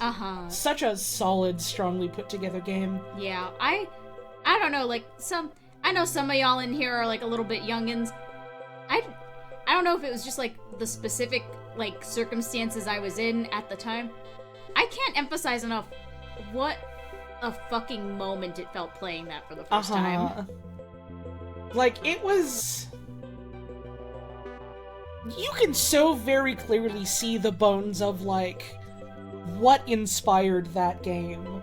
And then going, okay, how can we change this and push this to be its own different thing? I guess not we, but I. It was Toby Fox doing it with, like, some help with the technical and stuff, and like very funny having having the benefit of retrospect and knowing that Toby went, oh, I really want to make this game I had a dream about, but it feels too ambitious for like a first thing. I'll just do this little thing as a kind of to warm up, to test my muscles a little bit first. And then he made Undertale. And it was fucking awesome. And now Deltarune is coming out and being worked on. And like Frankie brings up a good point. Like, you know, a lot of people are like, yeah, it's so inspired by Earthbound, and Toby Fox did a lot of like Earthbound fan stuff back in the day, and like you can clearly see the inspiration there if you know to look for it, yada yada yada. You should play Live a Live. I still gotta play Live a Live. We need to play Live a Live. We need to play Live a Live. Do you want to stream Live a Live with me? That might be fun, yeah. I kind of want to stream Live a Live. Yeah, it's... Is it Live a Live or Live Alive? Or Live a Live? It doesn't matter. What matters is play it. Yeah, and like, Yume Nikki, I feel like another one I have to play, Moon RPG. Mm-hmm. That Toby really went to bat for because he had the pull from Undertale. There's like so much of this like influence that you can see in like, you know, an independent creator going like, yeah, here's a bunch of these like weird little games that like really left a mark on me as I was like, you know, playing video games that really shaped like how I think about what a video game can be. And like every time I say that, I worry that's so reductive because it's not just, oh, this feels like a other game. It's you can very clearly see and hear and think and taste the DNA. It is so firmly trying to do its own thing, and that is very fun. Absolutely. And like, I don't know, not to be pretentious or nothing, but like that's kind of what you do when you make art. Like, no one makes art in a vacuum. Whether you're being inspired by other art or by just like being a person in the world, like things are influencing you for good and for bad. So it's like, yeah, why not wear that on your sleeve and like celebrate it and love it and do something interesting with it, you know? And it's I don't know, it's cool to see people, especially more and more often these days. I feel like a lot of these like sort of smaller games end up happening more and more, and people are able to find out more and more about them. Of just like people going like, yeah, you know, I was like really inspired or really moved or like really otherwise influenced by like other works, and so like not quite as a tribute to that, but because of that inspiration, like I now have ideas for making my own sorts of stories that will then go on as like a sort of continuity and inspire other people to make their own things, etc., etc. Yeah, we're all just out here talking to each other, you know? I don't know why I'm talking about that so much in terms of like talking about Undertale. I guess it's just because of like Toby's history in like fan communities, I suppose, and like seeing that like branch off from there. It's cool. It's cool. It's cool. It's cool. You make more shit that you're inspired by other shit from. Just go like, hey, this stuff is cool. I want to make something like it and do it. take the love in your heart and put it out into the world, whatever form that takes. It's fun. Do that shit. And it's a really fun sort of like meditation on like trying to understand other people on what that's one way of looking at it. And then another way of looking at it is that it's like an interesting commentary on like not necessarily just like completing a video game and like doing everything in a video game and like a conversation about that, but like a conversation about like going through the motions and why are you doing this just to see like what happens. What does that say about like you or the world around you? Mm-hmm. And it's cool that it does these two things separately and in harmony with each other. Yeah. It's neat.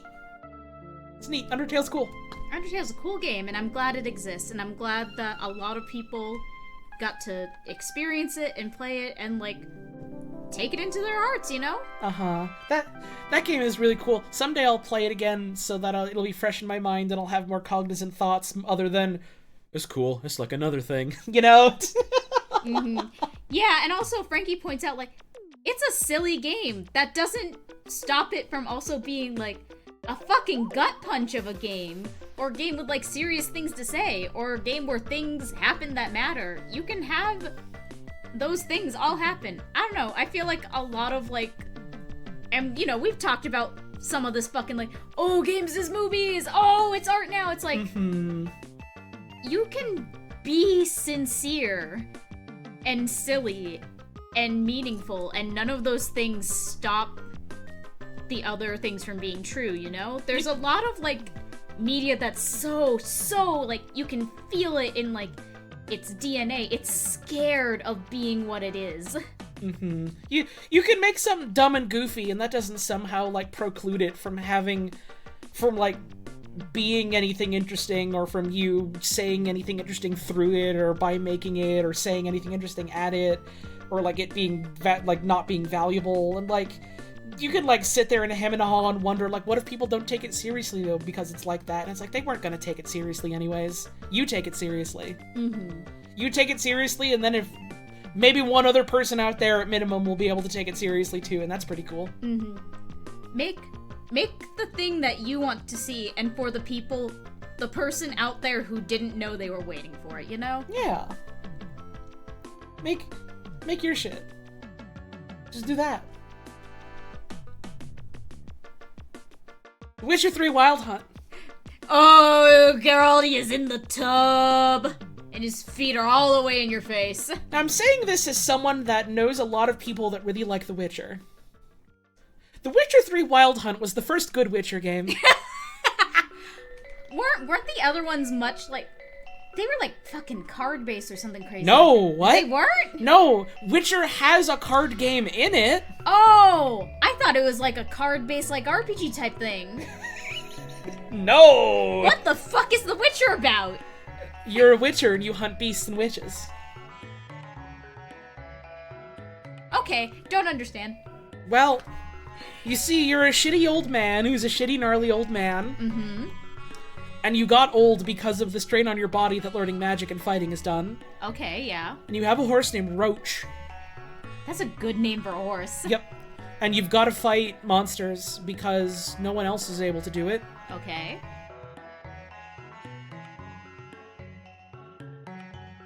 And there's like your hot on-again, off-again magic girlfriend. I can't tell if you're wincing in pain or if you want her. I literally don't know which of the 16-year-old looking women you're talking about. Oh no, she doesn't look 16, I don't think.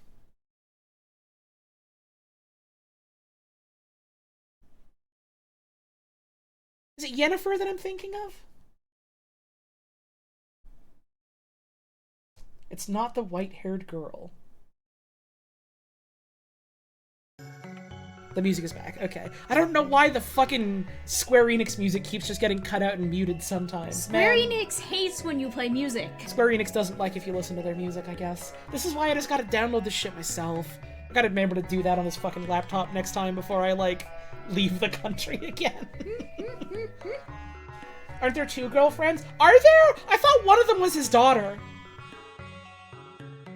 The white-haired girl is his daughter. Right. Are there 2 girlfriends? How many women are in this game and why are none of you showing them to me? Because most of these people don't care or talk about The Witcher in my stream, I think. Awesome. There's 2 girlfriends and a daughter. Okay. Okay.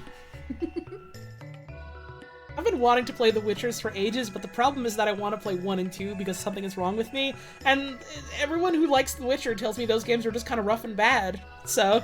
Every time a comment comes through, someone's adding another girlfriend! 4 girlfriends. 5. The girlfriend number keeps rising at a rapid, distressing pace. My 3 witch-hunting girlfriends, and yes, they smoke weed. Anyways, Witcher 3 is like if Skyrim was a good video game interested in fundamentally being a good video game. Which is fun. Well, I think part of it is just that people really fucking want Geralt. He's hot. They want that old man. He's hot and he's big. And, like, he gets in fights and he gets kind of bloody. And he takes all his clothes off for that bath. And he gets naked in the tub. They want to fuck that man. They need him, crawling on him like weevils. They need him biblically. Right. They need him carnally and morally. Ethically. Gay men do love Geralt, that's true. I see that. Mm-hmm. I'm not going to acknowledge that message. We can't legally, morally, ethically, biblically. But yeah, it's like a big name, like, open world fantasy action game that, like, feels like an interesting world to navigate and has, like, interesting combat and, like, RPG mechanics. And a neat enough, like, story. A rare game with a choice system with some nuance. Huh. Interesting. At least Witcher 1. Okay. It's certainly that you would think more games would at least try for that. Biting me! I just bit. I don't know why I did that on stream, I'm sorry. It was pretty funny. And also, luckily for chat, whenever you bite me, I announce biting me as loud as I can. Thank you for not squealing at this time, though. You're welcome. So we move on to 2016. It's 2016, no baby, it's exactly 2016. The years are starting to get shorter and shorter and shorter as we go on. Which means we'll actually finish this list pretty fucking soon. At long last. Dishonored 2. I'm trying to access what this game looks like in my brain, and there's just nothing. So it looks like Dishonored. Still nothing. So it's blue, and it's like grimy England tall buildings, and there's whales, and there's a lot of whaling and fishing boats. Bones. You got a weird mask, you can stab a guy. There's a heart. Nope, there's nothing in my brain for this. Steampunk. Kinda. I think I'm trying to access anything in my brain, and I think I'm Rats. just pulling out Watch Dogs. Watch Dogs is very different, hun. Watch Dogs is a cyberpunk thing set in the modern day in America, hun. Isn't America? I thought it was British! One of them is in Britain. One of them is in Britain. And it just overwrote the whole thing in my brain, apparently. One of them is in Britain. Most of them are in, like, fucking Chicago, aren't they? It's Chicago! The first one is Chicago. So yeah, I don't know anything about Dishonored. Please continue. So, it's an immersive sim stealth game. And in this one, you can play as Corvo's cute daughter. But also you can play as Corvo. I don't know why you would want to when the woman is right there, but, I mean, it's your call, I guess. To each their own. Discord might have an I said Discord. Dishonored might have an iconic cap. It has an iconic mask. It doesn't have Aiden Pierce's iconic cap, though. Wow, that bird flew really close to the window. Yeah, I saw it coming directly towards the window. I thought it was a plane. I got scared. It's more of Dishonored. I am told that they, like, do interesting changes and stuff to the gameplay formula. Hey, that's cool. Hey, that's cool. Good for them. Good for them. One day I'll play these fucking games. We are starting to reach the era of a lot of modern video games that I have not played because games get bigger and more expensive and I have less time because I am growing up. We no longer get to go have a few hours of game time after school every day. Yeah. And we don't even have summer vacation. You have to fucking plan that shit yourself, and that sucks. And it costs money. And you have to get the money yourself. Why don't they just give me the money? I'm always asking this. Why don't I just get any money for free at any shop? Exactly! Sorry, you were gone for a little bit, so now I really need to kiss my wife. Understandable. Inside. Inside? Inside is the next one on the list. I'm trying to remember the comment that someone made earlier that was like, Limbo, they made Limbo so that they could make Inside. Something like, Limbo was really good at getting Inside made. Uh-huh. Inside is less like spooky horror and more atmospheric horror, and like some weird stuff is going on. And it's cool. I like that game. It's a fun little puzzle platformer with like, I don't remember what the mechanics of it are exactly, but I remember really liking it. And there's a damn ball of guys in it. There is a damn ball of guys. There's a damn guys ball. There is, in fact, a damn guys ball. They did make a damn ball, and it remains to be seen if it's bad or good. It's neat. Overwatch.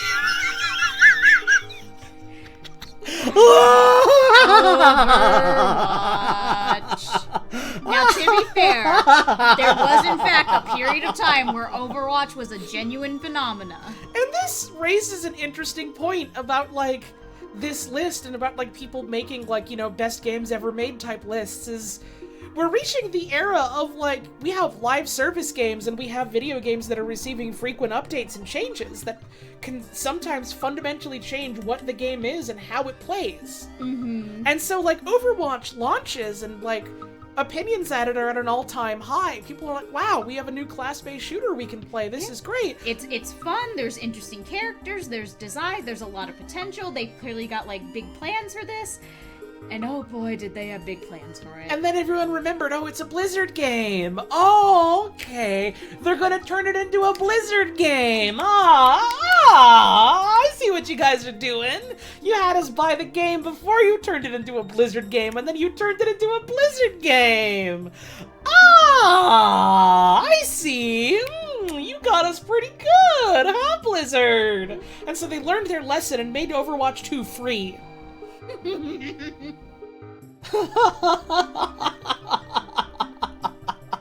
And so I imagined, like, a lot of the fucking, like, oh yeah, here, this Overwatch, one of the best games ever, are on lists that were made, like, not long after Overwatch came out, I have to imagine. Like, hang on, let's see. This is 2016. List from 2017, from 2017, from 2018, 2018, 2022? 2019, 2018, or 2019, or something. 2020. Some of these are impressively a while after the launch of Overwatch. Yeah, some of y'all held out hope. That surprises me. Wow. Wow, that's impressive. It just goes to show you people all around the world have different feelings on video games than me. Smile. Grimace. Good lord. Good lord. It was bad by the time COVID hit. It was bad a couple years before that, I'd say. Just my opinion, though. Brigitte was a point. I wanted to like Brigitte because they were like, look, we're putting another large woman in it. Didn't you like it? And it was like, well, one, she's a Blizzard character design. Two, she's a woman made by Blizzard, so she has the Barbie doll same face that they all do. And then they just kept like sanding bits of her off more and more. Yeah. And we made her smaller and we made her skin paler. Yeah, Junkrat 0 notes. Pardon? Junkrat 0 notes. Perfect as is. Oh, I fucking can't stand him. I hate his design. He's fucking ugly. Like, I'm sorry to the couple friends I have that like Junkrat. Fuck him. I can't stand the way he looks. He looks like dog shit to me. That's the point! Not good dog shit. I don't think it looks like dog shit put together to be a dog shit, scrappy, interesting look. I just think he looks badly designed. Oh man, what if the Joker was in a scrapyard? Man, wouldn't that be awesome? Think about it. Roadhog's fine, I guess. I do like Roadhog. I miss you, Roadhog. I wish you were in a better game with people who actually gave a shit about you. How the fuck you are out here liking Junkrat? He's a weird little guy! Also, he's next to Roadhog, and I like Roadhog. Weird little guys are a dime a dozen. You've seen Harry Dubois. Oh, Junkrat stumbled so Harry Dubois could run down the stairs. Junkrat fell on his face and died, nowhere near Harry Dubois. Fuck him. Drown.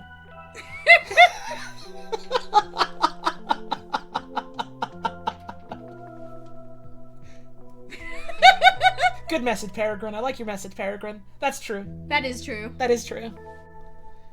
Can't stand that guy. Can't fucking stand that guy. And fucking Blizzard doubling down on like, yeah, here's our like brown skin Egyptian character and we put her in like a Native American like totem pole ass armor. No. It's not bad. In fact, it's woke. Here's her mom who is in love with like a Native American Canadian guy. It's fine. They really tried to pull on no, she can reclaim. It's so fucking funny thinking about that.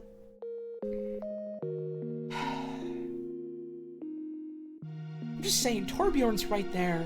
He's right there. Fucking Junkrat.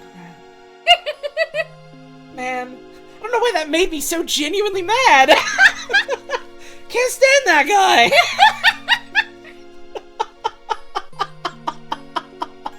It's incredible how Blizzard felt the need to quantify every type of diversity. Here's the thing. I am convinced that got made by people working in Blizzard because the higher-ups were like, we need data-driven stuff, and anyone working on it knew it was an awful fucking idea. I know I'm giving Blizzard some credit here, but hear me out.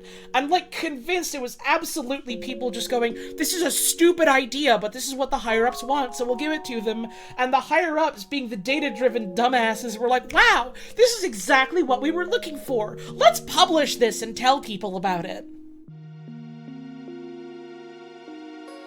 Man. Blizzard! Man. You can say what you will about Overwatch, but I think that was less an issue with the Overwatch developers and more with Blizzard as a company. Good lord, Blizzard. Thank you, Doom Vega, for the raid. We're talking about Overwatch. Don't worry, it'll be safe to... No, I was about to say it's gonna be safe to be here soon, and then I saw the next game and realized, no, it's bad. It's gonna be bad for a little bit.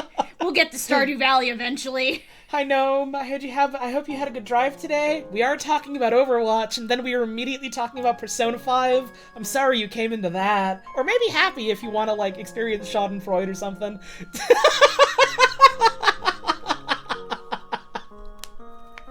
Oh, man. Overwatch my balls. Good message.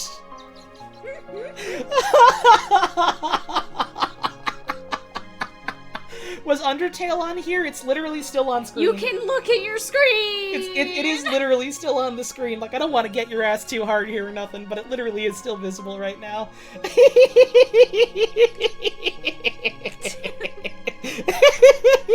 I love you all, chat. Thank you so much for being here today. Thank you for supporting my beautiful wife. Hi. You need to learn to read and to rewind. Please.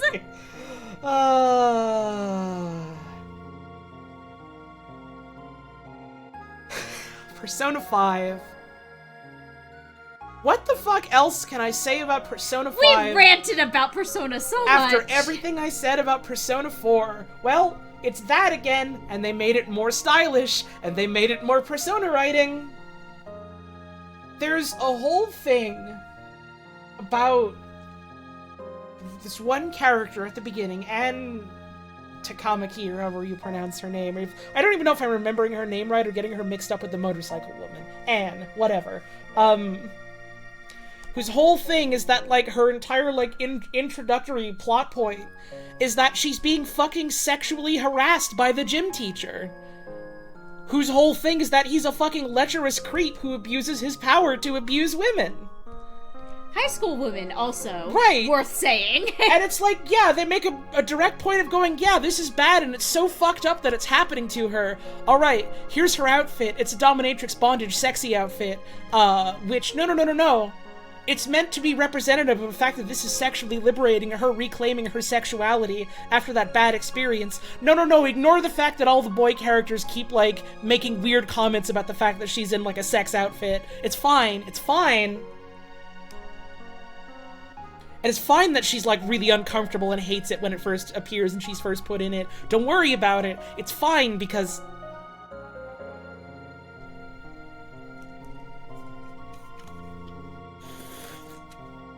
This isn't even a joke. I have to go get your chicken. Okay.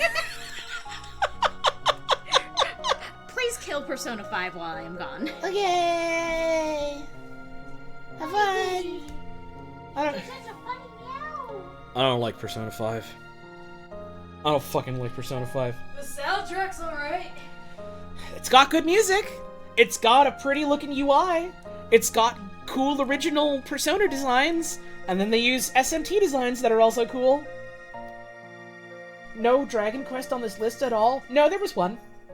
Exactly one. There was literally one in the PS2.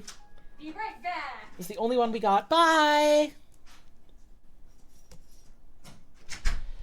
And it's not an especially good story, just like Persona 4. It's a Persona video game.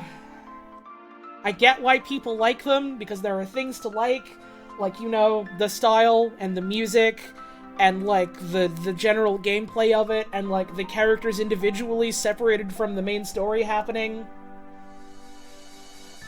Man.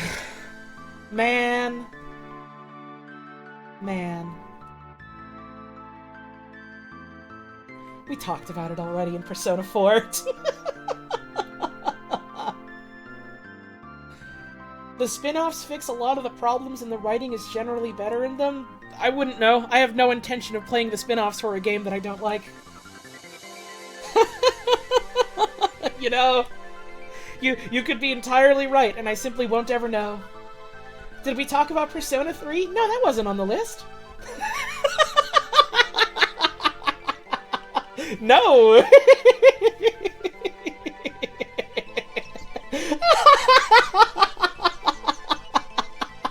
That's a little funny knowing what I know about Persona 3 and how people tend to regard it compared to the other Personas.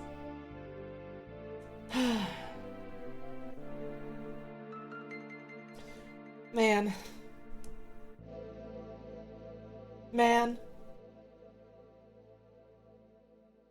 I'm gonna wait till Puzz comes back for Stardew Valley, so Uncharted 4: A Thief's End. I didn't know that Uncharted 4 specifically was highly regarded? Huh.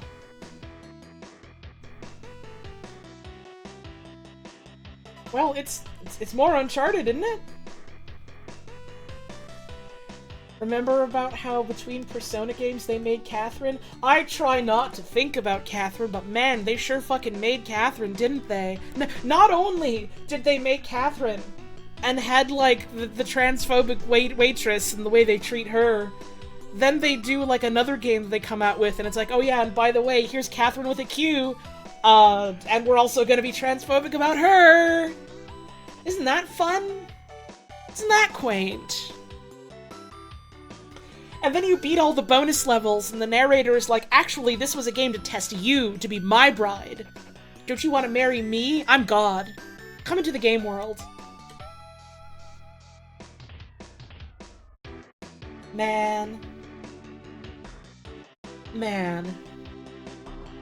Catherine, huh? So Uncharted 4... it's more Nathan Drake run around and blows people up. Apparently the writing is alright, though. And it's still, you know, the Uncharted gameplay, which is solid enough.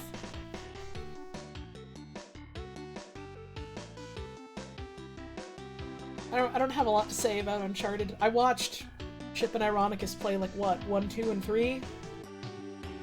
I don't think I ever watched their playthrough of 4.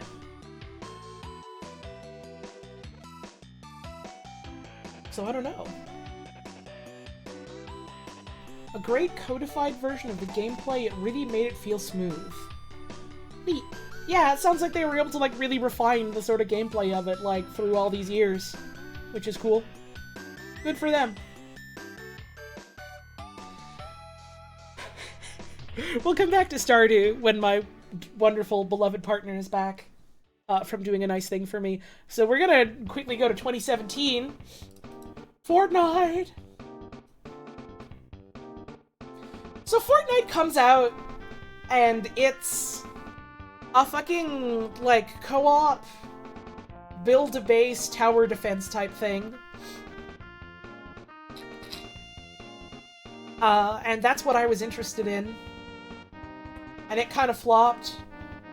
And then they went, well, what if we made, like, a side mode that was like a Battle Royale thing? Because those are big now. And that took off. And that took off. And that took off. And that took off. And then they turned it into an advertisement. They turned it into Billboard. They turned it into Slop. Slop? We're talking about Fortnite. Oh, fucking Fortnite. I saved Stardew Valley for you because you like talking about it. Oh, thank you. So we're talking about Fortnite instead. Yeah, I don't know anything about Fortnite except what my friend Adrian tells me. I like the way Scorpy talks about Fortnite. Where, like, he's interested in it, and he marvels at it as, like, a spectacle. And is like, yeah, it's this weird, interesting thing that is, like, trying to, like, get its fingers into everything everywhere forever, and, like, be a part of everything. It's not good. It's not fun to play. But it's interesting, and it does have dailies and 4 simultaneous battle passes. 4 of them at the same time. That's good, right? 4 of them all at once. Did the music stop again? The fucker music. The freaking... Back to start. Nope, that's the wrong button. Go back. You play my music, boy. And then they, like, tried to make it into, like, a fucking platform for, like, all sorts of things, like a Roblox thing, and it's just, it makes me feel gross. It's so gross. It's such a blatant, like, hey, product, you Buy know. a product! Franchise, you know. What if franchise? And, like, it's not trying to really be more than a playable advertisement. It makes my skin crawl. To the point where I'm not even willing to try not be cynical about it.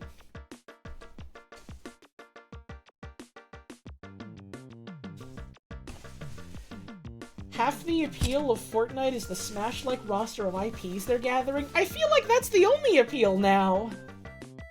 Is it... This is a genuine question. It's gonna sound like I'm being like a bitch. Mm-hmm. It's a genuine question. Mm-hmm. Is Fortnite fun to play? Several people I have asked have said no, but they can't stop looking away from the spectacle of it. I know some people like it. It's evidently like a solid enough shooter. There's like weird shit you can do. They get past the problem of like, well, you know, here's a battle royale game and you queue into it and it's like 10% of the players are like the gods of this match and everyone else that got queued in is here to be fodder. They're jobbers. By like, it gets around that by like giving you weird dumb shit to do around the map that has nothing to do with like winning the battle royale. So that you can make the numbers on your battle pass go up.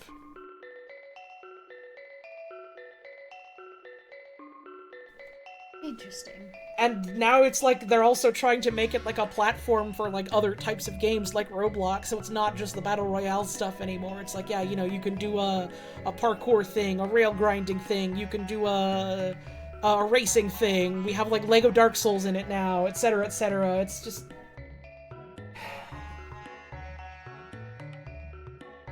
I get the appeal in that it's going, here is a system for a lot of video games. It makes my skin fall off my bones. It just... I don't know, man. I'm never gonna fucking like it. I'm never gonna fucking like it. I kind of see some of the appeal, but I'm never gonna fucking like it. Mm-hmm. It makes me feel thoroughly disgusted. It makes me feel... I need to take a shower when I think about Fortnite. I feel like it's an understandable reaction. You want to talk about Stardew Valley? I would love to talk about Stardew Valley. I like that game. Yay, you played more of that game than me, so you can talk about it. It's... Sorry, I was reading a message. Good. But yeah, there's a reason that everyone and their fucking grandma has played Stardew Valley. It's because it's an engaging video game that's made with love for the genre. Mm-hmm. And like, you know, people got rightful criticisms about it. Like, some of the writing's kind of corny and weird. It's very surface level, like, criticism of capitalism. That's all obvious. Quite a lot of the writing that I've seen is kind of bad, which is funny. It's a farming game. I know. I don't know.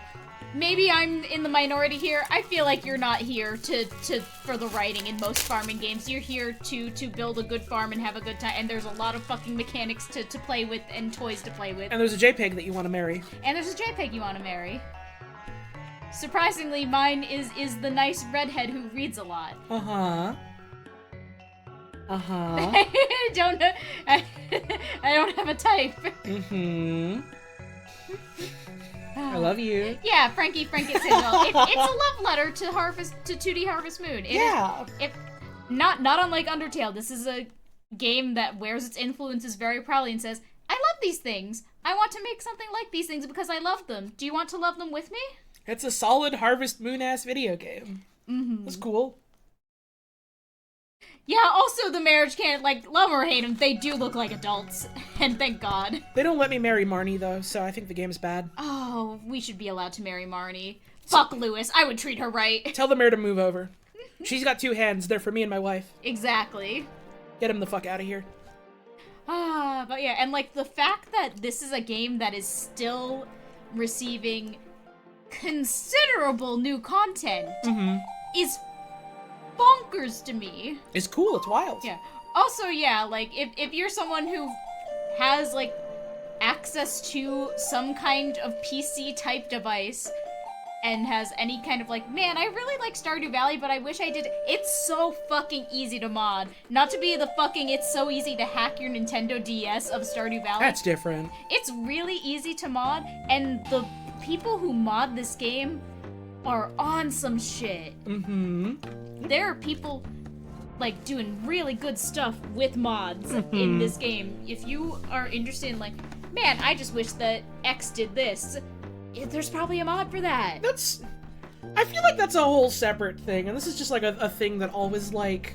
Oh yeah, that's like a whole separate thing from the game it itself. It makes me feel a certain type of way whenever people are talking about, like, not to say you're doing this, you're not, I'm just thinking about it now. Like, when people are talking about, like, the merits of a game as it is, and, like, trying to take it for what it is, and then people go, well, why don't you just mod it? It's like... It makes me think of all the people who will buy, like, an Elder Scrolls or a Fallout game from Bethesda, knowing full well they're going to think it's fucking dog shit, because because, well, modders will fix things. Well, modders will add to it. And it feels like such a weird way to frame the conversation about modding, which is fucking awesome. I fucking love game modding. Extremely so, yeah. It shouldn't be... Mod should not be the default to enjoying a game. And, like, mods existing doesn't change the fact that, like, the base game is the way it is, you know? I don't know. Yeah. And, like, that's admittedly one of the benefits of Stardew Valley. Unmodded, it's a good, enjoyable game that you can play start to end and have a good time with. If there's any one specific thing that you're like, this one isn't for me, or I wish I could do this with it, then there's a million fucking talented people who love this game as much as you do going, yeah, I wish that too, so I made it. It's a whole conversation that I think should happen separately from, like, talking about a game on its own, I suppose, is what I'm trying to say, you know? a game that requires mods to be good is a bad... It's not even that I'm trying to get at, necessarily. It's just that, like, when the conversation is, what is this game and how is this game, and then people go, well, also, you can change it to be something else, it's like, well, yeah. I can go to a movie and close my eyes and it's a fundamentally different experience. I can go to an art gallery and paint over the Mona Lisa, and now it's a different painting. But that's not what we're talking about, you know? Mm-hmm, extremely. I guess that's what I mean. Yeah, I get that. Sometimes modding is just making it a different game, and that's something you should, in fact, take into account when, like, recommending a game. Mm-hmm. So it is time for break. We are gonna go on break. I'm gonna eat some of my food. And then we're gonna talk about The Legend of Zelda Link's Breasts. Oops! So we'll be back in a little bit.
Hi, I'm eating dinner. It's dinner. It's fucking good. It's chicken. Not sponsored. But I got hot chicken. And it's pretty good. Hashtag not sponsored. You should pay me Hashtag please sponsored. so that I can write a puff piece about your chicken. And then we can go on vacation or something. Yay. What style of chicken is it? I think it's like a Nashville hot fried chicken type thing. And it's in a bun. And it's got coleslaw and sauce. And pickles. Side of fries. Yeah, it's pretty good. I'm happy with it. I got food in me. Get the food in her. It was needed badly, it turns out. It turns out, when all you have for lunch is a bit of peanut butter, and then you stream for a very long time, you need a good meal in you. Yeah, the food I've had today was like a little bowl of strawberries and yogurt, and then like a piece of toast with peanut butter. And then I went and I did like work for 6 hours and 37 minutes right now. How many fucking hours have we been doing this? It's like almost 10:30 back in EST time.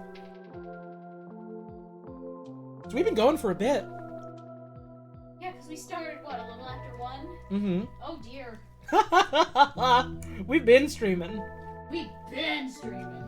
Oh, no, Ploots Boots, you haven't missed the whole stream. You've just missed a lot of it. You missed a portion. We've gotten from 2008 all the way to the far-off year of 2016. We finally got through a couple of years. Most of those were when I was gone. Not true. I think I did maybe one whole year while you were gone. You did at least 2. I finished one and then did a whole one.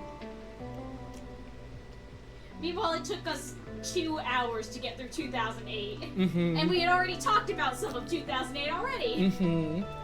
That's right, Holly's in PST. I sure am. It's awesome. Yeah, she's a West Coast golfer now.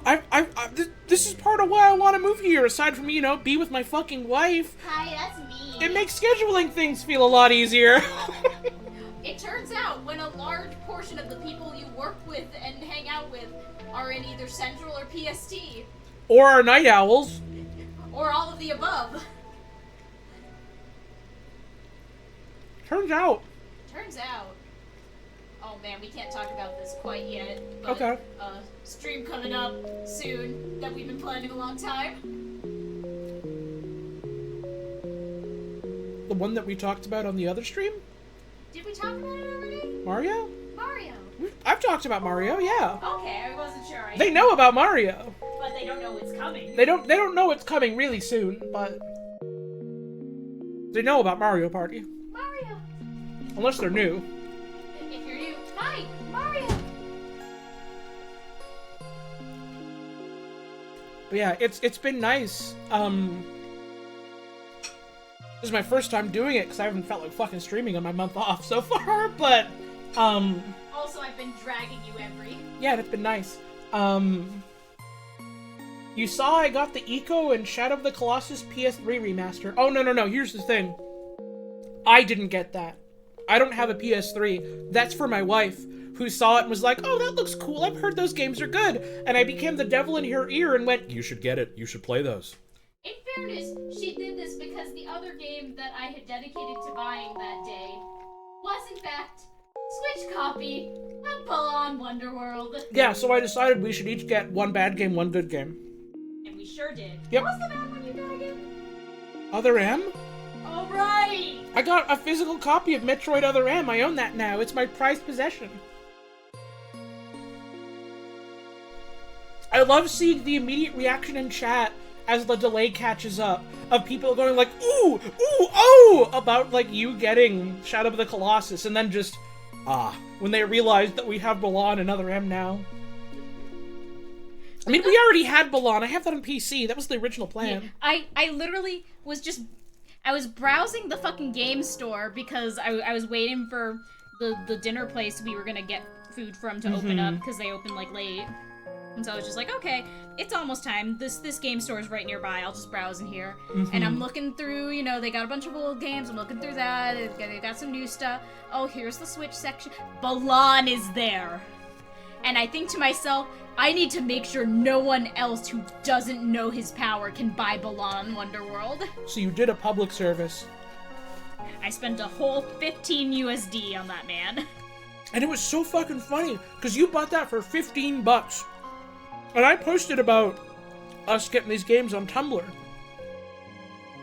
And someone responded and was like, man, I got ripped off. Did you guys get ripped off too? My local game store, they were selling Balan physical copy for like $50. Something like that. And I was just like, no, it was substantially cheaper here.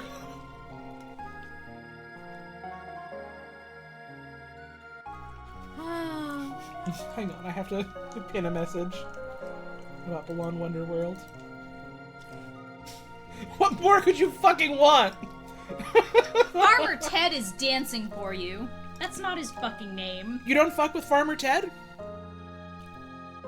Too good for Farmer Ted? And his dog shit Tumblr level? Not Tumblr like TUMBLR, like Tumblr, like you are in a Tumblr. What's wrong? You don't like what he's done for us? Okay, I'll put my food away and get back to streaming. And I'll have more of it in a bit. Thank you. Where do I put it? Oh. Just put it over here for now. We can put it in the fridge later. Thank you. I mean, I'm gonna eat more later. I'm just putting it aside for now so I can do... then just put it there and when you want it, tell me. I'll grab it. Yeah, so I can do the rest of my job. Oh yeah, our job. I'm slacking off. I'm eating a bowl of pasta right now. Good. Eat that shit. It's good. My wife made it for me. Yay! I made pasta last night. And we had a lot of carrots to use up. We had some veggies to use up, so I was like, fuck it, I'll make a sauce with a bunch of veggies and we'll put some, like, frozen ravioli in it. And so we had a lot of carrot to use up. We had 2 full carrots compared to, like, a little bit of broccoli and some peas. And some peas and exactly 2 tomatoes. Right, because, like, 2 of our tomatoes went bad, which was sad, but it happens. And I need to stress, we had bought, like, 3 or 4 big carrots from, like, a local market and used up most of them. And so I'm putting this together and I'm like, alright, well, we got a lot of carrots. I hope you like carrots. You like carrots, right, hun? And she's, like, dodging the question, avoiding it. And I'm like, why are you doing that? I'm asking you a yes or no question. I'm not, like, doing a bit. And she's just like, honey, I don't know how to tell you this. I don't like carrots. And I'm just sitting here thinking, like, oh my god. Why did I buy 4 fucking carrots for my wife then? I'm history's greatest monster. I didn't tell you! You never told me. I felt too bad. You were like, wow, these carrots will be really good in this pasta. And I went, they definitely will, honey. You should have just told me! But you like carrots! But I'm cooking for both of us! So I'm like fucking freaking out, like, oh my god. This is gonna be dog shit. My wife's gonna hate it. They're gonna kick me out and send me home and I'll never cook again. Incorrect already. So I make this little sauce and it's mostly carrot with like some tomato and broccoli in there and some onion and some garlic. And so because I cook the carrot for a while, it like gets really soft and most of the body of the sauce mixed in with like some liquid and the tomato ends up like being carrot. And so I make it and like, oh man, I hope this is okay. I hope you like this. And so I give it to my wife and she fucking loves it apparently. It's really good. She fucking loves it. So that's cool. I'm happy about that. I eat it myself and I'm like, well, it's good, but it's a little sweet and I'm not super big on sweet pasta. So I ate my bowl. I was happy enough with it because I thought it was okay and my wife really liked it. And then it was like, all right, we have maybe 1 serving left. Hun, you can have that. You can just have that. And so she's having it now. It's so good. I'm glad you liked it. Mm-hmm. I don't know what it is. I've never liked carrots, but something about the way you cook them just works. I cook them in fat, and I add salt. And also, in this case, garlic and herbs. And, like, other vegetables.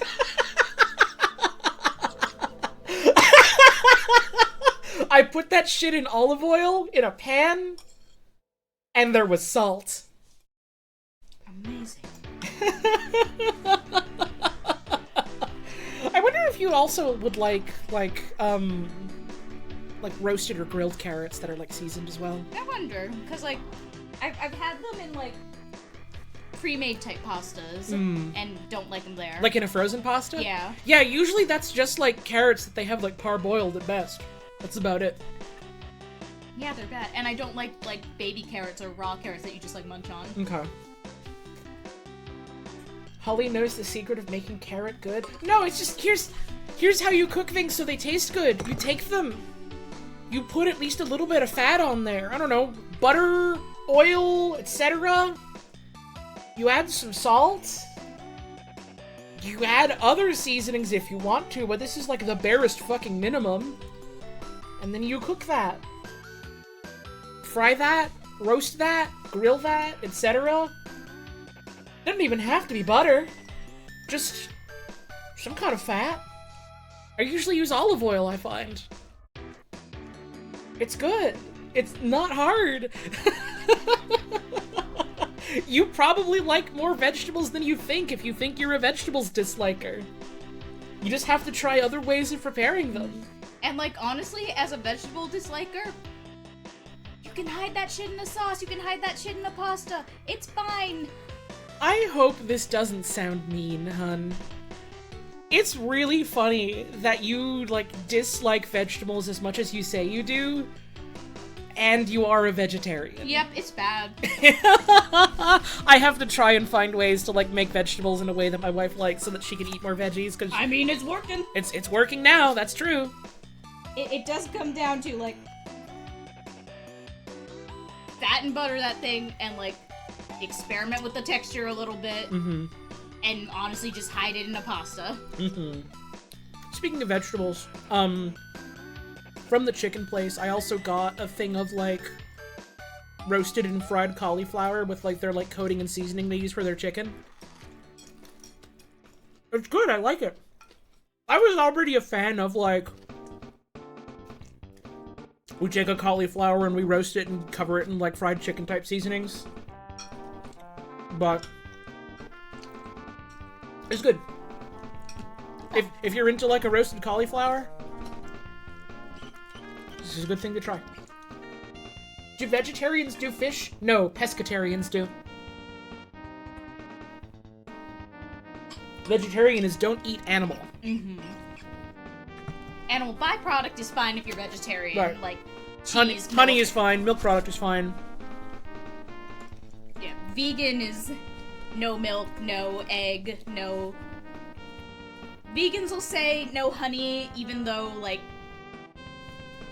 by strict definitions, honey is vegan. Honey is fine. Yep.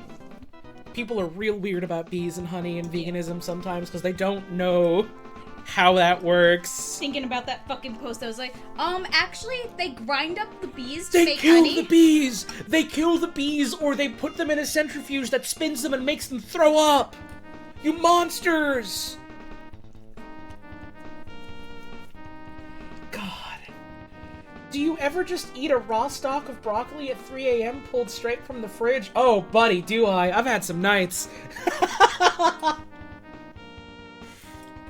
Damn, I wish that was me. I'm just pouring, like, shitty cracked powdered cheese directly into my mouth on those kind of nights. Holly, would you eat a clam or oyster? Yeah, but I'm not vegetarian. My wife is. I'll eat fucking anything. That's why Holly loves to try any. I'm literally eating chicken tonight. Oh, you can tell them your Hogmaw story. That's right. Hogmaw. Okay, so we went to Grand Central Market, and I got a delicious taco from a place that I really liked that I went to last time. And last time I think I just got, like, what do they call the pork that's really good? But it was just like pork, like regular pork taco sort of thing. And this time I was like, well, I want to try something different. And I had friends talk about how they got Hogmaw. And I was carnitas, that's it. Everyone is out here like Chashu, Berkshire. No, it was a taco place. It was a Mexican place. And like a real one. Yeah. With like, here's a giant fucking sign of like a million different things, and we've got like our big heaps of roasted meats that we've just like shaved off sort of thing. So I go and I'm like, I want Hogmaw. That sounds really good. I've heard really good things about like, you know, pig like jowl and cheek meat. That sounds fucking awesome. I'd love to eat that. Let's go get hog maw. So I get it, and I'm eating it, and I'm like, wow, this is fucking delicious. It's really tender. This is more chewy than I thought it was going to be. Huh, that's interesting. I wonder what it is about, like, cheek meat that makes it feel, like, so chewy, tender-wise like that. And so, like, at some point we get back home, and I'm looking stuff up just because I'm curious, and I want to know, like, other ways that people do hog maw and things like that. Chat, if you don't know, or if you do know, don't answer. If you don't know, what do you think hog maw is?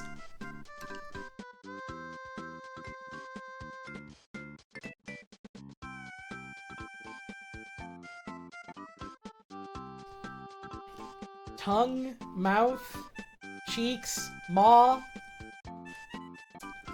It's stomach. It's stomach and the meat around the stomach. And here's the thing. I've already had, like, tripe and stuff, so I'm not grossed out by the thought of eating organ meat. That's fine. I'm brave. I didn't think it was going to be pig tripe because it's called maw. And that's like mouth area, you know? It's really fucking good, though. That explains why it was chewy. That explains why it was so chewy and tender. Because it was meat from around stomach and his stomach. That shit's delicious, though, man. If you're okay with organ meat, try that out. I still need to try lengua. I still have not tried lengua yet. That's tongue. I know that's tongue. I want to try that. Lengua nuts? What? Honey, I love you. That's nothing.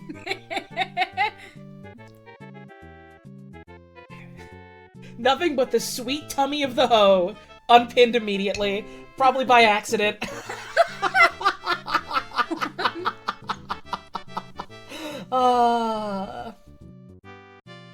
Awesome. I've been fucking meaning to try lengua for ages, though. I might get to try it soon. We'll see. Uh-huh. If we go back there for a meal one of these days, then... lengua. Barbacoa. That's maw from where one might expect. Okay. Interesting. I make note of that. I make note of that. Maw refers more to the throat or gullet. That's also interesting because it's stomach. It's not cheek. Either way, it was fucking delicious. I was just like, I wonder why the texture is like that. Organ meat's good. I don't ever want to eat brain because I am, like, needlessly terrified of, like, prion disease and stuff. I don't like eating kidney, but I've tried it. Every other organ meat I've tried has been like, yeah, this is pretty fucking good. Mm-hmm. I should also emphasize, like, if you have an opportunity to get, like, Grand Central Market type food, or really any, like, proper SoCal Mexican food, oh baby, they are going to give you a serving. You gotta get that shit out of a truck or out of a bag or something. That's the good stuff. Mm-hmm. They heap that shit on. Let's go. Yeah, I remember it was your sister, right? Talking about, like, they went there. Yeah, and, like... they went to Grand Central Market. I think either went to, like, the place I was talking about or, like, another similar one. And you need to understand, servings are usually a fair bit smaller in Canada than they are here. We heap it on here in America. But like, for some reason, I feel like, especially if you're getting Mexican food from most places, unless you're getting the good shit, the real shit, you're getting, like, a relatively small helping for, like, a pretty high price. And so my sister, working under that assumption, is like, oh yeah, you know, we'll get, like, several tacos. We'll get, like, 3 or 4 or something like that. And they have days of meal because of that. Uh-huh. By accident. You got 2, and it was enough that you could not pick up the taco. I got 2, and I still have leftovers for, like, tomorrow. This has been, like, 3 or 4 meals. It's good. Man, it's a lot of food. It's good. Mm-hmm. Oh yeah, when you find a place that has, like, proper burritos, that's a week. That's the good shit. Yeah, there's I'm not gonna say the name of it because it's, like, too local, but there's a place near where I live now that has, like, the good food, and we love that shit, and they recognize us on site these We're days. regulars now. It's so cute. And I took dear friend of Jake there one day before we had like an outing, because I'm like, oh buddy, thank you so much for driving me around. I'm getting you a good meal in return for it. And they gave that man a like foil wrapped burrito the size of his forearm, and he put that in the passenger seat while we drove like probably close to an hour, if not longer. Yep. And so we park, and he's like, I'm gonna have a little bit of this now while we're like parked and waiting, and opens it up, and it's still like piping hot. Half that fucking burrito is like about the size of both my fists put together, and I got average to big sized hands. Man. Oh, that shit's good. We went there by accident on Cinco de Mayo, not realizing it was Cinco de Mayo. Because we forgot! We forgot it was Cinco de Mayo, and it was just like, I really want to go there today. They got good food. Let's go there. And we go there, and it's really crowded, and there's so many white women there that are like being bitchy about cups and serving cups and things like that. Multiple white women in a row going up to the little serving window, like, can I get a glass of ice for my sangria? Oh, it's just a plastic cup. Do you have a... Do you guys do that in like a different cup? You don't? Okay. So Cinco de Mayo is a little bit of a gringo holiday, yeah. So we go there, and like, they recognize us, they know us. They're like, oh, it's you two, hi. And so we get our meal, and I'm like, you know what, I'm feeling like a beer today. Again, not realizing that it's Cinco de Mayo.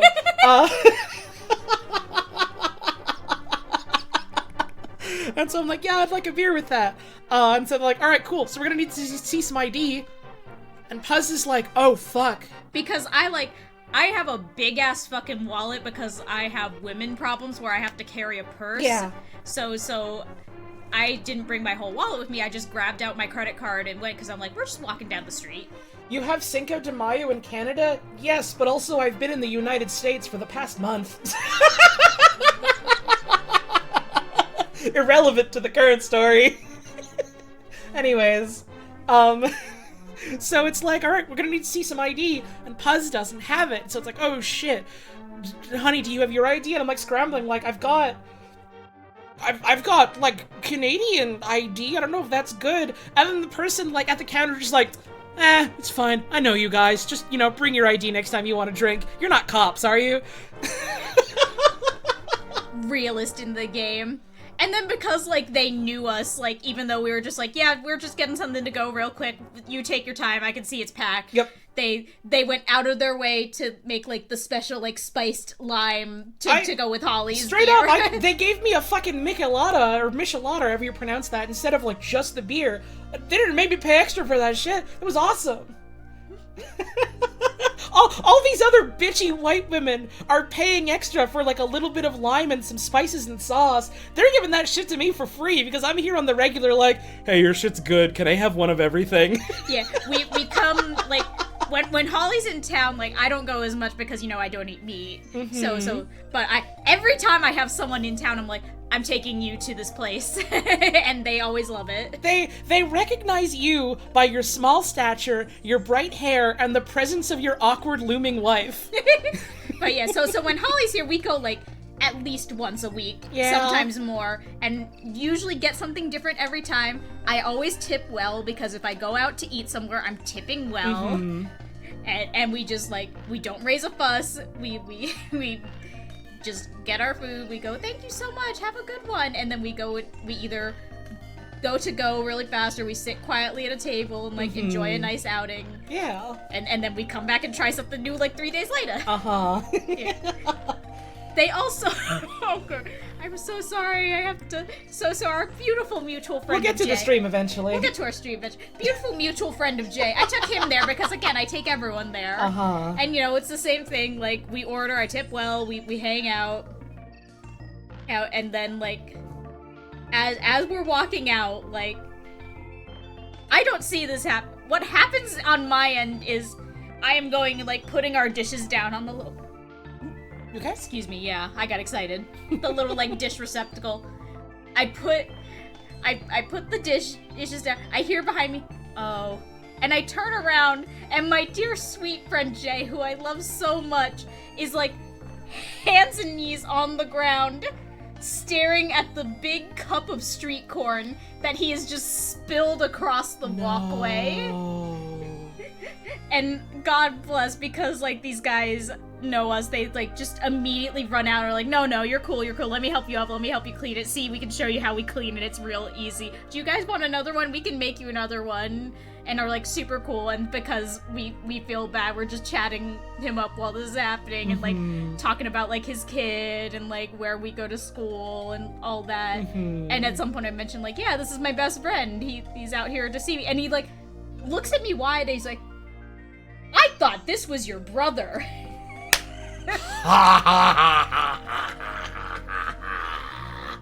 It was really funny. Yeah, these guys fucking rule, though. These guys rule. Like, wasn't straight up one of them at some point like, yeah, if you ever have, like, flyers for, like, a local art thing you're doing, you can hang them up here? Yeah! That was awesome. It was really sweet. I wish it was not such a hyper-local thing so I could advertise the fuck out of them without doxing myself. Yeah! Yeah! Hey, everyone, come and do business at this one specific place that is like a hole in the wall that's only here, that is a short walk away from where we're living. Smile. Don't you want that?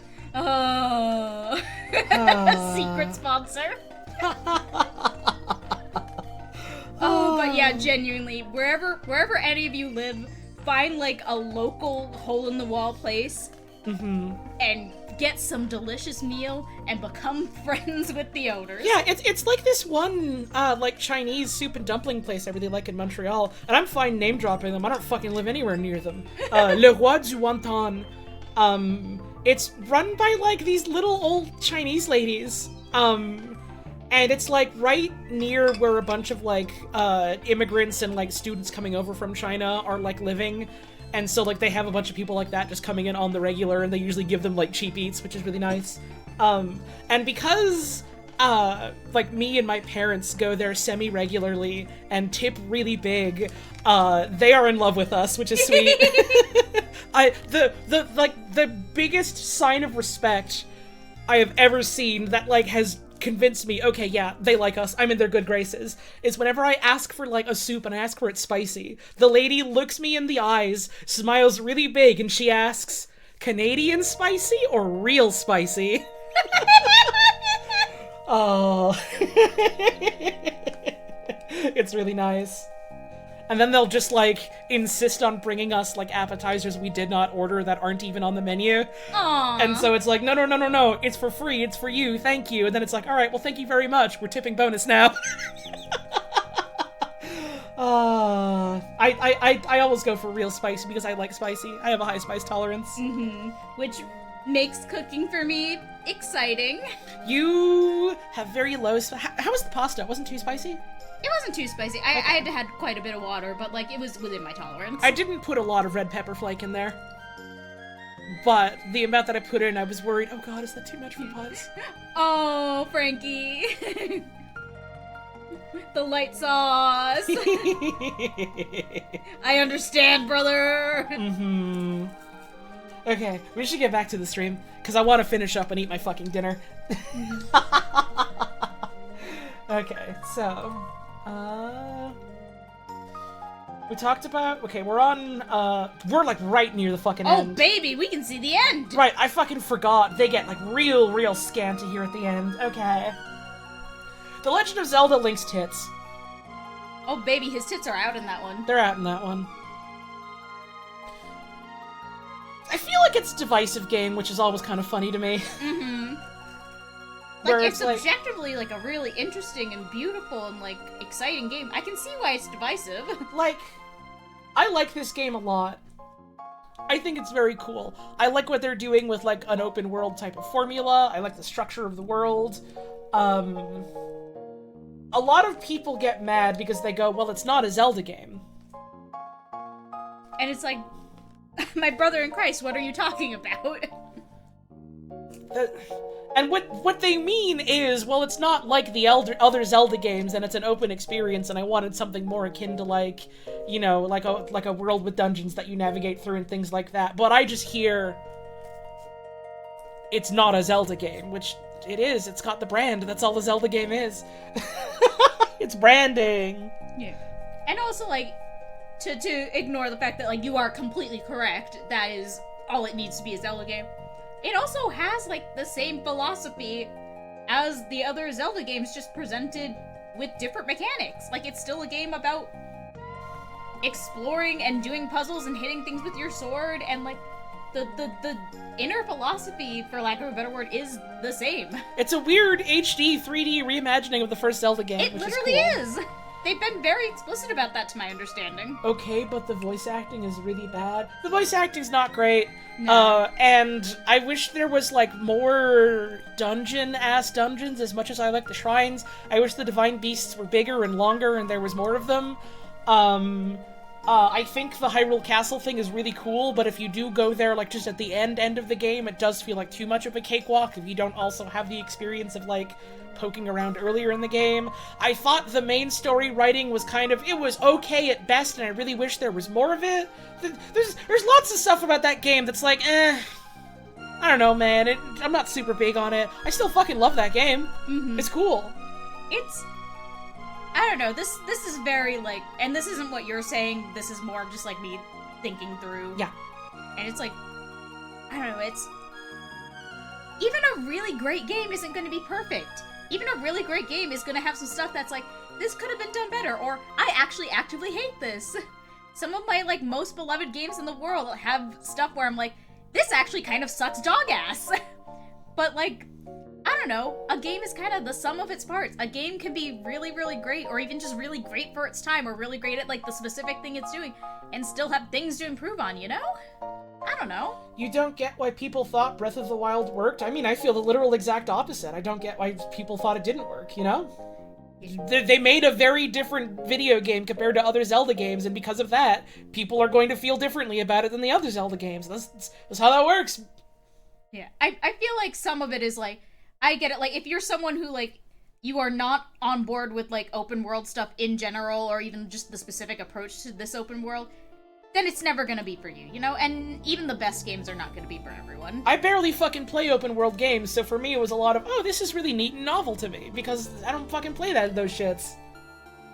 It was cool. It was neat. It was what made me go, oh, I get why people, like, really like these. I get why it appeals to them. It was cool. It's a neat game, and I liked it. Yeah, I forgot there was a Wii U version. Oh yeah, literally the last game, or the last, like, first-party game released on the Wii U. You thought everybody liked that one? What, Breath of the Wild? No, it was very divisive. Extremely so, like, to this day. People generally really liked it, but there is a lot of division about it because it's the one that is doing things very differently. In the same way that Zelda 2 is divisive. Uh-huh. You know?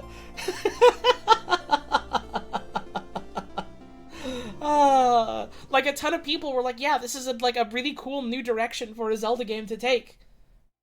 And even then, there were a lot of people who were like, yeah, this doesn't work for me. And that's video games, baby. That's art. Mm-hmm. That's what happens when you make a thing. Yeah. We just finished up a long discussion about why we don't like Fortnite, a game that millions of people play and enjoy. Uh-huh.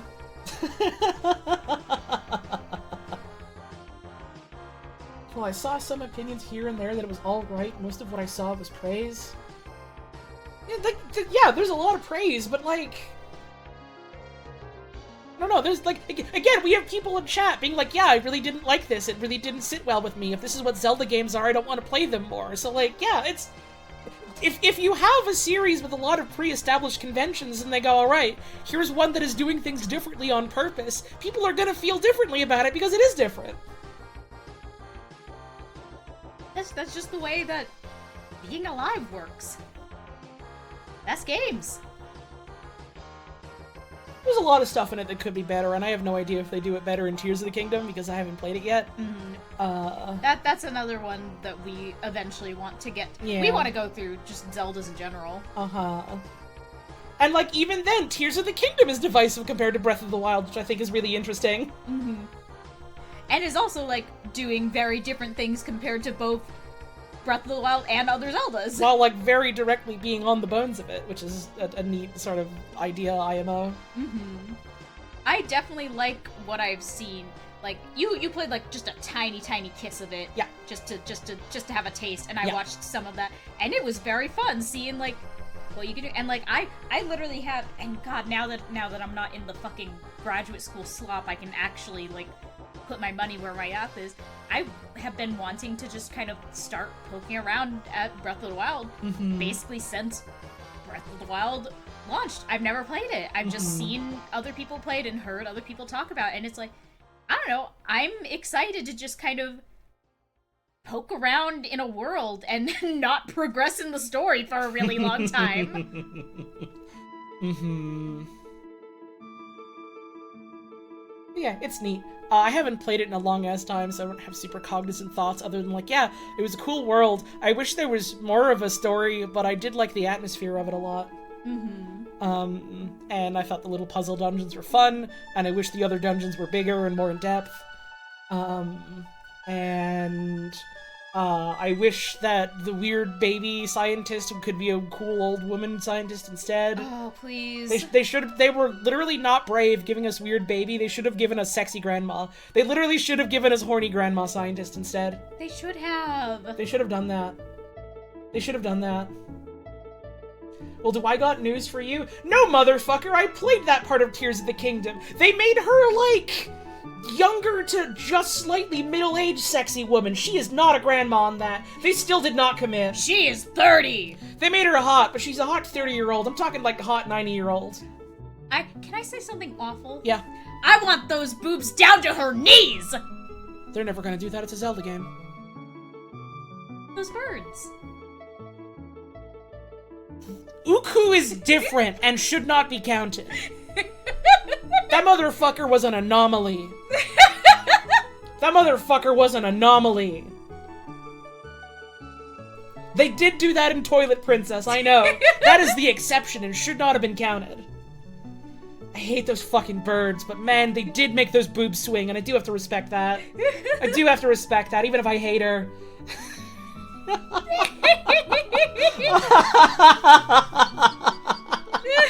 Please look forward to whenever we stream Twilight Princess and I'm just an unrepentant Uku hater. I need to get really, like, supportive of Uku specifically so we have a funny dynamic. I have no strong feelings either way. I love you. But for the sake of the bit. I love you. I love you so much. Super Mario Odyssey. Man. That's funny given, like, everything that we just talked about for Breath of the Wild. Super Mario Odyssey. Super Mario Odyssey. And it was this big darling, and it came out, and people adored it, and people thought it was, like, the best 3D Mario that's ever been. Like, really, really good movement, and, like, really interesting, like, environments to roam around in. It's got, like, fun levels and fun missions, and it's got neat music, and, like, the different, like, styles of aesthetics are really neat, yada, yada, yada, etc., etc. I thought it was okay. I only played a little bit of it. That's another one I'd like to go back to one of these days now that I maybe have more than 0 time. Hang on, sorry. Someone in chat says, oh, I didn't hear controversy over Odyssey. There's not controversy over Odyssey. It's just that a lot of people thought it was one of the best Mario games of 3D platformers ever made. And I played it, and maybe this is just in part because I played it in one of the worst fucking periods of my entire life, so that baggage is there forever, and that's not Mario's fault, but it's there, and so I played it, and it was just kind of like, it's okay. It's alright, it's fun. Yeah. I liked what little I played of it. I think part of that might be because I am the, like, and I've talked about this on the other ones these three, I love Mario Sunshine. Mm-hmm. That was like my first like big like Mario game. I can't fucking wait to play Sunshine. I'm really excited. I loved Sunshine. I really didn't click with Galaxy. Huh. I always forget that about you. Yeah, I have like a soft spot for the weirder Marios, and this was like a weirder Mario in a really interesting and like compelling way to me. Mm-hmm. I like when Mario gets to go places and see a bunch of weird guys. Wahoo! I like when there's like a silly gimmick character like Flood or Cappy. Mm-hmm. And, like, it's just a beautiful game to look at. It is very pretty. Yeah, so, yeah, I liked what I played of it. I didn't play a lot of it. I think I got, like, maybe like a couple of worlds in before I like put it down and just kind of never went back to it for various reasons. Mm-hmm. It's fun. Yeah. It's fine. Yeah. Like, the fact that the worst thing you can say about it is, it's okay. Yeah. Like... The movement in it is really, really fucking good. It is a joy to move around in that fucking video game. The hat stuff is a neat idea, but I don't know. Something about it just felt too much like, okay. So you throw your hat and now you can do this one puzzle sort of thing. Mm-hmm. The music is really good. I feel like that's a fair, like, critique of some of the puzzles, you know? Mm. And, like, some of it is just, you know, there's so fucking many of them. There's so many little, like, nooks and crannies and things to do and explore. Like, some of them are just gonna be okay, you know? Speedruns of it are fucking phenomenal. Oh my god, I think love a Mario Odyssey speedrun. I think I like speedruns of the game better than I liked the game. The speedruns are fucking phenomenal. Mm-hmm. That's always been the strength of 3D Mario's. The movement's always fun. Yeah, and I do think this is, like, some of the best movement in a Mario game ever. And I play the game, and I'm just like, it's fine. Mm-hmm. I kind of want to give it another shake someday, and maybe I'll feel differently about it now that I'm not, like, in the worst mood I've ever been in my entire life. Yeah, trying to do the miserable fucking volleyball moon minigame thing, while also, like, actively being, like, really, really depressed at rock bottom. Uh-huh. But... You know. Yeah. And, like, listen, if you play it again, you just go, like, it's okay. That's video games, baby! Yep. I don't have to like the thing that's, like, the huge critical darling or whatever. It's fine. It's life. It's a video game. I still have games that I like. People still like that. It's cool. Exactly. I got other things to worry about, you know? This is, like, not too much capital D, the discourse, but, like... You don't... Sorry, Frankie in chat says you don't even gotta like stuff friends like. Exactly! You heard me fucking ragging on Junkrat earlier! I know multiple people that like that fuck. Fuck that guy! It's fine. But yeah, like, there's a lot of, like, discourse about, like... You can just say you don't like something. Yeah. You can just not vibe with something. You don't have to come up with a reason why actually it's secretly been bad the whole time, or like you're morally justified for thinking something's bad. You can just not vibe with something. I like or don't like lots of stuff. It's fine. Sometimes it's just not for you, or it's not for like the current you. Like maybe you're gonna revisit it in 10 years and go, oh shit, I like this now. It's fine. Maybe you'll revisit in 10 years and go, oh shit, I used to like this, now I fucking can't stand it. Again, I have friends that fucking love the Persona games. It's fine. I don't. Yeah. It's fine. Yeah. Also, yeah, sometimes you can love a thing that you know objectively is bad. We talked about Trash Night earlier. We talked about Skyrim earlier. We talked about Skyrim. We should still fight each other with hammers about the best Mario for fun, though? We should. We should. We should. When everyone's, like, on board with that, that's just fucking enrichment. That's just meat pumpkin. You loved Borderlands 2 when it came out? So did I! I loved that game on my first playthrough. When I was playing as Salvador, and it didn't matter because I was on my first playthrough, and my friends and I were goofing and laughing with each other over most of the dialogue. So I liked it. And then I went back to it later and later, and it was like, oh, okay. Alright. That's nice, Claptrap. Alright, Claptrap. Thanks, Claptrap. We'll see you later, Claptrap. I will say, this is a very low bar, but I will shout it out all the same. I do appreciate that people are at least being, like, you know, civil and kind and normal about me going, like, hey, I like or don't like this game, and then them going, oh, I feel the opposite. Mm-hmm. I don't know. It's nice to have, like, an adult dialogue, you know? It's fun to think and hear about that when people aren't, like, also getting mad at you about it. Uh-huh. It's neat when people feel differently about something than I do. It's fun. Yeah. God of War. God of War Sensitive Edition. 2018 God of War, where he's busting it down sensual style. Sorry, sensitive. Well, I guess kind of sensual as well. A little bit of both. He's got that beard. He's got that growl to his voice. I'm not into men, but I get it. Yeah, I'm just gonna say it. Like, again, we're two lesbians here. He looks better with the beard. Listen, I'm just saying, if I was into dudes and he was a little fatter, I'd be all over him. Literally. Like, I get it. It's a blow up. Does he get pegged in that one? No, but he should. He doesn't get pegged because he's busy adapting to being a single father. in chat just going, oh, that's what it is. He's not fat. You get it. We talked about this a bit when we were talking about the other God of Wars, but like it's neat how that game is like, it feels like it's in conversation with the other God of Wars because it kind of has to be, given that it's trying to do something different.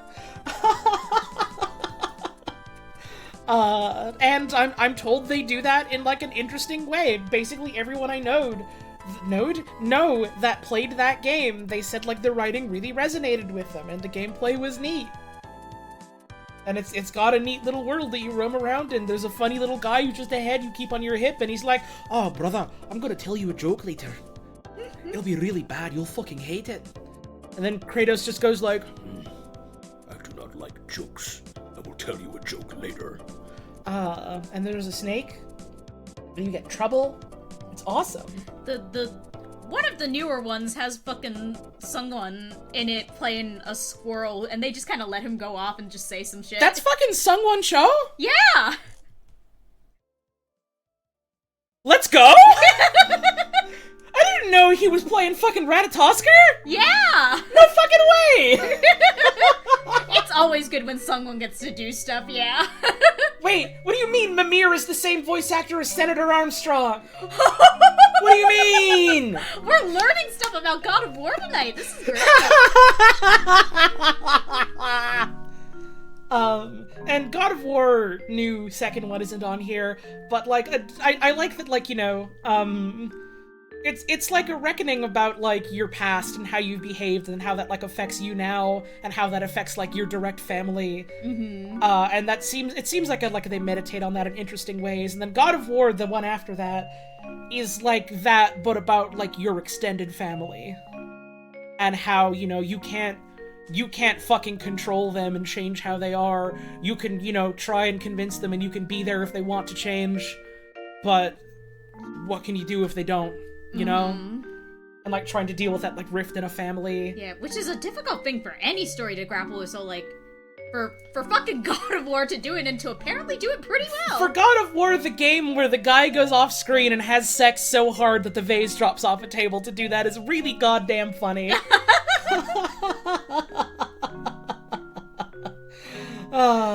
But apparently they do it pretty goddamn. The first one's on PC now, so I can fucking play it. I haven't Did played... they put it on PC? Yeah. Damn, alright. They're putting like a ton of PlayStation games on PC lately. What's wrong? I'm just thinking about PS5 has no games. Yeah, now it especially has no games because all it has is fucking Demon Souls. PS6 is gonna have games for 1 year, and then after that, they're gonna be on PC. Yeah, I cannot believe some executive said, like, yeah, we're nearing the end of the PS5 life cycle, and I'm like, what do you mean? You haven't put games on it! Oh, they did. You just haven't heard about them because they're also games on other platforms. Exactly!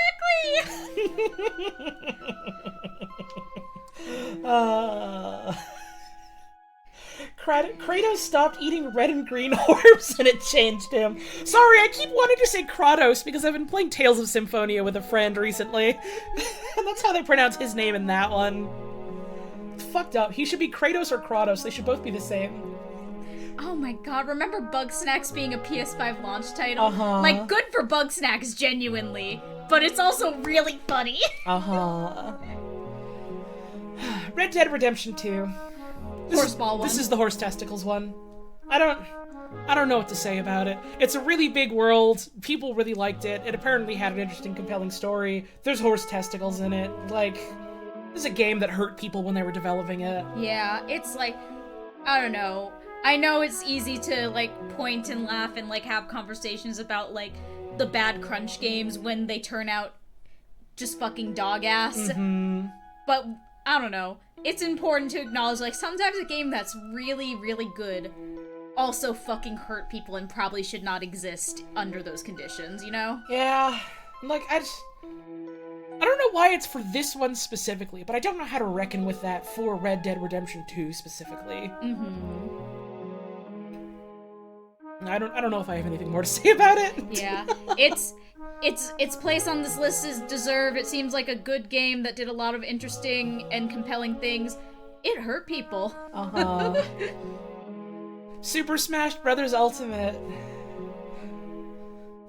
Colors weave into a spire of flame. We are almost on this list of best game. People like Smash Ultimate. It's okay.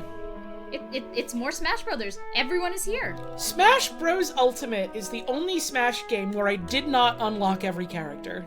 Really? Yeah, I reached a certain point, and I think maybe that's in part just because the character unlocks are fucking randomized for whatever reason, and don't have like specific unlock conditions or missions that you can do to get them. We don't even have to leave our Switch on for 200 consecutive hours to challenge Mewtwo anymore. And so I got to the point where I unlocked DDD, and it was just like, well, I have DDD now. What's the fucking point? No one's gonna surpass DDD. I've got DDD. I like DDD. DDD's my best guy. He's my special guy. What's the point? What now?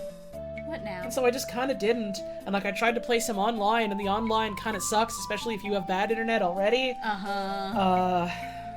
And just I don't know. It really did not click with me. And I think maybe in part that is because it felt a lot like just Smash Bros. For Wii U 2. Which it was. Like, I don't know. It was, like, fundamentally, With minimal mechanical changes that are still there, but minimal. And again, it's partially because 12 people had a Wii U. Yeah. Good message in chat from Voyager Witch. 1, 2, Haferbrei. Dieser special guy. It's fine. It's really fine. It's okay. Sora's in it. You can play a guy dressed as Sans, which is pretty funny. Banjop Kazoo is in it. Boobs from Xenoblade 2 is in it. And she can even turn into Boobs from Xenoblade 2. They acknowledged arms. The dragon from Monster Hunter is in it. And then people thought, okay, so that means they're gonna do a Monster Hunter crossover character, right? And then I think people were, like, coping about that because they were like, well, they got Byleth in, and a lot of what Byleth is doing is, like, different weapons where if you squint, they kind of feel like Monster Hunter weapons. Kazuya's in it. Oh yeah, I forgot Kazuya's in it. I will say, the reaction to actually putting Ridley in was pretty fucking funny. Ridley is finally not too big to fit. They made him smaller and he fits in it. Persona 5 is in it. His special attack is a gun. Remember when they kept killing Luigi? Yeah. What the fuck was up with that? Solid Snake is not allowed to use guns and pistols and rifles, and he has to use just bombs and his fists and rockets. Joker's special is just to pull out a pistol and shoot you. Bayonetta. Bayonetta has gun feet. She was in Smash 4. I'm pretty sure, yeah. She was DLC in that one. Mm-hmm. They put Minecraft Steve in it. And Isn't Minecraft Steve still either, like, tearing up or banned from the meta? Yeah, Minecraft Steve is, like, really ridiculous fucking strong in, like, the competitive scene, is my understanding. They removed Snake's fat ass. All what we've lost. Oh yeah, Sephiroth is in it. Yeah, I also kind of forgot Sephiroth. Yeah, he's in it. There's characters in it. I don't even mean that as like it's a fucking crossover thing, whatever, like I am about Fortnite, but like, it just, I don't know, the gameplay of it was just kind of, it's fine. Yeah. It's, admittedly, this could be me talking out my ass, because like, I don't play fighting games. I'm not really into like competitive scenes for the most part. I watch some competitive Splatoon with my wife because I like Splatoon. Splatoon comp scene is fun. Yeah. Smash Ultimate feels a little more party game to me. Like, this is something where if I have some friends over, we can play some Smash Ultimate together. I think that's probably intentional. Mm-hmm. I think that's probably intentional. Yeah. That's Smash Bros. I kind of hope they never make another one again. It would be really stupid business-wise if they never made another one again, but I kind of hope they never do. They should just straight up port Ultimate to the Switch 2 with, like, some minor, like, balance changes. They should just port Melee and give it online. They're never gonna fucking do that, but they should. It'd be free money. So we move on to the year of 2019 when only one video game released, and that was Disco Elysium. I mean, to be fair, that was the game that released in 2019. That was the one. What can you say about Disco Elysium? Here's what you can say. I haven't played it yet. I want to. I played a little bit of it. I would like to get back to it. It's a very compelling game. I feel this feels mean to say to myself, given I have a fucking master's degree, and a lot of what I've done in getting my master's degree is discussing, like, culture and media studies and, like, communism and also a lot of similar themes to what Disco Elysium is tackling. Sometimes I worry I'm not big-brained enough for Disco Elysium. Dipshits dumber than you have played it and loved it, hun. That's true. But yeah, I really enjoyed I was playing it in, like, teeny tiny bursts because I knew that, like, I wouldn't be able to handle, like, much more than that with, like, between, like, my schedule and, like, just emotionally. You can handle it. You can handle Yeah. Kuno. Kuno is gonna say a slur to your face, but you can handle him. Kuno did say some things to me that made me legitimately uncomfortable. You can't be saying that, Kuno! Kuno, you cannot reclaim. You can't be saying that, White Kuno!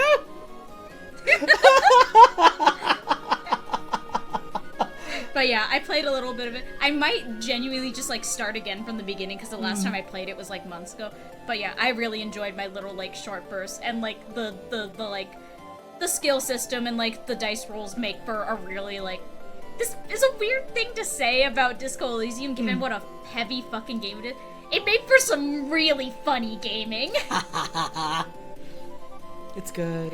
My character remembered a disco song he really liked, remembered it in perfect clarity, summoned the willpower on, like, a really hard saving throw to look at his face in the mirror, and then went outside and puked on the street. Yay! And, like, had a really awful, terrible phone call with a woman he didn't remember. There's Still doesn't know his name. There's some... Right, like, the fact that, like, the detective has a name is, like, a massive spoiler that I have been spoiled on at this point, and some people were like, oh, that's really sad that you know that now. But, like, people fucking talk about this game in the open like that now. It's been years. What do you expect? It's gonna happen. But... I like the way that, like, the mechanics of that game work and kind of, like, indirectly inform the narrative. Like, I've seen people talk about, like, oh yeah, you know, Harry Dubois is, like, he's a fucking addict. He is a recovering, like, drug and alcohol addict. And so it's like, oh, okay. And so I saw some people talking, like, well, then, that's interesting. Why doesn't this game really have, like, an addiction system with, like, you know, mechanical repercussions when you can be out here, you know, just, like, taking all these stimulants in order to increase your stats and get better and, like, do things better and pass skill checks, and then you need to do more and more of them because you need to succeed. Oh, this game does have an addiction mechanic! Yup! That's the way that is done, I think, is pretty fucking clever. Also, to my understanding, the fucking deterrent is that Kim will look at you with that face, and I'm not gonna do that. The deterrent is that you have to play the video game and see that you are a character. Or don't. Yeah, you have to see people respond to the way that you live in the world. Are you gonna roleplay as your best self or your worst self, or somewhere in between, or none of those? I don't know. What are you doing, Hotshot? You tell me, you're playing it. I'm just Harry Dubois on your computer. Looking at you with that sad impressionist puppy dog face. That 3 smears of eye. Don't I look like a disgusting little plush toy that's been left out in the rain? Don't you love me? Don't you want to pick me up and soak me in milk and throw me against the wall, Kim? I'm Harry Dubois.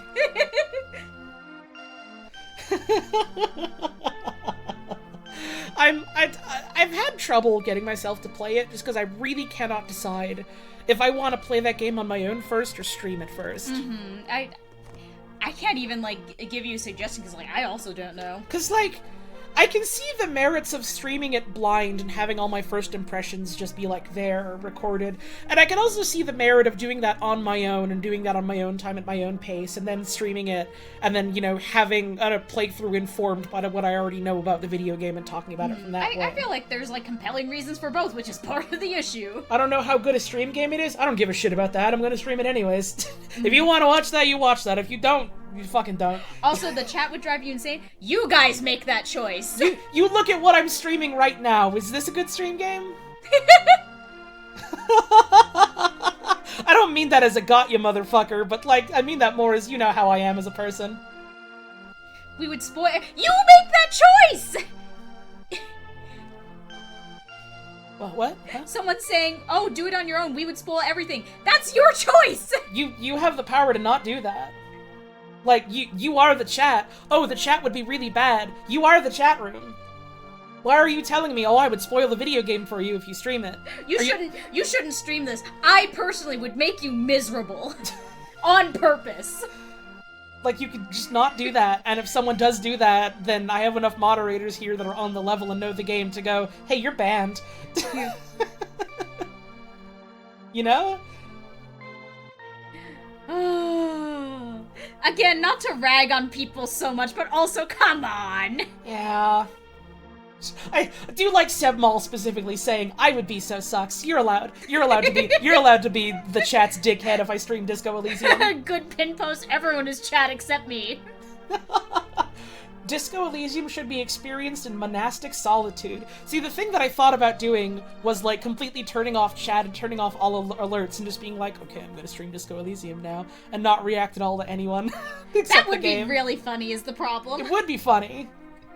I don't know if it would be good or interesting, but it would be funny. I mean, I would watch it. I'd tune in. How soon we forget the Outer Wild streams? People were mostly fine for the Outer Wild streams, and the people that weren't haven't come back! Can you remember their names? Do you see them here? No! There's a reason for this. Like, I Mike don't think ended they their were all lives. that bad. They had to go. They died. The only one allowed to spoil things is Mike Spagoner, and that's because he knows the funniest possible way to do that every time. He knows how to not do it unless it's really fucking funny, and I don't see it until 30 hours later. Speaking of which, I hope you're looking forward to when I get back home and we stream The Case of the Golden Idol together. Oh, I'm so excited for that. That'll be fun. That'll be fun. I love a Holly Mike duo.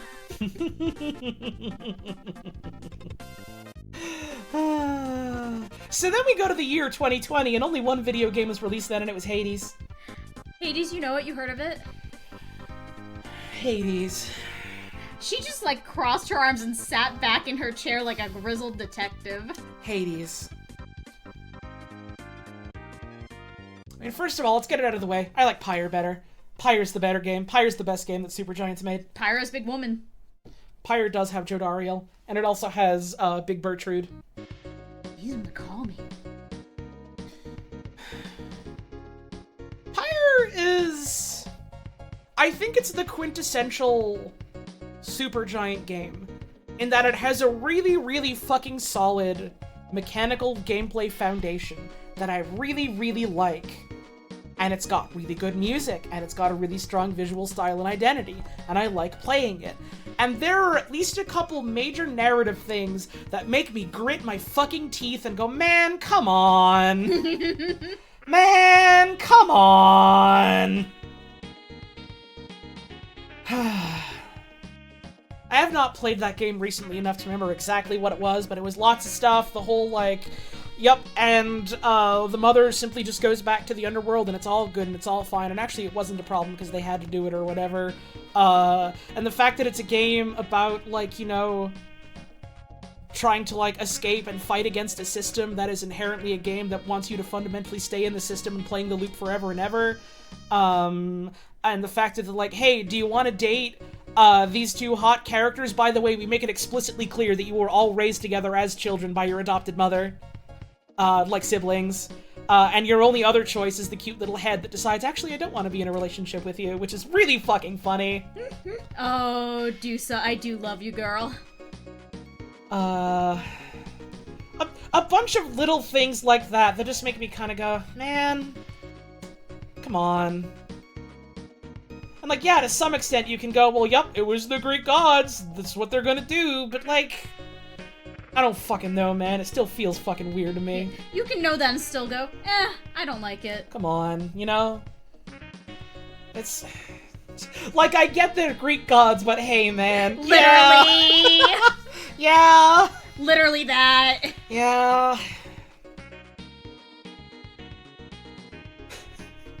Love Hades, but absolutely get the plot misgivings. Right, like, again, I love the act of playing that video game. It is an extremely well-designed, like, gameplay loop and experience. I don't play a lot of like roguelite, roguelike. I don't fucking know the difference. Don't worry about it. I don't play a lot of them. They haven't really clicked with me. It was Hades fucking clicked, felt great to play. I was genuinely surprised by how much I enjoyed the physical like act of playing it. And Going Under. Please, for the love of God, play Going Under. Going Under's fun. I don't know, I just super did not gel with, like, the story in a lot of ways. I liked some of the, like, individual character stuff, and, like, some of that was fun enough, but it was just... Hey, they've crossed a low bar. Hades 2 with some fat people in it. And they're hot! Hephaestus is hot. Hestia is hot. They got those. You talked about this before, and from what little I know, I feel it's very true. Supergiant games are really wonderful, well done, great games with at least one or two moments make you go, man, fucking come on. Honey, I love you. I literally said that a couple minutes ago. Oh, yeah. I know I've gone on record as saying that before, and it's gonna happen for every fucking game they make, I'm sure, but... Also, yeah, it is really funny that Another Crab's Treasure came out when Hades 2 came out in early access, huh? It's not even the same genre this time! They literally posted that day like, well, it was fun while it lasted. Uh-huh. You should be playing aggro crab games. They're fun, they're neat, they make good games. They make good games. I'm gonna play Crab when I get back home eventually. I am excited for Crab. That'll be fun. I want to... This is a... I don't know if this will ever happen just because of, like, the way that my life is structured right now. For years now, I have teased the idea of, if I ever quit my job, I'm going to stream all of Going Under, like, the day I quit my job. You should consider it. You need to pay rent. So I'm not gonna tell you to make an unwise decision, but I know how you feel about your job. Yeah. Frankie, you can absolutely come if and when that happens.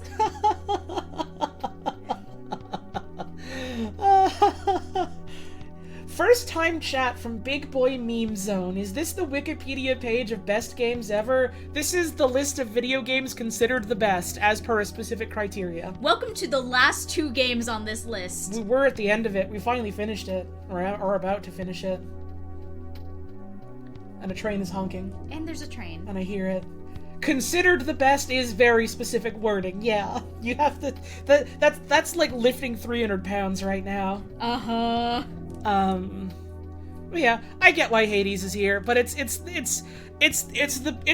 quintessential Supergiant game, in that it's just like, man, come on, that I have trouble looking past in spite of all the stuff I do like. Pyre's still the best game they've ever made. Yeah. Real quick, Blankaj, is there an Anne Orlando mod for Another Crab's Treasure yet? You should go look at the post that Aggro Crab made on April 1st of this year. I think that's why they're asking. I think that's probably why they're asking, hun. Anne Orlando, fuck it! Because that's not actually in the game. Because legally they can't do it. Someday we will talk for 100 hours about your complicated feelings about Bastion.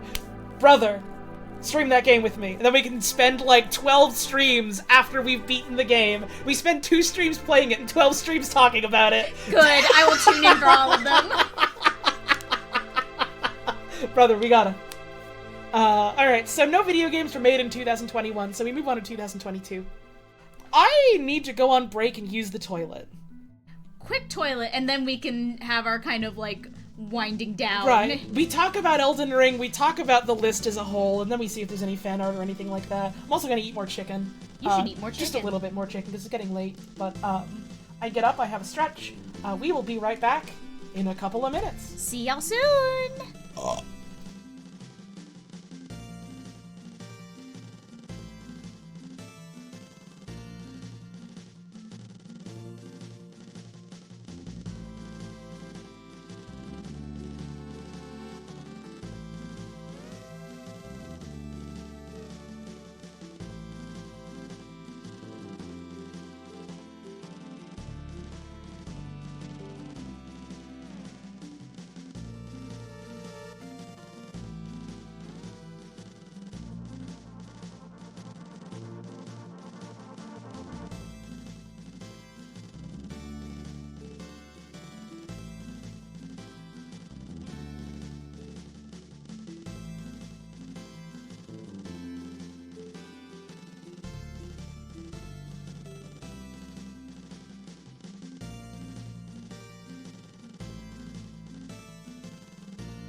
Hi, is the ad over?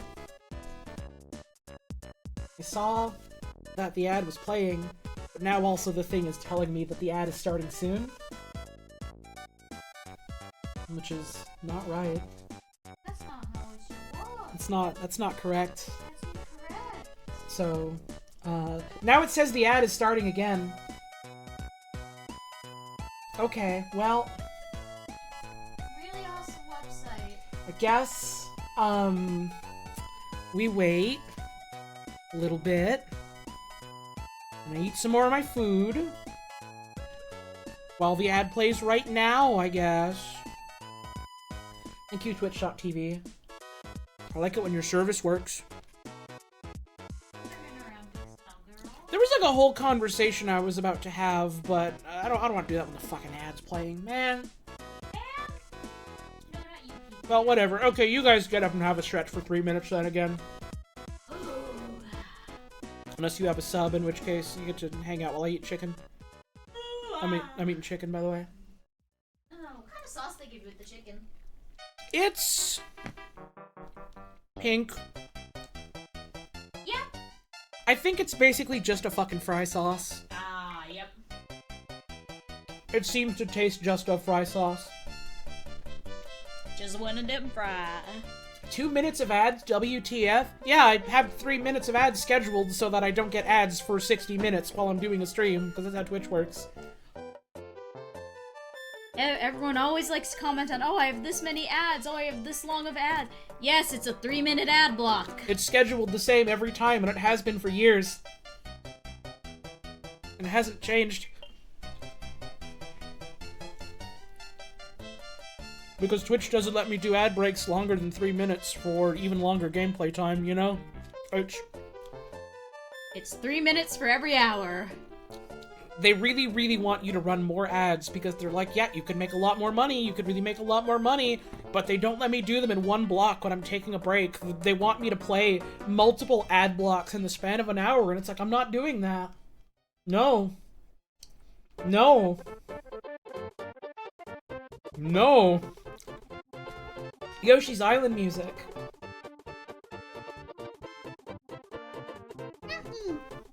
Yoshi's jumping and pounding and gulping. I worded that. Yeah? Hi. What's up? I hope someone in our Paintbox server is posting a very specific emote right now. Oh, Yoshi getting it good from the back? Yeah, Yoshi getting it good from the back. Let's see. Play the video? Nah, I'm eating.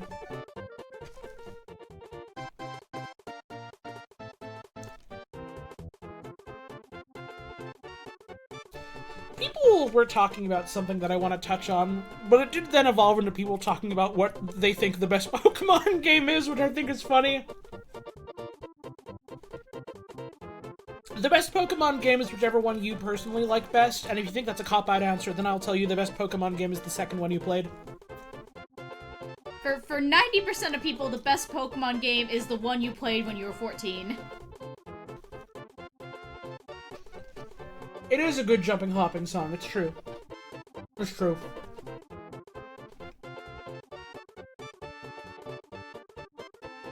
The best Pokemon game is Pokemon Channel on the GameCube? You are a pervert! You are a pervert! That game tried to kill my friends, I love it. Are you okay? You frighten me. Fair warning for anyone in chat who is like me, a fellow Pokemon Channel pervert. You can't stream that game. They'll get you. People are still gonna stream it. People have streamed it. Sebball streamed it. Yeah, Bugs and Frankie streamed it, and it turns out Pichu Brothers, which you have to watch to progress, is able to be copy struck. Uh-huh. The Pichu Bros know what you're doing. What are you doing? Cut that out. Poor Bugs had to go back and manually edit the VOD. Mm-hmm. That's the Pichu Brothers. Sorry, I have a mouthful of chicken. Side by side, it's Pichu and Pichu.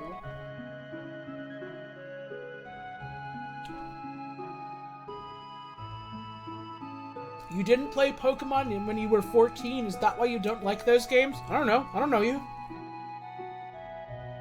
The answers lie within yourself. I'm eating chicken. Reflect. What's the other one? Light screen? You'll have to be much more specific. Because Reflect is the Pokemon move that, like, reduces physical damage Oh, on your yeah, team. light screen. And Light screen is the one for special damage. Yeah.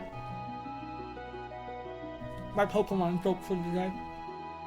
That was a good joke, honey. Thanks, I love you. Wanna kiss me? Well, you do have a mouthful of chicken is the thing. That's true, you can kiss me later.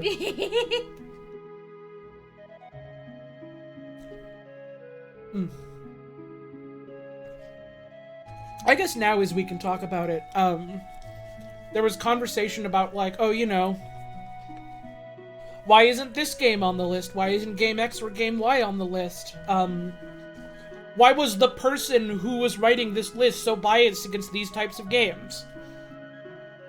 And again, I feel like this is a fundamental misunderstanding of what this list is or what it's trying to be. This is not a list put together arbitrarily by one person's opinions.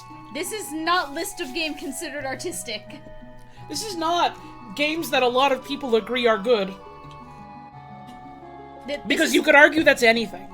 This is why we've been harping so much on, like, reiterating the specific criteria of this article, because it is an article with very specific criteria, and if a game does not meet those very specific criteria, It doesn't get to go on the list. yep. How did at least 6 people say Fortnite is one of the best games ever? I don't think you understand how big of a deal Fortnite is to so many people. And I'm saying that as someone who fucking hates that game. I think that game's dog water. Mm-hmm. And, like, this is a little bit, I don't know, this isn't entirely the point, but I think it's related, and I think it's something worth talking about. Mm-hmm. When some people say, this is the best, what they mean is, this is really influential. Yeah. Or this really changed things for the industry. Or this was really novel at the time. But they say best. And so because they say in an article best, even if they don't mean this is objectively better than every other game, it's still said best in a citable article, so it goes on this list because of this list's specific criteria. And the people putting together the list aren't really, like, drilling down to find whether it means that or not, because why would they? That'd be fucking miserable. And also, this could be me, like, talking out my ass, so feel free to correct me. Hi, ass. Hi, ass! But, I'm pretty sure something like, I think we actually talked about this during the list of games considered artistic, that is against Wikipedia's, like, standards of editing. You can't be, like, doing interpretive work with sources for Wikipedia. It has to be something that is specifically citable and is said clearly in the text. You can't be doing interpretation, you can't be doing original research. Right. It has to be a citable source where you could take the quote directly and it is what the quote is saying. Because you are meant to go look at the sources to draw your opinions from it. Yeah, and not to be a fucking graduate student, this is also why Wikipedia is not considered, like, a viable academic source. Right. It is because it is compiling other academic sources that it wants you to go and look at to learn more about the topic. Wikipedia is Cliff Notes. Wikipedia is a shorthand to tell you, hey, here's some information about the topic. Here are citations so that if you are, say, a scholar looking into the topic, you can look at these sources and learn more and do interpretive work or research. It's a source book, yeah. And yes, there's a whole other argument about, like, more freely available academic or, like, reliable resource, especially in the age of fucking hello Google's new fucking AI search. That's a different topic. That's not the topic we're talking about right now. And, like, I don't know, maybe this is me being a bitch. I like it when you're a bitch. Something being harder to find doesn't mean you get to give up and just take whatever information's in front of you. I'm eating chicken. You're eating chicken. Keep talking, it's good. But yeah, like... Yeah, like, you can get a library card for free. There's fucking funny fell off the back of a truck websites for, like, legitimate academic texts. You can, and in fact should, find your own information and interpret it and think critically about it. Yep. Not to be a fucking teacher about it. Mm-hmm. But, like, it's genuinely very important. Especially right now when we have fucking AI and misinformation and just, like, snake oil salesmen all the fuck over. You need to be thinking critically about information and, like, looking for information on your own and going, well, why would they say this? What are they trying to say? Are they trying to fucking sell me something? Mm-hmm. You need, not to be a bitch, not to harp on this point, you need to, please, you need to. You really do need to. And, like, if you're thinking right now, well, I don't agree. Good! I'm some random bitch on the internet. I'm on a Twitch stream. Look for your info. Don't take me at my word. Mm-hmm. You need to cultivate curiosity and a desire to learn and understand in yourself, and you need to teach yourself ways to find that information reliably. In a world where it isn't becoming increasingly more difficult to do that, you still need to put in the work to do it. Mm-hmm. We got those wrinkly brains. You gotta keep those wrinkles in them. This is vaguely tangentially related to the entire conversation about, like, Tumblr users showing their own assholes about rap that's been happening lately. You gotta expand your horizons. It's good for you. Embrace curiosity. Embrace not knowing what the fuck is going on. And learning what the fuck is going on. Mm-hmm. I'm done eating my chicken. How was your chicken night, love? It was pretty good. I liked it. I'm glad. I always worry, like, we were talking about this the other day. Most of, like, the very small, like, chains or, like, very hyper-local places we've gone, 9 times out of 10, if not more, knocked it out of the park immediately. Good food, good eats. Whenever I get my wife fast food, I worry. Even then, there's been, like, literally 2 times where I was like, I didn't like this, and it was, like, 1 from a local sushi place that had dog shit eel. 2 when I got bad onion rings from Jack in the Box. It's happened twice, and you're now worried it's gonna happen forever. I do! Honey, it's okay. I worry every... Mm-hmm. Bad eel is so bad, it is, but good eel is so good. And so we take risks every day. Mm-hmm. Okay, let's read this last entry on the list, and then we can get back to talking about what this list is and why it is and what we think about it. We have one more game to conquer. There is one last video game, because they didn't make any in 2021. And they haven't made any since 2022, which is, like, sad. I hope they make more games soon. I don't. I have so many old ones to catch up on. That's fair. We have Elden Ring. For whatever fucking system it's out on. Every, it looks like. A whole bunch of them, except for the Switch. I gotta sneeze. Fuck. Excuse me. That's better. Yay! Honey, there's trash right here. Oh, right, there's a fucking garbage can here. I'm a fool! Oh, man, I'm a failure! No. There's a mushroom on your shirt. Oh, man, I'm a failure! I'm always thinking about that. I know you are, honey. Elden Ring. I don't know anything about Elden Ring. So, you know Dark Souls? Yeah. Imagine it's in an open world. Is Dark Souls not in an open world? No. Oh. Well, I learned something about Dark Souls today, too. Well, it's in a bunch of segmented areas that you can go to whenever you want, kind of thing, but it's not like a big open world sort of thing. It's not structured like what the fucking analogy I can think of here. Dark Souls is structured like Ocarina of Time. Okay. Elden Ring is structured like Breath of the Wild. I understand now. Okay. And also in Elden Ring you can jump. Can you not jump in Dark Souls? No. I'm learning so much about Dark Souls today. You can do jump attack to kind of futz your way around gaps sometimes. Elden Ring has a jump button, and you are expected to do platforming. Okay. There's also a horse in Elden Ring. You can ride it. Oh yeah, I know that guy. Oh yeah, Torrent. Elden Ring Torrent! It's the ultimate Google SEO fuck-up! You can't find that shit no more. There's also goats. Mm-hmm. And you can learn to curl up into a ball and spin really fast and slam into your neighbor's house like the goats. I do remember that. Why? The knowledge I have about Elden Ring is very baffling. Did you watch Wayne play any of it? The only Wayne stream I've seen of it was the one you were on, like, literally earlier this week. You've probably seen other videos floating around of it. It was a big game. People posted it a lot. I know the goats, I know the horse, I know the dog that they definitely have. Oh, wait, I know one other thing. I watched a friend, fight one of the, like, optional bosses, the cool woman, what the rock. Melania? Yeah.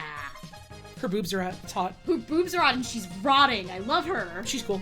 She's cool. She beats your ass. Oh yeah, she beats your ass. And there was, like, famously a player who would, like, let themselves Let set me up. solo Yeah, let me her. solo her. I have some really interesting scattered bits of information I know about Elden Ring. It's really funny. And it's not enough to paint a whole picture, but it's enough to get some colors on that canvas. It sure is. Didn't know it was an open world game. Did know about Let Me Solo Her. There is a giant pot man who is a giant jar. I do know about Pot Man. He is a big jar. I do know about Big Jar Man. He is pathetic. And he's full of meat. And he's a hero and we all love him. Shouts out, Pot Man. We all love him. Elden Ring is cool in that it's like taking the formula of here's this like weird and kind of obfuscated video game and we're putting it in like a massive field for you to explore. And also because now the series is very popular, there's a bunch of people all at the same time that we're all exploring this and like hashing out all the weird mystery stuff together, and that was cool. That was like a really cool experience that is probably never going to happen again unless they somehow extract 1,000 people in a lab that never have interacted with Elden Ring in any way and plop them in front of it again. Like me! Like, well, no, you know things. That's the problem. It's cool. I don't know. It's something about a big shared mystery like that is really cool. And even without that, like, the game stands up well on its own. It's a solid foundation of a game that people enjoy to play and run around in and attack in. It's Elden Ring. You can jump up and down in this one now, so it's basically Game of the Year. Dark Souls 3 felt like the curtain call to Souls, like the game is metatextually about how they don't want to make Dark Souls anymore, and then Elden Ring reinvents the wheel. It reinvents the ring and then shatters it, yeah. Again, we talked about this earlier with God of War. It's interesting and, like, compelling when games are metatextually in conversations with themselves and each other. It's cool. It's cool. Yeah, and we've talked about this on multiple... One of the ways we talked about it a lot was when we were talking about, like, Majora's Mask, how, like, it's interesting to consider, like, not just, like, the game, like, in its own vacuum, but, like, the circumstances around, like, the making of a game and how that informs what it's saying as, like, a story and as a piece of art. It's a game about its story, and it's a game about the circumstances under which it was made, which is neat. Mm-hmm. That's cool. It's interesting to think about games like that. It's cool to think about art like that. Yeah. Yeah, just art in general, like, art is made by people. No matter what kind of art it is. Mm-hmm. And in this art, you can swing a big hammer, and it shoots lava sometimes. You can get a power that makes you scream really good, and then you attack people. Yeah, I do remember that. There's a couple of those. Yeah. More than one. The friend I watched fight Molyneux was doing a bare fist run and just kept screaming and then dying and then repeat. Okay. That's cool. Oh, and he summoned his brother to take hits for him. Yay! So those are things I know about Elden Ring. Yay! That's fun. So that's the list. That is the list of games considered the best. That's Who's our- this? This is Sid Meier. Hi, Sid Meier. You might have seen him a couple times on stream. I didn't. Oh, well, everyone else in chat did. I made them see him. So... again, to go back to, like, what we were talking about, where people in chat were like, well, why isn't this game on the list? Why isn't X or Y on the list? Why is this list written by this one kind of person? It's... fundamentally, the list is chronicling what other people in credible game, like, review or journalist or discussion circles have had to say about video games. And so it's looking at that and going, okay, so what are the sorts of things that these people, like, valued and reviewed highly and talked about and thought well of? And how does that compare to games that aren't on the list? While also going, okay, you look at a lot of the things they have sourced, this is largely, like, Western publications from, like, the United States especially. What does that say about the people compiling this list and what sources they consider important to look at? What does it say that they're not looking at, like, a bunch of sources from, like, I don't know, Japan, for instance? Like, the most, like, non-North American sources we saw were few, like, English European and a couple of, like, German French. or French. I think, like, one Spanish. Mm-hmm. Sensible World of Soccer. Sensible World of Soccer got to be there because it was, like, a noteworthy game that was considered part of, like, an earlier, quote-unquote, video game canon that was put together by, like, scholars and game developers some years ago, which is really interesting to me.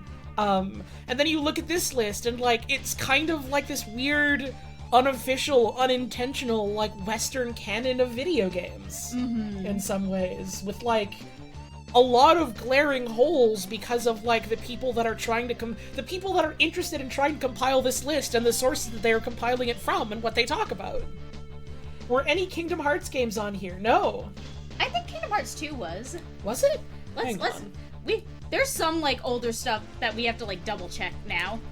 Kingdom Hearts 1 was on there. Okay. Kingdom Hearts 2 wasn't. Kingdom Hearts 1 was on there. My mistake. Mea culpa. And, like, you can see this as, like, it goes on. Like, you have all these earlier entries and how it was such a slog to get through, like, so many of these earlier years because there were so many games and so much to say about them. And then as you go, like, on and on, the years start to get, like, there's less of them coming up. There's a lot more, like, sequels or direct follow-ups. So it's like, well, what the hell else do you say about it? They did another good one. Yep. And it gets smaller and smaller, and then as you go on, there's less and less and less, till you get to, like, modern years, and, like, some of them aren't popping up. And this speaks to a lot of things. It's not just one thing and one reason why it's happening. It's like, well, one, a lot of these games are still being, like, looked at and deliberated on and thought about actively, so they're not gonna go, alright, this game's just come out, 6 people really like it, 6 people have decided this is now one of the best games of all time, when this year in video games isn't over yet. That's certainly part of it, and, like, a lot of recent video games are like that, because people are still, like, thinking on that and hemming and hawing about it. Yeah, there's a few things, like, one, like, again, someone has to say this is one of the best games of all time. It's not enough for one of these to be on a Game of the Year list or something like that. It has to be on a best games of all time list. Yeah, and two, think about, like, the earlier sections and how many of those citations were, like, retrospective from anywhere from, like, historical texts. Yeah, like, anywhere from, like, a few years after the game's publication to, like, looking back 20 years later and going, actually, this was pretty good. Mm-hmm. Think of all the ones we talked about where it was like, yeah, this was really poorly received on release, but then people went back to it, like, years later and, like, had new, like, perspectives and new critical eyes and were like, actually, you know what? This was something, and we didn't see it at the time. Yeah, so you have, like, a lot of, like, years of people looking and thinking about a thing to going, actually, no, this was really good and does have merit to be, like, discussed and talked about. Like, because we have we have, like, almost 50 years of video games existing, basically, you know? 2, there are a lot of video games now! There's a lot of video games.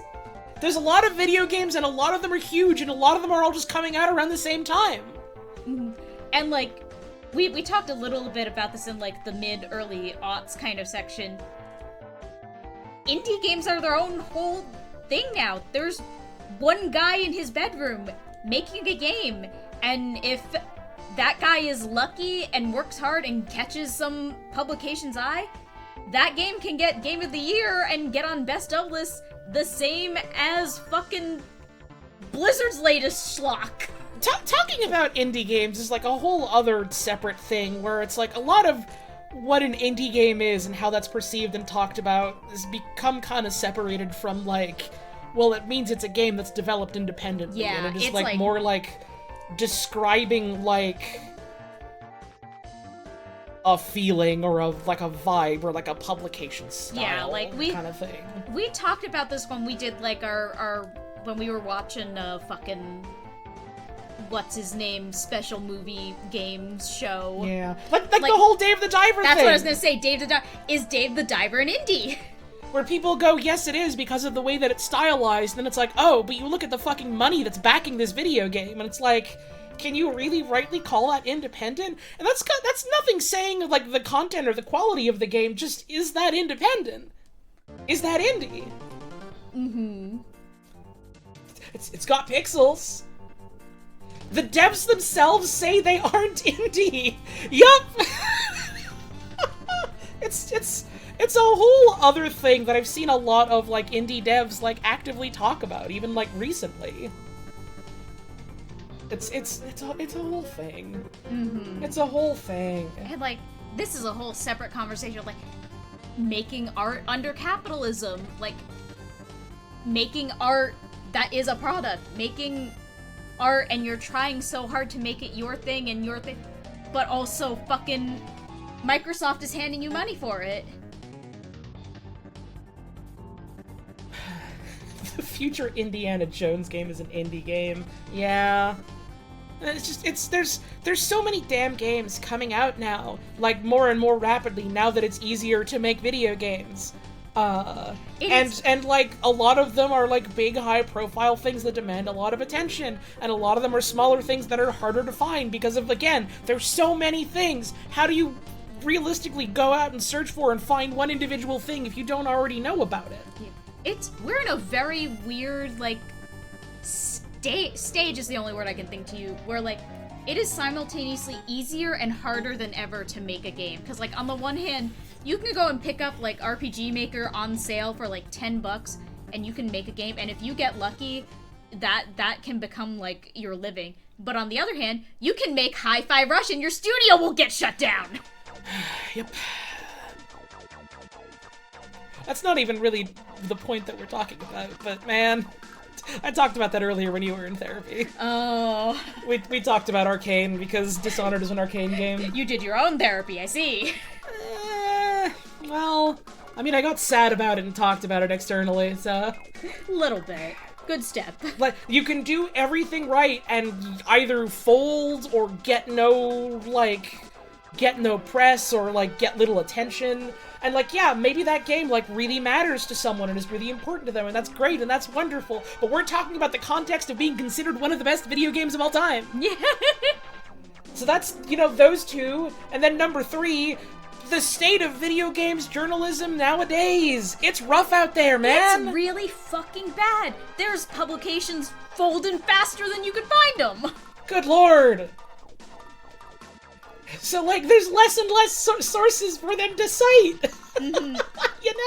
And again, like, talking about, like, oh, it's both, like, easier and harder to make a game, like, independently or fucking whatever, like, looking at, like, what they say is, like, a reputable source. Like, a reputable source has, like, the backing of, like, a magazine or, like, an official journal or, like a big-name website. Yeah.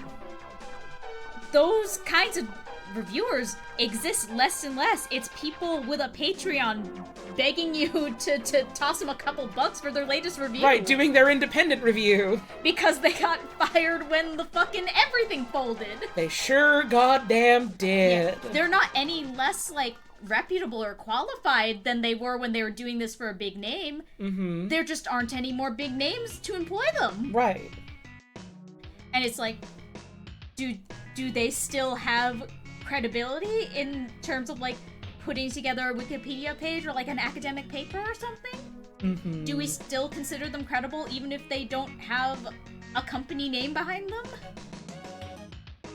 And so that's part of why the list looks the way it does and why it, like, tapers off as it gets further and further on down the years. Mm-hmm. They have less time to ruminate on them, there's more of them than ever, and there's less of them. There's less quote-unquote reputable publications to review them and put them on a best-of list. And the people that are still trying to do this kind of work and, like, busting their fucking asses in games journalism, like, they have less of a voice nowadays, and they have to, like, go independent or, like, make, like, a fucking, like, workers' co-op with other people like them, and hope to God that people will still want to listen to what they're writing when they don't have the name of a website behind them. Mm-hmm. Again, I made a joke about it earlier. You used to be able to turn on your physical television and watch a video game review show. You sure could. And, like, there's something to be said about that era of, like, games journalism and press, because a lot of that was enthusiast press rather than, like, being interested in being, like, critical, like, discussion of art. Mm-hmm. You know? It was puff pieces. It was a lot of puff pieces. It was a lot of puff pieces.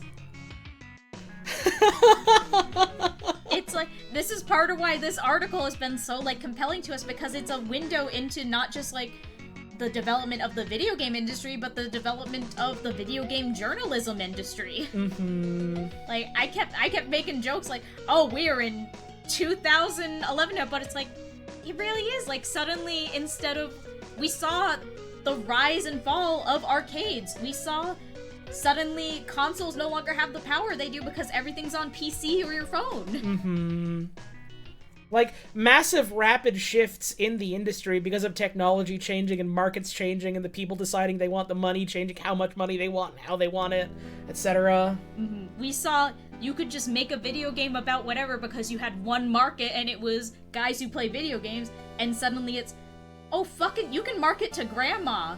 You can market to that guy at the office. You can market to literal toddlers. You can market to anyone. Who are you going to market to? Because if you try to market for everyone, you're going to die. Yep. Real talk, where is Among Us? Again, like we said earlier, I don't think you were there for that, Brady, but, like, a lot of recent games just don't show up on here because, like, they're recent, and so there's less time for people to, you know, debate and come to conclusions on them. There's more games that people need to cover if they're in, like, journalistic spaces, and there's fewer and fewer people that are able to do, like, credible games journalist work that would be considered up for the running of this article on Wikipedia. That's, like, I don't want to imply that, like, the quality of people doing independent or, like, worker-owned work is lesser. It's not, and it's super fucking important. Even more so now. But, like, they're looking at this from the perspective of, like, we want credible scholarly sources from this, and, like, some guy with a Patreon doesn't necessarily look that way to the people that make a Wikipedia article like this, you know? It is literally the thing we were ripping on when we did the video games considered artistic, that some of them were just linking to some guy's fucking blog. And it's something that I don't really talk about much, and this is a stupid way to think about it now that I'm saying it out loud, but, like, I don't ever really talk about, like, the state of, like, games writing and journalism and how sad it makes me, because, like, I feel like if you do that and you don't, like, spend 30 fucking minutes elaborating on why you feel that way, some jackoff is gonna go, yeah, I agree, it's 'cause of woke, isn't it? Yeah. Or, like, someone's gonna take you in bad faith and think, oh, you mean you don't like it because of woke? Wow, you're an asshole, you know? It's a whole fucking thing! It's a whole fucking thing! Ah! All these fucking years later, and it still feels like we're in the goddamn awful wet shadow of Gamergate. Mm-hmm, we really are. And it's like, I don't know, we've kind of touched on this. A lot of, like, art and commercial, quote-unquote commercial, that's a whole other fucking conversation I don't want to get into. But a lot of commercial art has this problem where it's like, they want so badly, take me seriously, take me seriously, take me seriously as a piece of art, take me seriously as a peer and a piece of art. But they don't want what comes with that, which is being looked at critically and having, like, critical assessment and critical analysis done to it. It's take me seriously until you want to criticize me, and then it's just a game, bro. Why are you mad? Why are you looking at toys this way? Why are you taking toys so seriously? Haha. Anyways, why do these fucks not take video games seriously as a medium? We are coming for you. We are the gamers, and we're mad.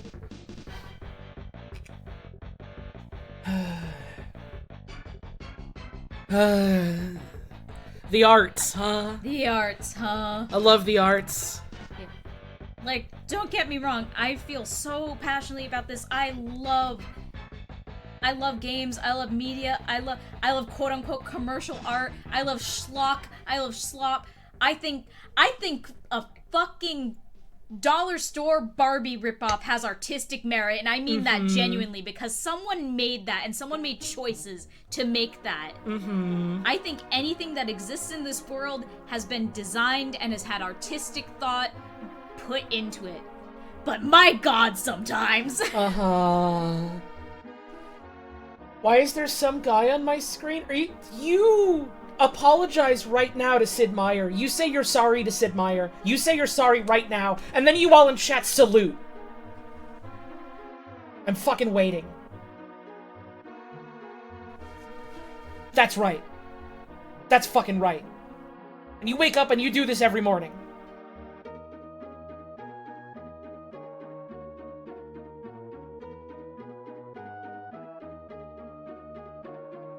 The fact that the Stanley Parable isn't here shows one of the blind spots in the industry and reporting as a whole. I disagree massively! The Stanley Parable was a critical darling! People fucking adored that game and talked about it so much! It's not on this list because it wasn't put on compilations of the 100 best games of all time! 6 times! Like, it really... At any point, if you say, wow, why wasn't this game on here? Why wasn't this game on? The answer is always the same. It wasn't on a best games of all time compilation 6 times in different places. That's the criteria for this list. That's what this list is. That's how this list determines what it considers to be the best, or what it thinks is considered to be the best. Is Animal Well? No! Again! That just fucking came out! What do you mean? Nothing past 2022 is on there. Nothing that has not been cited on a best games of all time list by a quote-unquote reputable source 6 times in different places is on there. That is the answer to every... Where's this? Do you think if a game dropped like a week ago, it's going to have 6 or 7, this is one of the 100 best games of all time articles written about it? No! Is Mario? No, no one's ever heard of that one. Who's that guy? Who is he? Tell me more. Is the game you're currently developing on the list yet? Hang on. Yeah, Sensible Soccer is on there. Oh, damn! Congratulations! Sensible World of Soccer is on there too, so your sequel's up as well. Wow! Congratulations! I opened Dolphin by accident. Close that shit. I don't want Dolphin open. Dolphin. It's a very specific list with a very specific type of criteria that informs the very specific games that are on here. Yeah, people are pointing out too, like, I don't know how much we're going to be seeing best games of all time, like, for a little bit. Maybe when we get to, you know, like, another 5 years getting to, like, the turn of the decade or something, people will, like, start reflecting on a larger scale in that way. But, like, that's not something people are making every day, not even every year. Yeah, this is not like a regular, often thing that publications do and make. Does the title of the article specify video games? Yes, it is list of video games considered the best. Turn of the decade's probably a huge spike of those lists. Yep. Yeah, like, if we want to be hopeful, yeah, someone's pointing out, maybe next year, because, you know, it's a $5. Maybe. And even then, you'll have to get 6 publications to agree. And you'll have to hope that some of them put something new on there and not the same games that are on this list already. Hang on, someone was like, where's chess on this list? There was absolutely a chess game on here. Was it fucking Tempest? No, that was a shoot 'em up. There was a fucking... Was it the wizardry game? No. There was absolutely a chess game on here. What was it? Archon. Archon, the Light in the Dark. That's right, that game sounded sick as fuck! Chess is on here. This is chess 2. It's on here. You don't get to joke about that, because it's on here.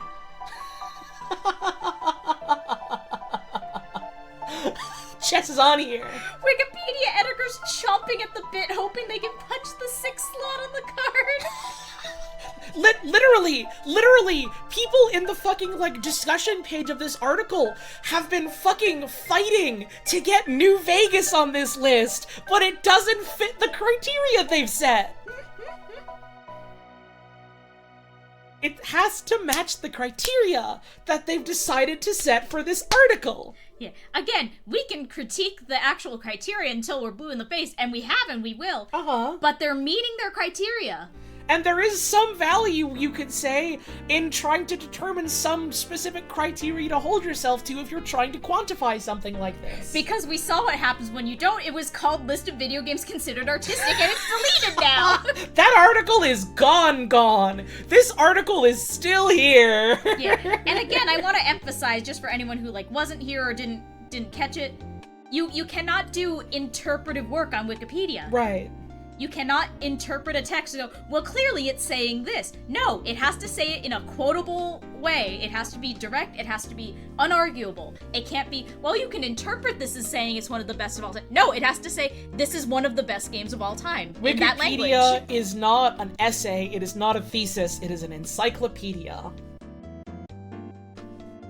And there's going to be some bias in what is reported and who is reporting it and how they're doing it. And that's what having other people edit it aims to, like, get rid of, is as much bias as possible.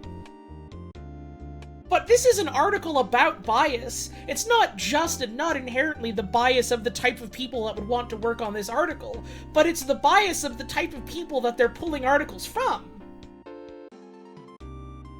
Like, again, it very much accidentally feels like it's the unofficial Western canon of video games. Yep. Again, how long did it take us to see a Dragon Quest? A single Dragon Quest game in, like, the PS2 era, and that's it. Yep. That we went, hey, wait, have there been any other rhythm games besides Guitar Hero? Uh-huh. And how you get, like, a bunch of arcade games very early on, and then you hit a certain era, and it's like, well, because a lot of arcades tapered off in the West, you don't really see them as much, and so they don't get as much, like, writing about them sort of thing. Like, because the sources they are citing are Western game reviewers operating out of the global West. They are looking at mostly games that are released and popular in the global West. Holly, you are the only streamer I think I know of who makes reading Wikipedia fun. It's because I'm a fucking genius, and I'm the best there ever was. Correct. No one's doing it like her. No one is doing it like her. List of Hollowtone streams considered the best. All of them! It's just a list of all the streams you've done. In, like, chronological order. No, fuck that. List of Hollowtone streams considered the best. Odd Diddums. None other. That's it. That's it. That's it. Didn't we literally joke about Elite Beat Agents not being here? There was no fucking chance that Elite Beat Agents was gonna be here. I fucking love EBA. That game is one of the best there ever was. Fucking the localization of Oendon, or whatever it's called, was real fucking clever. That game is not well known and regarded by a lot of publications as one of the best video games they ever did. A game can be really fucking good. It can be really culturally significant. Outer Wilds isn't on this list. Why not? Because they didn't find 6 articles to justify it being on this list. Outer Wilds was a critical darling. So was fucking Stanley Parable. We were talking about that earlier. No Outer Wilds, no Stanley Parable, no Elite Beat Agents, no Auditums, no Bros. No fucking Bros. No fucking Bros. No Hypnospace Outlaw. Hypnospace Outlaw's not on there. Old school RuneScape isn't on there. Final Fantasy XIV, one of the most well-regarded MMOs ever fucking made. Sorry, I should rephrase. Final Fantasy XIV, A Realm Reborn, one of the most well-regarded MMOs ever fucking made. Not on there because I didn't cite 6 sources.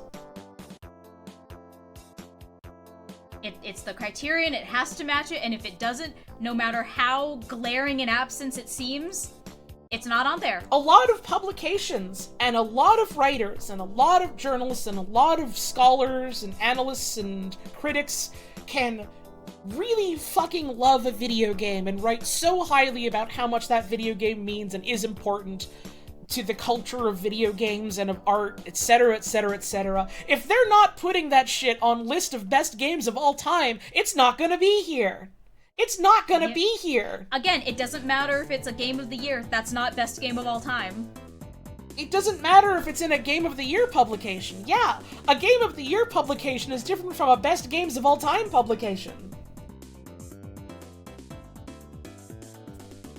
Do visual novels even count? I don't know, because I don't think there was one on here. Hang on. I vaguely remember. Can you search Phoenix Wright for me? I think it might have been on there. Phoenix Wright being a visual novel is a point of contrition. Phoenix Wright is on here, though. It is listed as adventure game. It's a fucking visual novel with extra steps. Does Disco Elysium count as a visual novel? Again, it's a point of contention. It's a point of debate and argument. Does it matter? Not especially. Deltarune wasn't here either. Deltarune is a demo. Deltarune is a preview. Deltarune is not finished. Deltarune isn't done or out.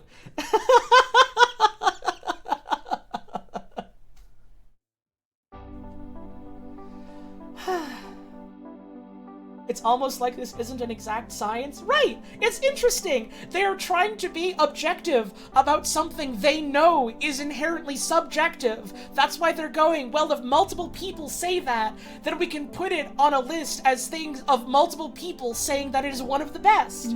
That is why they're so strict about their criteria, because it's the only way to even approximate of, like, objectivity for this. They're not then trying to quantify it as, oh, which one then is actually the best. It's just in fucking alphabetical order by year. Here's ones that people have talked about a lot. Yeah, and here are our citations to a reputable source that says exactly this game is one of the best of all time. It's neat that Eco was cited enough to make it on the list. Eco was cited a ton because, again, this is a video game from 2001 that people have had years to look back on. Look at how many... 2023, 2012, 2012, 2020, 2018, 2018, 2018, 2018, 2017, 2017, 2017, 2017. Let's look at some of the earlier ones. 2018. A book from 2006. That's kind of impressive, actually. But even then, that's several years out. Yeah. 2009, etc., etc. Because this game has been out for years, and so there has been more time for people to look back on it and go, and this really was one of the best. Let's put it on a list saying so. And that's why the recent list is so small, because they have not had those years to ruminate and to compare to the larger quote-unquote canon and go, yeah, this really was one of the best of all time. It just happened! Holly keeps having to repeat herself while people keep posting, but what about this? I have to keep saying it until people understand this is what the article is! Again, I still think some people are walking into this stream, the third stream, but at the end when we're talking about overall thoughts, thinking that it's just going to be list of games considered artistic again, when I said at the start it wasn't gonna be! I can't wait to walk into this stream, which is stream of that game I really like that everyone is clapping over.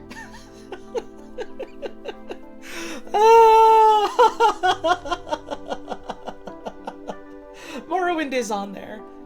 Fucking Oblivion and Skyrim are on there. Fallout 3. Was Fallout 4 on there? Wait. Hang the fuck on. Wait. Okay, so Fallout 4 is a more modern game, I will say. It's more recent, but... However...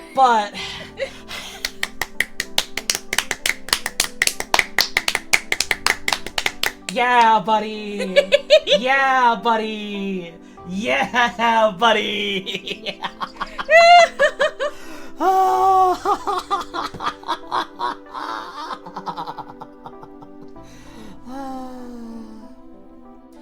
Some cases, there's games where you're more surprised and certain things don't end up matching said criteria. Again, a thing being critically beloved by so many people that are that are writing as part of these outlets and sources that are considered valid for this article aren't necessarily going to be putting that on a list of 100 best games of all time or whatever, you know? Mm-hmm. That's different.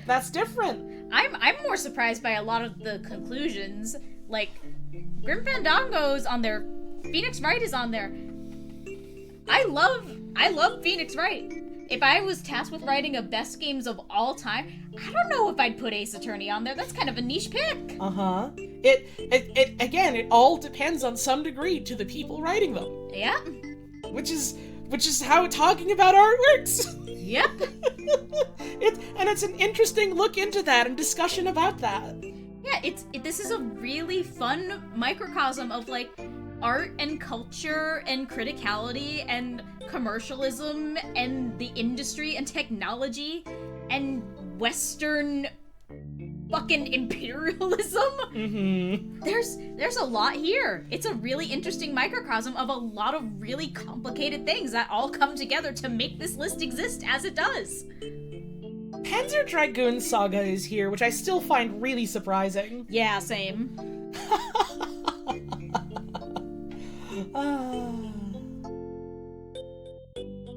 There are no Flash games because people weren't really writing about Flash games in that way. People weren't writing, like, scholarly critical articles and reviews about Flash games. Mm-hmm. I think the closest thing we have to a Flash game being on there, unfortunately, is Super Meat Boy, and it wasn't the Flash release. Nope. It was, like, the later release. Well, Super Meat Boy was made in Flash, I think, which is why there were security concerns about it. Wonder if there are any games that ended up on here retroactively due to remakes or some such. I mean, not necessarily due to remakes. I think they would specifically say the remake if it was, but again, Certainly some games end up on here retrospectively because people look back on them years later and go, yeah, this was really one of the best to ever have done it, IMO. That's part of why Eco is here, again. Can we scroll down? I think Wind Waker is on this list. When would that have been? Like early 2000s? 2001? Yeah. There we go, 2002. Yeah. People fucking hated Wind Waker. They were treating it like dog shit. People look back on it and go, hey, yeah, this game was pretty fucking good. A lot of people were mad about Wind Waker because it was cartoon. And now people look back on it like, oh shit, no, it was awesome, actually. There's a lot of cases like that where things are not well received contemporarily and grow to be... Look, contrarily, we can see a lot of cases that we've gone through here. Hey, where... hang on! 3 of the sources here for Wind Waker are different years of the 100 best games of all time published by Games Radar! I know, I think they allow it if it's different years, specifically because, like, different editors or some shit. I don't know. It's a funny technicality. But yeah, like, there's a lot of them that we talked about, some at great length, where it was like, at the time, it was extremely well-regarded game. It was like, people loved it. We look back on it and go, So fascinating to me that Persona 5 is on this list, but Nier Automata isn't. Again, you have to think about the types of places that were making and are making best games of all times lists, and you have to think about the people putting this article together, looking for those publications and what they look for. And you have to consider whether the publications are not talking up Nier Automata were the ones to be making best games of all times lists. Again, it doesn't matter if someone says Nier Automata is my game of the year. It doesn't matter if someone says I'm writing a singular review about Nier Automata about how it's a masterpiece. If it's not on a best games of all time list, it doesn't fit this criteria. A game of the year list doesn't count. That's a game of the year list. That's not a best games of all time list. That's why anything isn't there. That's why anything isn't there. We just have to keep saying it.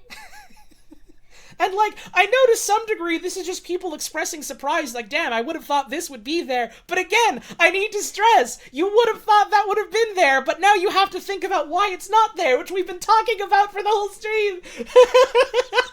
There's specific criteria. It was not met. That's the answer every time.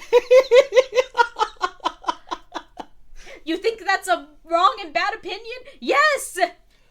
And, like, you have to I understand to some degree people are just saying this because I like being included in the conversation, but when the conversation I'm actively having is this is why stuff like this wasn't on there, and someone goes, yeah, why wasn't this on there? My reaction is to repeat the thing I've been saying! The answer is always the same!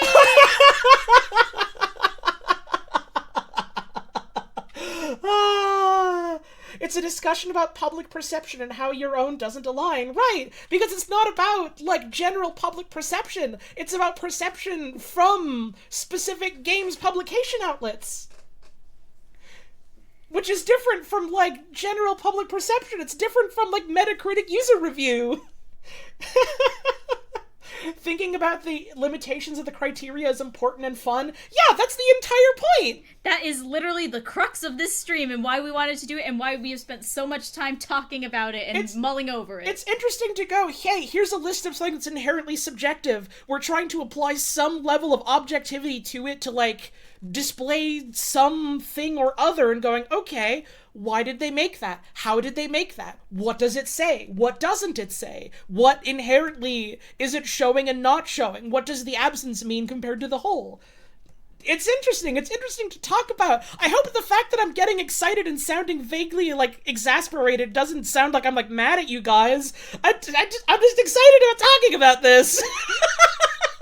This is great. I love this. Why isn't Hamburger on the list? Hamburger's not that great. Hamburger's not so great. They're gonna get you for this. Hamburger's whatever. Honey, remember, you're in America right now. Play the fucking music.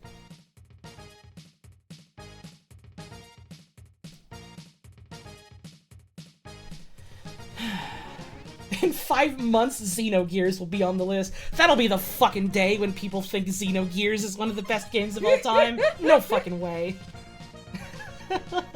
Also, yeah, a good point from Alexa. If you were thinking to yourself, damn, I'm surprised that this game doesn't meet the criteria for this list, chances are, probably if it's like a big name, noteworthy game, someone has brought it up on the talk page, which I've not brought up and looked at on stream, because sometimes Wikipedia just shows someone's whole ass IP address on there, and I'm not interested in doing that. Uh-huh. To my non-American friends, this is like if Sensible Soccer was not on this! Sensible World of Soccer. More likely Xenoblade will be on this first. It's already on there! We talked about it today!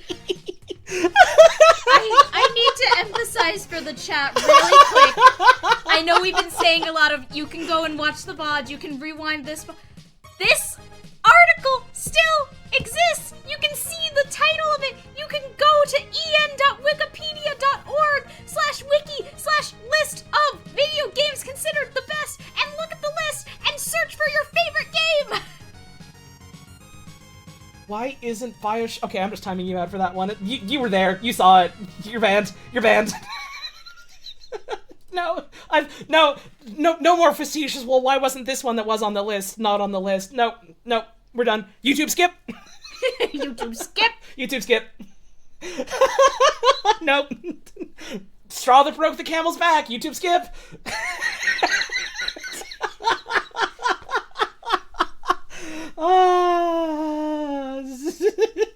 My wife ate hunched over a takeout box for you people, and this is how you treat her. They're being fine. We're just getting rowdy because we all feel passionate about the topic. I know. It's possibly surprising to hear about viewers of my stream where I like talking about video games and like how people think about video games. People like talking about video games and how people think about video games here. Weird, that. Weird, huh? What the? What the? Chatters are trying to say things that are funny instead of functional. That's from the YouTube skip comment. Another video trying to be funny instead of functional. YouTube skip! YouTube skip! I keep thinking about that fucking comment. It's I keep really fucking funny thinking comment. About it. So we're finally done this list, and we finally had our talk about what this list is and why it's been such a, why I've been so fascinated by it. Why we were willing to spend 3 goddamn streams on this, all of which I think exceeded 6-7 hours. Mm-hmm.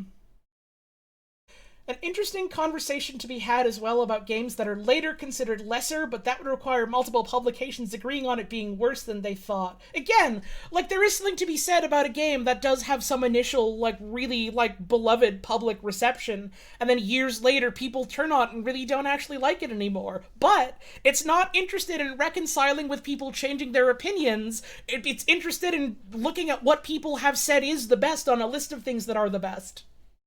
Mm-hmm. It's an interesting conversation. That's why Bioshock Infinite is on here. It's not the conversation this article is ever going to have.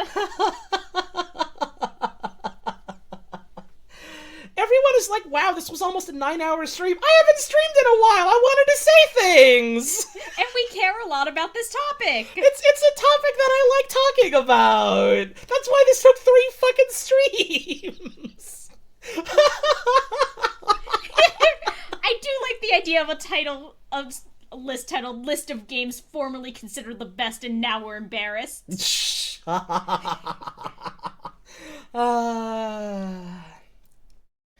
Like to see how this list changes if you use Metascore instead of best of all time. Oh, a fucking ad just started playing. Man.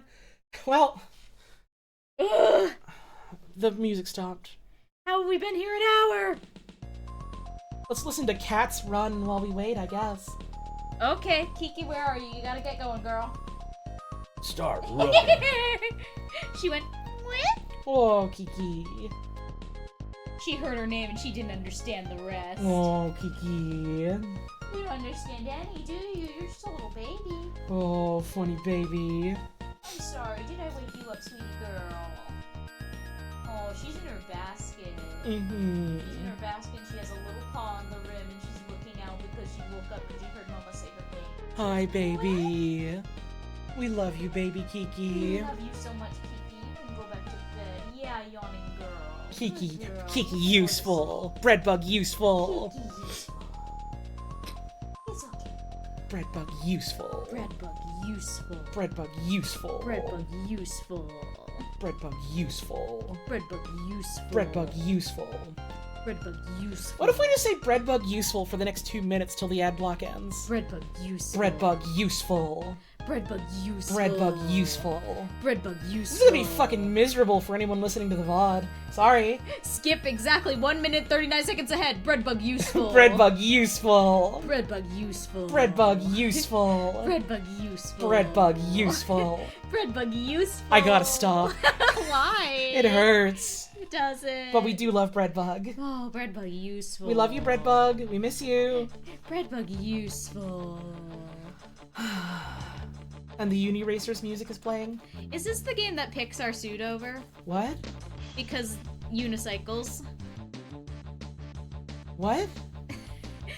I don't know if I'm right or if I'm fundamentally misremembering something. Someone who knows more about this topic can chime in. Do you want a lemon drop? No, but could you get me a lozenge, please? Oh, yes, I can. Where did you put them? They're over on the bed somewhere. Okay. I'll look for them. I will look so big style.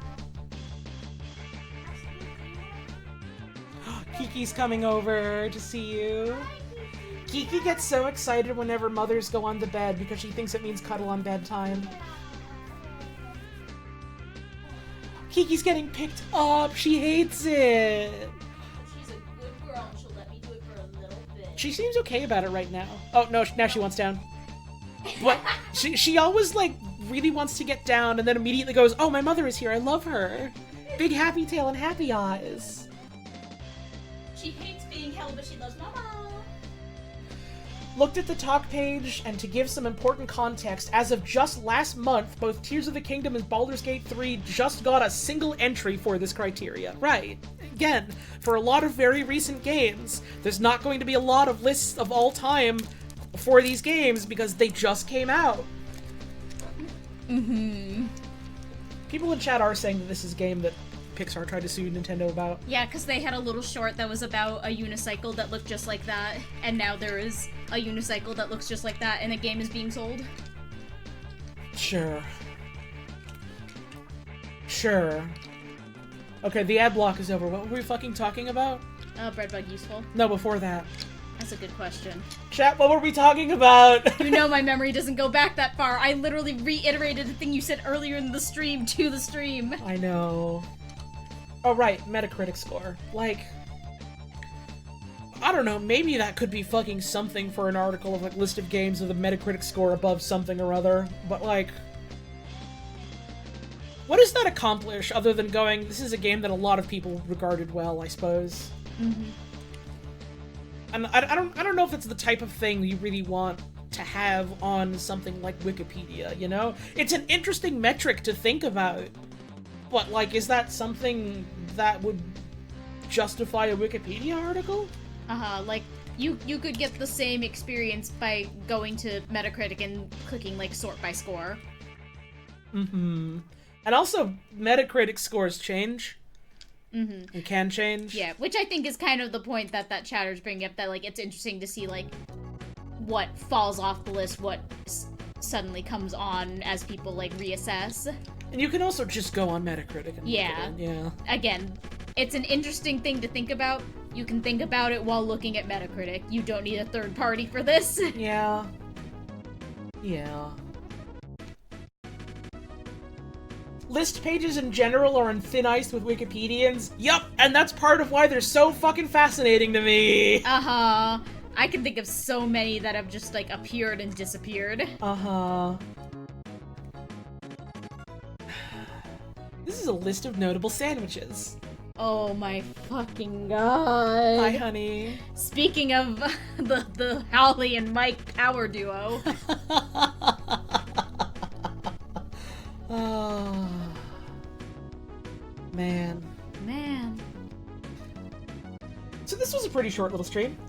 Yeah, just a quick one. We wanted to do something small to warm back up. Pretty quick, off the cuff, very concise, got it all over with real fast.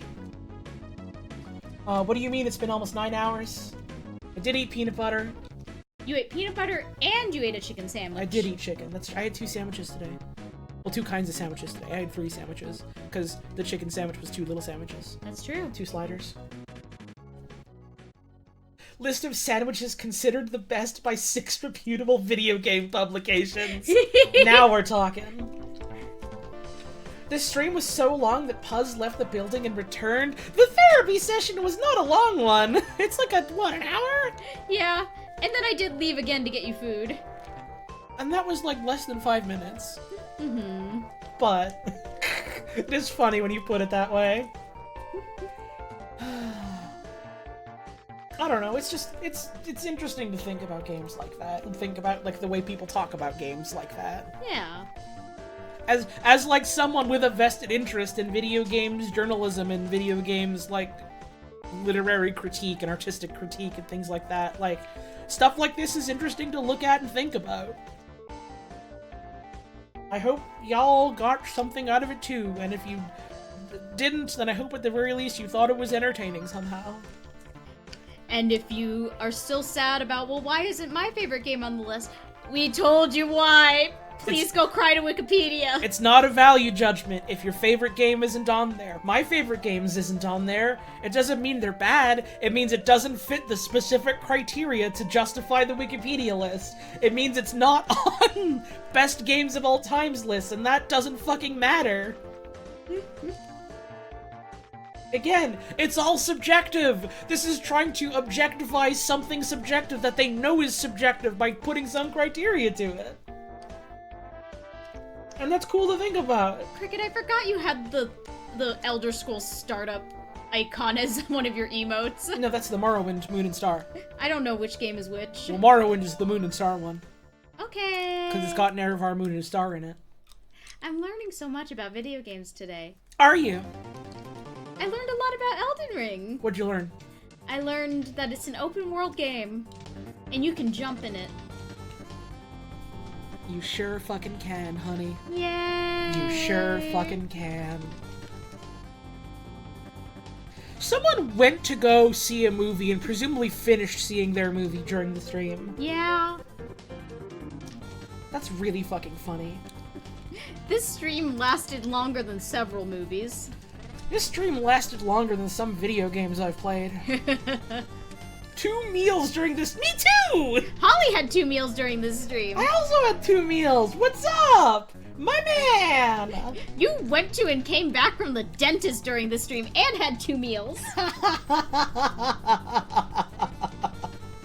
This stream lasted longer than your last marriage? That's so very, very sad! That's awful. This, Develop better relationships. this stream lasted longer than some video game publication? That's also very, very sad!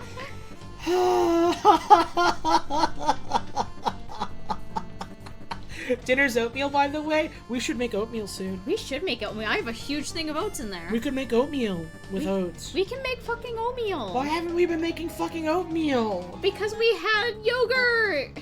We could have oatmeal with yogurt. What? What? I didn't know that. Why not? I don't know how to answer that. Oh, okay. That's like being like, I didn't know that you could have berries on toast. You can have berries on toast? You literally have had berries on a thing with cream cheese on it before. Like an English muffin or whatever. You've literally done that. You've talked to me about eating that. What? Why do you look scared? I'm just learning so much. About a thing you've already eaten and have told me you've eaten? Yes! I love you! I love you so much. Chat, she is beginning to see.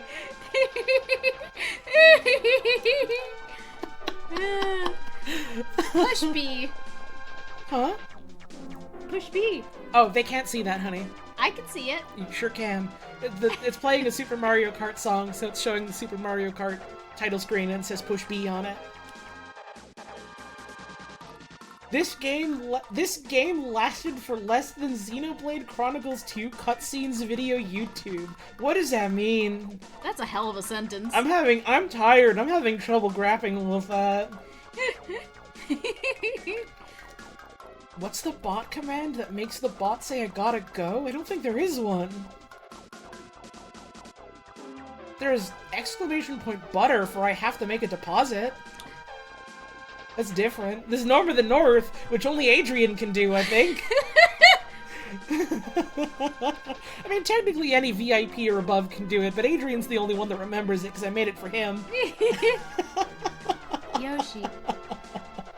There's Claymates. I like everyone just pressing the exclamation points right now. I mean, we're winding down. It's the end of the stream. We're just fucking about. Hit every button you have. Yay. Yay. Can you tell I'm a little tired?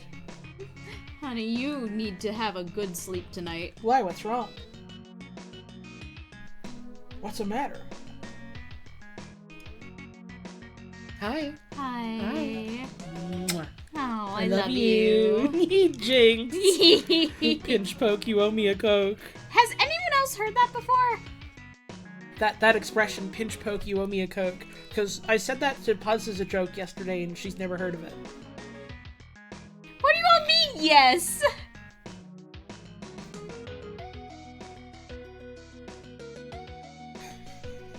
Yeah, it's just Jinx, you owe me a soda. Well, that doesn't rhyme. Pinch poke, you owe me a Coke rhymes.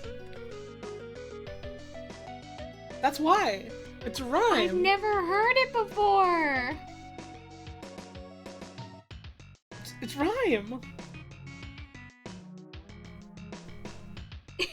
Stop trying to eat me. Oh. She's biting. Oh. She's biting me. She's eating me.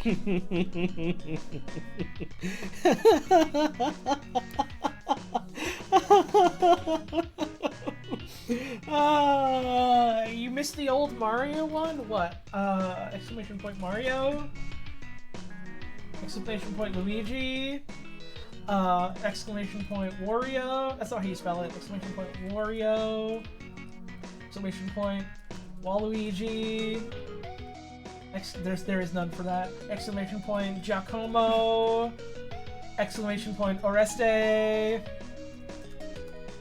Exclamation point Goomba? Exclamation point... Was there a Toad one? Exclamation point Rosalina? I just made a lot of these not usable by chat members because it was annoying when people were spamming them when I was trying to have a discussion, so only I can use them now. Holly's power. Only I can use them. And there's a pause command for my wife. Who the fuck is that? You! What? I love you! I love you. Bitch! Bitch! Bitch! Bitch! And probably others that I forgot. There's no Waluigi one, which I'm kind of tickled pink by. It's funny.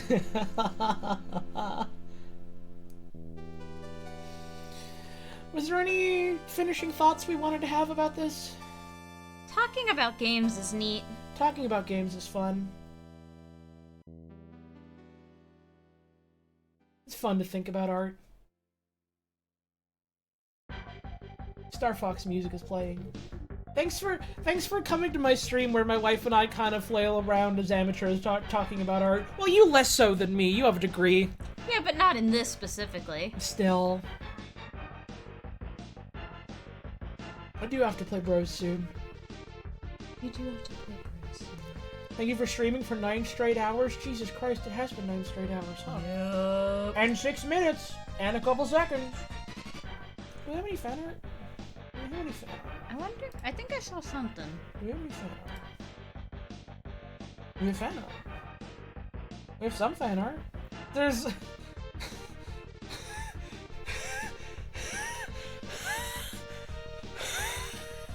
Yeah, honey?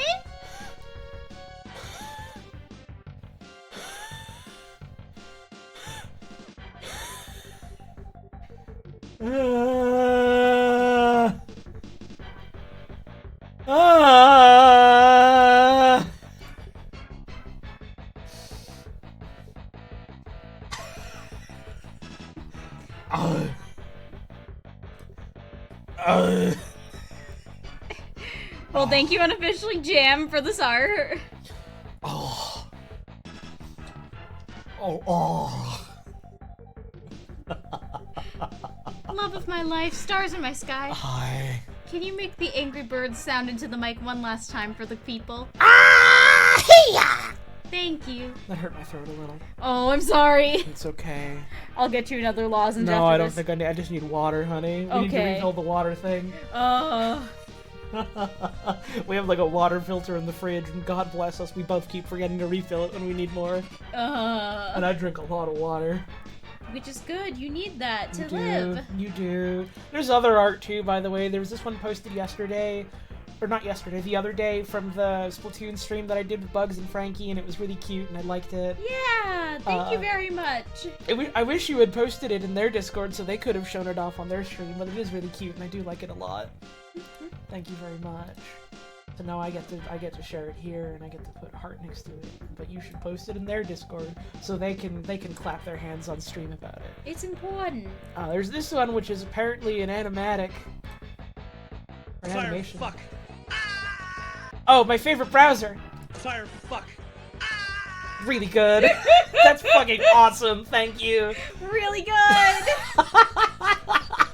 You really captured the energy of Holly's like short, loud scream. Yeah, it's pretty good. And there's an Angry Bird here that I've already talked about, but I do like it. Thank you. It's, it's awesome. It's true. No, yeah, this is what I say every day when I see my wife. It's true. She does. She's pointing at me. It's working. I love you. I love you. I want that fat girl. Hi. You want me. You like me. Mm-hmm. You smell like dinner. You smell like dinner. Yay! This is really cute. I like this a lot. Thank you very much. Yay! That's all for fan art. Thank you.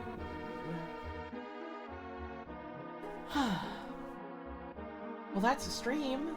Stream, we did it. I don't have a goodbye screen on this setup. I should do that someday, but I don't have it because I never plan to stream a lot on my laptop, and so I forget to set things up.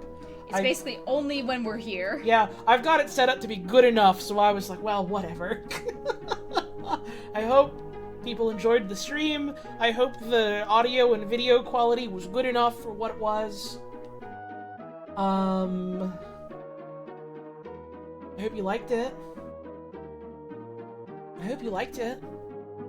And I hope you liked talking about video games and thinking about video games and video game publications and how people try and quantify how they feel about a video game and trying to rate art. which is an interesting doomed endeavor forever. This was fun. I had fun doing this and talking about this. I hope you all enjoyed this as well, and I hope it made you, not to sound like the people that I made fun of who liked BioShock Infinite, But I hope it made you think. I'm too tired to figure out a raid. Other people are maybe still streaming. Go watch them if you do, and if a bunch of you go to the same place, tell them Holly sent you. Or don't. I don't care. I'm not your boss. I am your streamer, and thank you for enjoying my stream that I did for you. And I'm also here. And Puz is also here. We also have other money that I forgot to shout out. Holy shit. We had $5 from Dame Greywolf, who says, Holly waves her hands and another $5 vanishes from my account. Habu Babalabash Pan Papadpa Kalamazoo in Timbuktu. That's true, I did do that. Thank you very much. Jay, I wonder if that's our friend Jay, with $5, who says, Portal 1 and Portal 2 and Portal 3, Portal new play control for the Wii. Portal 4 and 5, Portal 6, Portal 7, Portal 18, Billion, and 11. I don't think they made those ones. Thank you, Dave Hot Chicken, for the $10. Again, not sponsored. We are not even a little sponsored. But if you want to. But I did eat the chicken, and I did like it. And if you want to actually sponsor me, I'll think about it. You'll need to give us more than $10. You'll need a little bit more than that. Thank you, Glogbob, for $5. Thank you, Alex BCDEF, for $50 fucking dollars. Holy My shit. God. Who says, congrats on making it through the whole article. It's been a very fun and illuminating time listening to y'all walk through gaming history and giving your own perspective on so many games over the course of these 3 streams / 20 hours. Was this fucking article 20 hours worth of live stream time? What do you mean? Okay. Well, I hope you have enjoyed listening to almost an entire full day's worth of streams. Oh, for all of y'all who are like still in school, getting through finals, getting through big deadlines, boy, have I got a stream series for you! And thank you, Greg's, for $5 with Message of Greg's. Again, not sponsored. We don't even fucking have those here. You came right at the end? Well, good news! You can watch the whole thing from the start, and all of them from the start.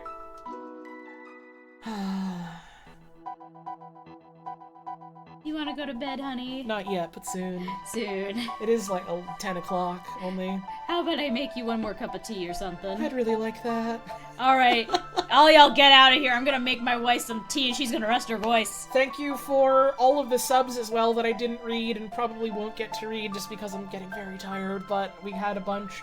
Maybe I will read them. Maybe I will read them. I'm gonna start the water while you do that. Thank you! Thank you! Thank you! There actually weren't too many that we missed. I shouted out Manybot. I shouted out Wesley. Thank you, Cleaver Bacon, for 47 months. That says, ma'am, how do you do? What's the greenest game? Little Big Planet. Sock sent me the green thing they were talking about earlier. Thank you, Erarg, for the 48-month 3/7 message of It's Our Destiny! I'm always thinking about Destiny. Senor Bob with the 48-month resub, thank you very much. Friendly Frankenstein, Frankie with the 48-month resub, who says, oh damn, y'all are still going after I'm awake with breakfast. Shouts out. Roneth's Room with the 30-month resub. L Angel 2 with the 20-month resub, and message of you say the wise gamer, and I picture Gandalf Big Naturals with cat-ear headphones. Is that what Sebmall looks like?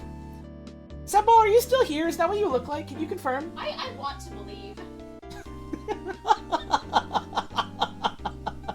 An anonymous gift sub to Jazz Arms for their comment about Gerald's toes. Young Nanner with the 43-month resub. Ploots Boots with 49 at tier 2, who says, darn, I missed the stream, oh well, off work, hope it was good. This was 3 hours ago, so there was still some stream to go.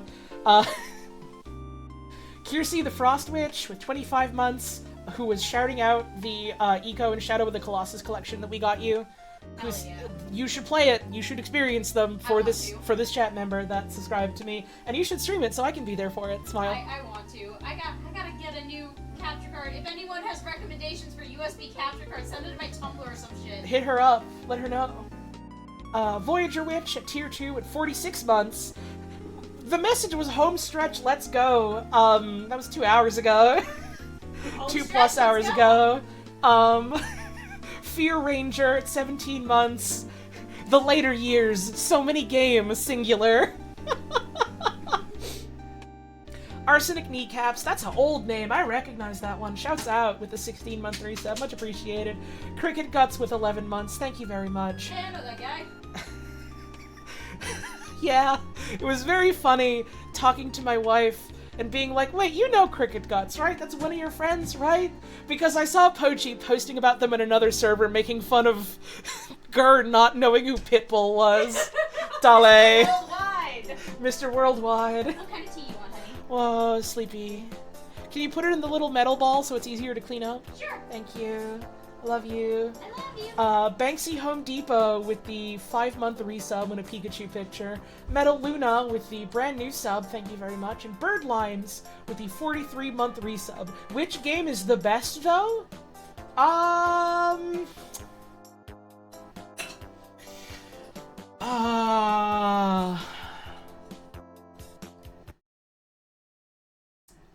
Sensible World of Soccer. Sensible World of Soccer.